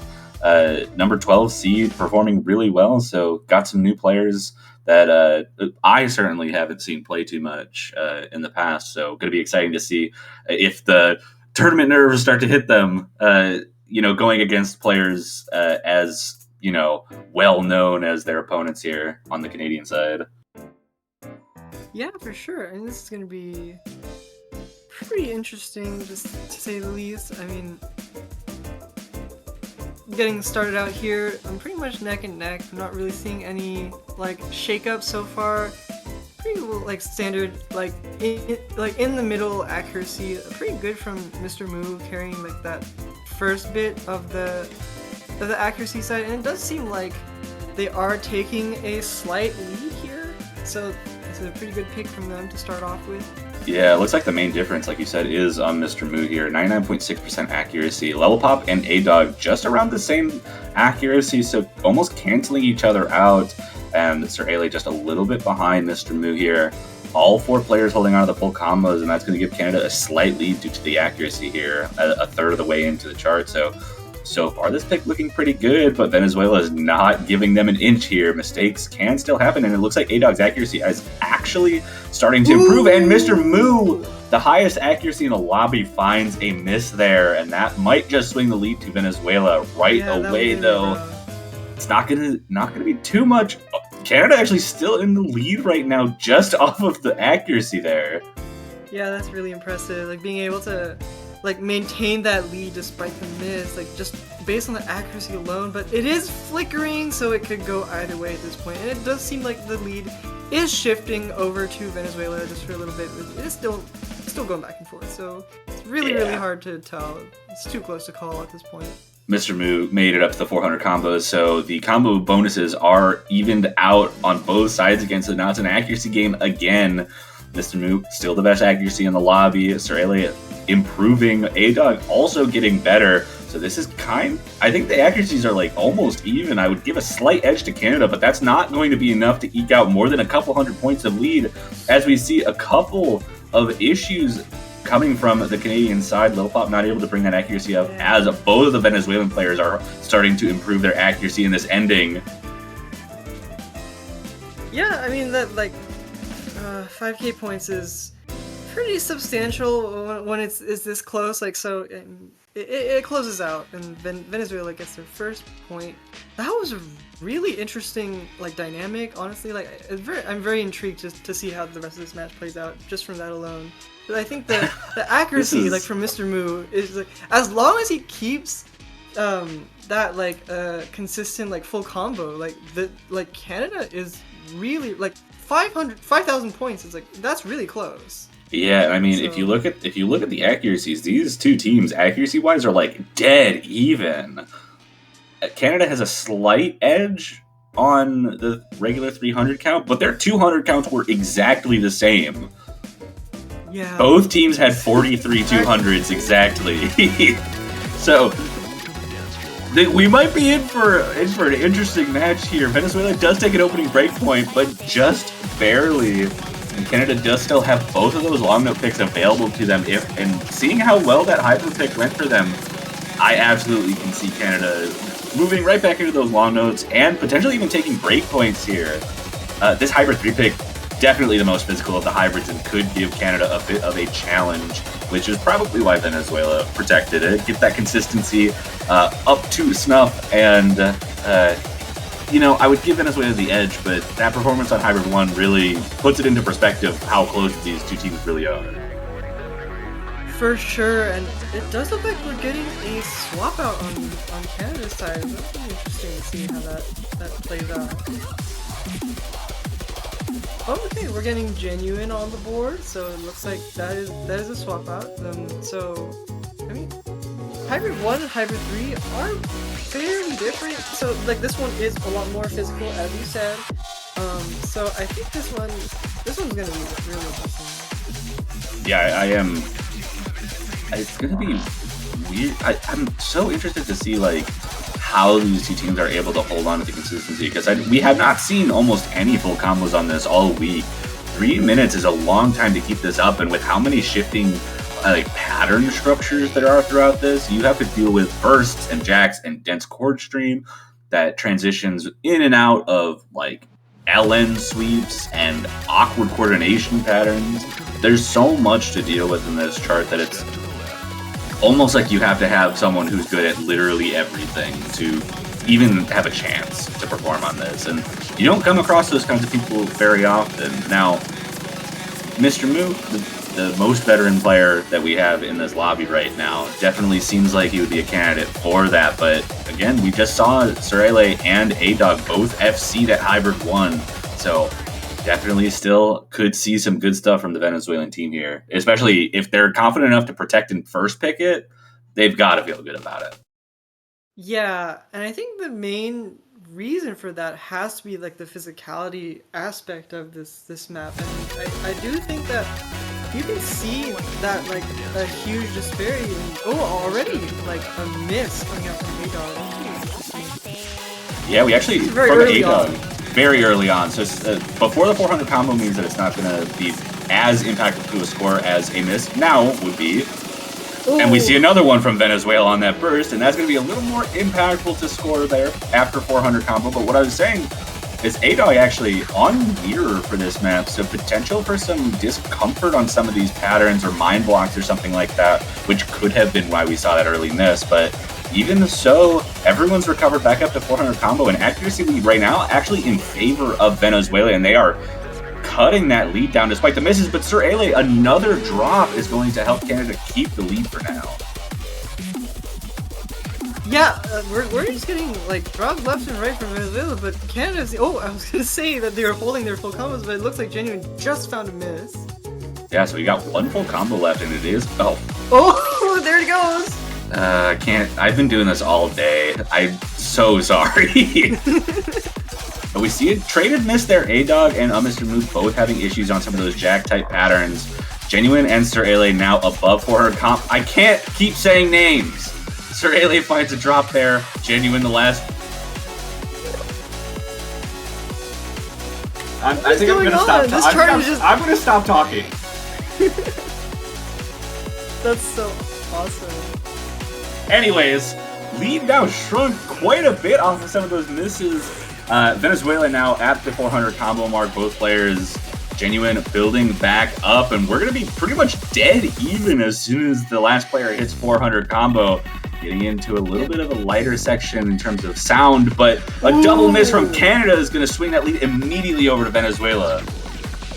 Yeah, it's like they just barely had the lead, but now it's completely shifted over. This chart really just goes all over the place. It's so interesting how like. But we're still seeing combos through here. Oh, and then, there you go. Okay. All right, I'm glad I'm not the only one doing this. But Genuine finding a few misses, not super comfortable with some of these long patterns. This is a pretty difficult part. Yes. So. Mr. Moo also finding a break. Both of the Venezuelan players holding on super strong right now. Both just about to hit 2,000 combo after having some struggles at the beginning and these coordination patterns coming around. Now catching both Canadian players off guard heavily, and despite being very close for most of the first 2/3 of this map, a 30,000 point lead has grown for Venezuela, and looks like that ending was all they needed to get themselves a convincing lead and a convincing win, and lock down that break point that they got early, bring it to a 2-0 lead. Yeah, for sure, and that start was very misleading because this combo from the Venezuelan team, this ending is just super impressive. Like 3,000 combo on such a difficult, like, this map is definitely like significantly harder than the like previous one to combo through, and they just went through like 3,000 combo like it was nothing. That's crazy. This is an absolutely like incredible, like, yeah, showing off incredible point, well-deserved point from showing off the physical chops there and the consistency for Venezuela. But that is two hybrids going in the favor of Venezuela. Canada's going to get a pick. I might already go for the protect at this point. LN1. Yeah, absolutely. I agree. You gotta turn the momentum around somehow, and your protect is definitely going to be your best opportunity to do that.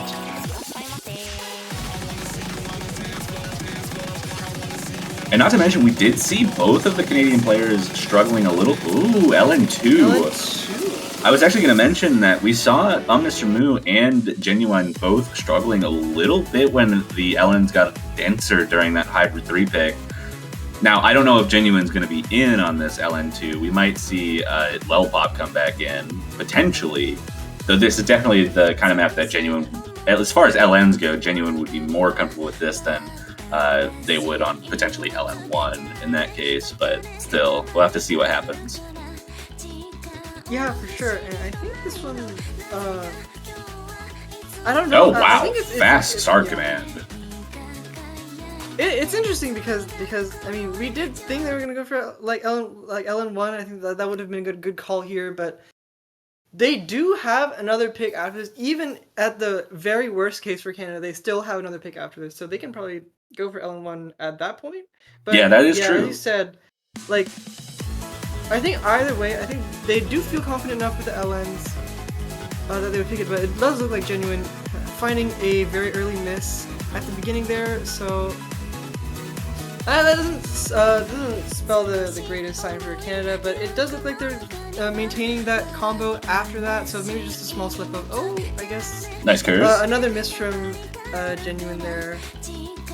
Yeah, we see that. Venezuela improving their lead to about 6,000 points as Genuine builds up that combo. Mr. Moo, as we may have expected, having the highest accuracy over the 99.7s at the moment, and accuracy is kind of even across both sides. It's really just the combo from Genuine that is giving Venezuela the lead right now. So 2 full combos for Venezuela should be enough to take this, but we have yet to get to the hardest part of the map. This core is coming up. It's a little bit denser, a little bit more difficult to hold on to see if they're able to hold on as well as they have been. It looks like they are so far. Yeah, okay, another miss from Genuine, but can I just point out Mr. Moo's accuracy here? Like this is a 7K LN chart, and this is like 99.7 is absolutely incredible accuracy to be holding for so like I don't know, it's just like absolutely incredible it's mesmerizing to watch, honestly. But yeah, like Genuine's misses, it's just like it seems like it's very, very difficult to be able to like maintain the combo on this chart, while Venezuela is holding those full combos. Like even though their accuracy is behind Mr. Moo, they are maintaining those full combos and as such, they are winning the point currently. And this does look like the map will be closing out right here. 40,000 point lead for Venezuela on LN2. Yeah, really strong performance there. Double full combo for Venezuela. Mr. Mu does get the MVP of the lobby with a 4,200 performance, but the consistency of the Venezuelan side was just a little too much to handle there. Will move into Venezuela's pick with an opportunity to bring it to match point if they choose well. We've already seen them pick a hybrid. We've seen 2 hybrids go in the favor of Venezuela here. We could potentially see hybrid 2, but I would almost expect one of the Rice picks to be chosen at this point. I'm surprised they haven't been picked yet, but I guess Venezuela's only had 1 pick so far. There you go, Rice 2, you called it. This one's a core stream, and it does, in the hybrid 3 map, during the core stream sessions, I did notice Venezuela was really like comboing through pretty much all of those sections. So this must be something that they're going to be really comfortable on. Yeah, I do think so. We also did see, like, towards the end of that hybrid 3 when there was potentially some stamina issues or some focus issues. I'm not sure what was going on, but Venezuela holding on super strong with their ability to keep it going at the end especially, and Canada was really struggling. So depending on how hard this hits the stamina of the Canadian players, we could see that, but a minute and 41 seconds shouldn't be too hard to handle for any of these guys. And Canada was doing really well at the start when it had kind of the same types of chord stream patterns that, you know, we might see something similar here. So I could absolutely see Canada kind of pulling off a sneaky little some sneaky good scores, despite, you know, struggling a little bit when it comes to physicality. Yeah, for sure. And I mean, it's just, I don't know. This is gonna be like this is gonna be the defining pick of the match, I would say, because if Venezuela lock this down, and I'm not gonna get ahead of myself, but assuming they lock it down, then that pretty much leaves Canada with one pick left, like, in order to turn the match around, and that is LN1. That is the map that they protected. That is the map that they are presumably banking on to be able to win a point, and so that's going to be really interesting to see at that point. Yeah, it'll be interesting to see how it goes, but they've got to get through this map first. Got the MP start command. Sir Ale and A-Dog staying in for Venezuela. Anto Crasher coming in for Genuine on this chord stream pick.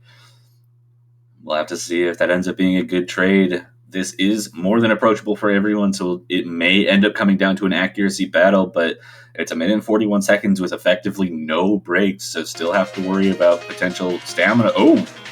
Hands on the wrong keys for Anto Crasher at the start, it looks like. So a couple misses right out the gate. But, oh, and another miss right after having some trouble getting into this map right away. Still trying to recover that combo, and a 17,000 point lead right out of the gate for Venezuela as a result.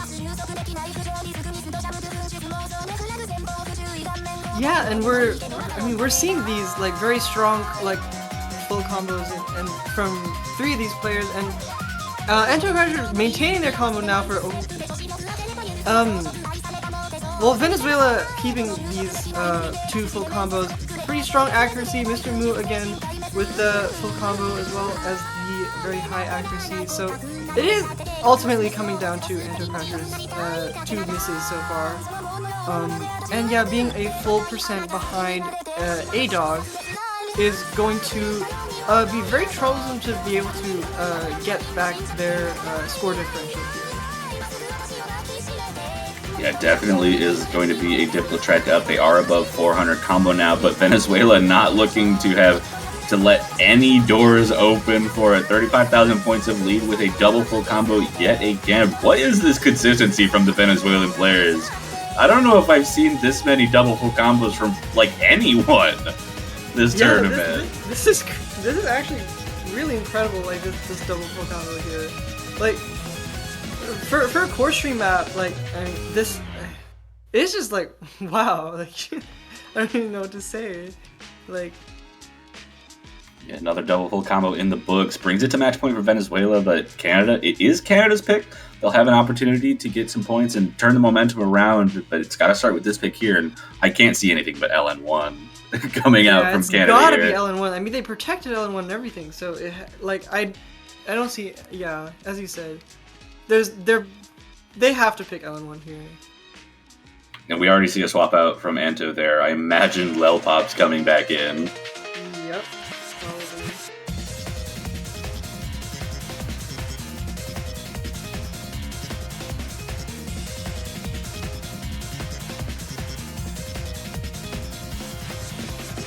There's like yeah, after they win LN1, let's say they win LN1, then like their game plan after that is also very a very difficult like path.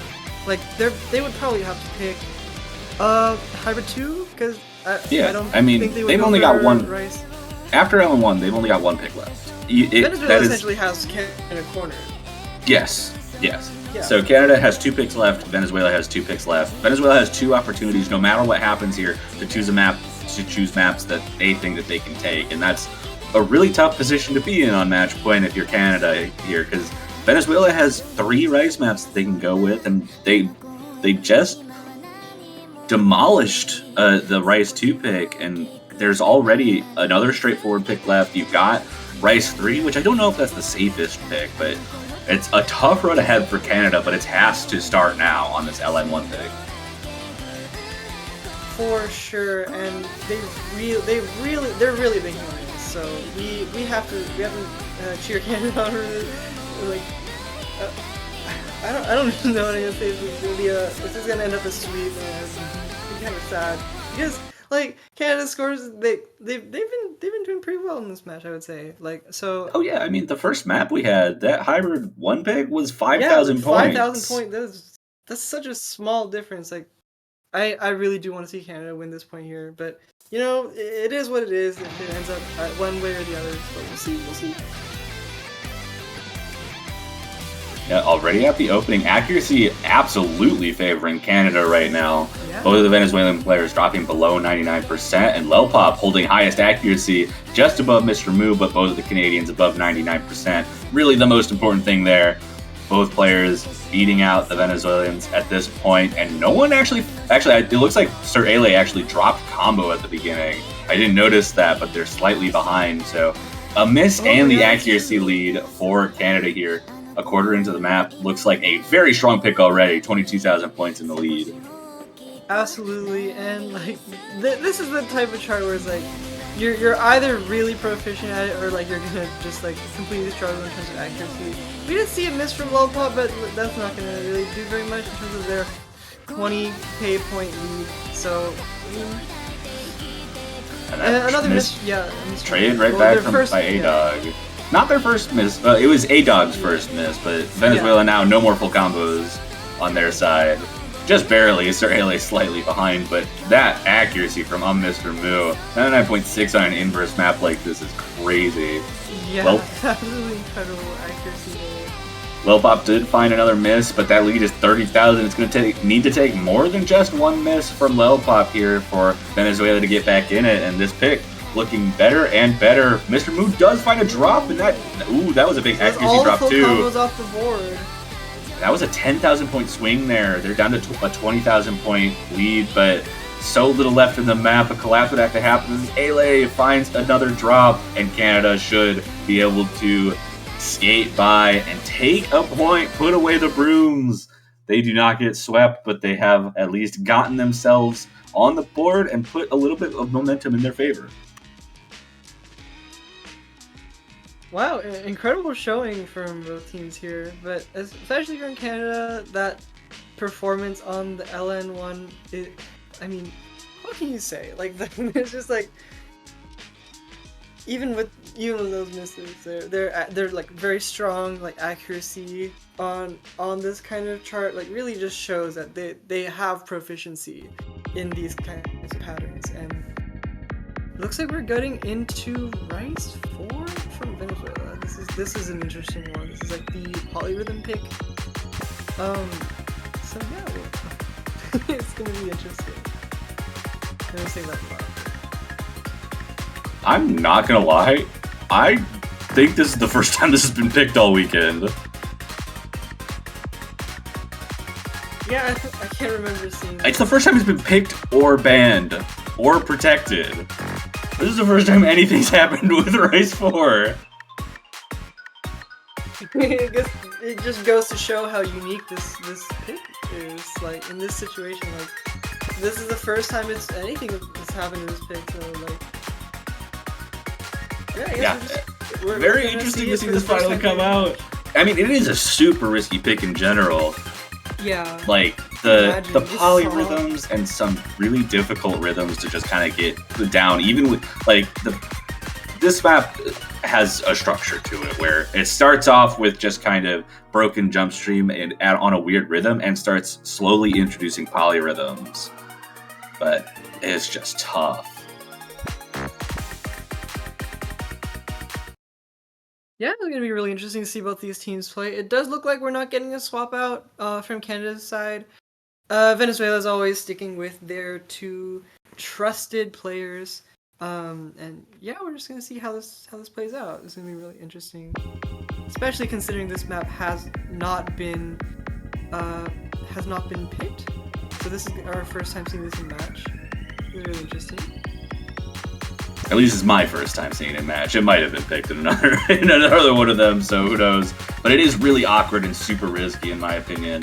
Already we're seeing a pretty sizable lead for Venezuela right out of the gate, about 4,000. But A-Dog finds an early break. Yeah, that little burst there, caught off guard. That's going to shrink the lead to just about even here. Both players on Canada above 400 now. Accuracy definitely favoring Venezuela right now, but that miss is enough. It's really close as A-Dog starts to build back up towards 400 combo. And it's going to stabilize right around a 1,000-point lead for Canada, but that is not enough to hold on to the lead with the accuracy that they're looking at right now. Though we do see it very close together. Pop and A-Dog pretty comparable, and A-Dog finds another break. Trouble with those long jacks there. And we still have two full combos halfway through the chart for Canada, and that lead has skyrocketed to 15,000. Yeah, okay. I see it. Yeah, these two full combos, this is really impressive. Actually. Like that's on a Rice chart, no less. Like this is incredible. Yeah, I mean, this ending definitely gets a little bit tougher with some of those anchors, but everyone now above 400 combo, 21,000 points. The lead for Canada. They just need to hold their consistency here at the end, and that lead is actually increasing. Pop's accuracy went up and is now beating A-Dog's. This is a really difficult section. Like, increasing your accuracy on that part is like really impressive. What a score from Canada there, and they're going to stay alive, and they get their next pick here. Staving off Venezuela, and they have Hybrid 2 open. That's still there. Yeah. Hybrid what a double 2. full combo. I really do wonder how Hybrid 2 is going to go. That's going to be really interesting. Imagine if Canada manages to get, like, bring it from 4-0 to 4-3. That would be a really, like, that would really be something. We'll have to see. I'm on the edge of my seat. I can't. It has to be Hybrid 2, right? I don't think anything else really works. Maybe Rice 3. I can see them maybe going for that. Interesting. That would be interesting. Like, considering they just won that, and like, and the fact that Venezuela like had a few like little chokes on the like long jacks in that chart, so maybe high score might be high score.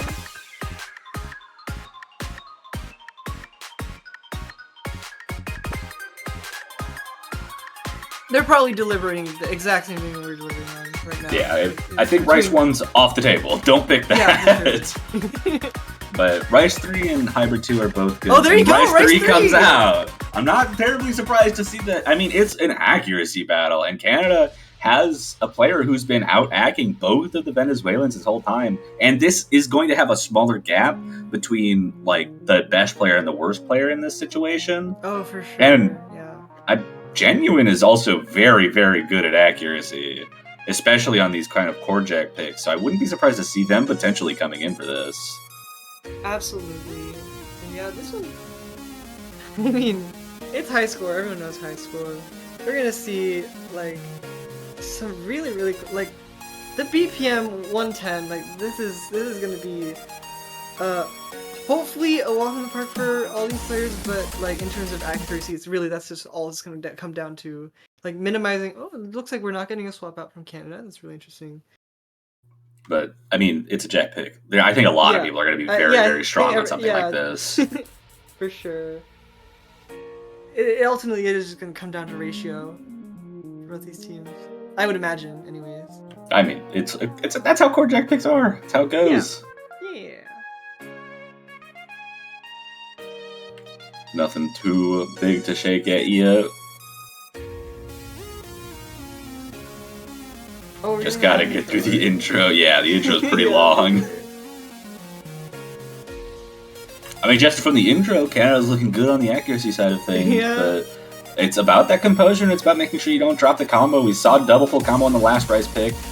I wouldn't be surprised to see another double. I would not be surprised to see a 4-way full combo on this, on all sides. Yeah, for sure. We see a couple of accuracy drops there. Lil Pop dropping below A-Dog, and Mr. Moo actually dropping below A-Lay as well. So Venezuela holding on to a lead for now. Ooh. Okay, we're getting these like little long jacks here. I didn't like yeah, Venezuela tripping up there. Definitely gives a 6,000 point lead now to Canada. It's that combo consistency that's been it was the death of Venezuela on the previous pick, and it's coming back to bite them again on this jack pick so far. Halfway through, still have that double full combo from Canada. Accuracy looks to be about even across the board with that miss from Ailey. But that miss is going to give Canada a stable 9,000 point lead for the time being. Yeah, this is going way better than I expected for Canada's side. Like those misses on Venezuela's side, like just completely like that. Like I mean, 10k points is quite substantial on a core jack pick. Like you're not gonna make up that differential unless Canada like finds like a miss or two. So that's gonna be like just banking on that at this point. I would say. Yeah, we do have another kind of tough section coming up. Probably the hardest part of the whole map here, actually. So still need to hold that consistency. Two-handed jacks. That's really dense. Yeah, really dense. Two-handed jacks on both sides. No one faltering yet. Few patterns left to get through in a 12,000 point lead. Miss has to happen right now, unless Canada will take a third point in a row. Continuing the reverse sweep dream, a double V1 double S from Canada. Oh my goodness, this is a turn of the tables. You know what I mean? How the tables turn. It is Venezuela's pick. It has to be Rice 1, right? Right? Yeah. I mean, they have two options, but yeah, their better option seems to be Rice 1. Well, to be fair, Venezuela did win both hybrids that have been played so far, so it's possible. Wouldn't be terribly surprised. I can see a hybrid 2. And there it is! Hybrid 2 comes out! Rice 1 gets ignored. Yeah, goodbye Rice 1, I guess. Looking to sweep the hybrid category to lock in their path towards winners round of 16. But this map, we saw Hybrid 1 was very, very close. This one doesn't have quite as heavy of a physical requirement as Hybrid 3 did. It's going to be a lot closer, and I think a lot more similar to what we saw from Hybrid 1. So Venezuela's got to lock in here. Yeah, for sure. And honestly, I'm pretty interested as to why they didn't pick Rice 1 instead. I feel like they had more of a, like, just based on previous like performance, like being able to like do better than Canada would on that page, but I'm not really sure. So maybe they have uncertainty about their like not very confident on Rice 1 perhaps. Maybe they're more confident on Hybrid 2, but I would wager so is Canada to some degree at least, like because of the fact that they did score only 5,000 points under Venezuela did on Hybrid 1, and the fact that this isn't really that physical of a hybrid as compared to hybrid 3. I don't know. Right out the gate, we see a miss from Lelpop, but that's that was a. I don't know what just happened. Major client drops, but everything's back. 3 full combos still. Lelpop did drop right at the start, so that gives Venezuela a very slight lead at the moment. Accuracy looks just about even across the board. Mr. Moo, the high has Lelpop a little bit below everyone else, but Venezuela staying consistent, keeping it close in terms of the overall average. And 5,000 points is the lead right now, as accuracies start to drop from Lelpop and Mr. Moo pretty much across the board. Accuracies are dropping, but this is staying extremely even. Only about 2,000 points of lead as we get into the tough LMs, and Mr. Moo actually finds a break there. But A-Dog trades it! Trade! Okay. It's actually looking like that miss from A-Dog was more significant as the lead's going over to Canada now. Accuracy definitely a favor, but Lelpop finds a break right at the end there! Will it be traded? Doesn't look like it. 400 combo now for A-Dog. Lelpop trying to get there. It's still only about 4,000 points of lead. This has been a consistency nightmare so far for this, but Sir Ale above 1,500 combos, still holding on to the FC. The only one left with an FC, holding down the fort, trying to put him in the... Oh, and a miss! And that's going to give the lead back to Canada here. Just a couple thousand points, though, as Sir Ale tries to build up back to 400 combo. And A-Dog trades too. Double miss from Venezuela. And Canada's going to take full combo advantage out as they continue to hold. But Lelpop drops on the heart pattern. What is happening? This is awesome. This is so close still. A couple misses. There's still the coordination pattern. And Mr. Moo drops as well. That's going to bring the lead so close. Both Venezuelan players above 400 combo. Lelpop trying to get there. And Mr. Moo building up as well. Accuracy looks like it favors Canada for now, but it's so close. Everyone now holding. Oh my goodness! And Canada continues their trek, brings it 4-0 to 4-4, and forces a tiebreaker! I can't believe this. What was that? Canada, what just happened? What a streak! We saved the best match for last. Oh my goodness. Brings it 4-4, second tiebreaker of the weekend.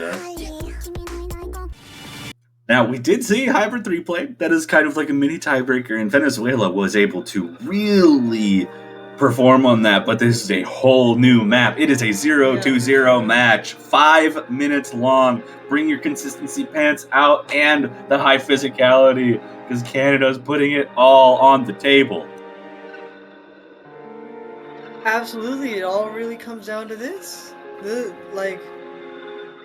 As you said, Hybrid 3. We basically saw a little taste of what we would see here, but I would say that the charts are pretty different. And I think that this one, Hybrid 3 definitely had more of a super heavy physical focus, of course, and all that stuff. But this one, yeah. Who knows? It really is up to. It's hard to say at this point. Because we are a tiebreaker after all. Both these teams have shown their strengths, their weaknesses, and it all comes down to this. Yeah, and Canada needs to figure out who their second player is. Mr. Moo's been in on everything. Sir Ale's been on everything. A-Dog's been in on everything, but Canada's been swapping out that second player through the entire match. Could be any of the three. Could be Lelpop, could be Genuine. Yeah, we did could be anyone. We did see all three of the other players. Yes, we did. This match, so that's been nice to see. But yeah, they're gonna have to pick one. Need to figure out who's feeling the most confident. I could definitely see Genuine coming in for this, but Lelpop looks like it's going to be the choice for Canada here on the tiebreaker.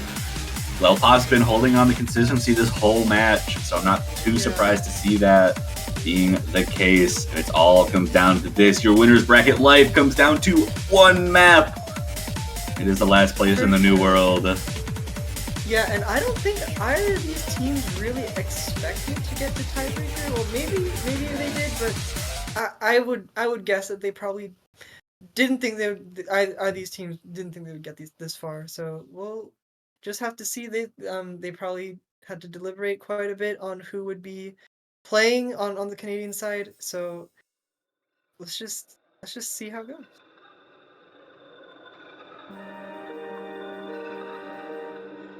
And here we go. Get a slow section. It does start off with a bit of a coordination LN type section, which should favor Canada in general. So we might see a little bit of a lead come out if this does go the way I expect it to, but they've got a lot more than just one coordination section to deal with. But Mr. Moo, early drop right at the start.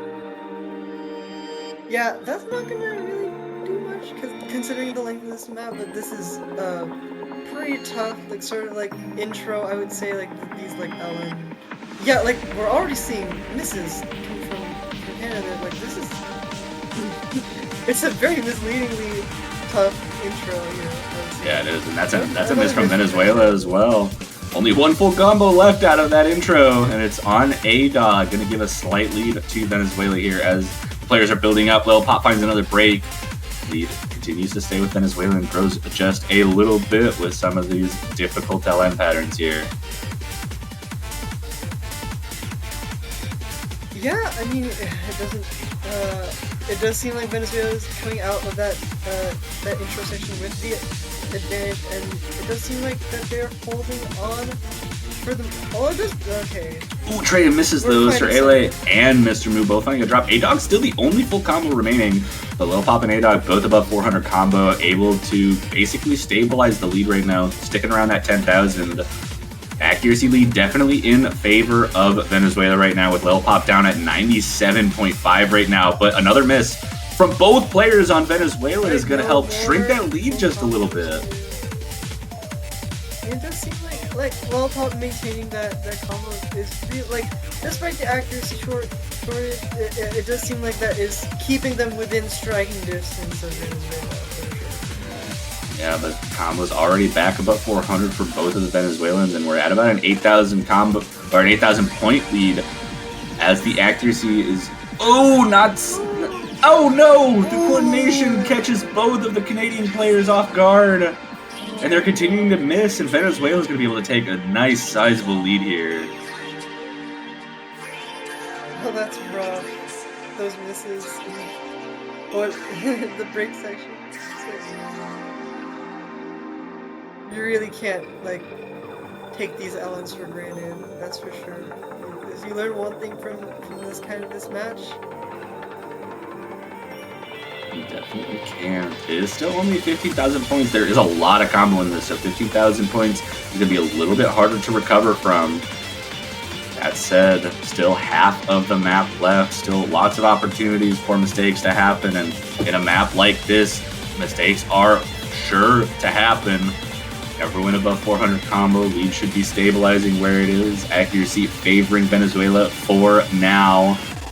But a double miss from Canada is going to help Venezuela here on that burst. So rough. Here this is the LN section. It's like very like brackety LN section with a few jacks inside, mini jacks. Does seem like it is catching some players off guard, but Sir Ale is holding on that combo, combo. Indeed, Mr. Moo finding a way back into the high combos as well. All players just about at 400 combo again, and 30,000 points is the lead for Venezuela right now as we get into an LN sweep section. And all four players looking very comfortable on this. Back into a little bit more of a technical transition section here. And Venezuela doing everything they can to hold on to this lead. They've got a lot of wiggle room right now. It's probably about 5 or 6 misses of difference, not to mention the accuracy advantage that they have right now. Sir Ale does find a drop in this ending section, but it doesn't look like that's impacting the score too much as we get into the final bit. Lil Pop and Sir Ale trade. And everyone is missing a full combo This ending reset. section is so tough. Oh my goodness. It is really tough. That lead did shrink a little bit. A-Dog finding another miss. Mr. Moo had done so just before But we're getting into the cooldown section. Venezuela's holding on to a 26,000 point lead. It looks like that's it. And despite being up 4-0 and giving up the next 4 points to Canada, they're going to be able to hold on and prevent the upset on the tiebreaker here. Venezuela will win the match and move on to winners round of 16 with a little drop at the end from Sir Ale. Just a little bit of spice just there. For good measure. What a match, though. Wow. I did not expect this match to go the way it did. This is fun. What? Yeah, very fun match.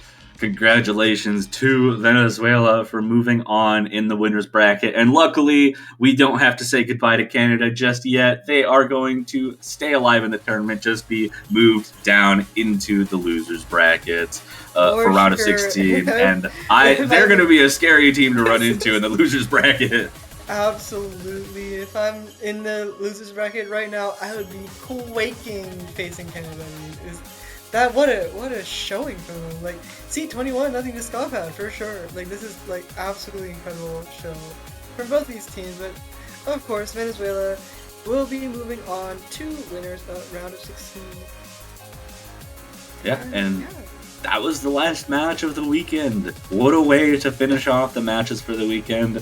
We are not quite done for the weekend, though. We do have one more thing left to do, and that is to show off the round of 16 map pool. I think we're going to give it probably, I imagine probably a 5-10 minute break, maybe come back at the hour mark for the showcase and get to show off the round of 16 pool that we're going to be watching. All of these teams come back again next week to play against. And, 16 of these teams are going to be fighting for their lives.